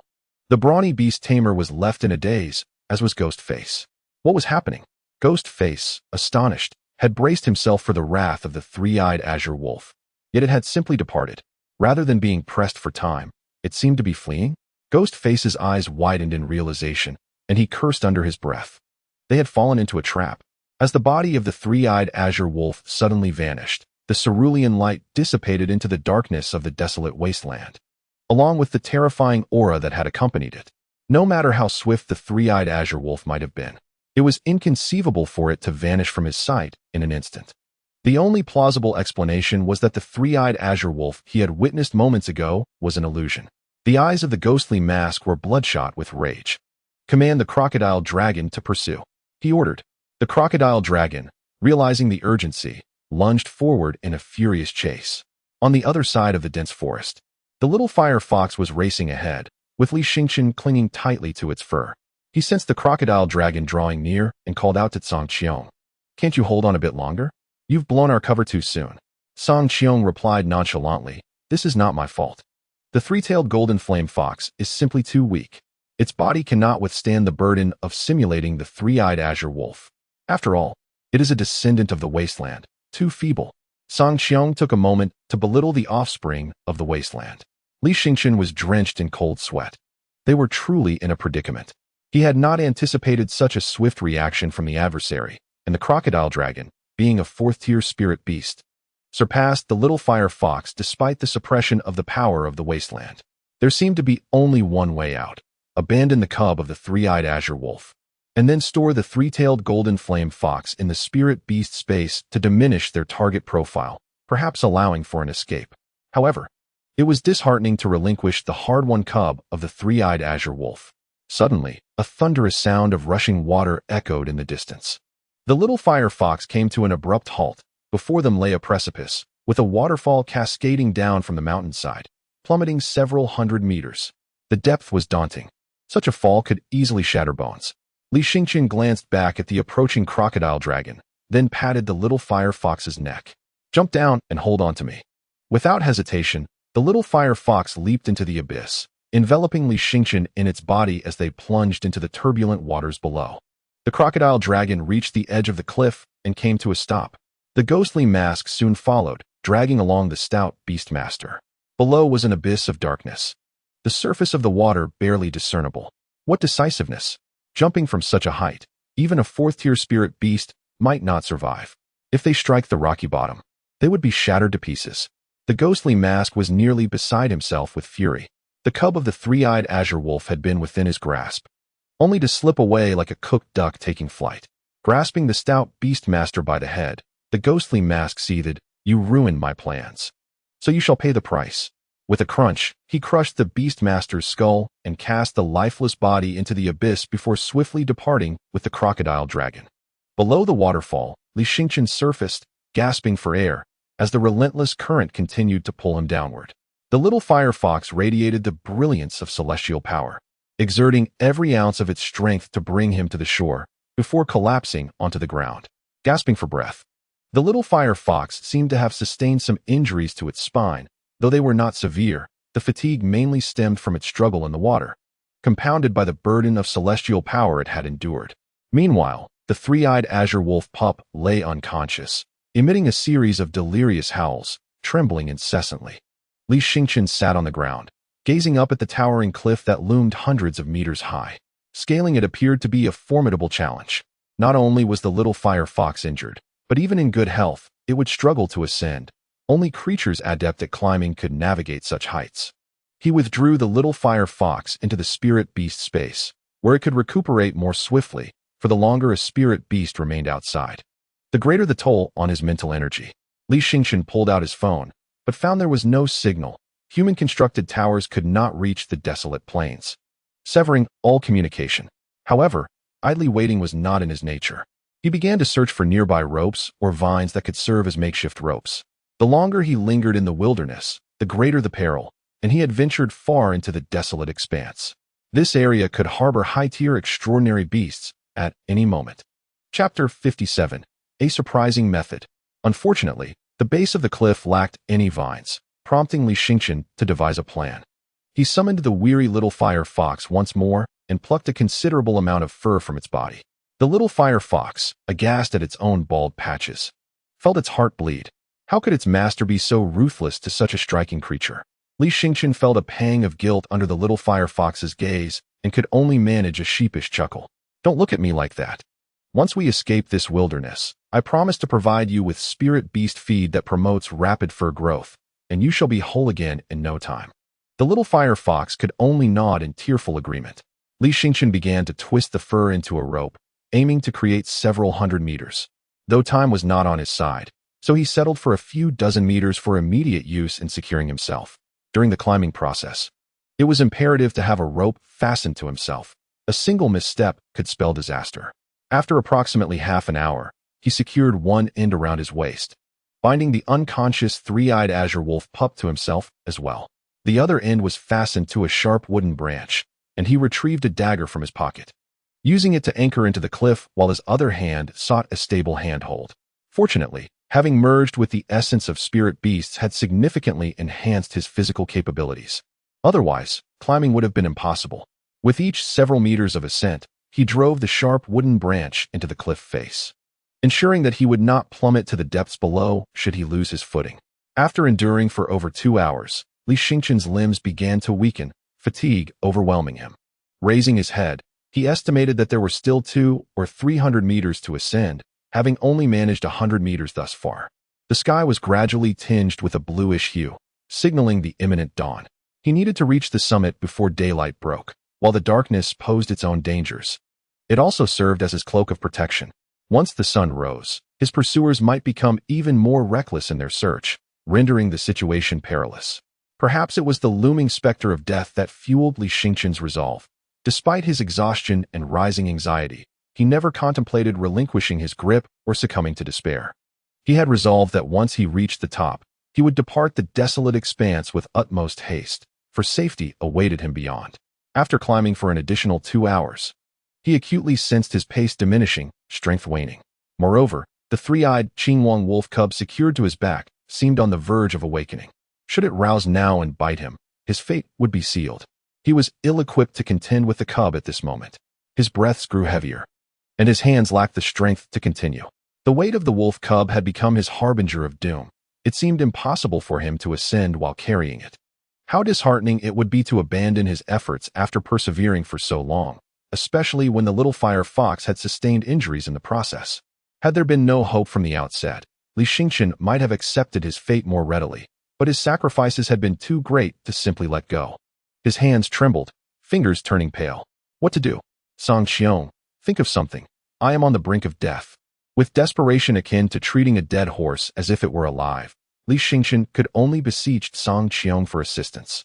If Song Qiong had no solution, he would be compelled to forsake the three-eyed Qinhuang wolf cub. Release the three-tailed golden flame fox, Song Qiong instructed calmly. However, would the little fire fox be able to ascend? There remained over 200 meters to the cliff summit, if only a few dozen remained. It might manage to claw and scramble its way up, but such a distance was beyond its capability. Just let it out, Song Qiong insisted with unwavering certainty, leaving Li Xingqian no choice but to comply. After all, Song Qiong was his spirit beast. It would not lead him to his demise. As the spirit beast's space opened, the little fire fox hesitated for a moment upon emerging, glancing down at the dizzying height. In a flurry of panic, it began to flail in midair, lamenting its lack of wings as it plummeted downward. Li Xingqian felt a wave of despair wash over him. He had foreseen this outcome. Song Qiong, what are you doing? His words faltered as he witnessed a transformation. The little fire fox morphed from its beastly form into that of a lithe, humanoid fox maiden. The fox maiden deftly grasped the rope and, using her sharp nails, began to cling to the cliff's sheer face, effortlessly ascending to a level parallel with Li Xingqian.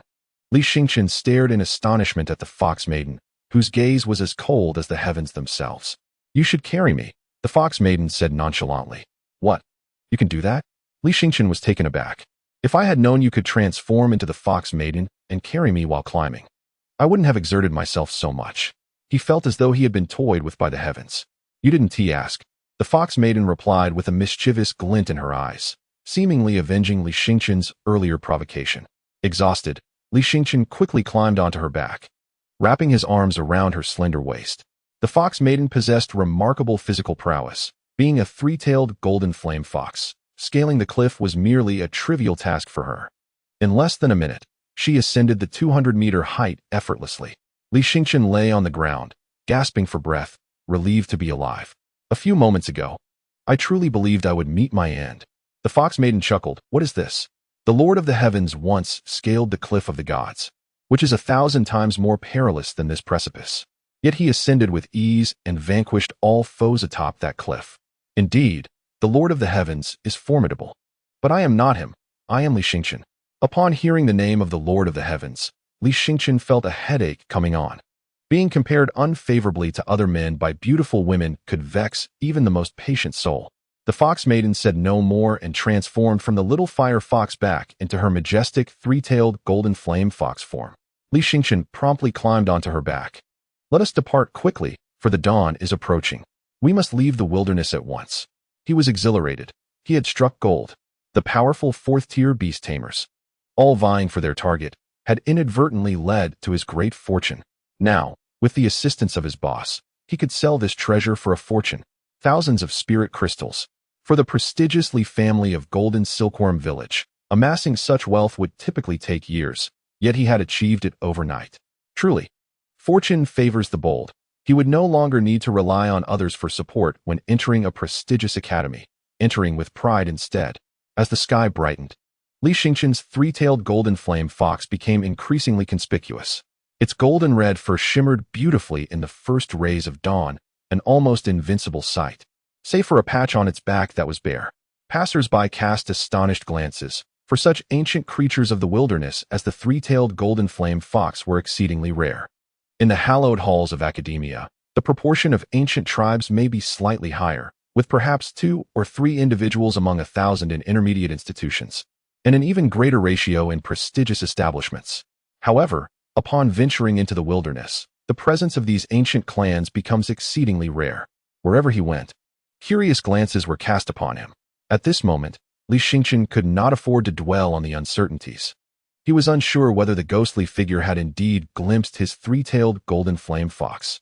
After all, the moon had been obscured by a thick layer of clouds, giving him a 50-50 chance of remaining unrecognized. Yet, he could not gamble on such odds. Thus, he resolved to depart the wasteland with utmost haste. With each passing second, the threat intensified. Ahead, he noticed an increasing number of individuals.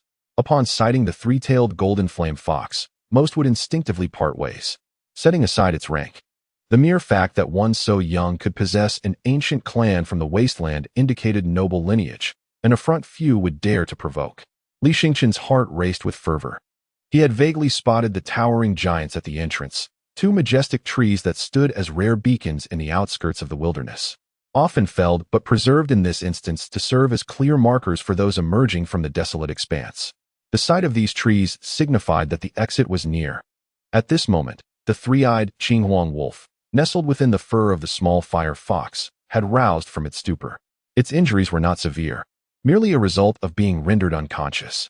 Gripping it firmly with one hand, Li Xingqian warned, "You must understand, many wish to take your life, so utter not a sound. Should you do so, you will meet a gruesome fate, akin to the 2 colossal beasts that clashed yesterday because of you. Do you remember?" Though the three-eyed Qinghuang wolf, an ancient tribe of the wilderness, was not of high rank, its intelligence surpassed that of other exotic creatures, allowing it to comprehend Li Xingqian's words. Nevertheless, the wolf remained defiant, glaring fiercely at Li Xingqian, as if to convey that the moment he loosened his grip, it would retaliate with lethal intent. Li Xingqian, disregarding the peculiar stares from onlookers, unleashed his primal power, enveloping his arm in a flickering flame, which he forcefully thrust into the wolf's mouth, inflicting considerable burns. Yet, the wild nature of the three-eyed Qinghuang wolf cub meant that it could not be easily subdued, lest its presence be revealed. Today, the wilderness buzzed with an unusual vibrancy. As many seemed to have heard whispers of the three-eyed Qinghuang wolf cub's existence, all hoping for a stroke of fortune. What if their aspirations mirrored those of the ghostly figure? What if they could seize the coveted cub? Such a bounty could change their lives forever. For ordinary hunters, acquiring such immense wealth was a daunting task, often an unattainable dream, unless they were backed by a prominent and powerful family akin to the Li clan. Li Xingqian's heart raced, nearly leaping into his throat. He had to maintain his grip, holding tightly onto the three-eyed Qinghuang wolf cub. After enduring such hardship, he was on the brink of success. Failure now would render all his efforts futile. Suddenly, he spotted a few familiar faces, though it would be more accurate to describe them as classmates from the same school. They had always looked down upon him, their eyes fixated on Li Yueming and Long Yadan, dismissing him as a mere waste. However, upon witnessing Li Xingqian's three-tailed golden flame fox today, their eyes widened in disbelief. He had managed to acquire a creature from the ancient tribes of the Wasteland. No wonder he had claimed the top spot in the graduation practicals. Moreover, it had evolved to the 3rd rank, a feat that was exceedingly challenging, requiring utmost caution during each evolution. A single misstep could jeopardize the creature's potential, making it a costly endeavor to invite evolutionists for guidance. When had the Lee family amassed such substantial wealth? Just recently, they had purchased an A-grade thunder weasel for Li Yueming, which could easily regain S-grade potential with the right evolution plan. The rarity of lightning attribute spirit beasts further suggested that the Li family had invested no less than 10,000 spirit crystals, coupled with Li Xingqian's three-tailed golden flame fox, which had also reached the third rank. One could only wonder how much the Li family had truly spent. The crowd buzzed with astonishment. Who could have predicted that the once lowly Li Xingqian, who ranked at the bottom, had transformed into a beast master of the ancient tribes? Yet, a nagging doubt persisted. The ancient tribes required at least A-grade potential, while Li Xingqian's beast seal level was F-grade, a fact witnessed by all during the seal level assessment. How could he possibly command a creature of such high pedigree? Puzzled murmurs rippled through the crowd. The beast seal level testing was beyond forgery. The likelihood of obtaining false results was minimal. It was a universal law that a low-level beast seal could not control high-potential spirit beasts. Otherwise, society wouldn't rely on beast seal levels to determine who was a genius. Then, a realization struck. During the time Li Xingqian had been controlling the spirit beast, the Intermediate Academy had provided him with an F-grade fire fox. Yet, he had resonated with the fox during the process, elevating its potential to B-grade. Since the three-tailed golden flame fox was also a member of the fox clan, could it be that he had evolved it himself? As soon as this notion was proposed, it was swiftly dismissed by others. It was impossible. Absolutely impossible. The fire fox was a breed nearly entirely cultivated by humans, exceedingly rare in the Wasteland, and its ancestral bloodline was likely far less than 110,000. Even with a special evolution pathway, it was inconceivable for it to evolve into an ancient tribe creature. Listening to the discussions around him, Li Xingqian paid them no mind. His sole focus now was to hasten his departure from the Wasteland. Regardless, everyone will eventually learn that he possesses an ancient beast from the Wasteland. Revealing it sooner might deter others from obstructing him. Due to his identity as the young master of the Li family, as he gazed at the towering trees drawing near, a smile crept upon Li Xingqian's lips. He stepped forth. This gamble had proven successful. Chapter 59. Blocked at the exit of the Wasteland, he dashed back. Previously, he had taken the bus to avoid disclosing his ancient beast. Other beast tamers likely shared similar sentiments. Once their spirit beasts were revealed, they could easily become targets for those who might exploit their beast's characteristics. However, since he had already been exposed, further concealment was unnecessary. The speed of the little fire fox far surpassed that of the bus. As long as he reached the town of Jinkan, he would be entirely safe. Though small, Jinkan was still a town where private disputes were prohibited. The military was commanded by a 5th-tier beast tamer, supported by several 4th and 3rd-tier tamers. Generally, few dared to openly challenge the military's authority. Just as the three-tailed golden flame fox prepared to charge forth, two figures suddenly emerged before him, causing Li Xingqian's pupils to constrict. It was Yushi and Gue Mian, standing at the entrance, leaning against a massive tree. Their scrutinizing gazes fixed on the comings and goings of individuals, particularly those exiting the Wasteland. A pang of anxiety gripped Li Xingqian. Yushi would undoubtedly recognize him. What should he do? His eyes glinted with determination as he charged forward. Yushi and Gue Mian also noticed the three-tailed golden flame fox. Upon seeing Li Xingqian atop the fox, Yushi's expression shifted noticeably. "Ah, isn't this the boy who fled in disgrace yesterday? I thought you had escaped the Wasteland long ago. To my surprise, you lingered inside all night, and you are indeed a beast tamer of the ancient Wasteland. But why did you flee last night? With our combined strength, you could have easily slain the woman atop the purple gold bear." Yushi directly obstructed the path of the three-tailed golden flame fox. Li Xingqian hesitated, refraining from charging through. He cast a glance at Gue Mian perched on another tree. If he pushed forward, Gue Mian might act immediately. The strength of Gue Mian's crocodile dragon was formidable, capable of dispatching the little fire fox in an instant. Li Xingqian looked at Yushi with confusion, wondering, "Do I know you?" Yushi sneered, "Don't play coy. We both boarded the bus to the Wasteland yesterday. Even with a mask, I could still recognize your voice. You are unmistakably you." Li Xingqian took a deep breath. Exerting all his strength to restrain the struggling three-eyed Qinghuang wolf cub, yet his face bore no semblance of effort. With a hearty smile, he addressed Yushi, "Indeed. I fled in disarray yesterday, primarily because you all are far too formidable. It was a battle beyond my capability. I am only suited to slay weaker beasts and retrieve their remains, corpses, bones, and hides. Li Xingqian endeavored to lower his stance, believing that if he could safely pass through this moment, he could address the remaining matters later. Is that so? Yushi regarded Li Xingqian with skepticism, glancing behind him. And what of your quarry? Do not tell me you command such a powerful ancient clan of the wilderness, yet cannot fell a single beast? Yushi was not inclined to relent. Instead, he pressed Li Xingqian, seemingly intent on forcing him to confess the true purpose of his arrival in the wilderness the previous night. In a hoarse voice, Gui Mian inquired, "Do you know him?" Yushi nodded. "Of course I know him. He is the useless assistant I brought up yesterday, who, upon encountering that woman's purple gold bear, trembled in fear and fled. What astonished me was that he turned out to be a beast master of the ancient wilderness clan. As for being frightened by the scene yesterday, that is another matter." A glint of sharpness flickered in Gui Mian's eyes beneath his mask as he coldly interrogated Li Xingqian. "Where did you go after parting ways with Yushi last night?" Gui Mian scrutinized Li Xingqian's three-tailed golden flame fox, recalling the events of the previous day. Suddenly, a three-eyed Qinghuang wolf had burst forth from the underbrush, its aura, size, and appearance strikingly realistic. Yet, after seizing the three-eyed Qinghuang wolf cub, it had vanished in an instant. Some Fox Clan spirit beasts possess the ability to enchant and create illusions. Could they disguise themselves as a more powerful ancient clan of the wilderness?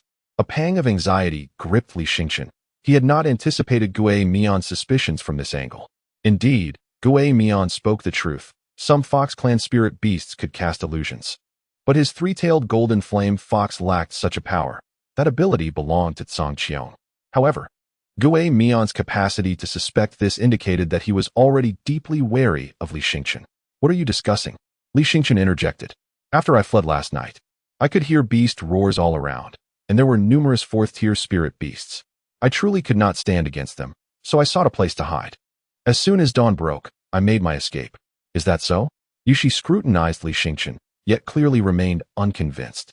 Upon reflection, Li Xingqian's suspiciousness was indeed quite pronounced. For during the battle with that woman, only he knew the whereabouts of the burly beast master, who had coincidentally encountered a false three-eyed Qinghuang wolf on the other side. Noticing that Li Xingqian's hand was concealed, Gui Mian immediately demanded, "What is your hand doing underneath? Bring it out now." Simultaneously, Gui Mian's crocodile dragon roared forth, its overwhelming pressure causing those nearby to tremble in fear. The serpent remains uncertain, yet it is evident that the demon slayer possesses greater strength and heightened perceptiveness, leading it to trust the words of the demon face. Li Xingqian, of course, refrains from releasing his grip, for to do so would invite an immediate bite from the three-eyed azure royal wolf cub. Observing Li Xingqian's predicament, the demon face realizes that he has struck at the very core of Li Xingqian's vulnerability. Were it not for the mud and scratches adorning your form, I might have never suspected you. This filth must have been acquired while you crawled up from the depths of the cliff, the demon face remarks. Li Xingqian lowers his gaze to his tattered attire and the visible wounds upon his exposed skin, astonished that such marks have betrayed him.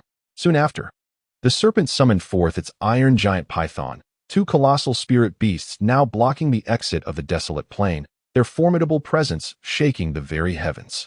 The onlookers immediately retreated, for battles of such caliber are rare in these wilds, and both the crocodile dragon and iron giant python are formidable spirit beasts of considerable prowess. Some in the crowd recognized the two figures, realizing they were none other than the notorious thieves, the serpent and the demon face. "What? It is indeed them," murmured the crowd. "Is it not said that the serpent often collaborates with a robust beast master for various missions?" Chapter 60. With no alternatives left, surrender is inevitable. It was reported that a deceased wolf beast had been discovered 20 kilometers into the wilderness, its companion, the wolf beast, presumably belonging to the brawny beast master. With the demise of his most powerful spirit beast, it is presumed that the beast master has also met his end. How terrifying! Truly, the offspring of the ancient clans of the wilderness are capable of inciting such deadly confrontations among powerful beings. Indeed, others chimed in, that treasure is worth tens of thousands of spirit crystals. If taken to Fungu City, affluent noble families would eagerly pay handsomely for such a top-tier beast-taming prodigy. Should they secure this prize, they could retire in luxury, forsaking the disgrace of being thieves. The murmurs of the crowd elevated the atmosphere to a fever pitch, as everyone yearned to ascertain whether the three-eyed azure royal wolf cub had indeed fallen into the hands of the young master of the Lee family. If so, the young master might find it exceedingly difficult to escape today. As the crowd continued to swell, the serpent was acutely aware of their notoriety as thieves, seldom engaging in such brazen acts of plunder unless the prize was exceptional, as in the case of the three-eyed azure royal wolf cub. Li Xingqian clenched his teeth, his grip growing feeble. The flames entwined around his arm showed signs of waning, as this power was merely borrowed from the little fire fox through the celestial realm. His inexperience and the immense toll it took on his mental fortitude and stamina rendered him vulnerable. Consequently, the searing pain inflicted upon the mouth of the three-eyed azure royal wolf cub reached its zenith, allowing the cub to seize the moment and deliver a sharp bite, accompanied by a piercing howl.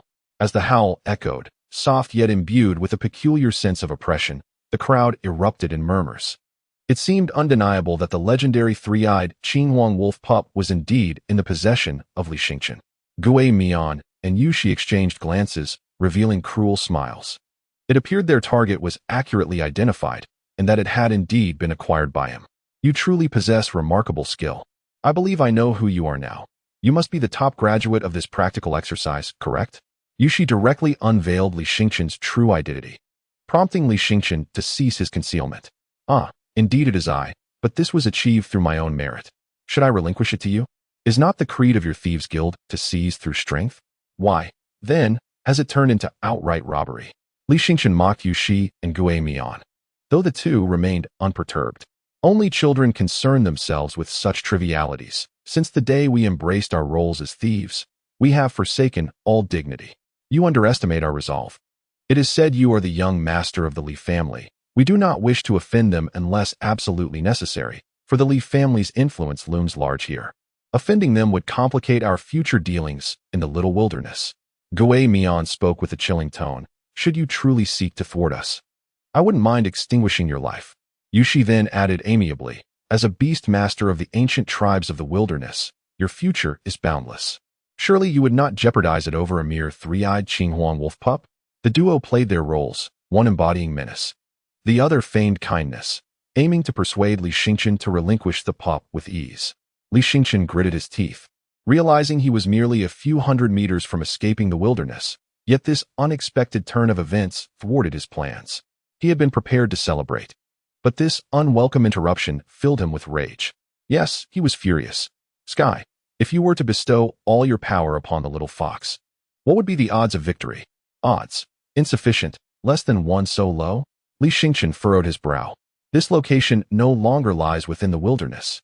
Thus, the alligator dragon and steel python are not significantly hindered by the wilderness's forces and can unleash their full strength. Attempting to defeat the opponent under such circumstances is nearly impossible. Li Xingqian felt a deep sense of humiliation, having struggled to attain such a tremendous opportunity. He was now forced to surrender it. However, he had no choice, as the strength of his adversaries surpassed his own. The onlookers were mere spectators, unwilling to risk offending the Thieves' Guild on his behalf. To do so would lead to being placed on the guild's list of thieves, a fate that would render one nearly incapable of claiming spoils in the wilderness, as they would invariably be seized by the guild. Li Xingqian gritted his teeth and then brought forth the three-eyed azure wolf cub, its snow blue fur exceptionally beautiful, eliciting gasps of admiration from the crowd. This was indeed a cub from the ancient tribe of the wilderness. Most spirit beast cubs are rather unattractive, as they have yet to fully mature. However, this three-eyed azure wolf cub was different. Even in its infancy, it possessed an undeniable charm that made one yearn to caress it. Gui Mian and Yushi's eyes sparkled simultaneously, but Li Xingqian suddenly smiled at Yushi and said, "But do you truly trust him? He was capable of betraying even your companion. Are you certain he will share this three-eyed azure wolf cub with you?" Yushi furrowed his brow, for this was indeed his greatest concern. Although Gui Mian had not explicitly stated what had befallen the burly Beastmaster, he merely mentioned that the Beastmaster had failed to arrive at the prearranged meeting spot, resulting in the three-eyed azure wolf cub's mysterious disappearance. Yet, he had already surmised that the burly Beastmaster might be dead. Initially, he had intended to seize the three-eyed azure wolf cub and then devise a means to wrest it from Gui Mian's grasp. However, Now that Li Xingqian had brought it to light, there was no longer any need for subterfuge. "You Shi, do not heed his nonsense. I did not kill him. I simply could not locate him, and he failed to bring the required meeting location, leading me to suspect he absconded with the three-eyed azure wolf cub. If it has indeed come into this brat's possession, it implies that he is the one who eliminated him." Yushi's expression darkened. "I had no intention of confronting you so soon, but since it has been spoken, there is no need for further pretense. You claim he was killed by a mere third-tier spirit beast? A spirit beast that has only just evolved to the third tier? Even from the ancient tribe of the wilderness, how could it possibly contend with a fourth-tier wolf beast?" Li Xingqian nodded emphatically and then vividly recounted everything he had witnessed the previous night, omitting the fact that he had instructed Song Qiong to disguise the little fire fox as the three-eyed azure wolf, as this revelation might be too shocking and potentially serve as a trump card in a critical moment. "You Shi, you cannot be so foolish as to let a child use you as a pawn. Are you truly willing to turn against me, allowing him to snatch the three-eyed azure wolf cub once more?" Gui Mian regarded Yu Shi with an icy glare. Yu Shi shrugged. "That is not my intention. I am not so lacking in decorum as to misjudge the gravity of the situation." He then cast a sinister glance at Li Xingqian. "I regret to inform you that your scheme has failed. Compared to Gui Mian, you are my primary adversary that must be dealt with first." Li Xingqian sighed, wondering if there truly was no way out of this predicament. Chapter 61. The generous Li Xingqian. The two men closed in on Li Xingqian, their massive beasts cornering the three-tailed golden flame fox as they pressed forward. The atmosphere has escalated to a tense standoff. Li Xingqian, with a heavy heart, is compelled to send away the three-eyed Qingwang wolf cub. However, in the next moment, a furious voice breaks through the tension. "How dare you? You audacious thieves dare to covet the spoils of our divine map guild. Since when did your thieves guild grow such boldness?" The speakers are Tamer and Long Yadan, accompanied by Meng San and Jun Ge. Ghostface furrows his brow. "You claim to be members of the divine map guild? But how could such a prestigious guild possibly be found in this desolate wasteland?" Tang Yiran smirks. "Does the Divine Map Guild need your permission to appear wherever we please?" She promptly summons her spirit beast, a flame-blade scarlet wolf engulfed in fiery flames, a fourth-tier creature from the ancient wilderness clan. Its size and aura overshadow the crocodile dragon and the iron python with ease. Meng San hefts a massive sword onto his shoulder and brings it down with tremendous force, a cruel smile spreading across his face. "I've long harbored disdain for the Thieves Guild. Today, I finally have you cornered. Speak, how would you prefer to meet your end?" Ghostface's pupils constrict in shock. He hadn't anticipated that these individuals were indeed from the Divine Map Guild. Yet, how could such a colossal guild deign to come to this forsaken corner of the world? While the Divine Map Guild may not be widely recognized in the small town of Jinkan, in larger metropolises like Fengdu, it stands as one of the top 10 guilds, teeming with formidable warriors, and the entry threshold is exceedingly high. Li Xingqian's eyes gleam with hope as he cradles the three-eyed Qingwang wolf cub once more. Reinforcements have arrived. Ghostface sneers. "Even if you are a fourth-tier beast master of the ancient wilderness clan, do you truly believe you can confront both of us simultaneously?" Before Ghostface's words can fully settle, Meng Sin lunges forward, undeterred by their presence. "You underestimate me." He brings his enormous sword crashing down upon the crocodile dragon, cleaving through its scales as if they were mere armor, effortlessly severing a piece. The crocodile dragon roars in agony. Its scales are its protection, and damage to them inflicts immense pain. The onlookers are astounded by the prowess of this warrior. In an era dominated by beast masters, warriors are often undervalued, for human strength pales in comparison to that of the extraordinary beasts. Yet, this martial artist stands unyielding, confronting the mighty crocodile dragon with sheer physical might. Yushi watches in awe, realizing the reputation of the Divine Map Guild is well-deserved. Even a mere warrior within their ranks possesses astonishing strength. He glances around before swiftly commanding the iron python to retreat. Ghostface's eyes gleam with madness. How could this coward so readily abandon him to seek his own escape? This is an act deserving of death. Acknowledging the futility of retrieving the three-eyed Qingwang wolf cub, he prepares to flee in another direction. "Where do you think you're going? You dare to lay your hands on members of the Divine Map Guild? We shall not let you escape." Meng Sin blocks the crocodile dragon's path. As the wind-blade scarlet fire wolf appeared behind the alligator dragon, the ghost face let out a cold snort. "Do you truly believe I am so easily subdued?" Even if you hail from the Divine Map Guild, defeating me will not be a simple task. The ghost face prepared to command the alligator dragon in a desperate battle. But at that moment, several robust vines suddenly emerged from beneath the dragon's feet, resembling ropes that tightly bound all four of its limbs. Jun had made his move. Li Xingqian was astonished. He had not anticipated that Jun's vines possessed such formidable restraining power beyond mere sensing. Damn it!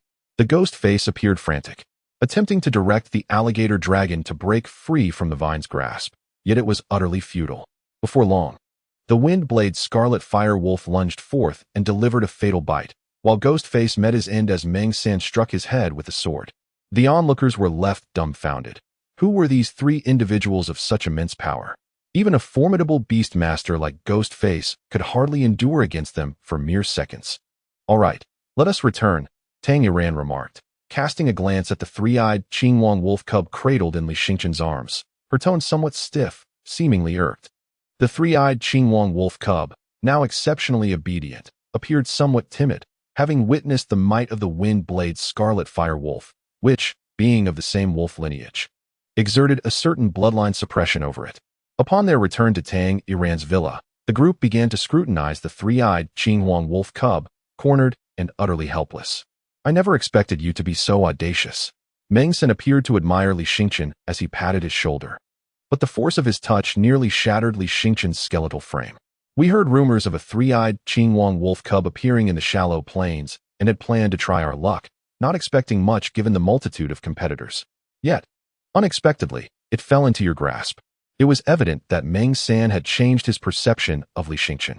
Li Xingqian demonstrated remarkable courage, managing to wrest the cub away from the Thieves' Guild, which implied not only bravery but also strategy. Li Xingqian instinctively distanced himself from Meng San, fearing that another pat might lead to internal injuries. Tang Yadan, however, scoffed derisively, You are merely unaware of your own limitations. Do you truly believe that possessing a third-tier ancient clan from the plains grants you the freedom to roam unchallenged? Had we not arrived in time today, you would be dead. Li Xingqian promptly nodded. Indeed, I must thank Teacher Tang for her timely appearance. Otherwise, I would have found myself in dire trouble. Tang Yadan shot a glance at Li Xingqian before shifting her gaze elsewhere. Nevertheless, your achievements are indeed commendable and worthy of praise. However, you must understand this. You are no longer a lone warrior but a member of a team. Henceforth, any decisions you make must be discussed with us. Do you comprehend? Li Xingqian, now remarkably obedient, suggested, how about this? If it weren't for your timely intervention, I would have been unable to save the three-eyed Qingyuan wolf cub. Therefore, I propose that we split the proceeds from its sale equally. The others fell silent, gazing at Li Xingqian with surprise. Tang Yadan, with a peculiar expression, remarked, Do you realize the immense value of the three-eyed Qingyuan wolf cub? Yes, it's worth approximately 10,000 spirit crystals, he replied. Are you truly willing to share that with us? Indeed, this is not solely my bounty. It is the culmination of our collective efforts. The group's expressions shifted to hesitation. For this was indeed a substantial sum.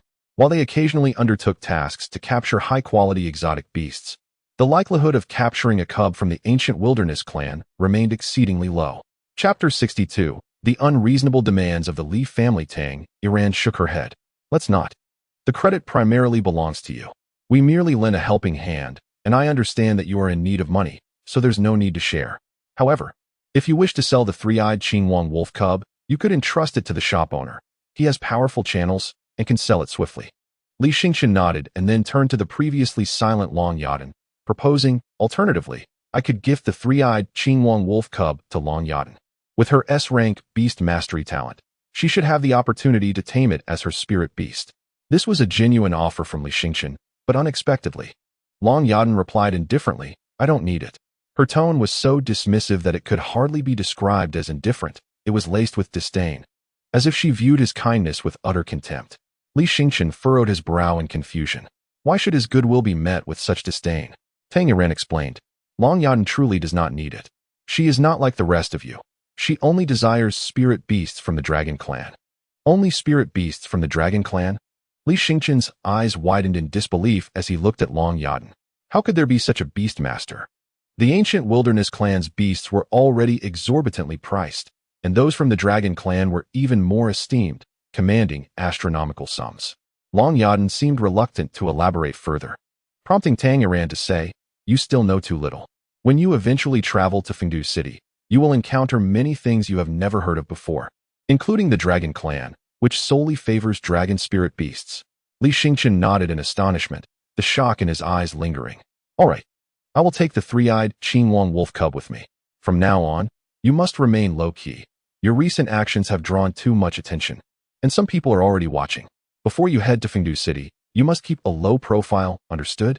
Tang Yaran cautioned Li Xingqian that while the Thieves' Guild was formidable, the true power lay with the Great Wilderness Organization, which was undoubtedly aware of his existence.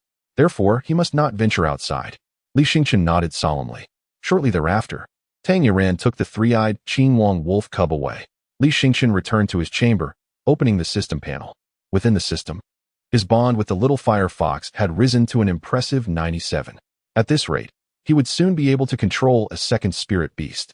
However, enhancing the bond with a spirit beast proved less arduous than he had imagined. It was, in fact, relatively simple. Li Xingqian murmured to himself. At that moment, a seductive voice whispered in his ear, explaining that imbuing a spirit beast with the power of the firmament also yielded a remarkable benefit. It could augment the bond by 100-fold. Otherwise, how could one achieve such rapid enhancement? Li Xingqian's eyes widened as he abruptly sat up, realizing that the fox maiden had somehow nestled beside him, striking an alluring pose. Fortunately, he had grown accustomed to it. Otherwise, he might have suffered a nosebleed. Ah, so that is the explanation. This revelation dispelled the doubts lingering in Li Xingqian's mind, especially since he had previously heard others say that enhancing the bond with a spirit beast was quite challenging. If that were the case, he could achieve a bond of 100 with a spirit beast at 100 times the speed of others and subsequently command a new spirit beast. Li Xingqian was elated. Although this ability seemed trivial in the eyes of the firmament, it was nothing short of extraordinary to him. Once the bond with a spirit beast reached 100, there would be no need to occupy the beast seal, allowing him to command other spirit beasts. When a new spirit beast's bond also reached 100, he could once again command another. Thus, while others might possess only one spirit beast, he could potentially have two or even three. In a sense, was this not akin to being born with dual beast seals? A natural dual beast seal merely allowed one to acquire a second or third spirit beast more swiftly than contemporaries. As Li Xingqian contemplated the species of his second spirit beast, he received an unexpected call from his family. Frowning slightly, he answered, "Xingqian, I heard you captured a three-eyed Qingyuan wolf cub in the wilderness?" It was his second uncle. "Indeed, that is splendid news. The Li family is currently facing an economic crisis, as you know. We previously spent over 8,000 spirit crystals to purchase a thunder ferret for your younger brother, which unfortunately led to many of our businesses shutting down. However, now we can sell the three-eyed Qingyuan wolf cub and revive the family's fortunes. Xingqian, you have done remarkably well." His uncle's praise was tinged with a hint of awkwardness, as such commendations were rare from him. Li Xingqian fell silent. At this moment, he was nearly driven to laughter by anger, gritting his teeth as he spoke. "Uncle, you truly have opened my eyes with such shameless demands. The three-eyed Azure Emperor wolf pup was something I nearly risked my life to retrieve from the wilderness. Why should I offer it to the Li family?" Upon hearing Li Xingqian's resolute stance, his uncle was instantly incensed. "Xingqian, how can you speak like that? The Li family is your kin. Given that they are currently facing an economic crisis, shouldn't you lend a hand? Do you wish to be regarded as an ungrateful wretch?" "Ha ha." Li Xingqian laughed maniacally. "You previously refused to support my pursuit of higher education, and now you treat me as if I'm part of the Li family. Don't you find this situation amusing?" "Amusing?" His uncle's tone turned severe. "Xingqian, you have grown up and should understand the hardships of the Li family. They have barely managed to emerge from the shadows of your brother, the beast-taming prodigy. Your own beast-taming talent is merely rated at F class. Though I am unsure how you managed to evolve the fire fox into a three-tailed golden flame fox, your second spirit beast will still be F class. And such miracles are unlikely to occur again.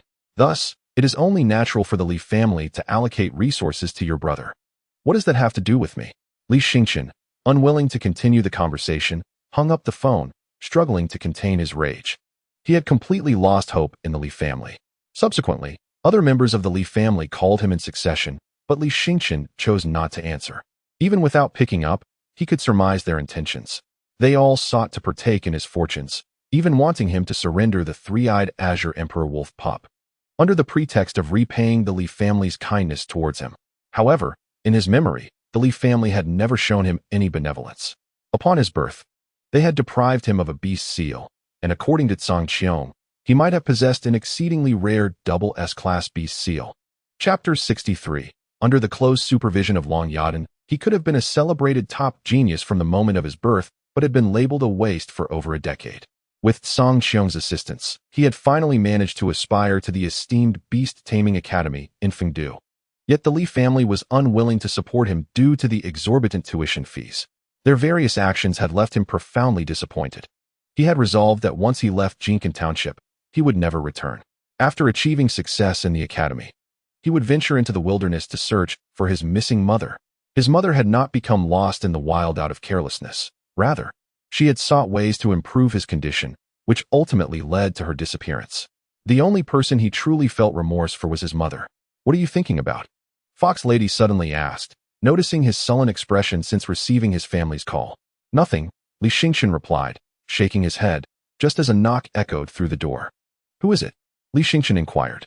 "It's me," came Long Yadan's voice from outside. What do you want?" Li Xingchen cast a glance at the fox maiden lying sideways on the bed. If Long Yadan were to enter at this moment, she would undoubtedly catch sight of the fox maiden. The anthropomorphism of spirit beasts was something he had never encountered before. It was evidently a unique ability of Tsang Qiong, and one that belonged solely to it.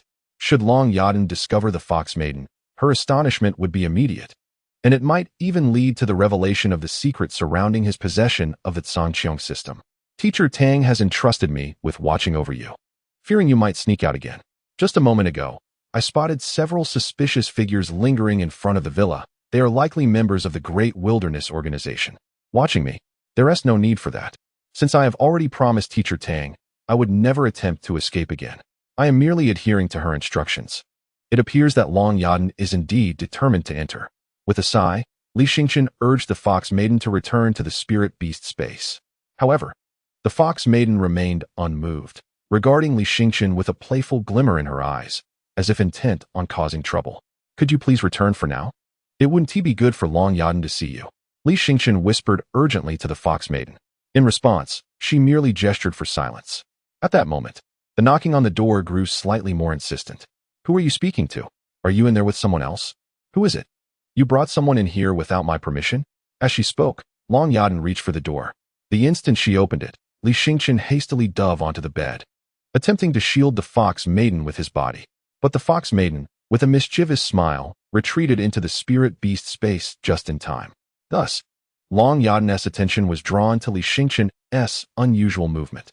She scrutinized him suspiciously. "Why did you leap onto the bed? And who were you talking to just now?"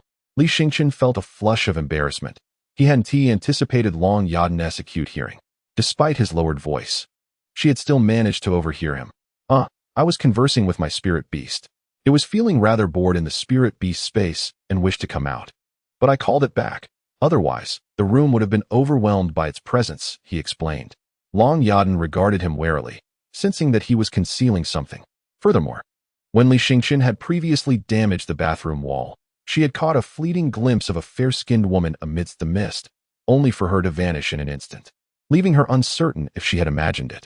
Yet, hearing Li Xingchen's almost conspiratorial tone only deepened her suspicions. Spirit beasts were supposed to obey their masters unconditionally, thus rendering any need for such a tone unnecessary. "Forget it. As long as you don't involve anyone else, it will suffice. From today until we reach the esteemed Beastmaster Academy in Fungu, for the next 10 days, you must remain by my side without fail. No unforeseen events can occur during this time, or all our efforts will be in vain. Is it really necessary to be inseparable? I'm no child. Surely I deserve some personal space. Moreover, we are in the urban area. Even the Great Wasteland organization would not dare to commit atrocities here, would they?" Li Xingchen found himself in a dilemma. He indeed had ambitions of his own. He even planned to achieve a perfect bond with the little firefox within these 10 days, subsequently commanding a second spirit beast, and then evolving through the firmament into a third-tier ancient clan of the Wasteland. However, if Long Yadan were to shadow him constantly, he would be unable to act with such abandon. It is precisely your naivety that causes Teacher Tang to worry so much. You may implore me to keep a watchful eye on you, Long Yadan said gravely. The Great Wasteland organization is an exceptionally formidable entity, comparable to a kingdom in its own right, boasting numerous elite beast masters among its ranks. To them, the garrison of Jinkin Town is merely an easily extinguished presence. Li Xingchen was taken aback. To extinguish the garrison of Jinkin Town with such ease? The commander of that garrison is a fifth-tier beastmaster. Could anyone capable of defeating a fifth-tier beastmaster be a legendary beastmaster? This is hardly surprising.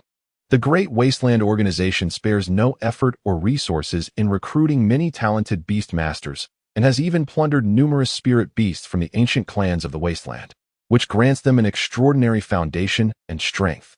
Li Xingchen inhaled sharply, falling silent thereafter. If that is the case, then it is indeed perilous for him to be alone. Should a legendary beastmaster arrive with the intent to kill him, he would stand no chance. Leaning against the wall, Long Yadan watched Li Xingchen intently. He sat on the bed, gazing back at her. How should he express it? Sharing a room with such a stunning beauty as Long Yadan was rather awkward. In school, she was the goddess revered by countless boys, and he had only dared to steal glances from afar. The thought of now being in the same room with her was surreal. Why don't you come up on the bed? Li Xingchen suggested. Long Yadan immediately frowned. What did you just say?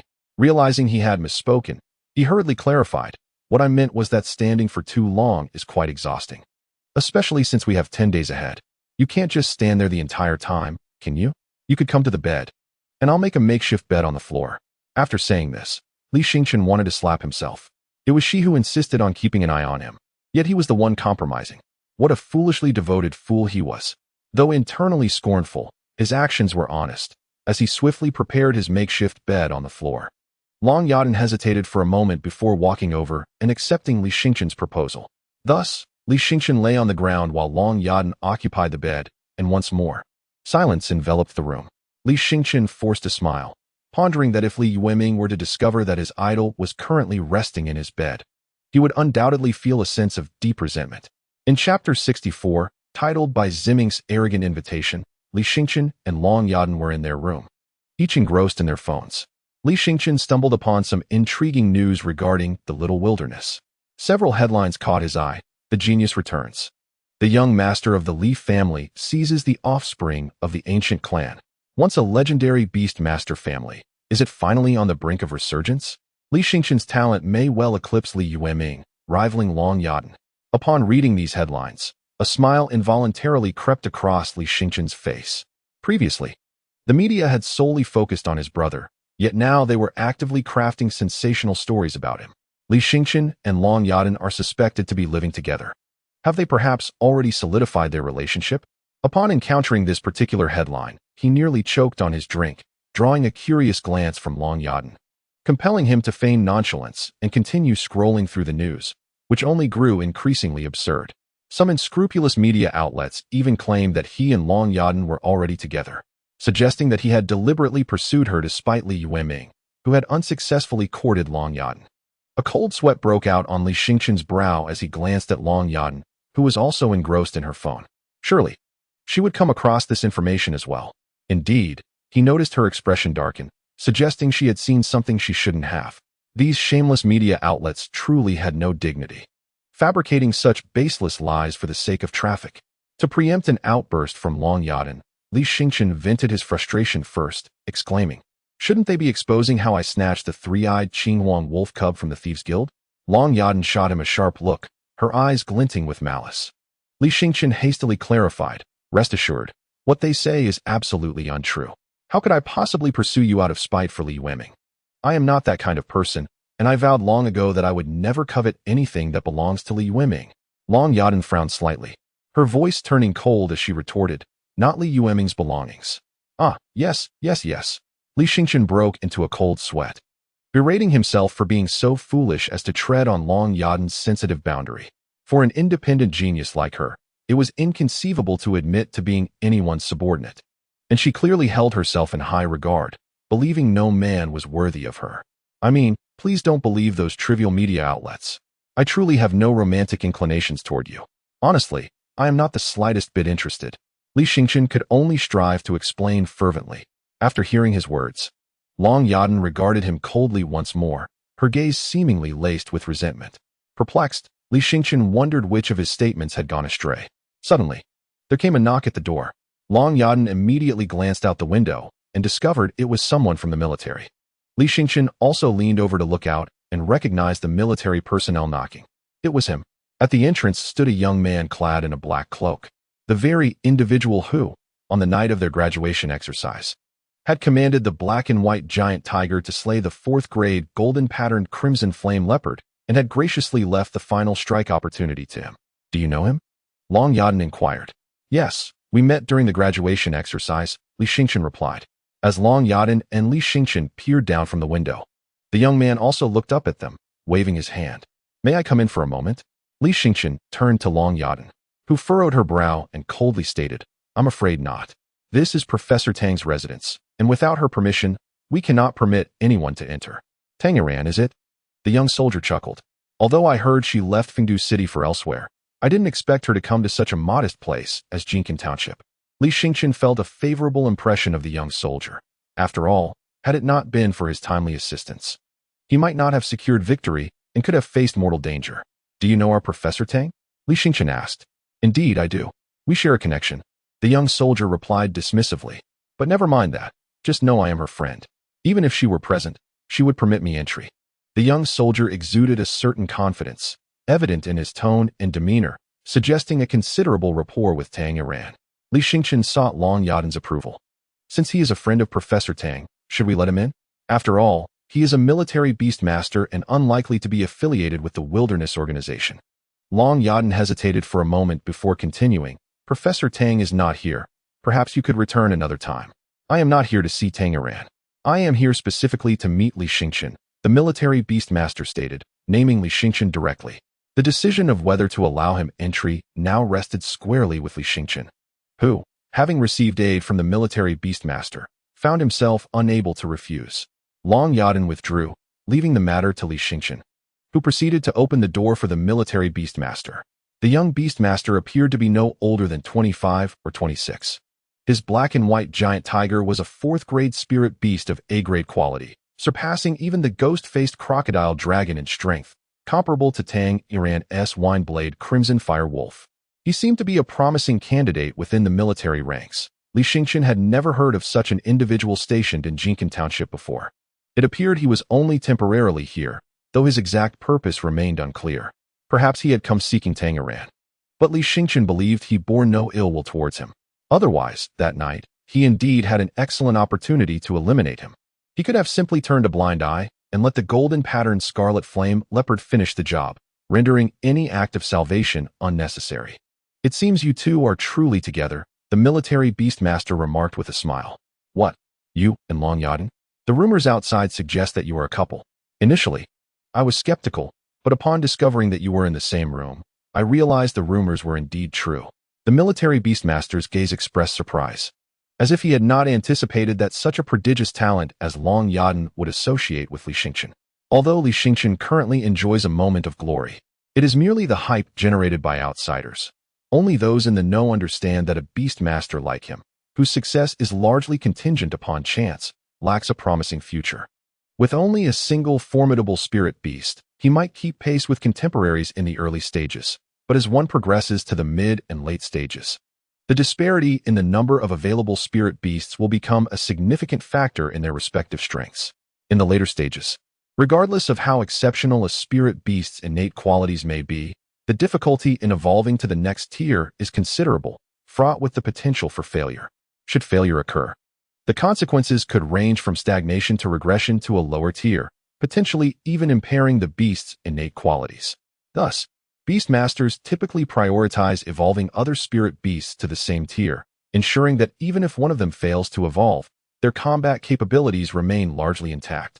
Furthermore, in a battle between two beastmasters of the same tier, one spirit beast cannot hope to contend with two or even three. Consequently, he could not fathom why a rare top-tier genius like Long Yadan would choose to associate with Li Xingqian. You've misunderstood. Li Xingqian quickly interjected, waving his hands. We are not together. The rumors circulating outside are unfounded. The military beastmaster chuckled lightly. As a man, how can you lack confidence? If you have caught Long Yadan's eye, you should stand tall and proud, unwavering in the face of external skepticism, firmly standing before her. Li Xingqian felt a tinge of embarrassment. He realized the military beastmaster thought he was somewhat disheartened by the outside gossip, reluctant to acknowledge his relationship with Long Yadan. Nevertheless, he had no desire to clarify matters. The rumors regarding him and Long Yadan were rampant, and having been seen peering out of the same room's window, any explanation he offered would lack persuasive power. "Did you come to see me for some reason?" Li Xingqian inquired. "Hehe, can I not come to see you without a specific reason?" The military beastmaster replied with a smile, then introduced himself. "Allow me to introduce myself. I am Bai Ziming, the deputy commander of Fungu City, currently stationed in the Jinkin township."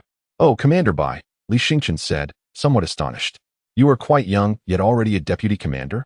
The vice commander is a candidate for the position of commander, and in his mind, commanders are typically middle-aged men nearing 50, with unkempt beards, exuding a stench of blood from their countless slaughters on the desolate plains. It is difficult to conceive that such a young man has already attained the role of vice commander. Do not be surprised. I am merely a transient vice commander, not a permanent one. Moreover, I am a student at a prestigious academy, which means you shall soon become my junior, Bai Ziming remarked with a smile. Although his smile appeared somewhat aloof, Li Xingqian was unfazed, having endured countless disdainful glances throughout his life. "You are also a student of a prestigious academy? Is it possible for a student to serve as a vice commander?" Li Xingqian inquired. "Indeed, the requirements for graduation from a prestigious academy differ from those of intermediate ones. One must attain the rank of a level 5 beastmaster. However, this criterion is rather stringent, and most fail to meet it. A select few choose to occupy temporary positions to earn some extra income while continuing their studies. Yadan is also a student of the prestigious academy. Yet she remains your instructor?" Li Xingqian's understanding was further enlightened by Ziming's explanation. It dawned on him that the academy indeed harbored exceptional talents. "I came to find you to extend an invitation to join the military. You must be in need of funds. Although you possess a three-eyed Qinghuang wolf pup, it may not suffice for your ambitions. Your sole hope lies in the three-tailed golden flame fox. Only by evolving it to a level where it cannot be defeated by others can you become a truly formidable beastmaster. This process, however, demands substantial financial resources, potentially exceeding tens of thousands of spirit crystals." Bai Ziming candidly revealed his intentions. "While I am aware that you have joined the Shinto organization, I propose that you also consider joining the military. After all, as long as you are a part-time member, whether you are a student or have joined the Beastmaster Guild, it matters not. As long as you fulfill the necessary contributions to the military, your position will be retained." What benefits would joining the military confer upon me?" Li Xingqian did not acquiesce to Bai Ziming's request out of gratitude, as he knew that the compensation for beastmasters in the military was relatively modest. "You wish to know the benefits?" Bai Ziming chuckled. "Do you know why I joined the military and became a transient vice commander? I am all ears." The military is affiliated with the kingdom and represents its most formidable armed force. No Beastmaster Guild or other organization can rival it. By joining the military, you effectively gain the strongest backing. When others consider acting against you, they must weigh whether they can afford to offend the military. Bai Ziming believed he had articulated his point clearly, making it hard for Li Xingqian to decline such an invitation. After all, for a young man like Li Xingqian, joining the military would undoubtedly be a thrilling prospect. Li Xingqian pondered. "So that is how it is, but why me? Although many are currently discussing me, I am merely riding a fleeting wave of popularity. My beast taming talent is rated F, and the meager advantages I possess will likely dissipate swiftly once I enter a prestigious academy." Bai Ziming contemplated for a moment, stating, "Because I believe you are in dire need of an opportunity. It is precisely because you have no retreat to consider that you must go all in. Otherwise, you will soon be surpassed by your peers in beast taming. Even if you belong to the ancient tribe of the wilderness, when your contemporaries acquire their second or even third spirit beast, you will no longer be their match. Therefore, you should be more fearless than others." Li Xingqian chuckled awkwardly, uncertain how to assess Bai Ziming. Until just moments ago, he had a favorable impression of him, but those two statements severely tarnished that view. This person seemed excessively arrogant. He always wore an expression as if he could see through others entirely, suggesting that, in his eyes, people were exceedingly simple, easily swayed, or manipulated. Perhaps it was the confidence instilled in him by the prestigious academy that led him to habitually underestimate those from lesser backgrounds. Nevertheless, this arrogance left Li Xingchen feeling somewhat irked. However, he suppressed his irritation, forcing a faint smile as he replied, "Thank you for your kindness. But I am quite afraid of death, so I must disappoint you. I am not ready to join the military." Bai Ziming's expression darkened immediately. "Li Xingchen, that night, I witnessed you being pursued by the golden-striped flame leopard, and you had the audacity to lead it right in front of me to leverage my strength to kill it. I thought you would be different from others, but it appears I was mistaken. You are just like everyone else." Li Xingchen shrugged, responding, "What can I do? After being a useless person for over a decade, I have only just begun to stand tall. How could I willingly embrace death?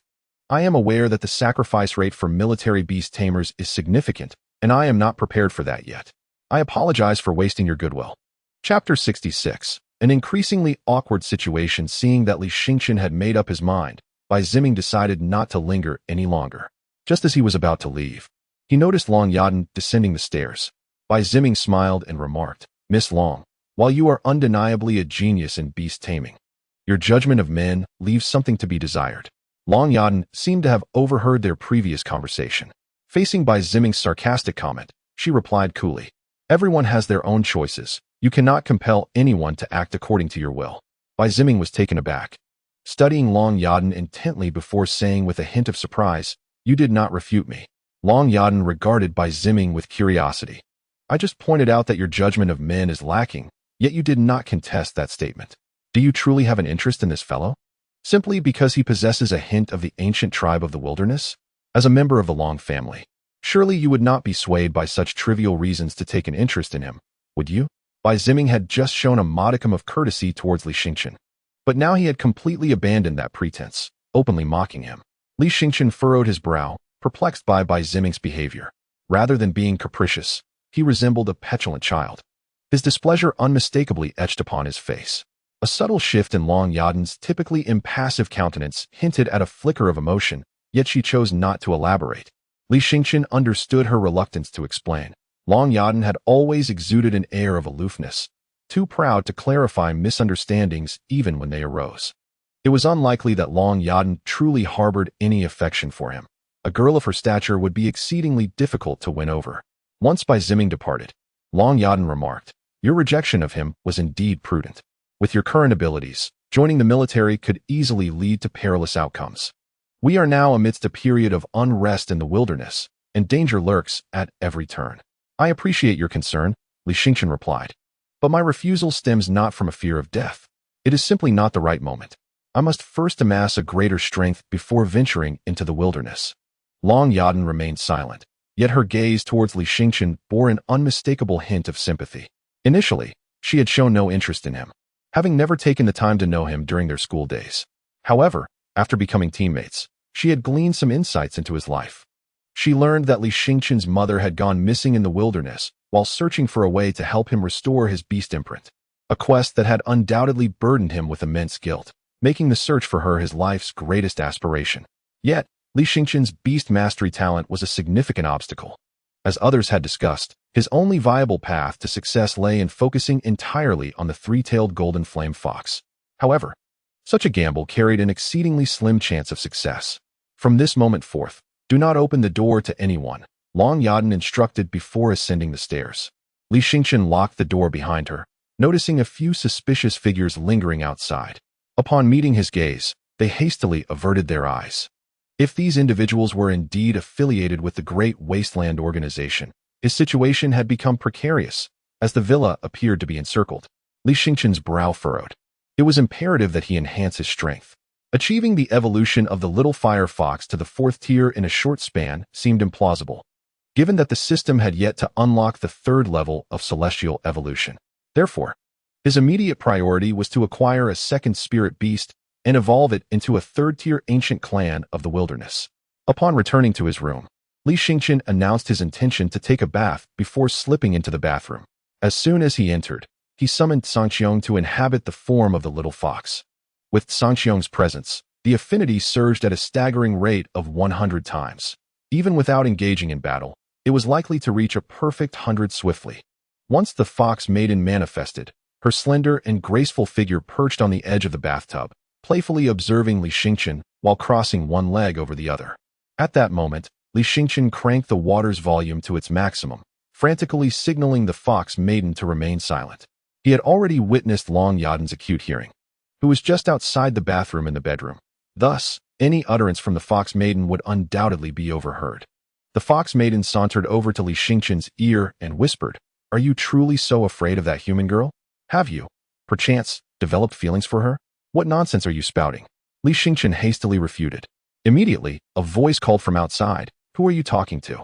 I'm just talking to myself," Li Xingqian quickly replied, lowering his voice. His immediate priority was to elevate the little fox's affinity to 100, and he deemed any further chatter unnecessary. Finding the situation dull, the fox maiden nonchalantly shed her clothing and comfortably reclined in the bathtub, now filled with water. Li Xingqian, blushing furiously, covered his eyes throughout the ordeal. It was utterly overwhelming. Time and again, who could withstand such a trial? He feared that one day he might lose control and become the first person in history to engage in inappropriate relations with a spirit beast. How absurd that would be. Yet, the more the fox maiden observed Li Xingqian's embarrassment, the more unabashedly she flaunted her form. Li Xingqian was in utter despair. After nearly dozing off, he was startled awake by a knock at the door.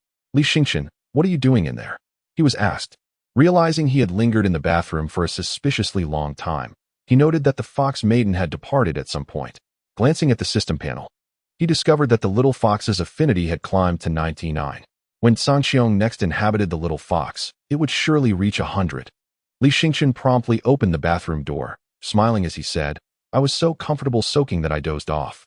"Did you just take a bath?" Long Yadan inquired. Your body is completely dry. Are you certain you took a bath? If not, what were you doing in the bathroom?" Just as Li Xingqian's mind raced to concoct a plausible excuse, Long Yadan remarked, "I've heard that boys often engage in indescribable activities in the restroom. Surely, you weren't indulging in anything of that nature?" Suddenly, it dawned on Li Xingqian, and as he began to shake his head vehemently, he realized he had no suitable justification, ultimately blushing in tacit acknowledgement. Indeed, men are all of a kind. Long Yadan's delicate face turned pale, and she immediately stormed out. Li Xingqian sighed, pondering what grave sin he must have committed in his past life to find himself in such a predicament. Chapter 67. The esteemed shadow-type spirit beast. As night fell, Li Xingqian was immersed in the Beastmaster's Compendium online, seeking inspiration for his second spirit beast selection. Most individuals tend to invest more thought into choosing their second spirit beast, as the first is often regarded as a mere practice piece, inevitably marred by mistakes that render it less than perfect. Thus, the desire to rectify these shortcomings often manifests in the choice of a second spirit beast. As a beastmaster, physical frailty is a common trait. Hence, many opt for robust spirit beasts as their second companion, fusing their essence to gain physical enhancement skills. This approach is notably prudent, compensating for the primary weakness of beastmasters. Given the limited number of spirit beasts at their disposal, should they face numerous adversaries, it is highly plausible that those foes might bypass the spirit beasts and target the beastmaster directly. In such scenarios, possessing a degree of combat prowess significantly amplifies one's chances of survival. However, Li Xingqian was inclined to deviate from this norm. Unlike others, his affinity with spirit beasts escalated at a remarkable pace, allowing him to compensate for his shortcomings through sheer quantity. Moreover, there exists a rare elixir, derived from the bodies of exotic beasts, capable of substantially enhancing human physicality. Though exceedingly expensive, for Li Xingqian, financial matters were manageable. His boss would soon sell the three-eyed Qingwang wolf cub, promising him a windfall of spirit crystals sufficient for an extended period. Acquiring a few physical enhancement potions was feasible. Thus, he resolved not to pursue a conventional spirit beast for his second choice. The more commonplace the spirit beast, the more thoroughly it has been analyzed by others, rendering it increasingly challenging to unleash its true potential in combat. Obscurity. He yearned to select an unconventional spirit beast. Li Xingqian perused the list of rare spirit beasts, which predominantly featured uncommon types such as insects, fish turtles, plants, and several exceedingly rare attributes like light, shadow, veracity, and curses. The profession of beastmaster has evolved significantly, resulting in a vast array of spirit beast varieties, Even the obscure types offered him an overwhelming selection. Currently, he found himself particularly intrigued by shadow-type spirit beasts, adept at concealing themselves within darkness or emerging from it, possessing the potential to be lethal assassins.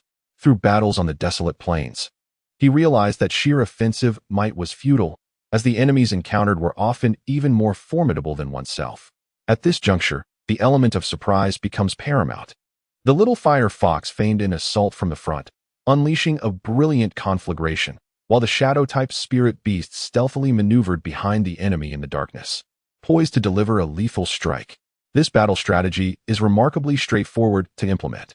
However, he realized that shadow attribute spirit beasts are exceedingly rare, typically possessing commendable aptitude.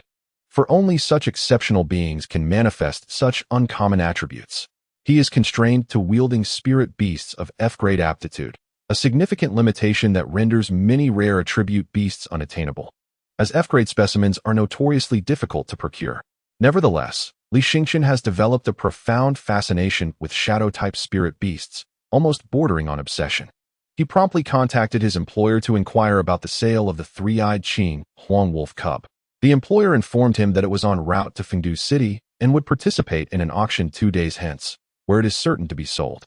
Li Xingqian then requested his employer to keep an eye out for any F-grade shadow-type spirit beast cubs, ideally securing one for him. The employer hesitated, questioning whether Li Xingqian was truly set on an F-grade shadow-type spirit beast. The employer seemed perplexed, although shadow-type beasts can occasionally produce remarkable results. One must understand that not all shadow-type creatures possess such capabilities. Typically, only those of A-grade aptitude or higher can traverse shadows at will, while F-grade beasts would struggle to navigate even 10 meters in the dark. I understand. Please assist me in my search, Li Xingqian replied. He was well aware of this, yet remained unconcerned, for any spirit that has undergone the second evolution of the celestial firmament can evolve into an S-grade ancient clan from the Wasteland. The true challenge lies in locating an F-grade shadow-type spirit beast, and he could only hope for the employer's connections, as others would be hard-pressed to find such creatures. Alas, I truly do not know what to say to you. If you seek an F-grade shadow-type spirit beast, I must caution you that, despite their inferior aptitude, their rarity renders them quite exorbitant. Oh, are they that expensive? Will the funds from selling the three-eyed Qing Huang wolf cub suffice? Li Xingqian expressed his concerns. Indeed, that should be sufficient. No matter how rare, it remains an F-grade beast and pales in comparison to the S-grade ancient clan from the Wasteland. Li Xingqian felt reassured and ended the call. Shortly thereafter, Tang Yadan contacted him. Upon answering, Li Xingqian was met with her irate voice. Li Xingqian, what on earth are you thinking? Why would you have the employer purchase an expensive and ineffective F-grade shadow-type spirit beast? Then what do you suggest I buy? Teacher Tang? Li Xingqian humbly inquired. Tang Yadan found herself at a loss for words. She had intended to convey that F-grade spirit beasts are all fundamentally similar. She advised him that rather than expending a hefty sum on a shadow-type spirit beast, it would be far more prudent to invest that money in enhancing the strength of the three-tailed golden flame fox. Moreover, the evolution of such obscure shadow-type spirit beasts is exceedingly challenging, as the information possessed by humanity is far from comprehensive. Coupled with the inherent difficulties faced by F-grade spirit beasts in their evolution, purchasing one proves to be futile. What purpose does it serve to carry a first-grade shadow-type spirit beast? Li Xingqian understood that Tang Yadan's perspective diverged from his own. Thus he refrained from asserting that her suggestion was erroneous.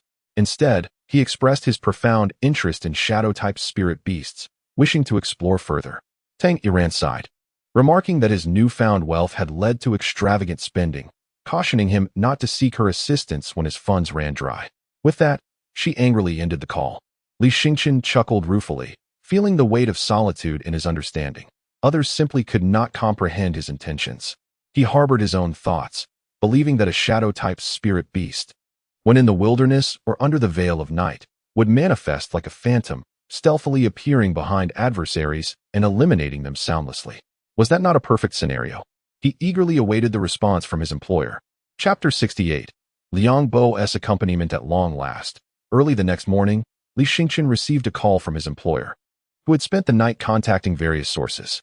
He had located a failed breeding shadow-type spirit beast at a breeding base in Fungu City. However, the The seller demanded an exorbitant price of 4,000 spirit crystals. After much negotiation, the employer managed to reduce the price to 2,500 spirit crystals and inquired if Li Xingchen wished to proceed. If so, he would advance the funds for the purchase. Li Xingchen sat up in astonishment. 2,500 spirit crystals. How exorbitant! It was worth noting that typical F-grade spirit beast cubs hardly cost a few spirit crystals. The price difference was staggering. Nonetheless, there was no alternative. Rarity dictated value. He had also researched online and discovered that the breeding of shadow-type spirit beasts posed significant challenges, typically only available in large-scale breeding facilities, where the survival rate was minimal, a reflection of nature's laws. Let us proceed with the purchase. Li Xingchen resolved firmly. All right, as long as it comes from your funds. Just ensure you won't regret it. When can I expect it to be in your possession? Li Xingchen pressed on, aware that achieving a 100 compatibility with the little fire fox might only take a day or two. Thus he needed to acquire his second spirit beast swiftly. Quickly indeed. The seller has encountered a rare opportunity with someone like you. I will make the payment now, and barring any unforeseen circumstances, it should arrive in Jinkin Township today. I will deliver it directly to you, so you need not come to retrieve it. Thank you for your assistance. Li Xingchen replied, hanging up the phone, his excitement palpable. He could hardly wait to experience the power of a third-grade shadow-type spirit beast from the ancient tribes of the wilderness. Since Dragon Yadan had left with a stormy expression the previous day, she had not returned. Li Xingchen found himself regretting the situation. After all, who would not desire a flirtatious moment in the company of a stunning beauty? Although it was improbable that someone like Dragon Yadan would take an interest in a boy from a small town, one must always harbor a flicker of hope. Yet, it is perhaps best that you refrain from coming, for at this very moment, a fox maiden lies sprawled beside him in slumber. The time that the vast sky can linger upon the little fire fox is finite, refreshing with the dawn of each new day. Suddenly, uninvited guests arrive at the household. Among them is Li Lishan, accompanied by several others from the Li family, all bearing injuries. Li Xingchen furrows his brow, realizing that these individuals have come seeking him. Initially, he had no intention of meeting them. However, upon observing their battered appearances and grave expressions, he surmises that something troubling has transpired. In truth, the night prior, members of the Li family had repeatedly contacted him, and he assumed they were once again imploring him to contribute the three-eyed Qingwang wolf cub to the family, which is why he had chosen not to answer their calls. Li Xingchen descends to open the door, and Li Lishan hurriedly inquires, Xingchen, are you unharmed? I'm fine. What is it? This is the first time Li Xingchen has witnessed such concern etched upon his father's face. Beside him, Liang Bo swiftly interjects, young Master Xingchen. It is a grave matter indeed. Last night, a group of individuals clad in dark garb infiltrated the Li family estate, intending to abduct young Master Yueming. However, we discovered their presence and fought fiercely, thwarting their nefarious plan. Individuals in dark attire? Li Xingchen's brow furrows. So, their identities remain shrouded in mystery, devoid of any leads? Liang Bo nods affirmatively. Indeed, yet their target was young Master Yueming, and possibly even his Thunder Weasel. We suspect a connection to the ominous and shadowy organization known as the Great Wilderness, which specializes in capturing prodigies and ancient clans in remote towns. Young Master Xingchen, you too are of an ancient clan. Hence, we ponder whether they may have come seeking you. Not as of yet, Li Xingchen replies, shaking his head. What is their strength? 2 fourth-tier beast masters have come to the Li family. They launched their first assault last night, seemingly in 3 simultaneous waves. Not only did the Li family fall under attack, but the Beishao and Nanshao families did as well. Among them, a talented member of the Beishao family was abducted. It is said that 3 fourth-tier beast masters were deployed against the Beishao family, while the situation regarding the Nanshao family remains uncertain. Li Xingchen is taken aback. So, they deployed at least 5 fourth-tier beast masters last night, and their spirit beasts must possess commendable qualities, including some from ancient clans. Li Lishan nods gravely. Although the military has begun to respond and mobilize, your current situation remains perilous. Therefore, we implore you to accompany us back to the Li family for your safety. Li Xingchen hesitates momentarily before shaking his head. There is no need. I am capable of protecting myself. Young Master Xingchen, in these treacherous times, it would be prudent not to persist in solitude. Whatever you plan to do afterward matters little. For now, please. I earnestly ask you to return to the Li family and seek refuge from the danger. Liangbo's urgency is palpable, as he is deeply concerned for Li Xingqian's well-being. Before Madame was lost in the wilderness, her greatest worry had been for Li Xingqian. He cannot bear to see him come to harm, for he would be unable to provide her with an explanation. It is of no concern. I may not necessarily be safe within the Li family. Conversely, here I am under the protection of formidable allies. As you are all aware, I have joined Teacher Tang's guild and team, and she possesses immense strength. So there is no need for your worries. Li Lishan and Liang Boyu fell silent, while several other elders of the Li family remarked, "See, I told you he would not accept our goodwill." Ever since he became associated with the ancient clan of the wilderness, he has ceased to regard the Li family with any esteem. He is even preparing to sever all ties with us, refusing to contribute his three-eyed Qinhuang wolf cub. Why should we exert ourselves for him? Indeed, his resolute stance leaves us no choice but to be unsympathetic. Lishan, although you are the head of the Li family, you must respect our decision. We barely managed to safeguard Yueming last night. If bringing Xingqian back results in another attack from the Great Wilderness Organization, leading to the loss of the Thunder Weasel we painstakingly retrieved at great expense, will you take responsibility for that? Li Lishan furrowed his brow, as they had articulated. Even as the family head, he could not indulge his own desires at the risk of placing the Li family in jeopardy once more. As the patriarch, he should consider the welfare of all members of the Li family equally. Seeing Li Xingqian's steadfast demeanor, Liang Bo promptly proposed, "Young Master Xingqian, please allow me to remain by your side." Before Li Xingqian could respond, Li Lishan interjected, "Let old Liang stay, Xingqian. We acknowledge that the Li family indeed owes you a debt, and we do not contest that. The past actions stand as undeniable truths, and we have no right to demand anything from you. However, old Liang has always treated you well since your childhood, even better than he has treated Li Yueming. You should remember his kindness, so please allow him to accompany you." Li Lishan's words conveyed to the Li family that they indeed owed a debt to Li Xingqian and had not made any prior amends. Thus, they should not expect him to offer the three-eyed Qinhuang wolf cub. Furthermore, he presented Liang Bo as an irrefutable reason for Li Xingqian to agree. The Li family members fell silent. It appeared that their recent demands for the three-eyed Qinhuang wolf cub had already provoked Li Lishan. To speak ill of Li Xingqian at this juncture could lead to an irreparable rift with him. Li Xingqian regarded Liang Bo. If it were Liang Bo, he could indeed place his trust in him. Moreover, Liang Bo was a powerful individual, a fourth-tier beast master, reportedly the steward who accompanied his mother years ago. Thus, Liang Bo had been exceptionally kind to him since childhood, even more so than to Li Yueming. Furthermore, he would inevitably require someone to assist him with mundane tasks in the future. Presently, he had a boss to help him, but once he relocated to Fungu City, he would no longer be able to instruct his boss. If he had to handle every matter personally, it would become quite cumbersome. "Very well, Liang Bo may accompany me." Li Xingqian reluctantly acquiesced, prompting Liang Bo's heart to leap with joy, while Li Lishan felt a measure of relief. He then departed with the other members of the Li family. After Liang Bo entered, he appeared somewhat awkward. Although he had watched Li Xingqian grow up, he had been living in the school dormitory since his studies began. Coupled with Li Xingqian's consistently indifferent attitude towards the Li family, he was apprehensive about inadvertently offending him and being sent away again. Li Xingqian smiled and said, "Liang Bo, there is no need for formality. Consider this place your home.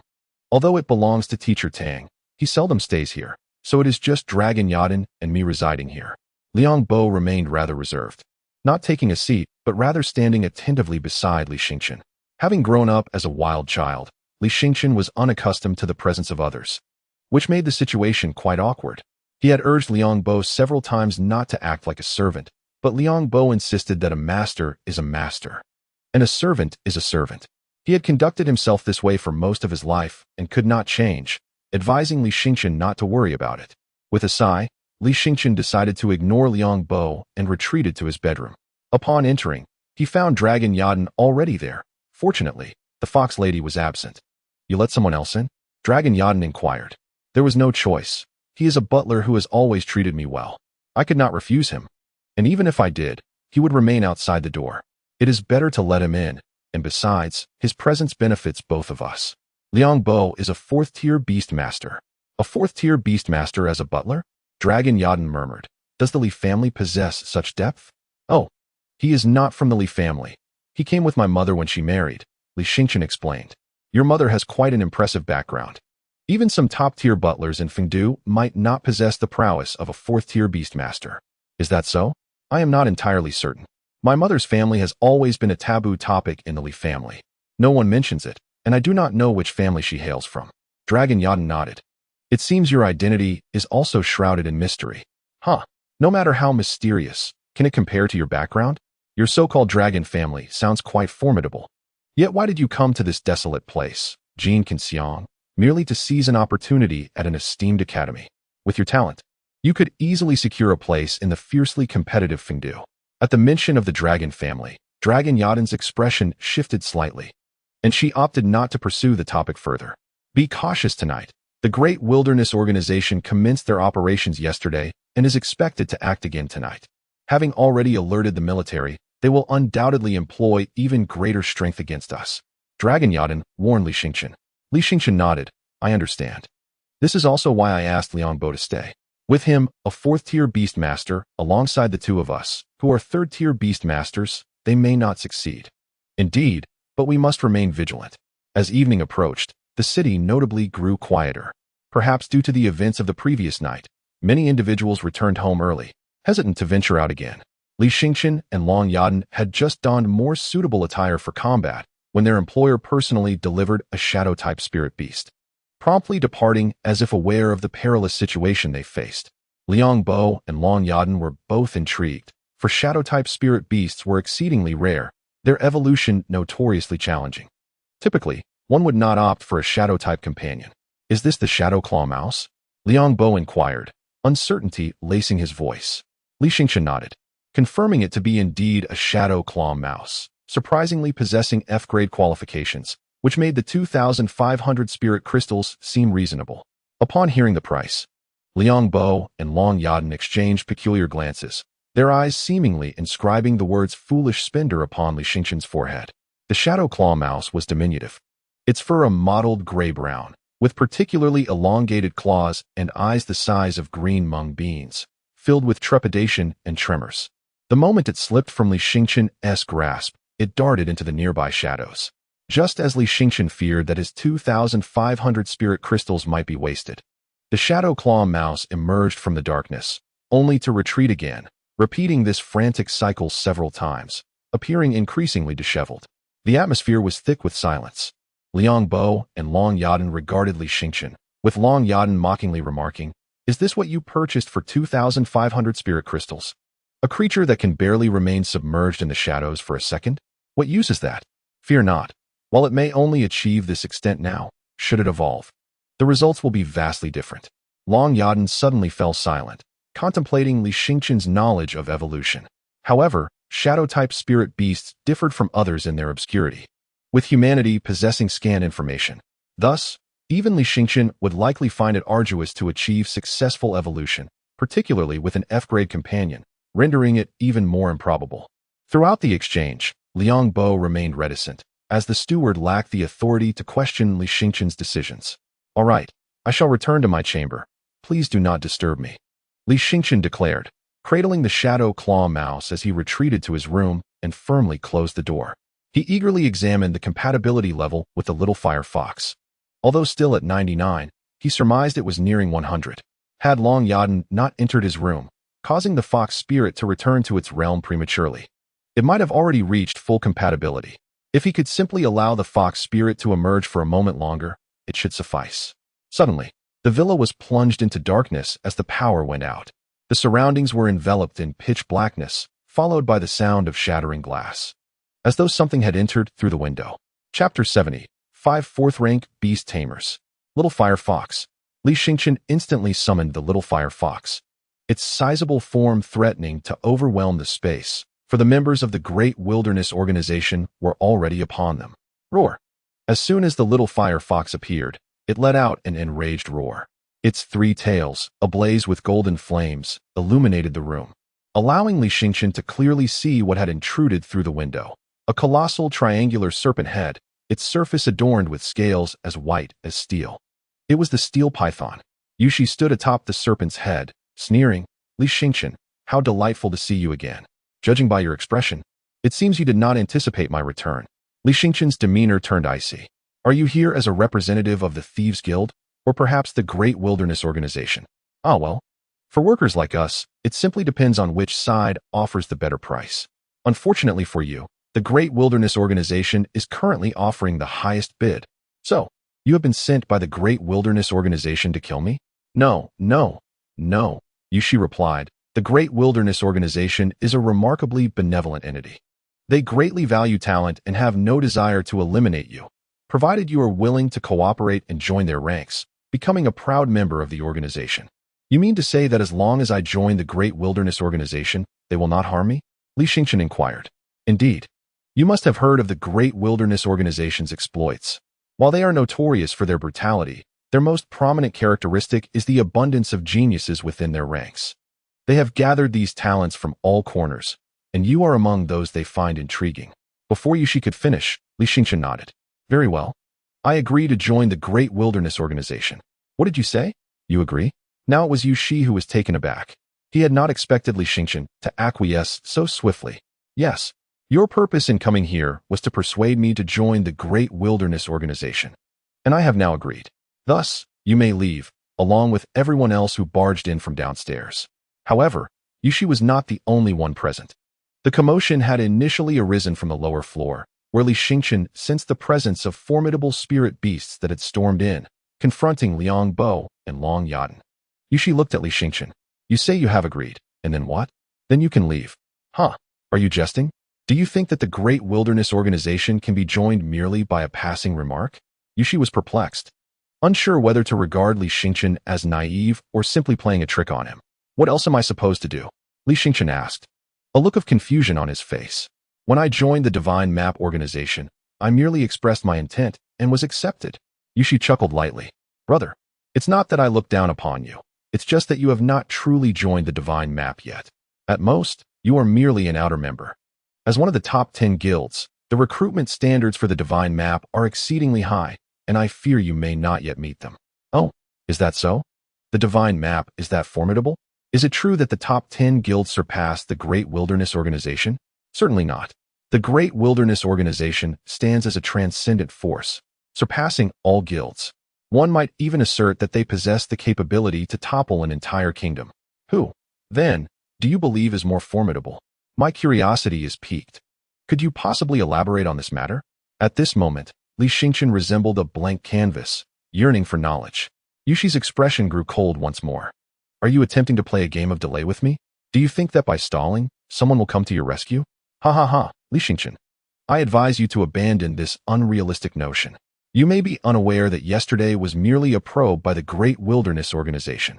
Today, all members of the organization stationed in the Golden Silkworm Village have emerged in full force, whether they are from the military or with Tangyuan. Each has their own adversary. Even your Li family is struggling to maintain its own safety, leaving you without any hope of survival. Yushi swiftly commanded the Iron Python to charge toward the little fire fox. Although the Iron Python moved with incredible speed, the little fire fox was equally responsive. However, the little fire fox could not evade. Otherwise, Li Xingchen, positioned behind, would be in peril. Boom. The little fire fox was violently slammed against the wall by the Iron Python, crashing through several walls and tumbling outside the villa. Li Xingchen hurriedly leaped through the breach, narrowly avoiding being crushed by the Iron Python. Upon reaching the ground floor, he beheld Liang Bo and Long Yadan ensnared by 4 fourth-tier spirit beasts. Remarkably, there were 5 fourth-tier beast masters assaulting their villa. Such an overwhelming force. This was significantly stronger than the previous day's attack on the Li family. Young Master Xingchen, you must flee. Liang Bo's spirit beast, a 4th-tier stone bear, was of decent quality, covered in hard stone, rendering it seemingly indestructible. However, facing the coordinated strikes of 2 4th-tier spirit beasts, it had already shed numerous fragments of stone, and a fissure had appeared on its chest, suggesting it could shatter at any moment. Nevertheless, Liang Bo prioritized Li Xingchen's escape, perhaps having resigned himself to the prospect of death before Li Xingchen arrived. Li Xingchen did not flee. He glanced toward Long Yadan, whose situation was equally dire. Although Long Yadan's sparrow dragon belonged to the ancient dragon lineage and could unleash searing flames from between its wings, it struggled against the 2 4th-tier spirit beasts it faced. One was a water-type spirit beast, while the other was a rugged armored beast. The two spirit beasts operated in close coordination, with the water beast enveloping the armored beast in a flowing layer of water, allowing it to charge with formidable force. Consequently, the sparrow dragon found itself in a rather precarious position. Li Xingqian, at this moment, do you still have the leisure to concern yourself with others? You are in no position to escape. One of me is sufficient to deal with you. There is no need for two. The initial plan was to deploy 5 fourth-tier beast masters here, not because of you, but due to Long Yadan. You are merely an afterthought. The serpent-like commander of the steel giant python launched another assault. Li Xingqian swiftly mounted the small fire fox, urging it to carry him away from this perilous place. Liang Bo observed with relief as Li Xingqian managed to escape. However, the steel giant python pursued closely behind, instilling a sense of dread within him. After all, the python was exceedingly formidable, and although he was but a solitary figure, it was undeniably one of the most powerful among the 5 fourth-tier spirit beasts. Young Master Xingqian, you must escape. Liang Bo commanded the stone bear beast to resist with all its might. His own physique seemed to swell, radiating a layer of grayish-white luminescence, a manifestation of Liang Bo's innate abilities. Chapter 71. A desperate struggle with no chance of victory. I will fight you to the bitter end. Liang Bo charged at one of the beast tamers, intent on eliminating the tamer behind the spirit beast. In this scenario of numerical disadvantage, taking down the beast tamer was their only glimmer of hope for victory. This innate ability is indeed impressive. But do you truly believe my spirit beast will allow you to proceed? One of the 4th-tier tiger beasts, previously engaged with the stone bear, suddenly lunged at Liang Bo. Despite Liang Bo's formidable enhancements in physique and strength, he was swiftly overpowered by the 4th-tier tiger beast, which opened its gaping maw to bite down. Liang Bo's arms had already turned to stone, and he exerted all his strength to brace against the tiger's jaws, desperately preventing the impending bite. Yet, it was merely a futile struggle. His strength was no match for that of the tiger beast. Seeing his master in peril, the stone bear beast attempted to assist, but it was entangled in combat with a brown bear of comparable might, rendering it unable to divert its attention. Long Yadan furrowed her brow. Liang Bo, as Li Xingqian's steward, was now left without assistance, as Li Xingqian had fled without hesitation. She felt profound disappointment in him. During their graduation practice, he had demonstrated loyalty, selflessly shielding classmate Chen Xiushi from danger. Yet now, it appeared that Li Xingqian's sense of loyalty was selective, at least in his eyes. Both she and Liang Bo were unworthy of his allegiance. Perhaps, in the past, Li Xingqian had possessed nothing which fostered his sense of camaraderie. But now that he had achieved some success, he had begun to cherish his own safety, unwilling to risk himself for the sake of loyalty. However, with Teacher Tang and the others yet to return, it became evident that they were ensnared by other adversaries, leaving their only hope for salvation in their own hands. Suddenly, a surge of thunderous power enveloped Long Yadan, and in an instant, a suit of purple armor encased her, accentuating her graceful form and lending her stature an even more imposing presence. The moment the thunderous armor manifested, Long Yadan vanished from her position. In the next instant, she reappeared, her speed astonishing, targeting one of the beast tamers with unwavering determination. The Beastmaster was clearly unprepared for Long Yadan's sudden maneuver. At that moment, Long Yadan's speed resembled that of lightning, closing the distance of several hundred meters in the blink of an eye. In her hand, she conjured a long spear of thunder, which she thrust fiercely towards the Beastmaster. Caught off guard, the Beastmaster was instantly pierced by the spear. In his final moments, he was left bewildered, unable to comprehend how he had been so effortlessly dispatched. Another Beastmaster quickly reacted, hastily summoning his spirit beast back to his side. What kind of artifact is this? Long Yadan? He wondered. He had encountered similar armors before, but Long Yadan's was distinctly different, an artifact that significantly enhanced all physical abilities upon wearing, a rarity indeed, one that they had never seen. Otherwise, such armor would be the perfect artifact for any Beastmaster. Long Yadan gazed coldly at her opponent, who, now wary, summoned his spirit beast to his side. However, his sparrow dragon remained unbound, as despite the death of one Beastmaster, his spirit beast was still alive, but had lost control and began to attack the sparrow dragon with reckless abandon. Thus, even in her current state, she could not hope to slay a second Beastmaster under the protection of a 4th-tier spirit beast. With a swift strike of her thunder spear, She toppled the tiger beast that had been pinning Liang Bo down. Liang Bo's hands were covered in blood. Had it not been for Long Yadan's timely intervention, he would have soon succumbed to a fatal bite. "Thank you, Miss Long, for your rescue. Otherwise, I would have been in grave danger," he remarked, still shaken by the near brush with death. "Do you not feel a sense of desolation, knowing that the young master you so eagerly follow has abandoned you to flee for his life?"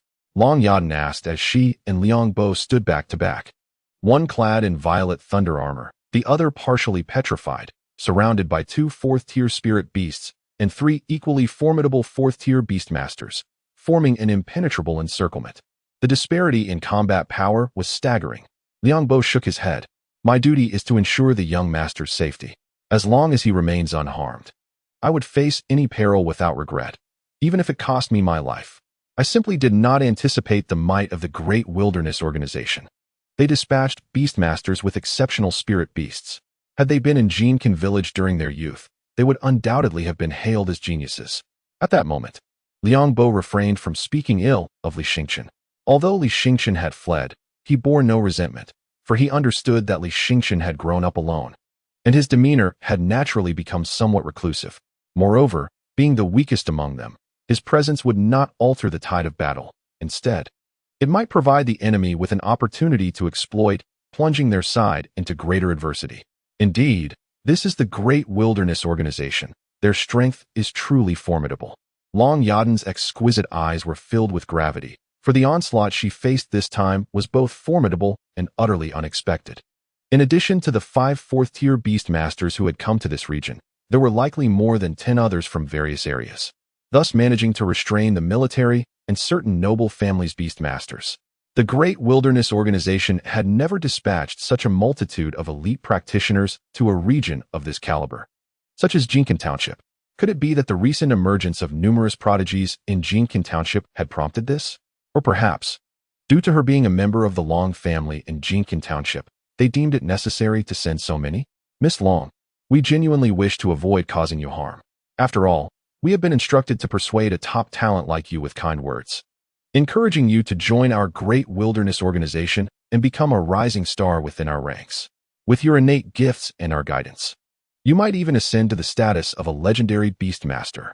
The representative of the Great Wilderness Organization implored Long Yadan. "You can see for yourself that no one can rescue you now, which is a testament to our organization's formidable strength, one that merits the allegiance of talents like you." Long Yadan scoffed coldly. "Why should I align myself with your Great Wilderness Organization? Am I to believe that without your organization, I would lack access to abundant resources? Is my talent to remain unfulfilled?" The Beastmaster of the Great Wilderness Organization shrugged. "In that case, there is little we can do. We are well aware that persuading you to join our organization is an unrealistic endeavor. After all, individuals of your caliber will always attract interest and support wherever they go. You need not worry about a lack of resources, so it seems we must part ways on less than favorable terms." Chapter 72. Evolution of the Shadow Claw Rat. 2 fourth-tier spirit beasts charged forward with astonishing speed, colliding head-on. Long Yadan, with her own remarkable swiftness, managed to evade the attack. However, Liang Bo was not so fortunate. His petrified form was struck, sending a cascade of debris flying. In a sudden burst, Long Yadan thrust her spear, the violet lightning lance, piercing through the spirit beast's hide and scorching a charred hole into its flesh. Yet, being a fourth-tier beast, its resilience was formidable. It retaliated with a powerful swing of its tail, sending Long Yadan hurtling several meters away. In midair, Long Yadan adjusted her posture, barely managing to regain her footing, skidding to a halt after several more meters. A searing pain radiated from her lower back. Without the support of her hand, she would have struggled to stand upright.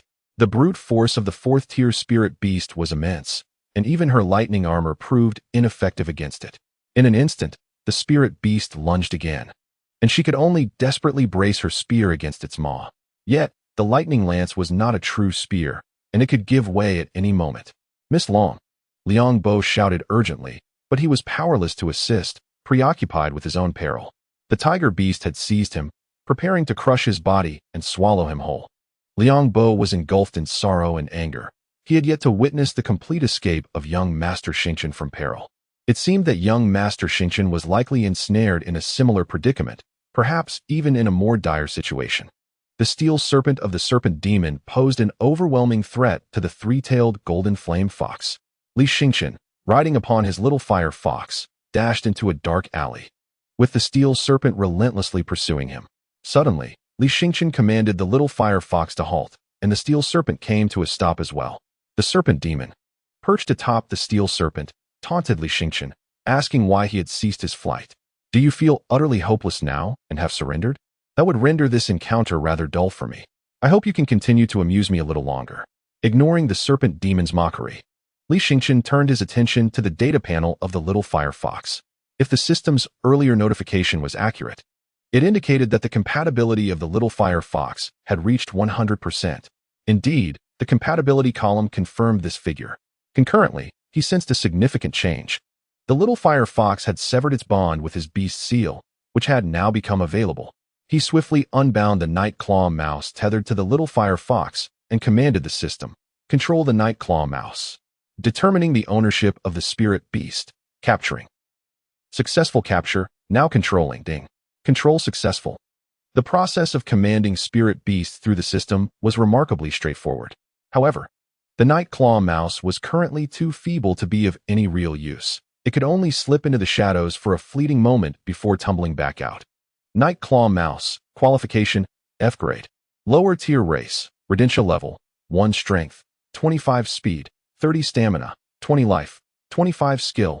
Infiltrate shadows for 1 second special talent. None bloodline power. None common evolution method. Shadow ghost mouse. Celestial evolution method. Change of fate. Change of fate. First stage. Physical evolution. Change of fate. Second stage. Skeletal evolution. Change of fate. Third stage. Blood evolution. Li Xingqian, how dare you disregard my words? The serpent demon, realizing Li Xingqian was ignoring him, grew increasingly irate. Then perish. With that, he commanded the steel serpent to charge forward. Li Xingqian, while directing the little fire fox to evade, addressed the system. Initiate the first stage of the change of fate evolution for the night claw mouse. The first stage of evolution required merely 10 spirit crystals. Though he was rather impoverished, having yet to sell the three-eyed Qinghuang wolf pup, he had hunted in the wilderness and collected a fair number of exotic beast carcasses, selling them at the marketplace, thus amassing over 10 spirit crystals. Ding. Celestial change of fate. First stage evolution successful. In a manner reminiscent of the previous circumstances with the little fire fox, the initial phase of the transformation for the spirit beast yielded no immediately discernible results upon awakening. However, it was evident that its physique had notably expanded, and the quality of its fur had significantly improved. Its aptitude elevated from F grade to B grade, and its rank ascended from first tier to second tier. In terms of skills, the stealth ability of infiltrate shadows had increased from 1 second to an impressive 30 seconds. Li Xingqian pondered this enhancement. 30 seconds should suffice, especially since it was nighttime, granting shadow-type spirit beasts an inherent advantage in the dark. Without delay, Li Xingqian gently patted the shadow claw rat, which promptly vanished into the night. He had intentionally chosen this nearly lightless alley, abundant with shadows where the rat could conceal itself. Meanwhile, the serpent did not notice the creature lurking in the darkness. Hastily approaching him, his focus was solely on commanding the iron python to relentlessly attack the three-tailed golden flame fox. Suddenly, he sensed something behind him. Turning around, he saw nothing. As he turned back, he distinctly felt an icy presence upon his neck. Looking down, he was startled to find 2 claws, sharp as blades. Before he could utter a word, his head was severed by those lethal claws. Until his last breath, he remained bewildered by the turn of events. Success. Li Xingqian was overwhelmed with joy. His choice had indeed been the correct one. The shadow-type spirit beast had proven capable of delivering an unexpectedly powerful performance at a crucial moment. Though only a second tier, it had triumphantly vanquished an opponent far superior in strength. The spirit beast's master perished, yet the beast itself would not die. However, it would suffer excruciating pain from the tearing of its essence and subsequently descend into a state of frenzy. Seizing the opportunity, Li Xingqian urged the little fire fox to lead him away from the scene, back to Tang Iran's villa. During the journey, he called his employer, requesting a loan of 100 spirit crystals, promising to deduct it from the proceeds of selling the three-eyed Qinghuang wolf cubs. Without questioning the urgency, His employer agreed to meet him at a suitable location, whereupon he promptly received the crystals.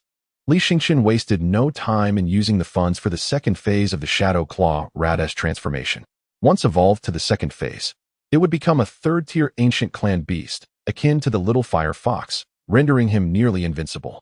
Upon arriving at Tang Iran's villa, he discovered that Liang Bo and Long Yadan were engaged in a fierce battle, with Liang Bo on the verge of being devoured by a beast.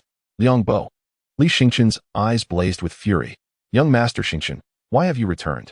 You must leave at once," Liang Bo exclaimed, panic-stricken. Although he was unaware of how Li Xingqian had evaded the serpent, he implored him not to return after having narrowly escaped. The Beastmaster of the Great Wilderness Organization furrowed his brow, pondering the absurdity of that fellow Yushi who had allowed the target to escape. Truly a useless individual. I had warned before that the one who defected from the Thieves' Guild was unreliable. Yet this fool, having already fled, dared to return. How foolish indeed, huh? Long Yadan had not anticipated that Li Xingqian would come back. Although he had held him in disdain when he fled, his return now seemed a reckless act. As Li Xingqian could not possibly turn the tide, Li Xingqian refrained from acting hastily. He glanced at the evolution panel of the Shadow Claw Rat, noting that the evolution time remaining was half an hour. Previously, when he had evolved the little fire fox to its second stage of transformation, it had taken 4 hours. However, the circumstances were different this time. The little fire fox had been in a weakened state then, necessitating the lengthy duration. In contrast, the Shadow Claw Rat was not in such a state, requiring only half an hour. This was remarkably swift, as typically, evolving a second-grade spirit beast to third grade would take at least several hours. Yet in this critical moment, half an hour was ample time for the Great Wilderness Organization to eliminate them. Little Fire Fox, save Liang Bo first, commanded Li Xingqian, directing the little fire fox to charge at the tiger beast. He then called upon the power of the heavens to imbue the little fire fox with celestial strength. Suddenly, the flames enveloping the little fire fox surged dramatically, the golden flames instantly wrapping around the tiger beast. These golden flames exceeded 1,000 degrees, and with the enhancement of celestial power, they approached an astonishing 1,300 degrees, forcing the tiger beast to release its grip. Remarkable. The ancient clan of the wilderness is indeed fearsome, despite being merely a third-grade fire spirit beast. The temperature of its flames nearly rivaled that of a fourth-grade fire spirit beast. Another beastmaster from the Great Wilderness Organization inhaled sharply. His spirit beast was a fourth-grade fire rhinoceros, capable of expelling vast amounts of flames from its horn. Yet, the heat of the flames emitted by his fire rhinoceros seemed scarcely different from the flames dancing at the tip of the little fire fox's tail. Others around them were equally astonished. This was the S-grade talent of the ancient clan of the wilderness. Long Yadan and Liang Bo were witnessing the prowess of Li Xingqian's three-tailed golden flame fox for the first time, and it exceeded their expectations. No wonder he had secured first place in the graduation practicals.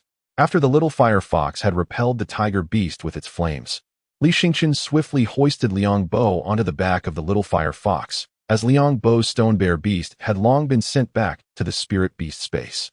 "Hurry!" Li Xingqian shouted to Long Yadan, and then he charged out of the encirclement of the Great Wilderness Organization's beastmasters with Liang Bo in tow. He was acutely aware that the temperature of the flames on the little fire fox's tail was normally around 1,000 degrees. It was only due to the celestial power's infusion that it had surged by an additional 300 degrees.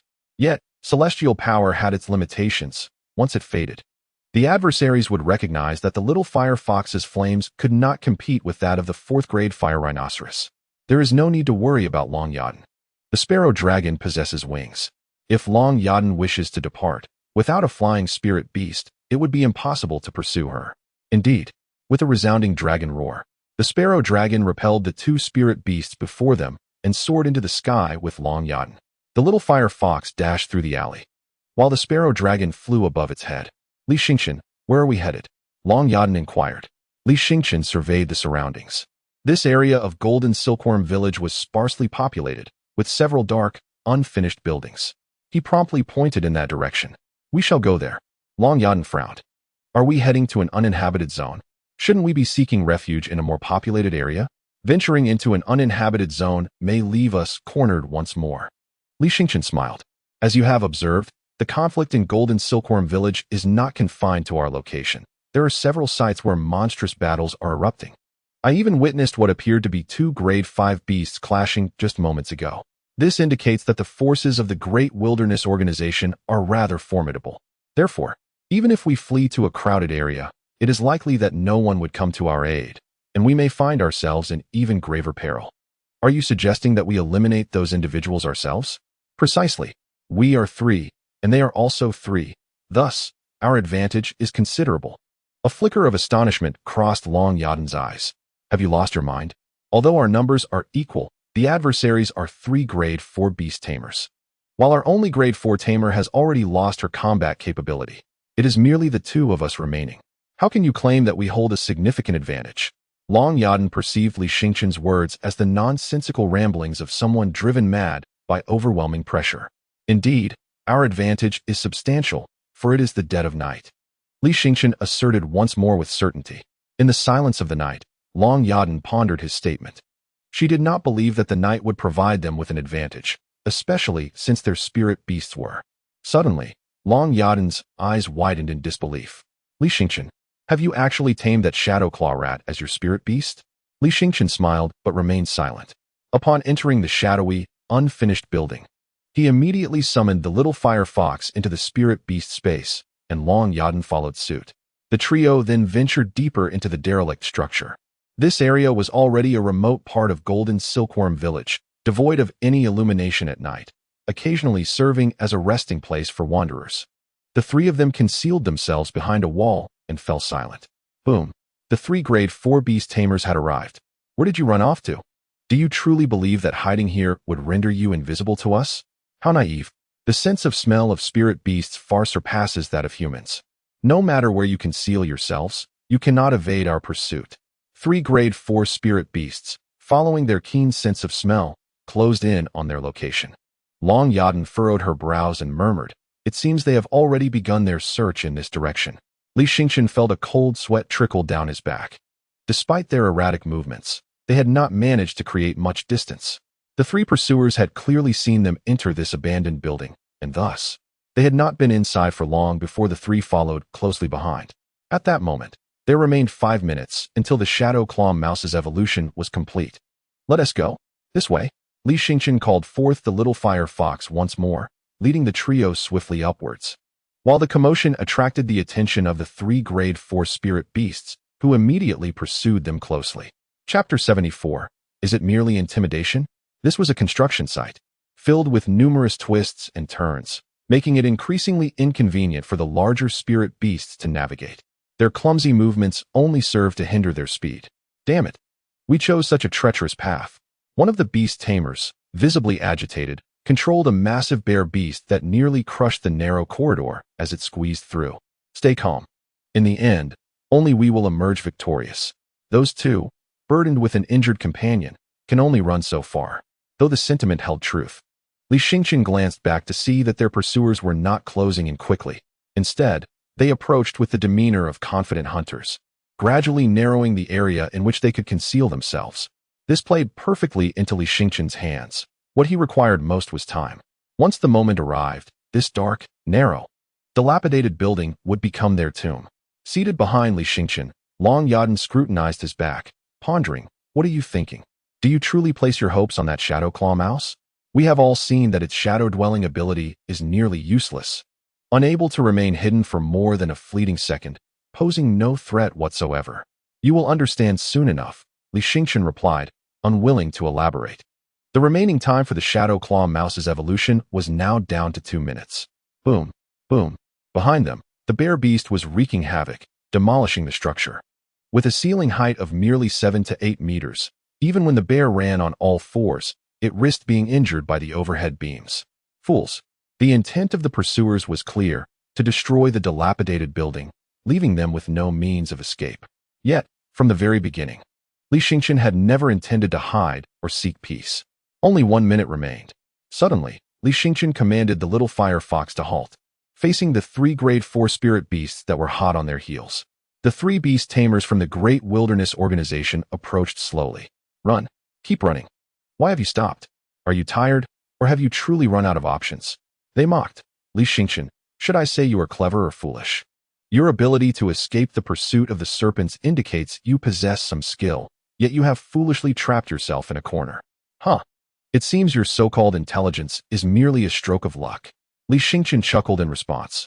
Oh, how many members does your Dahuang organization actually have? Interested in this? Well, I might as well tell you, since your demise is inevitable. Our Dahuang organization has dispatched a total of 24th-tier Beastmasters and 1 5th-tier Beastmaster. If we so desire, we could easily conquer the Jinkin village. Therefore, I advise you to obediently accept our proposal and join the Dahuang organization. Otherwise, you shall all perish here today. Oh, so formidable. Truly worthy of the legendary Dahuang organization, capable of sending forth so many 4th-tier Beastmasters at once. I am genuinely impressed. Li Xingqian feigned admiration, bowing deeply in respect. The three men exchanged glances, slightly taken aback. They had not anticipated that Li Xingqian could be so easily swayed. Why had they fled so far then? Since you have come to your senses, cease your futile struggles. Immediately command your spirit beast to return to its space, and then accompany us to meet the leader. With his word, you can enter the Dahuang organization. Li Xingqian surveyed his surroundings. You have dispatched 24th-tier Beastmasters, which means we have sent 5, making us the larger contingent, correct? Indeed. Particularly with the presence of Long Yadan. The higher-ups place great importance on Long Yadan, believing his significance surpasses that of all the talents in Jinkin village. However, do not lose heart. As long as you show sufficient loyalty to the organization, you will be allocated ample resources, potentially rivaling those of Long Yadan. Li Xingqian's eyes brightened with excitement. That is truly splendid. Given such a promise, I am entirely reassured. Joining the Dahuang organization is not out of the question, provided you agree to one condition. One of the Beast Masters scoffed. A condition? After just a few compliments, you begin to puff up. Do you really think you have the standing to negotiate with us? You are no Long Yadan. Comparatively, among the few talents highly regarded by the Dahuang organization, you rank quite low. Were it not for your ancient lineage from the Wasteland, you might not even have attracted the organization's attention. How dare you speak of conditions? Another Beast Master interjected with a smile. Go on. What condition do you wish us to agree to? Share it with me. And if I lack the authority to consent, I can report to my superiors. The Dahuang organization has always valued talent highly. As long as your request aligns with the value you can bring to the organization, it will surely be given due consideration. Brother, why waste words with him? He is already cornered, lacking any qualification to negotiate.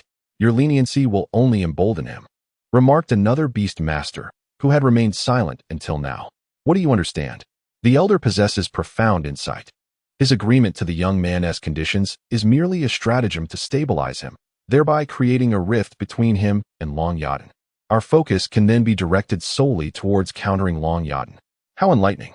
Although Li Xingqian did not overhear their whispered exchanges, it did not hinder him from proposing his own terms. As long as you can survive, I shall acknowledge your existence and consider your admission into the Dahuang organization. What? The three Beast Masters were simultaneously taken aback. They gazed incredulously at Li Xingqian, as if struggling to comprehend his utterance. Are you aware of what you are saying? This bewilderment was not limited to the 3 members of the Dahuang organization. Long Yadan and the recently awakened Liang Bo were equally astonished, staring at Li Xingqian with disbelief. Li Xingqian's tone resembled that of a hunter addressing his prey. Young Master Xingqian, what are you intending to do? Liang Bo inquired, a hint of concern in his voice. He was acutely aware that young Master Xingqian was no match for the trio, and thus feared he might undertake some reckless action. Ha ha ha. This is utterly absurd. This is, without a doubt, the most ludicrous condition I have ever heard. Do you genuinely believe you possess the capability to eliminate all 3 of us? The Beast Master from the Dahuang organization laughed so hard he could barely breathe. It is my first encounter with such a confident youth. I have heard you were once a despised waste, merely fortunate enough to obtain an extraordinary opportunity, thus acquiring a single ancient beast of the wilderness. Has that inflated your confidence to the point of uttering nonsense? Li Xingqian smiled and retorted, Who said I possess only one ancient beast of the wilderness? The moment those words left his lips, a collective astonishment enveloped the crowd. Li Xingqian, what do you mean by that? Do you possess another ancient beast of the wilderness aside from the 3-tailed golden flame fox? All eyes fixated on Li Xingqian, particularly those of Long Yadan and Liang Bo. They were aware that Li Xingqian had acquired a second spirit beast, an F-rank qualified Shadow Claw Rat. Though it was a rather rare spirit beast, it was virtually devoid of combat prowess, let alone being an ancient beast of the wilderness. Could it be that young Master Xingqian is attempting to intimidate his adversaries? This was a distinct possibility. However, the opponents were not foolish. If young Master Xingqian possessed an S-rank beast mark, perhaps after making the three-tailed golden flame fox his primary spirit beast, he could control a second ancient beast of the wilderness. Yet, all were cognizant that young Master Xingqian's beast mark was of F rank, thus rendering him incapable of commanding a second ancient beast of the wilderness, unless that second beast could, like the three-tailed golden flame fox, encounter an extraordinarily rare opportunity to evolve into an ancient beast of the wilderness. Yet, such an opportunity occurring once is already extraordinary. It is utterly implausible for it to manifest again. Historically, those beast masters who resonated with spirit beasts experienced such miraculous opportunities only during their initial bond. Subsequent control of spirit beasts had not produced similar extraordinary fortunes. Li Xingqian, oh Li Xingqian, do you truly believe that everyone in this world, apart from yourself, is a fool? How audacious of you to articulate such a pitiful lie. You claim to possess more than one ancient wilderness beast, do you? Then, do present it for our scrutiny. Ha ha ha, how cruel of you. After all, someone has mustered the courage to challenge us, and for a child, that takes considerable bravery. Shouldn't we, as adults, afford them some respect? Must you shatter their aspirations so swiftly? At the very least, allow them a modicum of accomplishment, wouldn't you agree? The three beastmasters from the great wilderness organizations mocked Li Xingqian mercilessly, firmly convinced that he could not possibly possess a second ancient wilderness beast. Li Xingqian smiled serenely, and indeed summoned a spirit beast from his spirit beast space. This creature was diminutive, roughly half the height of an adult man, and appeared rather frail, exuding an aura of utter helplessness. Ha! What manner of spirit beast is this? I have never witnessed such a feeble creature before. Upon seeing the second spirit beast summoned by Li Xingqian, the trio of ancient wilderness beastmasters laughed even louder. Li Xingqian examined the spirit beast, which had evolved from the Shadow Claw Rat. In terms of appearance, it was undeniably lacking in combat prowess. It bore the semblance of a malnourished creature, slender and dark, reminiscent of an undernourished child. It was likely that most beastmasters had never encountered a spirit beast like this. However, Long Yadan and Liang Bo exchanged astonished glances. When had it evolved into such a form? They had initially seen this spirit beast in its Shadow Claw Rat guise, barely over a foot in length. Although it had not grown significantly, its form had undeniably changed. Moreover, its dark, bluish-black hue rendered it nearly invisible in the shadows. Yet, given their proximity, they could discern that this frail spirit beast was shrouded in an ethereal radiance, merging seamlessly with the darkness, almost imperceptible at a cursory glance. This was the radiance of the ancient wilderness clan. Li Xingqian was not exaggerating. He truly possessed a second ancient wilderness beast, one that had evolved from the Shadow Claw Rat. As for what kind of spirit beast it was, even Long Yadan could not identify it.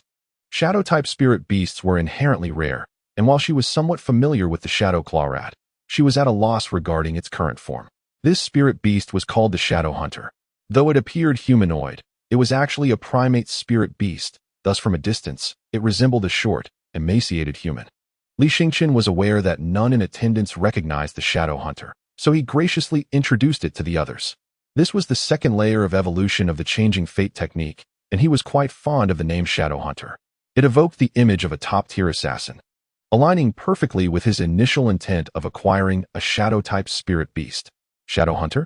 Is that the name of this spirit beast? How come I have never heard of this? Brother, have you? The two men turned to their elder brother, who appeared utterly dazed, shock etched across his face as he gazed at the Shadow Hunter. So this is the Shadow Hunter. One exclaimed. I've heard that there is a prodigious beast master in the great wilderness organization who possesses a Shadow Hunter.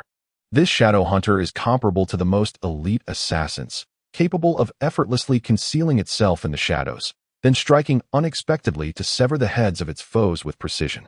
It is said to be the nemesis of beast masters, able to silently traverse past spirit beasts and eliminate the beast master themselves. Brother, don't frighten us. Is it really that extraordinary? It was the first time the two had witnessed such an expression of terror on their elder brother's face. I don't know where it is. Where's his Shadow Hunter? The three suddenly realized that the shadow hunter beside Li Xingchen had vanished without a trace. Even Long Yadan and Liang Bo were taken aback. It had been right before their eyes, yet they could not fathom when it had slipped into the darkness. "Brother, quickly! Find a way to illuminate this place. If there are no shadows, even the shadow hunter cannot hide." However, one protested, "But how can we completely eliminate all shadows? Indeed, this place is far from the city, devoid of any light." Suddenly, a sound akin to something being severed echoed through the air. The elder brother instantly understood what had transpired. Liquid had splattered onto the back of his neck. "Fire Tiger, burn fiercely and illuminate everything." The fire tiger roared in fury, its flames radiating intensely, swiftly dispelling the nearby shadows. "Ah, brother, save me." Suddenly, another voice cried out for help. The elder brother turned to see the shadow hunter emerging from the shadows at that person's neck, wielding a large scythe, and it swung down mercilessly. Blood splattered across the elder brother's face. He stared in horror as the shadow hunter gestured a throat-cutting motion towards him, his soul nearly escaping in terror. Truly, it was the nemesis of the beast masters. It prowled through the shadows while ordinary spirit beasts could not sense the presence of the shadow hunter at all. As the two accompanying beast masters fell, their spirit beasts descended into madness, attacking the elder brother's fire tiger. The fire tiger roared furiously, yet it was momentarily unable to break free. The elder brother, filled with dread, suddenly felt a chilling sensation on the back of his head. Slowly turning, he beheld the scythe in the shadow hunter's grasp descending upon him. In an instant, his head was severed and rolled to the ground. Casting a sorrowful glance at Li Xingchen, filled with regret, Long Yadan and Liang Bo were so astonished they were at a loss for words. Li Xingchen's shadow hunter is truly formidable. Chapter 76. Tang Iran's Despair, the nemesis of beast masters in the night. A name that lives up to its reputation. Elusive and silent, the shadowy hunter brings forth lethal strikes, making it nearly inconceivable for anyone to evade demise in its presence. Indeed, the terror of the shadow hunter surpasses even that of the three-tailed golden flame fox, for the shadow hunter is exceptionally rare, and the understanding of shadow-type spirit beasts is woefully limited. The enigmatic nature of how shadow-type spirit beasts conceal themselves within the darkness to eliminate their foes remains beyond comprehension. Long Yadan cast a penetrating glance at Li Xingchen, pondering the abnormality of his character. It is likely that his evolution of the F-grade qualified little fire fox into a three-tailed golden flame fox was not mere happenstance. Akin to his consistent success in evolving Chun Xiushir's water toad into a heavenly cold ice toad, and transforming his employer's flying flower white-haired pig into a golden flame three-flower pig, he possesses an extraordinary evolution success rate that defies ordinary expectations. Furthermore, this process can be replicated. It is truly frightening. Liang Bo could not help but widen his eyes, gazing at Li Xingchen's retreating figure in disbelief. Is this truly the young master of the stars? Although he was unclear about how young Master Chen managed to evolve the Shadow Claw rat into a shadow hunter, it was indisputable that young Master Xingchen now possessed two Tier 3 ancient beasts of the Wasteland. In terms of value, each ancient beast cub exceeds tens of thousands of spirit crystals, and evolving them to Tier 3 necessitates substantial investment of spirit crystals and resources. This implies that, without any assistance from the Li family, the young master has cultivated an astonishing fortune through his own efforts. How short-sighted the Li family must be. They placed their hopes on young Master Yu Ming. Yet little did they know that young Master Xingchen was the one who had concealed his prowess most profoundly. Over the past 18 years, young Master Xingchen has endured humiliation, and now he stands on the cusp of a triumphant resurgence. The young master of the Chun family boasts of being a reincarnated genius, and now he finds this claim eerily accurate. Young Master Xingchen is indeed a reincarnated genius, and may shine even brighter than all others. He observed the esteemed Miss Long Yadan, often regarded as the unrivaled top genius in the Golden Silkworm village, whose eyes mirrored the astonishment that echoed his own sentiments. Evidently, young Master Xingchen's performance had surpassed her expectations as well. After dispatching the three adversaries, Li Xingchen promptly instructed the little fire fox to escort them away from the scene. At that moment, the three Tier 4 spirit beasts of the Great Wilderness Organization had descended into a frenzied state, rendering the situation perilous, as these beasts would instinctively launch an assault on human society. However, addressing this concern fell to the military, who found themselves powerless in this scenario. With the absence of their beast tamers, the combat capabilities of the spirit beasts had not diminished. Rather, in a sense, bereft of their tamers' constraints. They became more primal and unrefined, akin to the wild beasts of the Wasteland. Thus, they were unable to subdue the three uncontrollable spirit beasts, leaving their own safety in jeopardy. "Let us first seek out Teacher Tang and the others," he suggested. "I believe they may have been intercepted amidst some skirmish." Long Yadan proposed, and Li Xingchen nodded in agreement. The immediate priority is to rendezvous with Teacher Tang and the others. Currently, it appears that numerous skirmishes have erupted throughout Jinkin Township, involving both 4th and even 3rd-tier spirit beasts. However, the primary determinants of the battlefield remain the 4th-tier spirit beasts, alongside the 2 ferocious 5th-tier spirit beasts. It is imperative to avoid approaching these 2 5th-tier creatures, as they are exceedingly formidable. Were it not for the military commander's insistence on drawing the battle to the outskirts of Jinkin Township, the urban area would likely have suffered extensive devastation by now. Li Xingchen felt a chill run down his spine. The 2 5th-tier spirit beasts loomed like colossal skyscrapers, towering over 100 meters high, their terrifying presence casting a shadow over the entirety of Jinkin Township. In comparison, the conflict between the 3rd and 4th-tier spirit beasts seemed trivial. Nevertheless, the battles involving 5th-tier beast tamers should not be a cause for excessive concern, as those who attain the rank of military commander are not ordinary individuals. Even if their adversaries are members of the Great Wilderness Organization, they are likely to be outmatched by the military commander. Long Yadan continued, expressing that the real concern lies with the battles of the 4th-tier beast tamers. The Great Wilderness Organization has dispatched an overwhelming number of 4th-tier tamers, surpassing the local 4th-tier tamers in Jinkin Township. Thus, should the outcome of the 4th-tier battles tip in favor of the opposing side, Jinkin Township could find itself in dire peril, potentially falling into enemy hands by nightfall. Li Xingchen was astounded. Even he found it difficult to fathom that Jinkin Township, a place with administrative standing, could succumb so easily to an organization. However, given the current state of battle across various regions, the likelihood of its fall seemed alarmingly high. Beside Jinkin Lake, Tang Yaran's wind-blade Scarlet Firewolf was besieged by 3 4th-tier spirit beasts, forcing its 2 paws into the water. The crimson flames hissed as they were doused by the water, releasing a cloud of white steam. "Tang Yaran, when I first heard that your people from Shinto were in this godforsaken Jinkin Township, I was quite surprised. But later, I learned that you are the only official member. While your 2 companions are merely your outer circle," spoke a youth with long, purplish-blue hair. He appeared to be of a similar age to Tang Yaran, and their familiarity suggested they were old acquaintances. Tang Yaran furrowed her brow slightly. His words rang true. Shinto could not possibly dispatch a complete team to Jinkin Township. Both Ming-san and Junge were friends she had recruited into the team, not official members of Shinto. However, this purple-haired youth was no ordinary individual. He was one of the more renowned talents unearthed by the Great Wilderness Organization over the years, hailing from Honchuan Township. 5 years ago, he was the most celebrated genius of that region, akin to Long Yadan in Jinkin Township. Yet, after being abducted by the Great Wilderness Organization, he re-emerged as a loyal member of their ranks. "Tang Yaran, I have heard of your remarkable talent in Fungu City. Regrettably, I did not have the opportunity to engage in a duel with you at that time. I initially intended to persuade you to join the Great Wilderness Organization. However, you subsequently chose to align yourself with the Divine Map Guild. While it is indeed a commendable choice, the Divine Map Guild pales in comparison to the Great Wilderness Organization, suggesting that your chosen path may be a misguided one." Chapter 77. The invitation of the purple lightning. The young man with purple hair opened his arms, beckoning, "Come now. It is not too late to awaken. Join the Great Wilderness Organization, and you too can earn my standing within it. Surely by now, you can perceive the disparity in our strengths. Perhaps 5 years ago, you were my superior, but presently, you are no match for me." Tang Yaran furrowed her brow, surprised that the Great Wilderness Organization had dispatched such a formidable talent. It was evident they were determined to secure Jinkin Township, or perhaps the exceptional Long Yadan.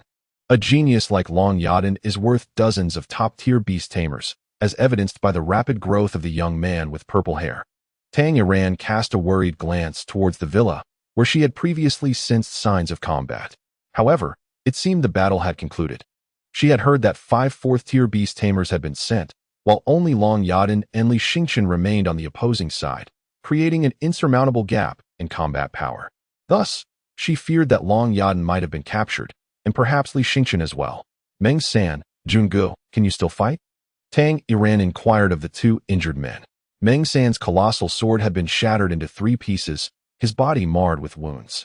Engaging a 4th-tier spirit beast with sheer physical strength was exceedingly challenging, especially given the numerous weaknesses of humans, endurance being significantly inferior to that of spirit beasts. Even if he could momentarily summon strength comparable to a spirit beast, his lack of stamina would hinder any prolonged confrontation. As for Jungu, it was needless to say.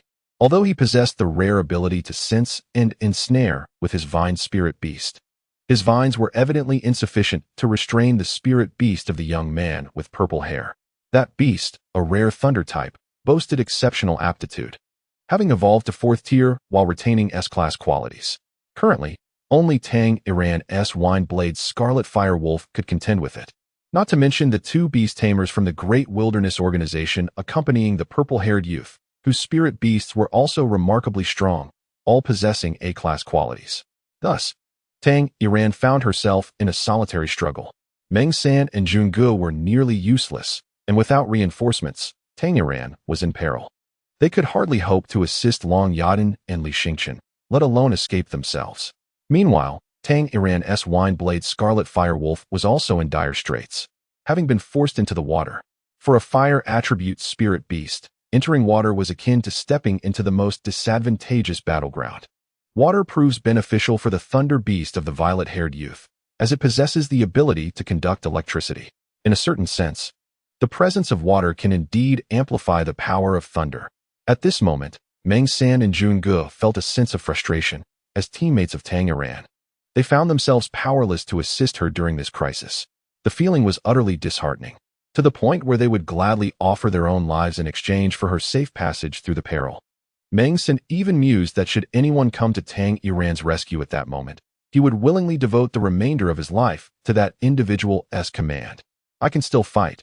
I'll carve a path through the bloodshed for you, while you help Jungu escape from here. This place is far too disadvantageous for us, so we must swiftly extricate ourselves from this dire predicament. Meng San volunteered. Tang Iran gazed deeply at Meng San, fully aware of his intentions. Yet she refrained from dissuading him. What would be the point of stopping him? Meng San's assessment of their situation was accurate. Their current circumstances were exceedingly unfavorable. If they continued in this state, none of them would escape, and the violet lightning would surely hunt them down to the last. At times, for the sake of the team's survival, it is necessary for someone to make a selfless sacrifice. You tread the path of martial arts. What do you possess to pave a bloody way for her? Zidian looked at Meng San with derision, not out of disdain for him personally, but because Meng San was not a beast master and, in his eyes, lacked any real combat capability. Meng San scoffed. We shall see about that. He immediately grasped his broken sword, which erupted with a formidable energy that was a testament to his physical prowess. Such a feat was no small achievement. Otherwise, he would not have been qualified to be Tang Iran's teammate. He charged towards the thunderous giant python, aiming to pierce it with his broken sword and create an opening for Tang Iran's Wind-Blade Scarlet Fire Wolf. However, before he could reach his target, a burst of striking violet lightning shot forth from the python's forked tongue, crashing into Meng San. His body convulsed violently, as the power of that lightning surged with a voltage in the thousands. Not only could it obliterate a human body, but it could also pierce through the flesh of spirit beasts in an instant. Meng San cried out in agony. Yet, he did not falter. Gritting his teeth, he persevered, inching closer to the thunderous giant python. Tang Iran and Jungu could no longer bear to watch. At this rate, Meng San would likely be reduced to ashes before even reaching the monstrous python. Zidian's gaze brimmed with scorn and contempt. Tang Iran, this is your teammate. He is woefully weak. Should you choose to join the Great Wilderness Organization, we could provide you with allies of my caliber. Just imagine, should we form a team together? How fearsome we would be. Tang Iran let out a cold snort before gently patting the neck of the wind-blade fiery wolf. Instantly, the wolf's tail began to sway, unleashing a flurry of crimson flames that sliced through the thunder giant python's electric might, rescuing Meng San. However, this act thoroughly enraged Zidian. Tang Iran, I have always held you in high regard. which is why I have shown restraint. But if you remain obstinate, do not blame me for my lack of courtesy. All of you, unleash your fury upon her wind, blade, fiery wolf." Upon receiving the command, the two beast tamers promptly directed their respective spirit beasts towards the wind, blade, fiery wolf. One was a earth-type guardian mountain turtle, and the other was a poison-type blood-poison scorpion. The true menace lay in the blood-poison scorpion, which concealed itself within the tremors of the guardian mountain turtle, suddenly extending its venomous stinger from the earth and viciously thrusting it towards the wind, blade, fiery wolf. Having previously endured such a combination attack, the wolf's leg had nearly succumbed to paralysis, a pivotal reason for its dire predicament. Now, as the guardian mountain turtle initiated another tremor, the ground began to rise irregularly. The blood-poison scorpion seized the opportunity to burrow into the earth, rendering it impossible to discern which of the rising mounds concealed the scorpion's deadly venom. "Wind, blade, fiery wolf," Tamer called out. The wolf once again swung its tail, releasing a torrent of crimson wind blades that flattened each rising mound. Meanwhile, Fungu manipulated vines to stabilize the surrounding earth, attempting to prevent the guardian mountain turtle from easily causing further upheaval. However, the guardian mountain turtle, possessing a grade 4 A-class spirit beast qualification, far surpassed the strength of his vines, limiting their effectiveness. As Tamer gazed at the encroaching pit, she clenched her silver teeth. Was this to be her end? Chapter 78. A student rescues a teacher. Tamer, relinquish all hope. At this juncture, no one can save you unless you are willing to join the Great Wilderness Organization. Zidian's words had not yet concluded when a distant voice suddenly called out, "Teacher Tang, are you over there?" Tamer turned abruptly towards the sound, her eyes widening in astonishment. That familiar voice, could it be Li Xingqian? Others also looked in the direction. Indeed, through the inky darkness of night, 3 leaping golden flames sped toward them. As they drew nearer, everyone could clearly see it was the 3-tailed golden flame fox. Zidian appeared somewhat taken aback. "You are the top graduate from today's Jin Sanxiang practical session, Li Xingqian?" And Long Yadan, the beast tamer of the guardian mountain turtle, exclaimed. "How could they possibly appear here? Could it be that their side has faltered? This is impossible, counting the newly joined Yushi. There are 5 grade 4 beast tamers on their side. How could they have escaped?" At this moment, Tamer was somewhat taken aback. She had felt that the battle over there had ceased and assumed that Long Yadan and Li Xingqian had been defeated. However, it now appeared that these 2 individuals had achieved victory. How was that possible? Zidian sneered, declaring that no matter what had transpired on their side, it was irrelevant. Since they had come here to seek death, he would gladly oblige. The 2 of them, both 3rd-tier beast masters, despite possessing the ancient clan of the wilderness, could not alter their fate. Tamer sighed and immediately urged Li Xingqian and Long Yadan, "You two, do not concern yourselves with us. Quickly leave this place and bring the military personnel here. Their strength is formidable, all belonging to the elite among the 4th-tier beast masters."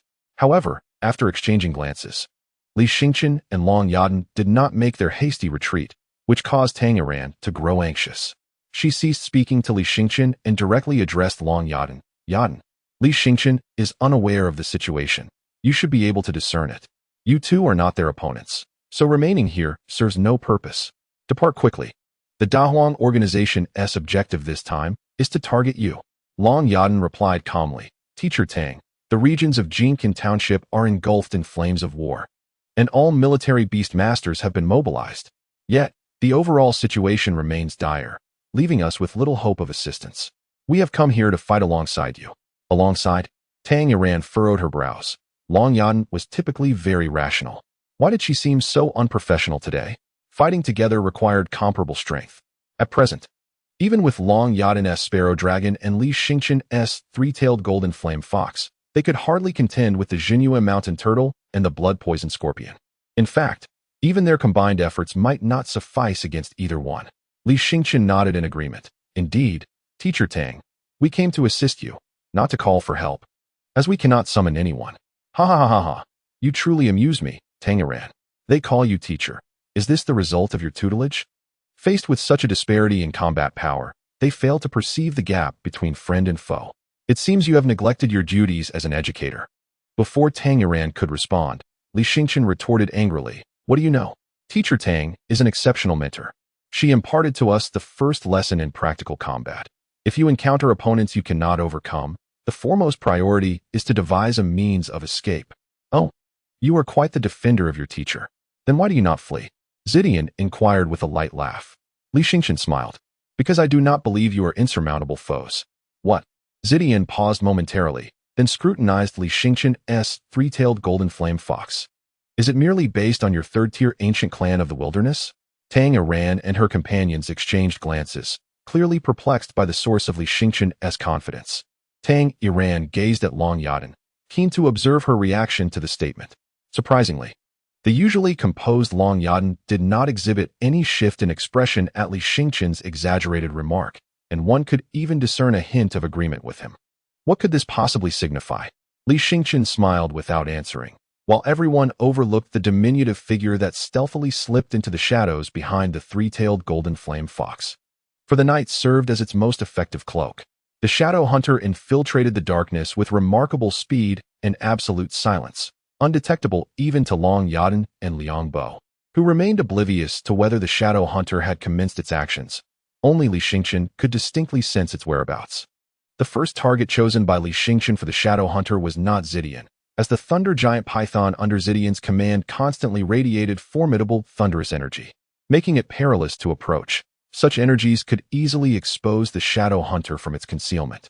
Neither did he select the beastmaster of the towering mountain tortoise, despite having noted that the tortoise posed minimal threat to Tamer and her companions. However, it could provide cover for the blood-poisoned scorpion, enabling it to launch a sudden and lethal ambush from the earth. Ultimately, he resolved to target the beastmaster of the blood-poisoned scorpion first. He surmised that should he eliminate the beastmaster while the blood-poisoned scorpion remained beneath the upheaval caused by the towering mountain tortoise, the scorpion might suddenly turn its wrath upon the tortoise.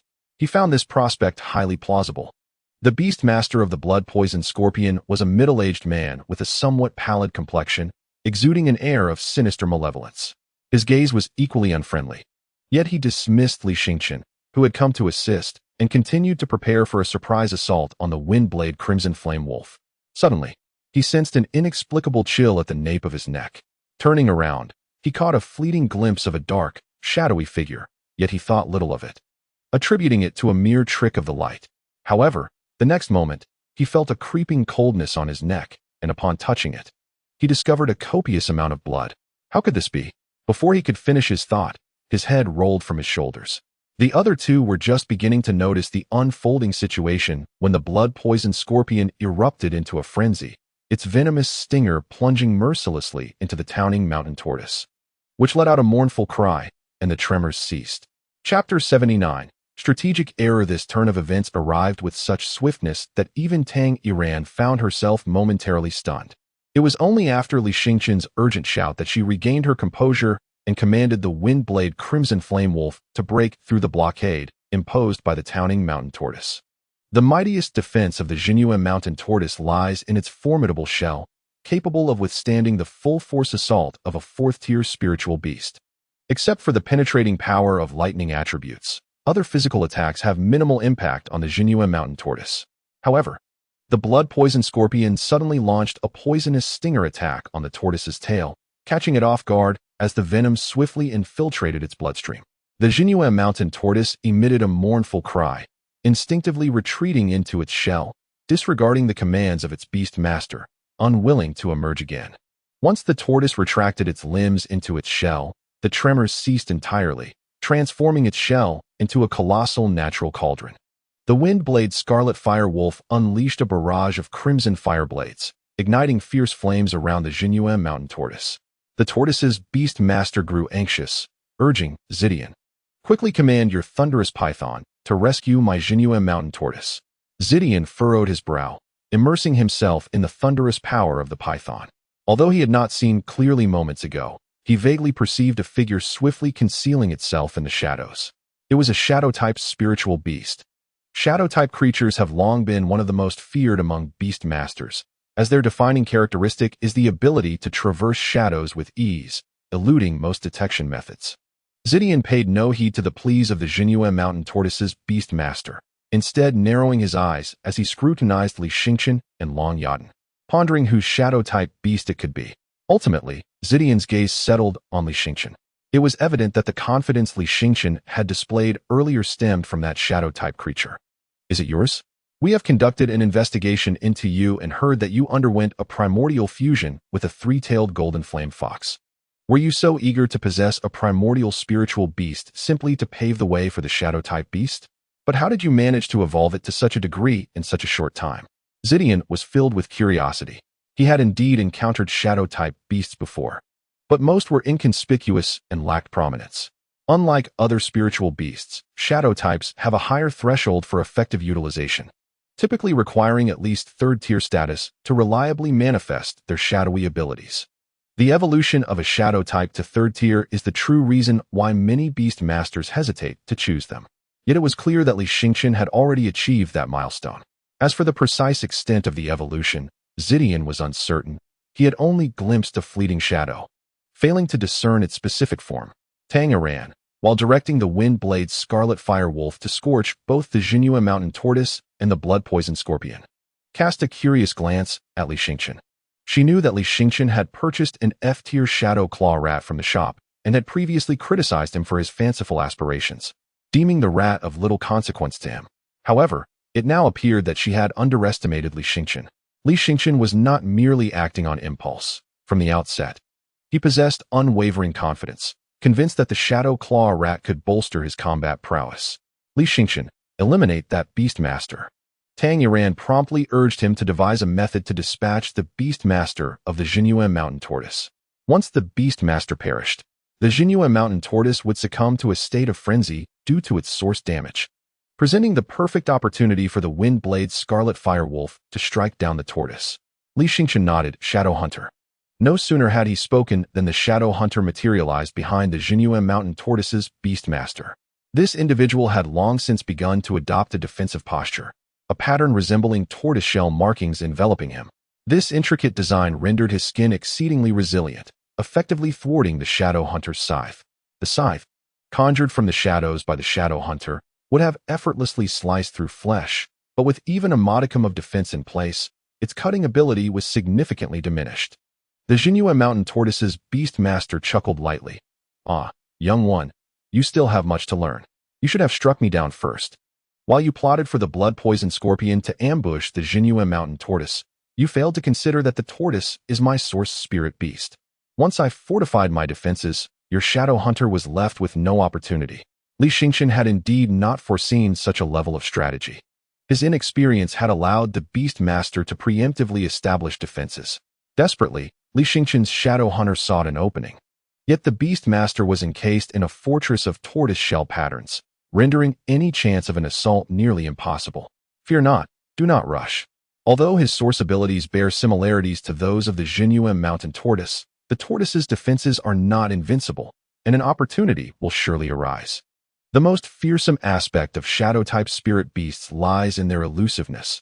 Do not summon them too frequently, for the more they reveal themselves, the lesser the threat they pose to the enemy. At this moment, Tang Yadan was instructing Li Xingqian on how to collaboratively unleash the true potential of the Shadow Hunter. Long Yadan regarded Li Xingqian with a keen gaze, recognizing that Tang had begun to invest a different level of attention in him.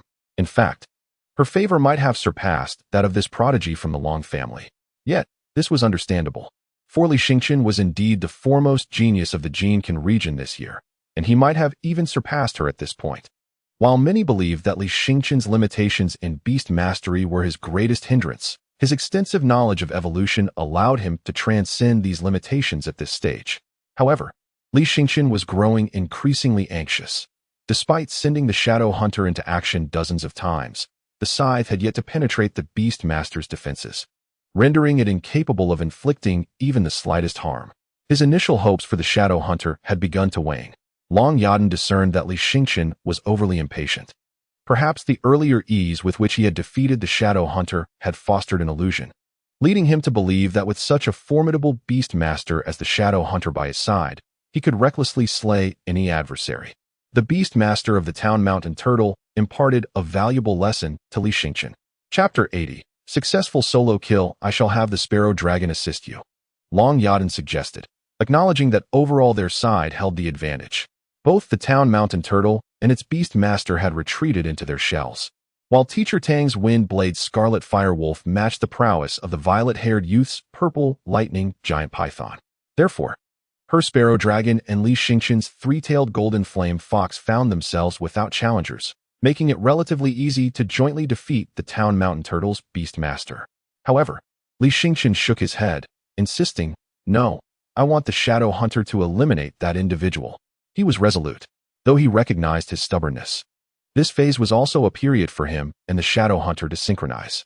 Such combat opportunities would allow him to comprehend the Shadow Hunter's fighting style, thereby swiftly enhancing their compatibility.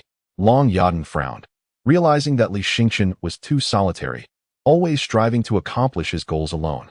Reluctantly, she directed the Sparrow Dragon to support Tang Iran's Wind Blade Scarlet Firewolf. Immediately, Li Xingqian communicated internally with the sky, urging it to bestow its power upon the Shadow Hunter. Although the little fire fox had previously received the sky's power, the Shadow Hunter had yet to. He understood that there was no need to conserve the sky's power. Rather, it should be applied whenever possible. For the speed of compatibility growth during this process was 100-fold compared to usual. As long as his compatibility increased swiftly, a beast seal could yield effects akin to duel or even triple beast seals. The moment the Shadow Hunter absorbed the sky's power, others may not have perceived any change. But Li Xingqian felt distinctly that the Shadow Hunter's speed in traversing shadows had significantly accelerated. Regrettably, the Shadow Hunter's scythe remained insufficient to breach the defenses of the Town Mountain Turtle's Beastmaster. Recalling Teacher Tang's earlier reminder, Li Xingqian pondered that the Beastmaster's innate skill endowed him with the defensive capabilities of the Town Mountain Turtle, yet the turtle's defense was not invulnerable. What did this imply? When the Town Mountain Turtle withdrew into its shell, it seemingly possessed absolute defense. However, should the shell fail to encompass its body, the defense would be considerably weakened. Was it possible that the Beastmaster's innate skill shared this characteristic?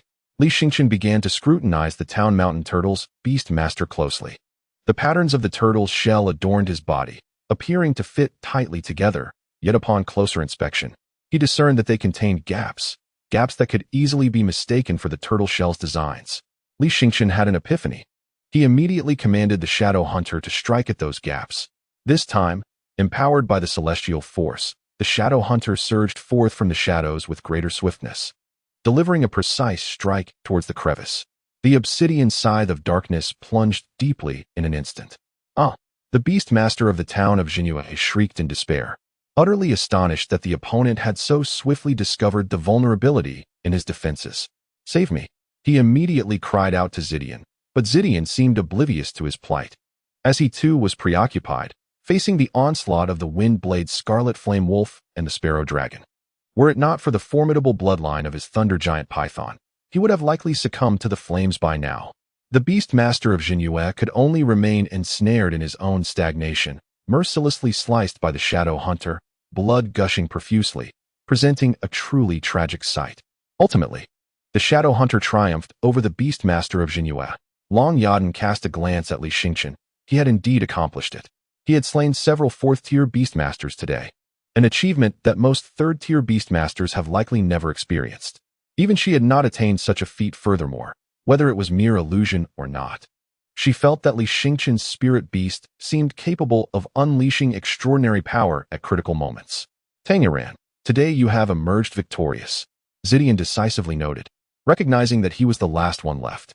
He had no inclination to prolong the fight, allowing the Thunder Giant Python to create an opening before making his swift escape. Long Yadan prepared to pursue further, but was intercepted by Tang Iran. Slaying a fourth-tier ancient clan beast was still a formidable challenge, especially since he had likely received ample resources from the Great Wilderness Organization, rendering his Thunder Giant Python exceptionally robust. It was best to devise a long-term strategy. First, eliminating the Beastmaster of Jinhua and the blood-toxic scorpion. Under Tang Iran's direction, the group exerted considerable effort to subdue the rampaging Beastmaster of Jinhua and the blood-toxic scorpion. Tang Iran exhaled in relief, then promptly inquired of Li Xingqian, "When did you evolve the Shadow Claw Rat into a Shadow Hunter?" "I recall that Shadow Hunters are exceedingly rare among the ancient clans of the wilderness. Among the major factions, it seems only the Great Wilderness Organization has achieved such an evolution." Li Xingqian felt a tightening in his chest. The question had indeed arisen. It was likely that Long Yadan and others had long wished to pose this inquiry. After all, today marked the first time he had obtained a shadow claw rat. And within mere hours, it had evolved into a third-tier ancient clan beast, which was indeed perplexing. Well, in truth, I had been researching the shadow hunter for quite some time prior to this, and thus had prepared all the necessary materials for the evolution, merely awaiting the arrival of the shadow claw rat. So, you were completely confident from the beginning in the evolution of the shadow claw rat into a shadow hunter? Yadan continued to press. I cannot say it was 100%. I simply recalled a book I had read that detailed the method for evolving a shadow claw rat into a shadow hunter. It would not work with other shadow-type spirit beasts, Li Xingqian could only explain awkwardly, knowing that no one would suspect he possessed a celestial system. Thus they would have to accept his words. Is that so? Yadan remained skeptical. Was the book you referred to also found in the library of a prestigious institution? She couldn't recall where she had encountered it. At this moment, it was evident to everyone that Li Xingqian's demeanor was a blend of truth and pretense. However, it was clear that he harbored a secret, the very essence of his remarkable prowess, an absolute confidentiality that belonged solely to him. In this day and age, who does not possess a secret of their own? Therefore, it was entirely understandable that Li Xingqian chose not to divulge it. At this juncture, Liang Bo was teary-eyed, astonished that young Master Xingqian had ascended to such formidable heights. The number of fourth-grade beast tamers who had perished at young Master Xingqian's hands that night exceeded the total number possessed by the Li family. In other words, should Li Xingqian regard the Li family as adversaries, it could very well lead to their annihilation. One could only wonder how the members of the Li family would feel upon learning of this situation. Would they not regret their decisions profoundly? He sincerely wished that Madame were still alive, for she would have witnessed the might of young Master Xingqian. Young Master Xingqian had merely been lying in wait. He had not been diminished. Yadan gazed upon the smoke-laden Jin township and suggested, "You should find a place to hide. The Da Huang organization's objective lies with individuals like you, the prodigies. As long as they cannot locate you, they will depart, for they harbor little interest in seizing Jin township." She hesitated before continuing. It seems the Li family is currently facing a grave crisis. On our way here, we observed several fourth-grade beast tamers besieging the Li family. The Da Huang organization is particularly keen on Li Yueming, as he stands as the most exceptional beast tamer in Jin township, second only to Long Yadan. If they cannot capture Long Yadan, they will undoubtedly exert every effort to abduct Li Yueming. Chapter 81. The Li family faces catastrophe. Li Xingqian furrowed his brow.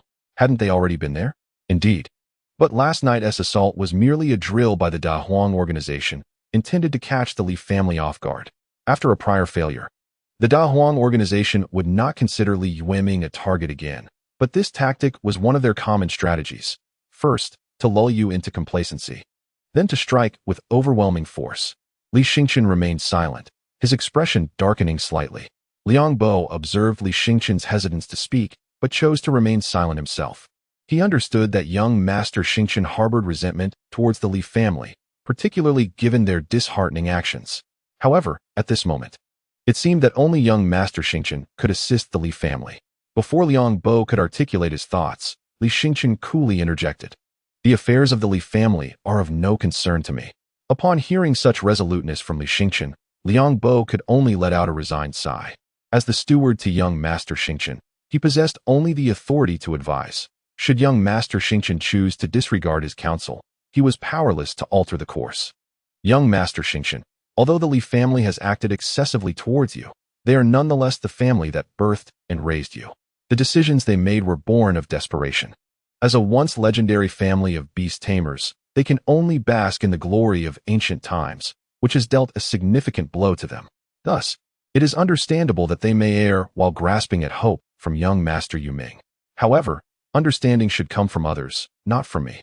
Who has ever understood me? Is my birth as Li Xingqian a mistake? Should I not have been born with the dual beast imprint? I owe nothing to the Li family. Once they stripped me of one beast imprint, I was no longer indebted to them. Li Xingqian resolutely turned away, denying Liang Bo another opportunity to speak. Liang Bo sighed, a tinge of heartache in his voice. Long Yadan and Yadan exchanged glances, with Yadan stating, "Li Xingqian, we, as outsiders, do not know the entirety of the past events. Perhaps even you do not fully grasp the truth. I merely hope that you will not regret the decisions you make today, the Li family faces a formidable challenge. After Li Xingqian remained silent, Tang Iran departed to offer assistance elsewhere, while Meng San and Jungu recuperated in Tang Iran's villa. This place had already seen a group of visitors and experienced a fierce battle, so it should be safe for the time being, with no one else likely to arrive soon. In a room on the second floor, Li Xingqian stared blankly at the moonlight. Leaning against the wall, Yadan suddenly spoke. I too harbor hatred for my family. Perhaps my resentment is akin to yours. Yet, if the Long family were in peril today, I believe I would lend my aid. Li Xingqian turned his head, frowning. Are you also to play the diplomat? From your perspective, I sense you may not genuinely despise the Li family. It seems more like a child's grievance, feeling overlooked by the family for years, overshadowed by a talented younger brother.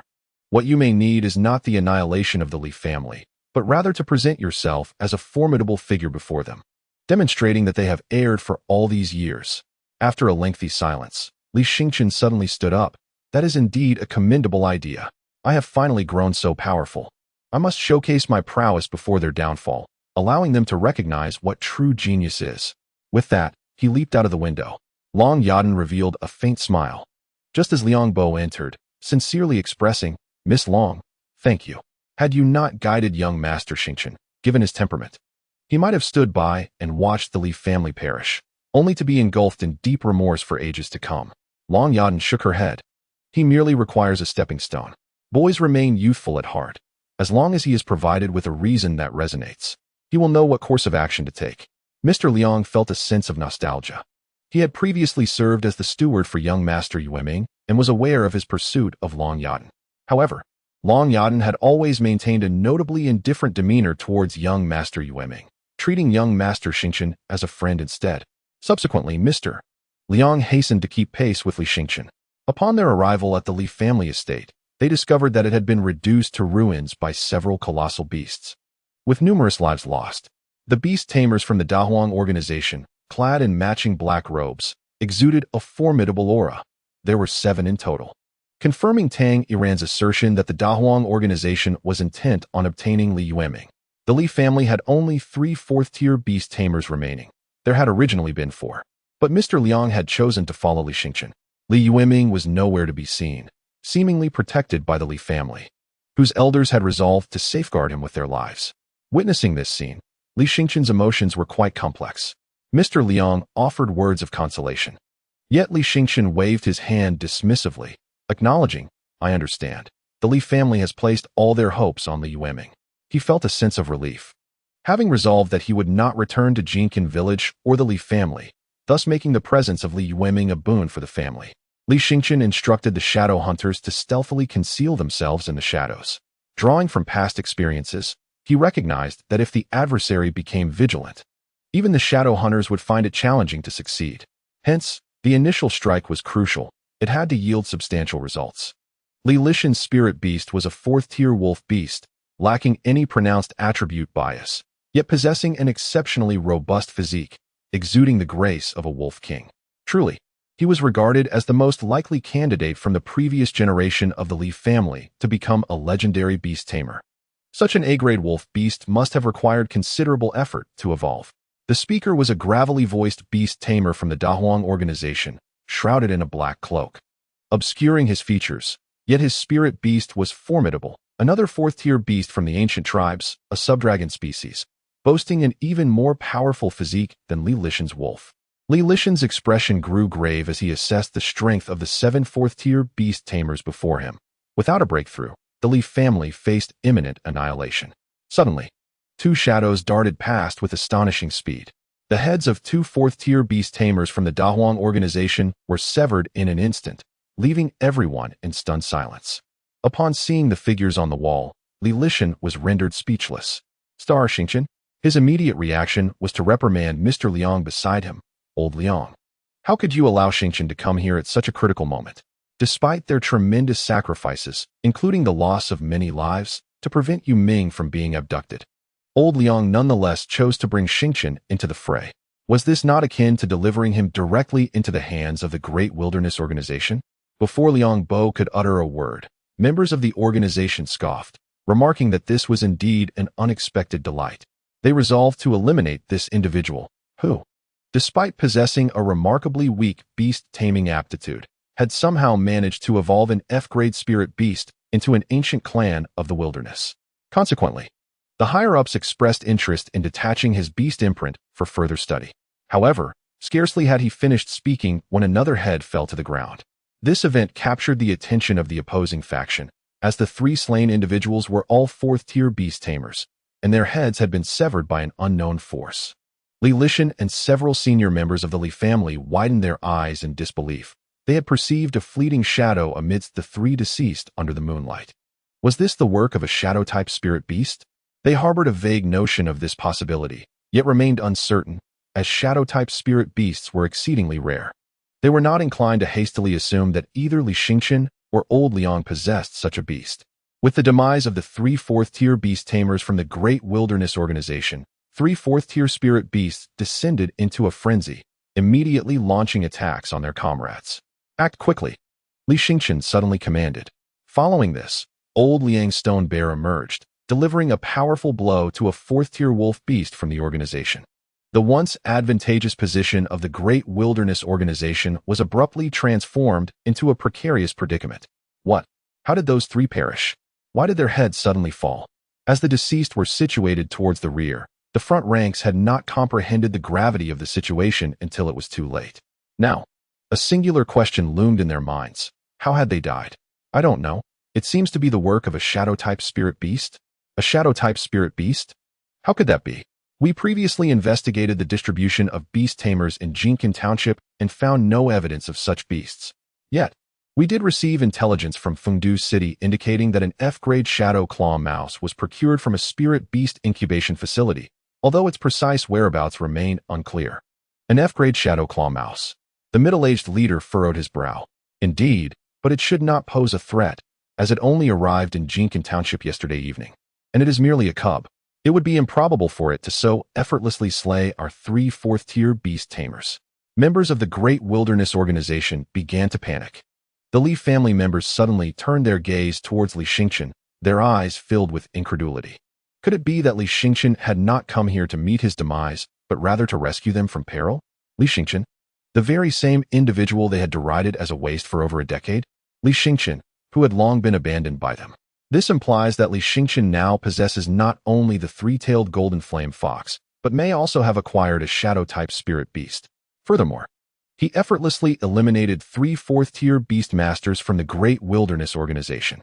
Although he could not vanquish the spirit beast, the frenzied creature posed a threat indiscriminately. And in the dire predicament facing the Li family, the rampaging spirit beast could potentially equalize their disadvantage. Li Lishan was profoundly astonished. He could not comprehend what transformations had transpired within Li Xingqian. However, it was abundantly clear that Li Xingqian had achieved an unexpected advancement, significantly surpassing even Li Yueming. The Li family had invested monumental resources in Li Yueming, yet under such circumstances, he could only lay low, while Li Xingqian boldly took the initiative, yielding substantial results. Cooperate with Li Xingqian and launch a counterattack. With a command from Li Lishan, the Li family's beast masters seized the moment to mount a vigorous counteroffensive. Li Lishan's wolf beast immediately sought to suppress the middle-aged man's far larger subdragon creature. It was evident that even Li Lishan's wolf beast could not overpower a 4th-tier subdragon in terms of strength, given the nearly 50% size disparity between the 2 spirit beasts. However, Liangbo's stone bear beast swiftly came to assist Li Lishan's wolf. Known for its exceptional defensive capabilities, though its strength was not remarkable, indeed, it was even inferior to Li Lishan's wolf. It could at least position its massive form in front of the wolf, serving as a formidable shield. Thus, with 2 against 1, they gained the upper hand. Other beast masters from the Great Wilderness Organization attempted to intervene, but found themselves preoccupied with the 3 rampaging 4th-tier spirit beasts and wary of potential ambushes from the shadow-type spirit beast. In such a context, the shadow-type spirit beast, lurking in the shadows, posed a significant threat. A moment's inattention could result in a severed head, a terrifying prospect, especially under the cover of night, where the dominion of shadow-type spirit beasts was beyond imagination. Many, even among them, were encountering this for the first time. We must eliminate that young man first. His shadow-type spirit beast severely restricts us. We cannot remain vigilant against its ambush at all times.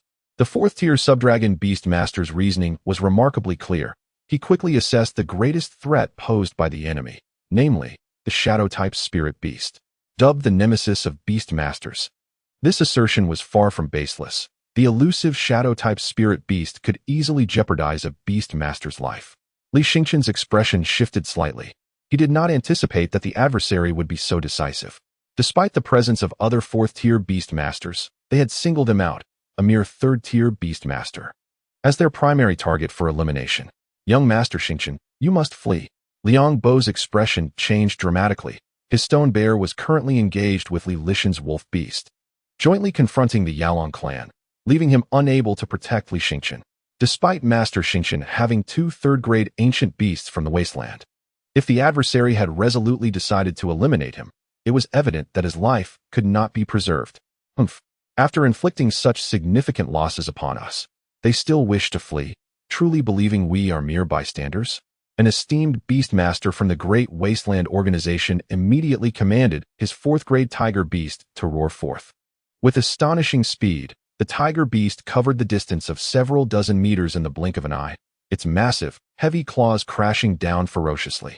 Had it not been for the desperate intervention of the three-tailed golden flame fox, Li Xingqian would have been obliterated on the spot. Chapter 83. The Li family's further demands. Yet the three-tailed golden flame fox was struck, spitting blood, fortunate for it, being an ancient beast of the Wasteland. Its physique surpassed that of an ordinary third-grade spirit beast. Otherwise, it might have been slain with a single blow. Damn it, do they truly believe I fear them? Upon witnessing the three-tailed golden flame fox bleeding, Li Xingqian was consumed with an indescribable fury, roaring, I have already killed several fourth-grade beast masters tonight. Those you sent are already eliminated. I do not mind dispatching a few more. If you are not afraid of death, come at me. Li Xingqian refrained from forcing the three-tailed golden flame fox to confront the tiger beast head-on, setting aside the disparity in strength. The fox had been in intense combat and was utterly fatigued, making it no match for the tiger beast. He commanded the three-tailed golden flame fox to retreat into the spirit beast space and then dashed away swiftly, taunting the beast masters of the Great Wasteland organization as he escaped. What an arrogant young man. He claims to have slain our dispatch personnel? How could that be possible? The Yalan clan's beast master furrowed his brow. No, perhaps he speaks the truth. According to our prior strategy, we dispatched 5 fourth-grade beast masters to deal with Li Xingqian and Long Yadan, and even sent 3 more to intercept Tang Yaran. Yet, under these circumstances, Li Xingqian appears here, indicating their mission has failed. Are you suggesting that our Great Wasteland organization has already lost 8 fourth-grade beast masters tonight? Others gasped in disbelief. How could this be? They had sent a total of 20 fourth-grade beast masters, and Li Xingqian single-handedly eliminated 8? This constitutes a significant defeat, one that even the Great Wasteland organization would struggle to endure. He possesses shadow-type spirit beasts, thus, nothing is impossible. The Yalan clan's beast master observed as Li Xingqian ran a distance before stopping, seemingly awaiting the pursuers. This young man has indeed brought us unforeseen trouble. If we recklessly send people after him, we may very well fall prey to a counterattack. What shall we do then? Are we to simply allow him to wreak havoc upon us? The Yalan clan's beast master realized they were no longer in a position of advantage. As dawn approached, the designated battle time for the Great Wilderness Organization was nearing its conclusion. With the first light of day, reinforcements from neighboring towns and cities would soon arrive, rendering his plans futile. Retreat, proclaimed the Beastmaster of the Yalan clan, immediately abandoning the mission and commanding their powerful spiritual beasts to escort the others away from the scene. Leaving behind 3 severely weakened spiritual beasts of the Great Wilderness Organization. Under the relentless assault from the Beastmasters of the Li family, these creatures were dispatched in no time. Breathless and incredulous, the members of the Li family exchanged glances, many of them having mentally prepared for the worst, ready to face death alongside their kin. Yet, astonishingly, they had survived. The cost, however, was steep. Over half of the Li family's Beastmasters had perished that night, a loss unprecedented in the family's history spanning centuries. What astounded them most was that their savior, snatching them from the brink of extinction, was none other than Li Xingqian. Li Lishan hurried to Li Xingqian, scrutinizing his body with concern. You must have endured a harrowing battle before arriving here. You are covered in wounds, he inquired, his voice laden with worry. Li Xingqian remained silent, his expression devoid of emotion. The others from the Li family quickly gathered around him, their expressions a tapestry of complexity. Not long ago, they had repeatedly reached out to Li Xingchen, seeking his contribution of the three-eyed Qingyuan wolf cub to the family. Their tone had been harsh when he declined. Xingchen, where did you acquire your shadow-type spiritual beast? Is it not particularly challenging to evolve such beasts? Li Xingchen's second uncle posed the question, followed by a remark. Have you perhaps befriended an evolutionist? With your connection to Tanger and your membership in the Shinta Guild, one of the top 10 guilds, you must have access to an abundance of valuable resources, including the evolutionist from Shinto itself? Li Xingchen furrowed his brow, perplexed by his uncle's sudden line of questioning. Could you possibly persuade that evolutionist to assist in the evolution of Yuming's Thunder Weasel? And might we negotiate the price?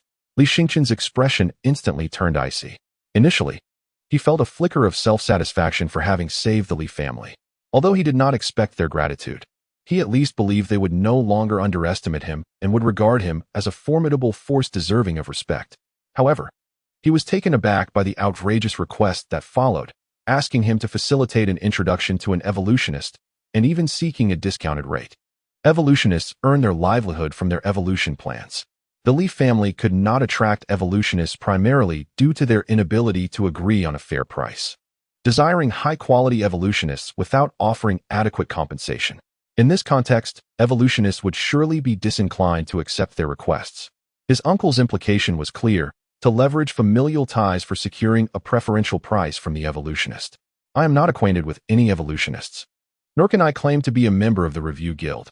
I merely consider myself a peripheral member developed by Teacher Tang. Li Xingchen's tone was resolute, and his attitude was unequivocal. He was unwilling to assist with this request. However, his second uncle continued, surely the divine map holds you in high regard? Otherwise, how could you have obtained a shadow-type spirit beast? Moreover, it has evolved to a combat-ready level through their assistance.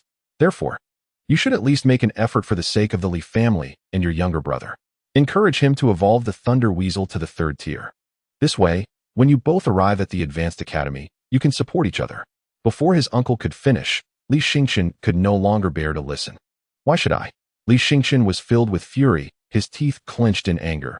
He now regretted his decision to aid the Li family.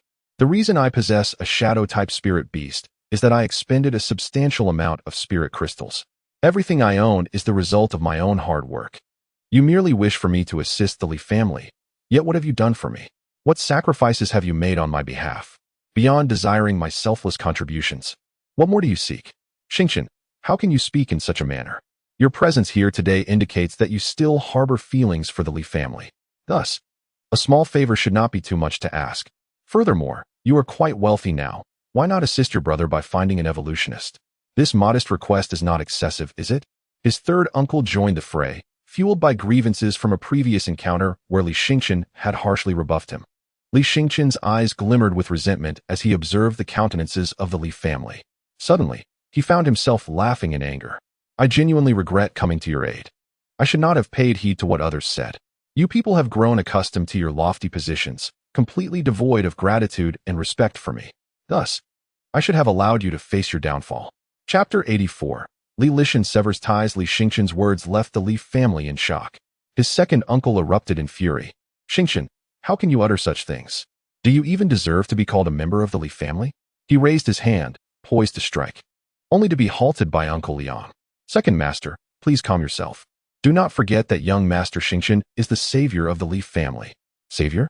The Li family raised him. Should he not rise to the occasion in our time of peril?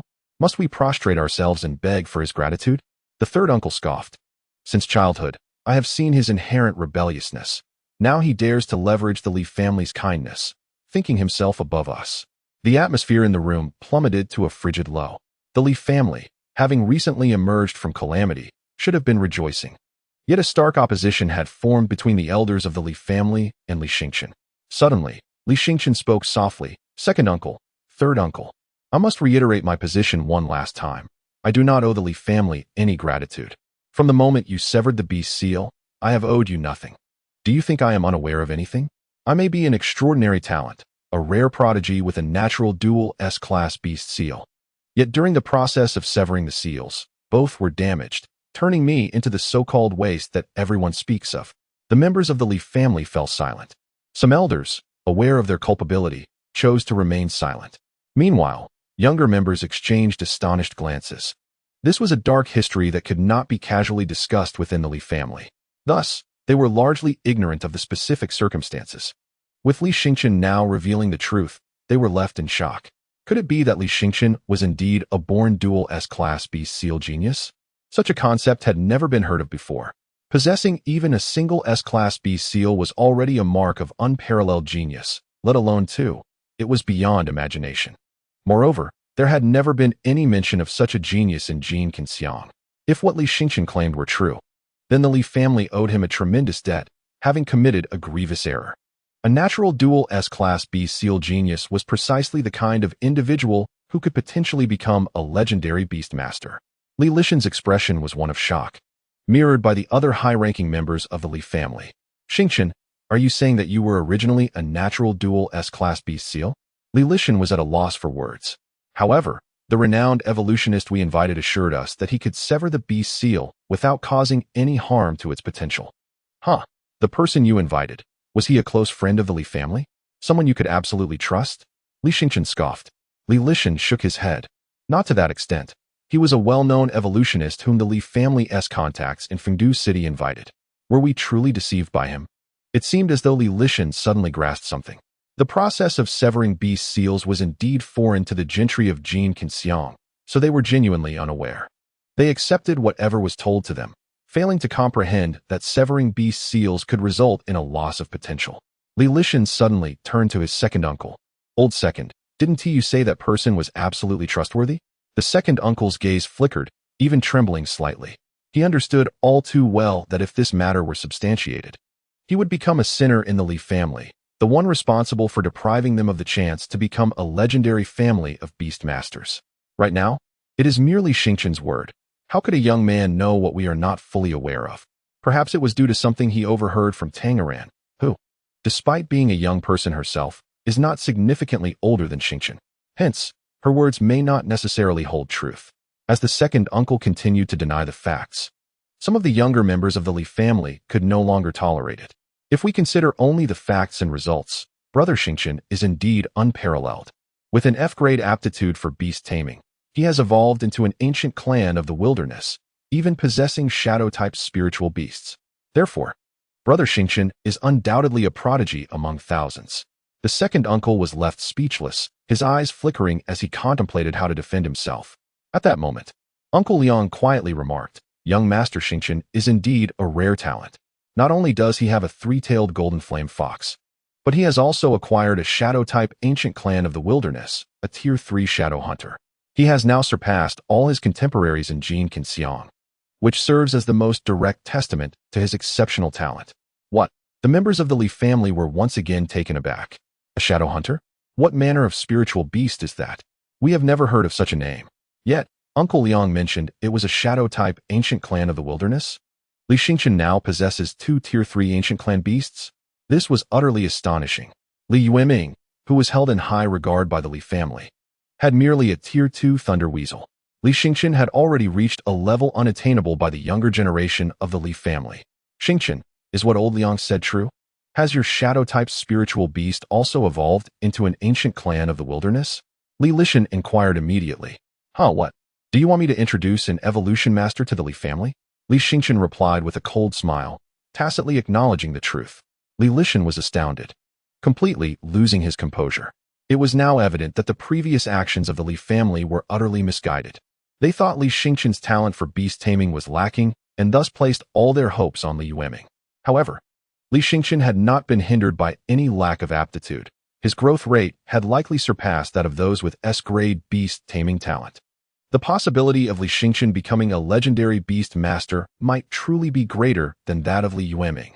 After a moment of silence, Li Lishan suddenly said, "Xingqian, do not return in the future. Since you believe the Li family cannot accommodate you, then soar alone and see how high you can rise." The members of the Li family looked at Li Lishan in astonishment. They had not anticipated him to utter such words to Li Xingqian. Uncle Liang was equally surprised. Yet he seemed to grasp something, though he wondered if young Master Xingqian could comprehend Li Lishan's heartfelt intentions. Others also appeared to understand that Li Lishan recognized Li Xingqian's immense potential for growth and did not wish for the Li family to become a burden to him. He wanted him to be free of any encumbrances and to soar to greater heights. Li Xingqian's eyes widened. He clearly did not expect Li Lishan to actively sever ties with him. Uncle Air scoffed, stating that your thoughts are far too simplistic. The current lead is hardly a true advantage. The third rank does not sufficiently demonstrate the genuine qualifications of a Beastmaster, as the majority can effortlessly reach this level. It is only after the third rank that true talent becomes apparent. At that point, you will comprehend the arduous nature of an F-level Beastmaster's gift. Chapter 85. A preemptive journey to Fungu City. Li Lishan interrupted Uncle Air, speaking with a calm demeanor, asserting that Xingqian owes nothing to the Li family. On the contrary, it is the Li family that owes a debt to Xingqian. Therefore, I do not wish to hear anyone invoke this notion to coerce Xingqian into any actions henceforth. Uncle Air intended to retort, but was halted by Uncle San. What more could one say at this juncture?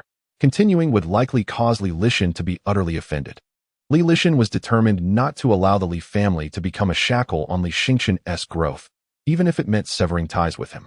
Uncle Air gritted his teeth, exclaiming, Li Lishan, I understand your position as Li Xingqian's father, wishing to prevent others from obstructing his path. Yet you are also the head of the Li family. Are you truly oblivious to the challenges we face? If Yuming cannot restore the qualifications of Lei Yu upon its evolution to the third rank, then after our exorbitant investment, we would merely have acquired a spirit beast of A-grade qualification. How can we expect Yuming to become a legendary beastmaster? The senior members of the Li family fell silent, grappling with the most difficult truths. They had poured everything into Li Yuming. Yet now he could only be sheltered while Li Xingqian, whom they had long abandoned, bore the weight of responsibility.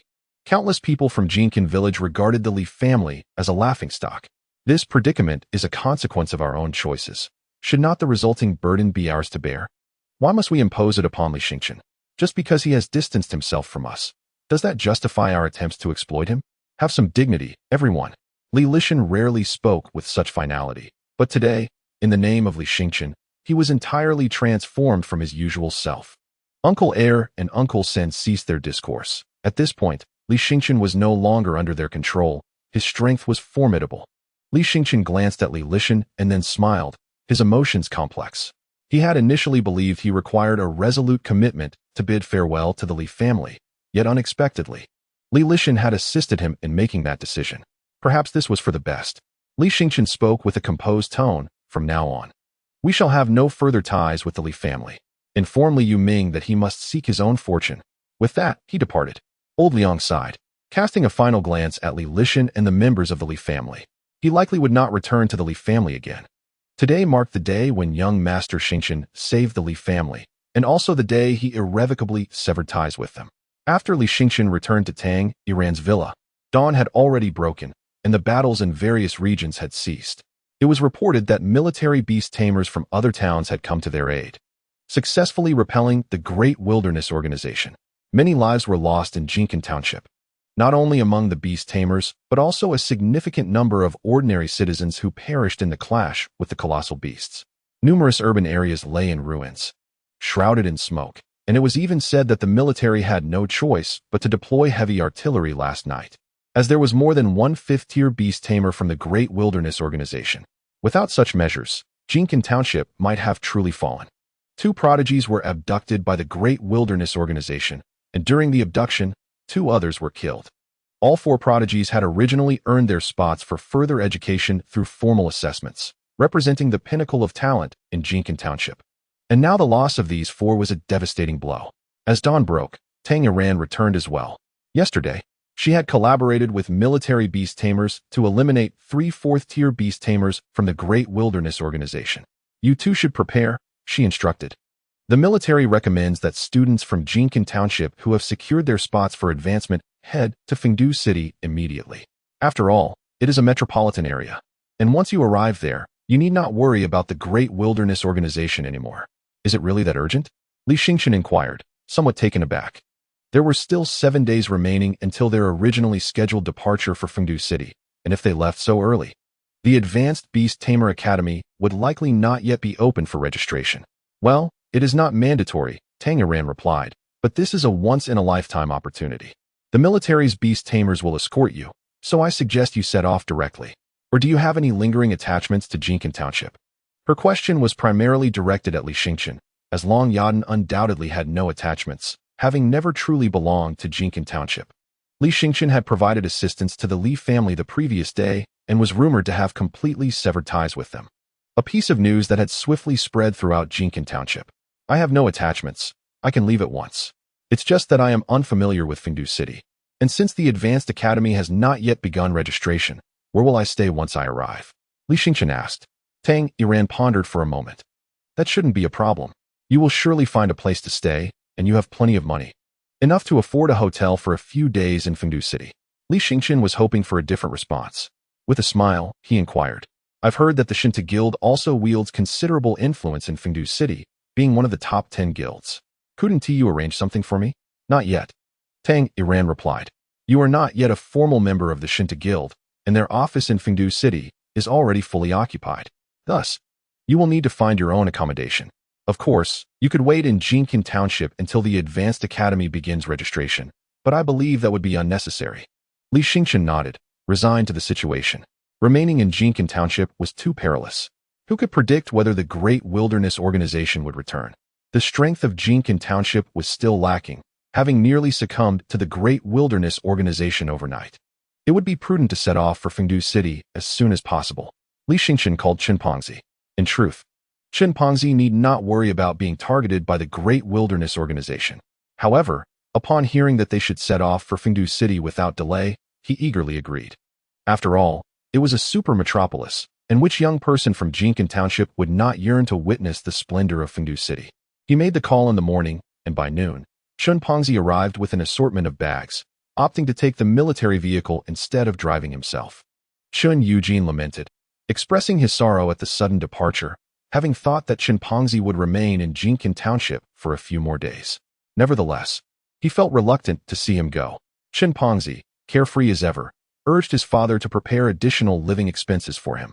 This time, Chun Eugene was exceptionally generous, handing over a credit card with a limit of 100 spirit crystals to Qinpengzi, insisting that he should not deprive himself. He had heard that Fungu City was rife with wealthy second-generation elites, and although the Chun family was not particularly affluent, they should not be looked down upon by others. Qinpengzi was elated. This was tantamount to carrying a fortune of 1 million, even in a place like Fungu City.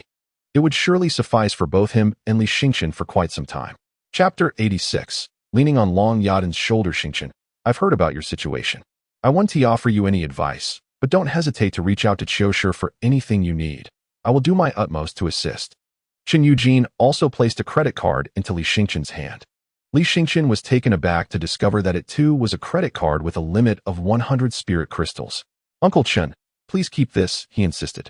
I've heard from Qiushi that you helped him evolve his Tianhan Ice Toad. This gesture is truly a modest one, and I will certainly require your assistance in the future.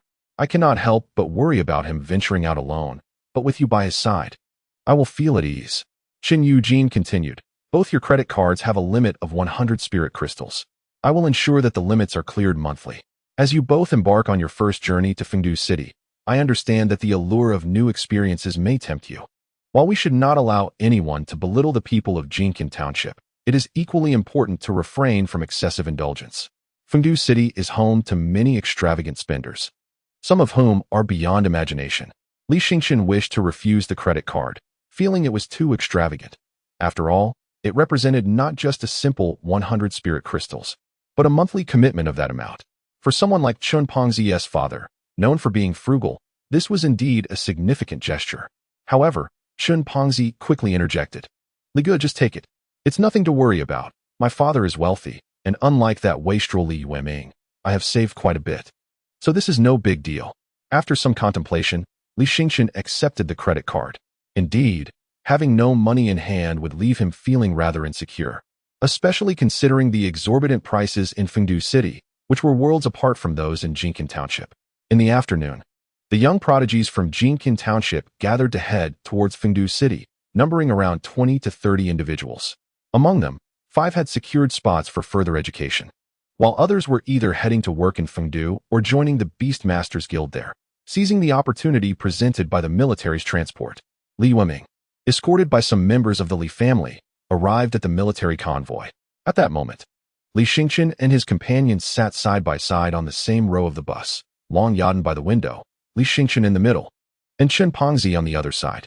Li Xingqian caught sight of Li Yueming, who also recognized him. With only one bus available, Li Yueming, despite his reluctance, had no choice but to board. Upon entering the vehicle, he was greeted warmly by the others, as he still held the title of the second most talented individual in Jinkan Township, second only to Long Yadan. Among this group of prodigies heading to Fungu, he was deemed the most likely to achieve success. Long Yadan, being overly proud, distanced herself from the others, prompting them to flatter Li Yueming in hopes that he might look after them once they reached the esteemed institution. Chen Pengzi scoffed. Sensing that these individuals were oblivious to who truly held the power, it was Li Xingqian who was the real leader. He had an inkling that Li Xingqian might even surpass Long Yadan at this point. Li Yueming glanced at Li Xingqian sitting in the last row, then at Long Yadan beside him, pondering when his brother had grown so close to her. Typically, Long Yadan would not sit so closely with anyone. Yet now she was practically nestled against Li Xingqian, her arm wrapped around his elbow, giving the impression that she was holding his arm. Noticing Li Yueming's despondent expression, others chimed in. Yueming, we heard someone has been expelled from your family.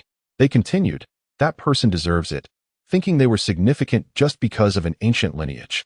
However, for Beastmasters, innate talent is paramount, and with such poor abilities, he has no future, not even worthy to carry your shoes.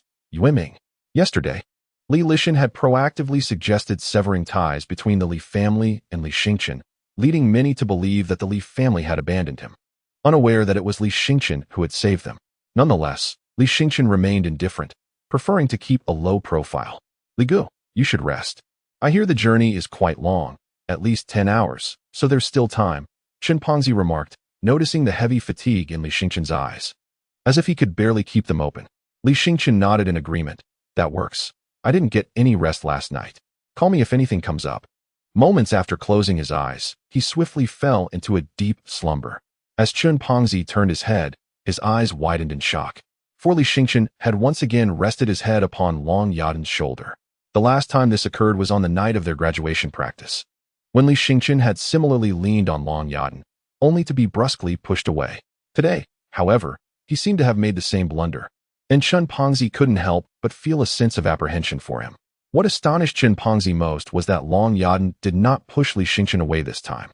Instead, she continued to gaze out the window, seemingly oblivious to Li Xingqian's presence against her shoulder. Chen Pengzi was bewildered. Had Li Xingqian successfully captured Long Yadan's heart?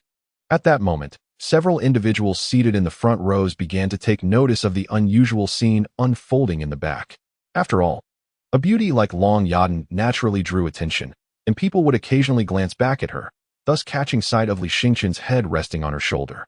The previously quiet bus suddenly erupted into a flurry of whispers and hushed conversations. Li Yueming, upon hearing the murmurs, turned around and was instantly struck dumb. Li Xingqian's head. Not only that, but his arm had unconsciously wrapped around Long Yadan's slender waist. In an instant, Li Yueming sprang to his feet and strode directly toward Li Xingqian's row, drawing the excitement of the onlookers. Everyone was well aware of Li Yueming's affection for Long Yadan, having witnessed his numerous public attempts to win her over. Observing this scene, it was clear that his emotions were in turmoil. Li Xingqian. Li Yueming's voice rang out, startling Li Xingqian from his slumber. Li Xingqian's eyes were still bleary with sleep, tinged with red veins, a consequence of a taxing night spent commanding spirit beasts in battle that had drained his mental energy significantly. The sight of Li Yueming's furious glare only added to his irritation. What is it? Release your hand, Li Yueming exclaimed, nearly fuming with rage. Typically mild-mannered, he could no longer tolerate this affront. Only then did Li Xingqian become aware that, at some point, he had wrapped both arms around Long Yadan's delicate waist. His body nearly reclined against hers. Startled by his own actions, he quickly sat up straight. Long Yadan, however, remained silent, seemingly unfazed by his behavior. You, move aside, Li Yueming commanded, pointing to the empty seats behind them. You need to sit over there. Li Xingqian frowned. Why should I? Because you are infringing upon Miss Long. Am I really? Li Xingqian chuckled, incredulous. Did she say that herself? We three have been seated together since we boarded. On what grounds should I change my seat? You. Li Yueming gritted his teeth. Miss Long simply refrains from speaking harshly. She does not appreciate having a boy so close to her, and I shall voice what she cannot. Heh, Li Yueming, your words seem to suggest that you possess a profound understanding of Long Yadan. Are you aware that recently, Brother Li and Long Yadan have been residing together? Therefore, if we are to speak of close relationships, it is indeed the bond between Brother Li and Long Yadan that is stronger. It appears your statements are rather superfluous, do they not? Even Chen Pengzi could no longer stand by silently. It is evident that Li Yueming is merely bullying Brother Li. Li Yueming scoffed. Chen Xiushi, do you believe you are worthy to speak to me? Are you not aware of how you obtained your admission quota? Haha, I am quite aware. But it certainly has nothing to do with you. So what right do you have to criticize me? Chen Xiushi stood his ground against Li Yueming, unyielding. What is there to fear?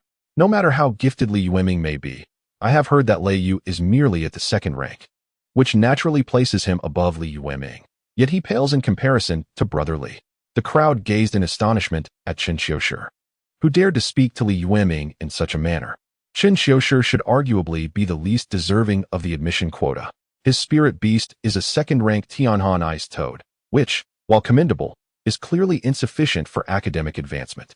However, Chen Xiushi is a subordinate of Li Xingchen, who currently enjoys considerable prestige. Although Chen Xiushi's talent is lacking, his prowess at this stage is undeniably formidable. Despite the dissatisfaction of many towards him, none dared to voice their objections. Li Xingchen, indifferent to Li Yueming's provocations, remarked coolly, "You claim to speak on behalf of Long Yadan, but have you even consulted her? Do you think Long Yadan cares?" He turned to Long Yadan, feeling a twinge of apprehension himself.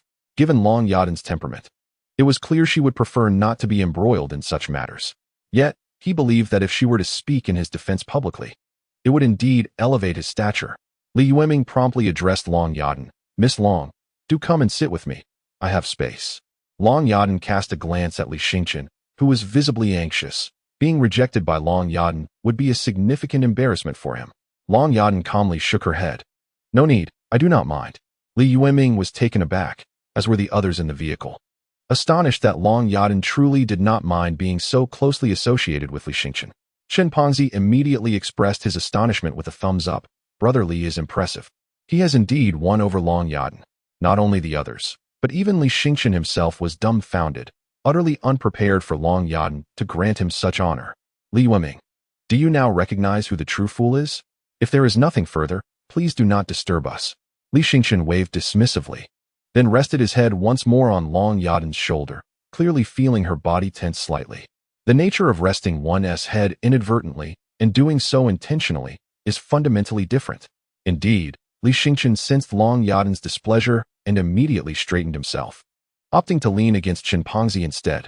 Chen Pengzi, bewildered, thought, why bother? No one is stopped. The game is up. Li Yueming felt a sense of relief upon witnessing the scene. It appeared that Long Yadan and Li Xingchen were merely acting in unison, and their relationship had not progressed beyond that. Li Xingchen continued to slumber, and when he finally opened his eyes, daylight had fully arrived. The interior of the vehicle was filled with a cacophony of excitement, as everyone eagerly pressed their faces against the windows to gaze outside. The desolate road had transformed into a bustling urban landscape. Brother Li, you're awake. You've slept through the night, and we've already arrived in Fungu City. This is just the outskirts, yet it's already so vibrant. Chen Pengzi exclaimed with fervor, prompting Li Xingchen to glance outside.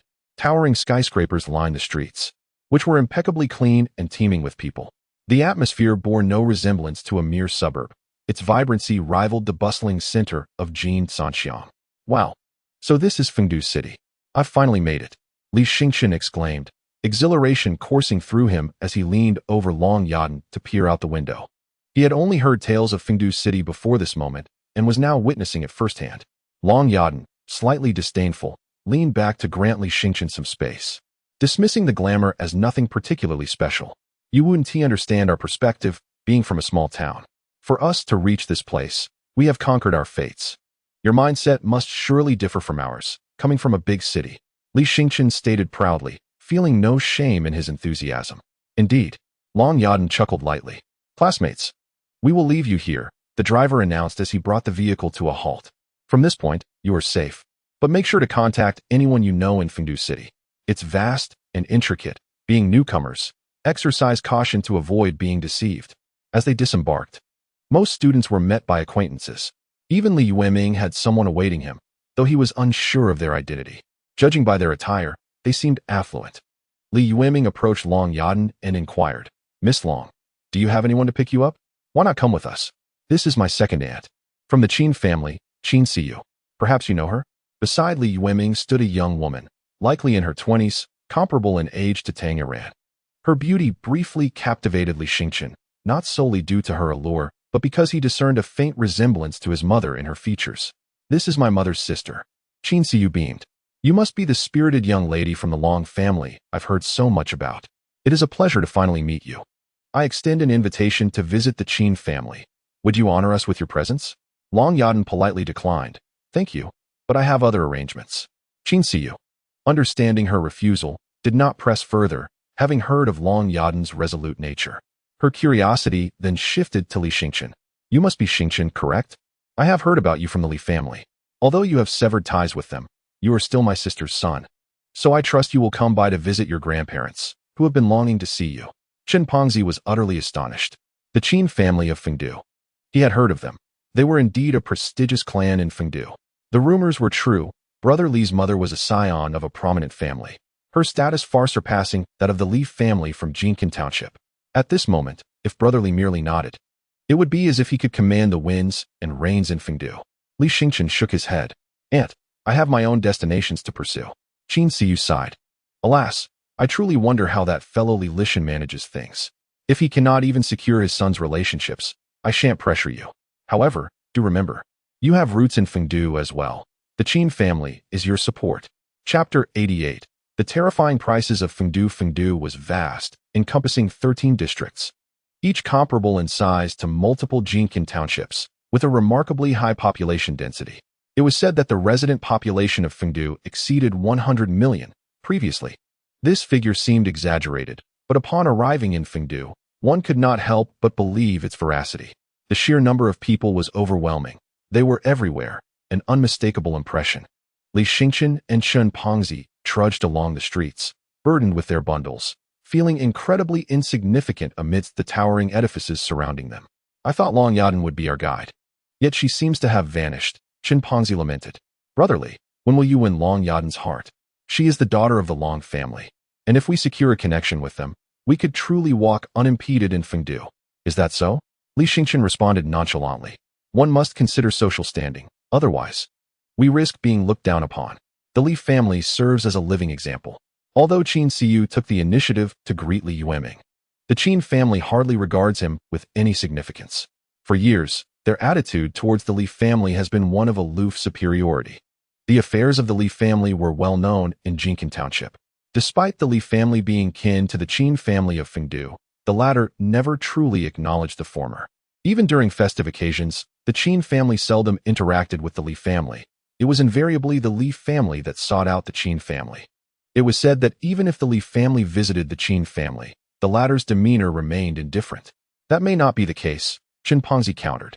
After all, Li Yueming is a top-tier beast tamer prodigy. Even the Qin family should value such a talent. He spoke with a hint of pride. Not only Li Yueming, but I believe we, the fortunate recipients of admission spots, can hold our heads high. We are the cream of Jinkin Township, and even in Fengdu, we stand out. Do we not? That should be the case. They were all selected individuals, thus regarded as elite talents in their region, which bestowed upon them a degree of pride. "Excuse me, are you students from the countryside?" Suddenly, a woman clad in a qipao approached them, smoking a cigarette and observing them curiously. The two were momentarily taken aback, for it was their first encounter with someone who had initiated a conversation with them. The woman clad in a flowing robe exuded an undeniable charm, her figure utterly exquisite, and the high slit of her garment suggested glimpses of allure that rendered the two vigorous young men somewhat flushed. Just as Li Xingqian was about to speak, Chen, the plump one, immediately tugged at him, saying, "Li Gu, we must leave. My father warned me that anyone who approaches us in Fungu City is likely to be someone trying to deceive us or lead us into a trap." With a chuckle, the woman retorted, "Why must you view everyone with such malice? Do you truly possess something so coveted?" She continued, "You young lads, having come from the countryside, are typically carrying a credit card, as your elders worry that bringing a large sum of cash could result in misfortune. Usually, the credit limit is merely 100 spirit crystals. So do you genuinely believe that is substantial? Li Xingqian and Chun felt a tinge of embarrassment, realizing she had accurately assessed their situation. It seemed she had encountered many candidates like them before. I noticed that you appear unfamiliar with Fungu City and seem to be in need of a place to stay, as well as someone to guide you, she explained. Li Xingqian inquired, "Are you the owner of a hotel?" "Not precisely," she replied. "I operate a family-run inn, which is quite affordable. In the direction you are headed, you will find hotels, yet their prices are exorbitant. As students from the countryside, you should be frugal and spend your money wisely." Her repeated reference to their rural origins made both Li Xingqian and Chun feel somewhat uncomfortable, particularly Chun, who felt that although his family was not among the wealthy elite of Jinkin Township, they were certainly not impoverished. Even in Fungu City, it was unlikely anyone could surpass their family's wealth. Besides, the Chun family owned several hotels in Jinkin Township. Thus, he did not believe they were incapable of affording a hotel stay. "No need. We prefer to stay in a hotel. The ambience should be superior," Chun declared boldly as he pulled Li Xingqian along. The woman said nothing further, merely smoking her cigarette and watching them depart with an indifferent gaze. Upon finding a hotel that appeared reasonably decent, they were astounded when they inquired about the rates. An ordinary room cost 3 spirit crystals for a night, while a twin room would set them back 5, with over half a month until registration at the prestigious institution in Fungu City. Their total expenses would amount to a staggering 75 spirit crystals. Such costs were alarming. This was the price of living in Fungu City, dozens of times more expensive than in Jinkin Township. It was no wonder so many sought acquaintances upon arriving in Fungu City. The hotels were indeed beyond their means. To understand, evolving a first-grade spirit beast into a second-grade one through ordinary means would merely require a few dozen spirit crystals. However, in Fungu City, this equates to a 3-night stay. While Li Xingqian and Chun Pengzi were in a state of indecision, a group of young individuals, roughly their age, arrived and, after inquiring about the price, promptly booked half a month's accommodation without hesitation. "Impoverished fools, coming here to stay in a hotel while pretending to be affluent," sneered a girl with twin ponytails, her accent revealing her rural origins. It was evident that they were wealthier than Li Xingqian and Chun Pengzi. Notably, the leader of this group had financed their accommodations, with 10 individuals sharing only 4 rooms, while he shared a room with 2 girls, one of whom was the ponytailed girl. Chun Pengzi could no longer contain his frustration. When had he ever been at a disadvantage? "Book us a room as well. One with twin beds," he declared grandiosely. Yet the front desk slowly displayed a no vacancies sign, apologetically stating that the last remaining rooms had been reserved by the group. The color drained from Chun Pengzi's face as the others erupted in laughter. "You poor souls, consider yourselves fortunate.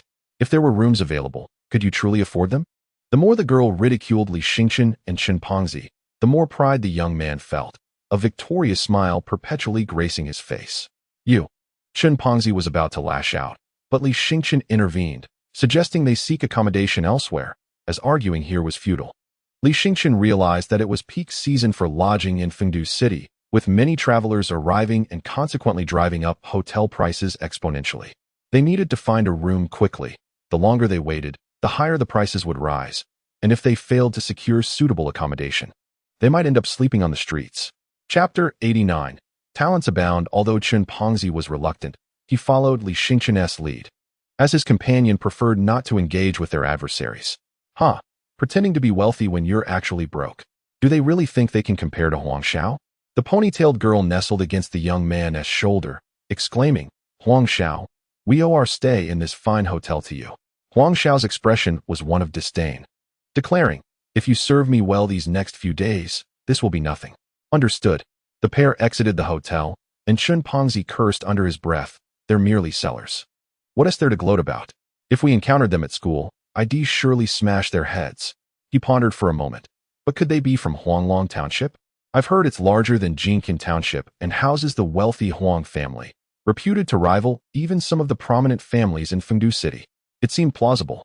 Given the extravagance of their spending, those 4 rooms would cost at least 200 spirit crystals for half a month, indicating substantial wealth. Upon arriving in Fungu City, Li Xingqian had no desire to engage in conflict with others. Teacher Tang had warned him that the waters of Fungu City ran deep, filled with prominent families. Therefore, It was prudent not to reveal his claws until he had firmly established himself. They inquired at 2 or 3 hotels, and although Fungu City boasted a large population, it had a limited number of hotels, with prices that were generally exorbitant. Some establishments even charged as much as 7 or 10 spirit crystals per room, which was utterly outrageous. Li Xingchen and Fatty Chun could hardly fathom such expenses for basic accommodations, yet they had to be frugal, as there would be many future expenditures. The key issue was that the owner had yet to sell his three-eyed Qingyuan wolf cub. Otherwise, he wouldn't be short on funds and could easily afford the high prices. Even a half-month stay would be inconsequential. Shall we return to see if the landlady of that family style inn is still around? Li Xingchen inquired. Fatty Chin nodded, feeling fortunate that the previous hotel had no vacancies. After all, had they booked such an expensive room, they would have been foolishly extravagant. The two returned to the location where they had encountered the woman in the qipao. She was engaged in conversation with 2 young girls, each pulling a suitcase. Upon noticing Li Xingchen and Fatty Chun, she smiled and remarked, "Have you both inquired about the prices? Do you find mine to be the most reasonable?" Li Xingchen asked, "How much do you charge for a night?" "Not expensive at all, just 1 spirit crystal, and meals are included," replied the landlady. Li Xingchen and Fatty Chun exchanged glances. Indeed, this price was the most suitable. The 2 girls also decided to book rooms with the landlady. The 4 of them followed her into the residential area behind the street. "Landlady, do many people seek accommodations around this time of year?" Li Xingchen asked. The landlady chuckled. "Actually, it's not just this time. Some students who didn't gain admission to prestigious institutions prepare to take exams for guilds or other organizations and stay with us. Fungu City is brimming with opportunities, not solely in elite schools. Moreover, some students find it challenging to graduate, and the pressure of living on campus becomes overwhelming, prompting them to move out. So, I never lack for guests." The 4 entered a relatively spacious house, likely a large residence with several bedrooms. Inside, they found 7 or 8 young people, both male and female, gathered together, chatting animatedly in various dialects, creating a lively atmosphere. "Landlady, it seems your business is thriving this year."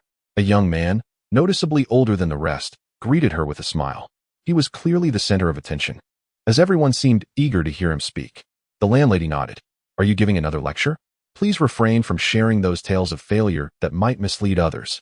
The young man, undeterred by her teasing, replied, "Let's clarify. These are not tales of failure, but rather the ordinary experiences of the majority." The youth spoke to others, expressing, "When I first arrived in Fungu City, I shared your sentiments, believing myself to be a genius, convinced that my brilliance would shine even in this new environment. However, you will gradually come to realize that elite institutions are not lacking in talent. Everyone here has met the same rigorous standards for admission. Thus, while you may have been the top in your hometown, here, you might find yourselves at the tail end of the pecking order." Upon hearing these words, the crowd displayed expressions of concern. This was indeed their greatest fear, to be regarded as a genius in their hometown only to fade into obscurity upon arriving in Fungu City. "Brother Qing, to what extent must one be considered a genius in an elite institution?" a young man inquired. "Well, let me put it this way. If you were the top 2 in your respective hometowns or possess an A-grade B seal, you might barely qualify as an above-average talent. If you have ties to the ancient tribes of the Wasteland, you could rank even higher. As for what constitutes a true genius in an elite institution, that would be an S-grade B seal. An S-grade B seal combined with S-grade potential from the ancient tribes would signify a top-tier genius." The crowd was left in stunned silence. After all, most of those present possessed A-grade B seals, which they believed to be exceedingly rare.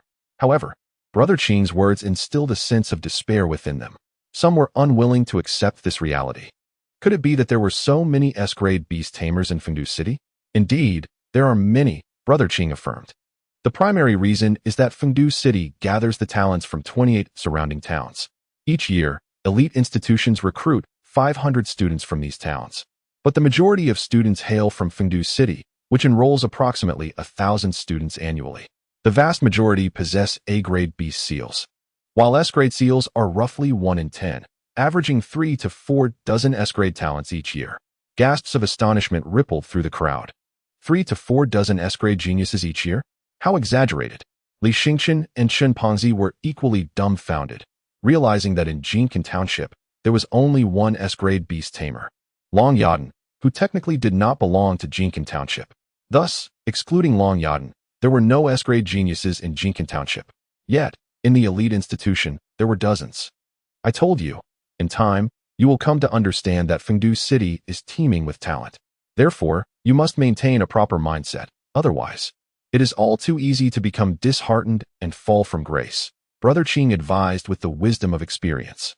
He then turned to Li Xingchen and Shen Pengzi, asking, "By the way, which township do you hail from? How did you secure your admission?" "We come from Jinkin Township and secured our places through our graduation practicals." "Graduation practicals?" Brother Qing's demeanor noticeably shifted, hinting at a degree of disdain, echoed by similar reactions from others. That starting point is somewhat lacking. What level are your beast seals? Let me take a glimpse into your future and assess your prospects at the elite institution. I am an F-grade beast seal, and he is a B-grade beast seal. Li Xingchen introduced with a smile. The crowd immediately fell silent, gazing incredulously at Li Xingchen and the plump Chun. Even the proprietress was taken aback. Chapter 90. Questioned by others B-grade and F-grade? Qing Gu exclaimed, "Are you jesting with me? Even in the smallest of villages like Jin Kinxiang, it seems implausible that individuals like you could secure admission quotas." Others shared similar sentiments, struggling to fathom how such individuals could attain a spot for further education. I heard that the Great Wilderness Organization nearly overran Jin Kinxiang, resulting in numerous casualties. Did you take their place? Someone speculated.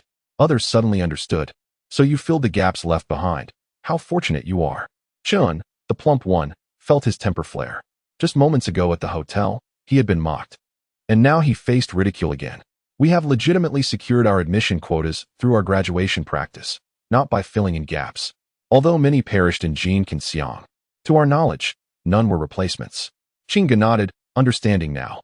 It merely indicates that the strength of Jin Kinxiang is relatively weak, allowing individuals like you to gain admission through graduation practice. Perhaps in the future, I should recommend others to take the exams there. The difficulty seems quite low. Not only Chun, but even Li Xingchen, with his temperament, found it hard to endure. He was unaware of Qing Ji's background, yet it seemed he was underestimating them. Whether the difficulty was high or low, I am the top performer in graduation practice, having earned over 3,000 merit points. I wonder how that level would fare in other towns. The crowd was once again taken aback. Qing Gu widened his eyes, stating, "I directly passed the formal assessment to obtain my admission quota, thus I did not participate in graduation practice. Nevertheless, the rules for graduation practice should be similar everywhere, right? A first-grade extraordinary beast counts as 1 merit point, a second grade counts as 10, and a third grade counts as 100 merit points?" "Indeed," Li Xingchen nodded. "Then how did you accumulate over 3,000 merit points? You just claimed to have an F-grade beast seal?" Qing Gu expressed considerable skepticism towards Li Xingchen. Others also suspected that Li Xingchen was fabricating his story. Chun, with pride, interjected, "Although our Li Gu possesses an F-grade beast seal, he has achieved a rare resonance with a spiritual beast, evolving into a third-grade ancient clan from the wilderness, the three-tailed golden flame fox. Surely you have heard of it. A genuine S-grade ancient clan from the wilderness." At this revelation, all present gasped in astonishment. The three-tailed golden flame fox? How is it possible that an F-grade beast seal could evolve into a three-tailed golden flame fox, let alone a third-grade one? Li Xingchen shrugged. "It's not very difficult." Qing Gu ceased his inquiries, his expression shifting drastically. However, someone remained unconvinced, the young man who had been persistently questioning Qing Gu. "Who can't boast? If you have the ability, show us. What makes you think Li Gu should demonstrate for you? Can you show me what benefits can be gained?" Chen Fatty scoffed. At that moment, another individual suddenly spoke up. "I hail from Qianwei Township. I too secured my admission through practical graduation experiences. Yet it was only by evolving my spirit beast to the third rank that I barely achieved a top 3 position in the graduation practice. Even with your third rank three-tailed golden flame fox, it must be quite arduous to amass over 3,000 merit points, wouldn't you agree?" "Indeed, my friend. Since you have already secured a place in a prestigious institution, there is no need for boasting. We shall all be classmates henceforth, and it will soon become evident what each of us is truly capable of, rendering deception at this juncture utterly meaningless." As the conversation escalated, forcing Li Xingchen into a corner, the proprietress could no longer stand idly by. "What are you all doing? Why are you so quick to accuse him of boasting? He possesses an F-grade beast imprint, yet has obtained admission into a distinguished academy, which speaks volumes, does it not? You simply cannot bear to see someone surpass you. With a smile, the proprietress turned to Li Xingchen. Pay them no mind. Their envy is palpable. Allow me to arrange a private room for both of you. You will share a room, while others are cramped in quarters of 4. This was indeed a special privilege, or rather, an honor bestowed upon the beastmasters of the ancient Prairie clan, regardless of the grade of their beast imprints. Having ties to the ancient Prairie clan was a testament to strength. The crowd's demeanor shifted subtly as the proprietress stood in their defense, prompting the others to refrain from further comments, though their gazes remained unfriendly as the two entered their private room. Upon entering, Chen Fati promptly locked the door. Li Gu, what is the situation? Why does it feel like these individuals are so unfriendly? Quite normal, Li Xingchen replied. They are just like us, newcomers to Fungu City. Before arriving, they were the prodigies of their respective hometowns, thus their competitive spirit runs high. Li Xingchen maintained a calm disposition, having grown accustomed to skepticism throughout his life. At dinner, the proprietress summoned them to the dining area, where a grand feast awaited them. Upon their entrance, the atmosphere shifted once more. Qinggu, a friendly voice called out. Your evolution to the ancient Prairie clan signifies a substantial background, doesn't it?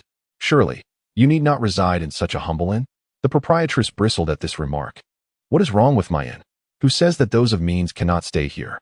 Qing, you would do well to focus on your own graduation rather than concern yourself with others. This individual has not even formally enrolled, yet manages a third-rank spirit beast. While you, after years of study, still possess only a 4th-rank beast, hardly from the ancient Prairie clan. It was evident that the proprietress was well acquainted with this Qing. Chastened by her words, Qing sheepishly smiled. Heh, I shall catch up soon. My spirit beast is rather unique, making evolution challenging, but once I succeed, even an ordinary 5th-rank beastmaster shall not stand a chance against me. Moreover, my difficulties in evolution stem from my desire to preserve the beast's innate qualities. My aspirations extend far beyond merely becoming a 5th-rank beastmaster. After Qinggu spoke, he continued to cultivate a rapport with Li Xingchen. Mentioning an auction taking place the following day, he inquired whether Li Xingchen had any interest in attending, as he could serve as a guide. The mention of an auction piqued Li Xingchen's interest, as he recalled the conversation with his employer regarding the event, where his 3-eyed Qing Huang wolf cub would also be auctioned. He was quite eager to ascertain its potential bidding price. Sure, I would appreciate your guidance, Li Xingchen responded, finding the prospect of a free tour appealing. Chapter 91. The Muse auction house. The next day, the trio embarked on their journey after a modest disguise. Access to the auction was not granted to just anyone. Without an invitation, one could not enter even with monetary compensation. Qinggu, with a hint of pride, remarked that obtaining an invitation was not overly difficult for students of prestigious academies. Li Xingchen inquired, Qinggu, do students of esteemed institutions enjoy many privileges? There are indeed privileges, but not as many as you might think, Qinggu replied with a hint of resignation. It largely depends on your year. Every year, 1,000 new students enroll, some stronger than others. Naturally, the more formidable students possess greater privileges. He continued, even for us A-level beast tamers. Ascending to a 5th-tier beastmaster is no simple feat in rural areas. A 5th-tier beastmaster represents the pinnacle of combat strength. Yet in Fungu City, it merely serves as the minimum threshold for respect. You'll come to realize that the status of being a student from a prestigious academy is not as enviable as it appears. As they conversed, they arrived at the entrance of the auction. According to Qinggu, this auction was named the Muse auction, not particularly large in scale within Fungu City. At best considered medium-sized. Nonetheless, the entrance showcased an array of luxurious vehicles, and among the attendees were numerous elegantly dressed women accompanying affluent men. Qinggu whispered, here, the primary consumers are men, and their spending tends to be more extravagant when accompanied by beautiful women. This is supported by scientific evidence. Li Xingchen and Shen Pongzi understood this notion well, as a similar dynamic existed in Jinkan village, where certain women engaged in this profession, known as escorts. Suddenly, a striking young woman dressed as a bunny girl approached them gracefully. She appeared to be of a similar age, exhibiting a youthful demeanor. Li Xingchen and Chen Pongzi glanced at Qinggu, awaiting his decision on whether he would pay for an escort.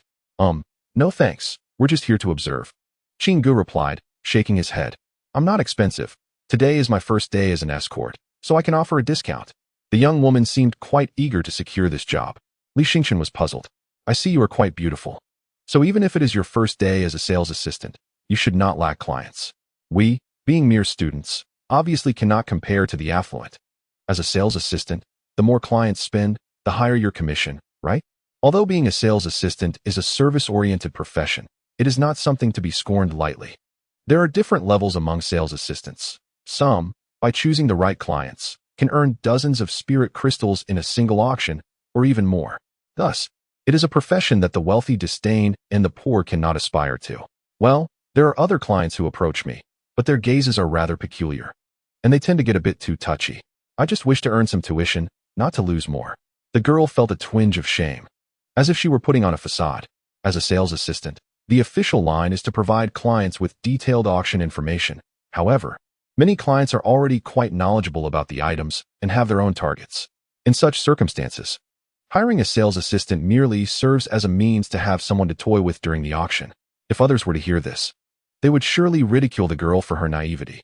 Yet, Li Xingchen and Chun Pongzi, both hailing from humble backgrounds, could empathize with her to a certain extent, as their status was indeed lesser than those attending the auction. "How much do they pay you to be a sales assistant?" Li Xingchen inquired. Qin Ge frowned, suspecting that Li Xingchen was being overly sympathetic. He sighed. "Ah, youth. At an auction, many put on a facade of vulnerability. These girls are not truly innocent. If they were, they would never step into this murky pool of auctions.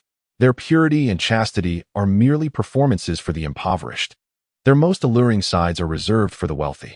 I am not expensive. It's 10 spirit crystals per hour. I can provide you with very detailed introductions to the auction items." The girl said earnestly. Li Xingchen and Chen Pongzi were momentarily taken aback. "Ha! How delightful!" Qing Gu exclaimed, relishing their surprise. "What do you think? Did you get slapped in the face with reality? In Fungu City, even goodwill comes at a price, you see. Of course, I can offer discounts, mainly to earn some living expenses. I just got admitted to a prestigious institution this year. So as long as I can earn some pocket money, that will suffice," the girl said sincerely, seemingly perceiving that the three of them were also students, thus posing a lesser threat compared to others. "Haha, it's not that I don't wish to help you, but we are also recent students ourselves." Li Xingchen was about to politely decline when a woman approached from the side. With an irritable tone, the woman addressed the girl. "Why are you still here? The place is almost full, and you haven't found any clients yet?"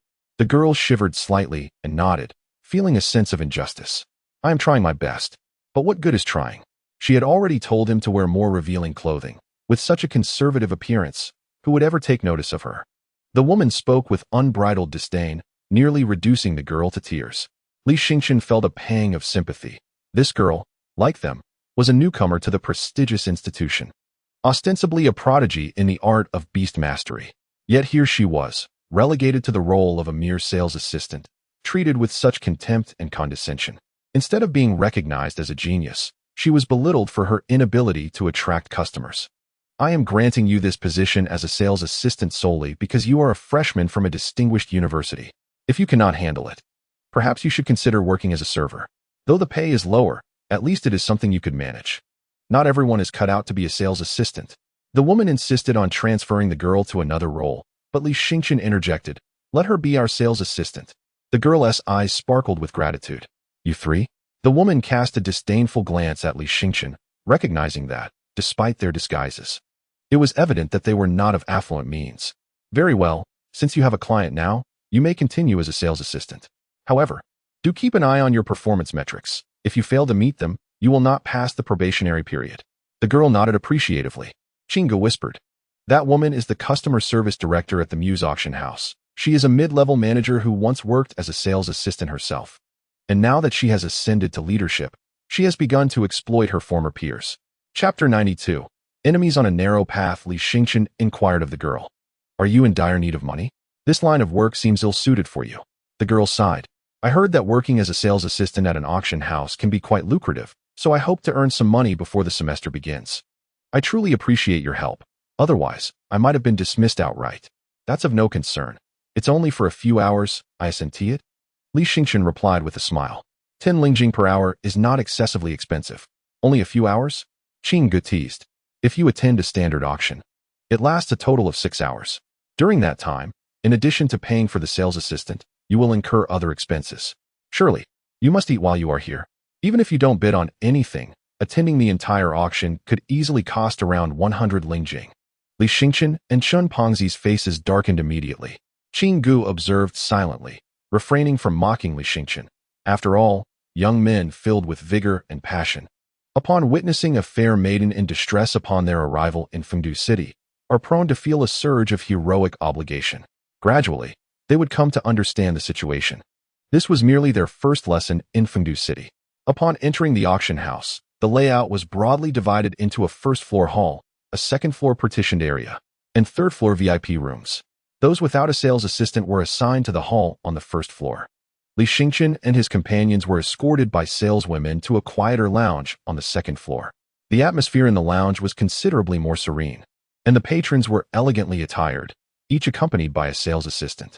To their astonishment, they noticed a middle-aged man with his hand resting rather inappropriately on the saleswoman's rear, while she discreetly tucked numerous banknotes into her collar.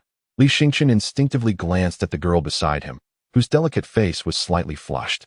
Oh, was this not the impoverished soul who hesitated to book a hotel room yesterday, unable to afford accommodation, yet somehow able to hire a saleswoman here? Upon hearing a somewhat familiar voice, Li Xingchen turned to see Huang Xiao and his entourage, the very individuals who had lavishly booked a room the previous day. At that moment, Huang Xiao was flanked by two saleswomen, their attire even more revealing, almost pressed against him. Do you know them? Qing Gu inquired.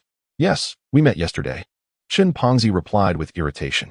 We initially intended to reserve a hotel room, but they had booked them all. Qing Gu was taken aback, realizing they were indeed affluent, booking hotels and hiring saleswomen, yet they chose to stay in a homestay. Could it be that you are actually rich second-generation individuals seeking a taste of life? Upon learning that Li Xingchen and his group resided in a budget homestay, Huang Xiao and his companions erupted in laughter, realizing they had squandered their hotel savings on saleswomen instead. The girl felt a pang of guilt upon discovering their modest accommodation. Staying in a homestay suggested financial constraints, indicating they had not budgeted for hiring saleswomen, yet had incurred such an expense to assist her. Li Xingchen furrowed his brows and coldly regarded Huang Xiao, who had remained silent. I chose not to engage with you yesterday, but if you persist in your provocations, do not expect me to be courteous. He was not one to endure disrespect in Fungu City, possessing two juvenile ancient beasts of the third tier and having defeated several fourth-tier beastmasters.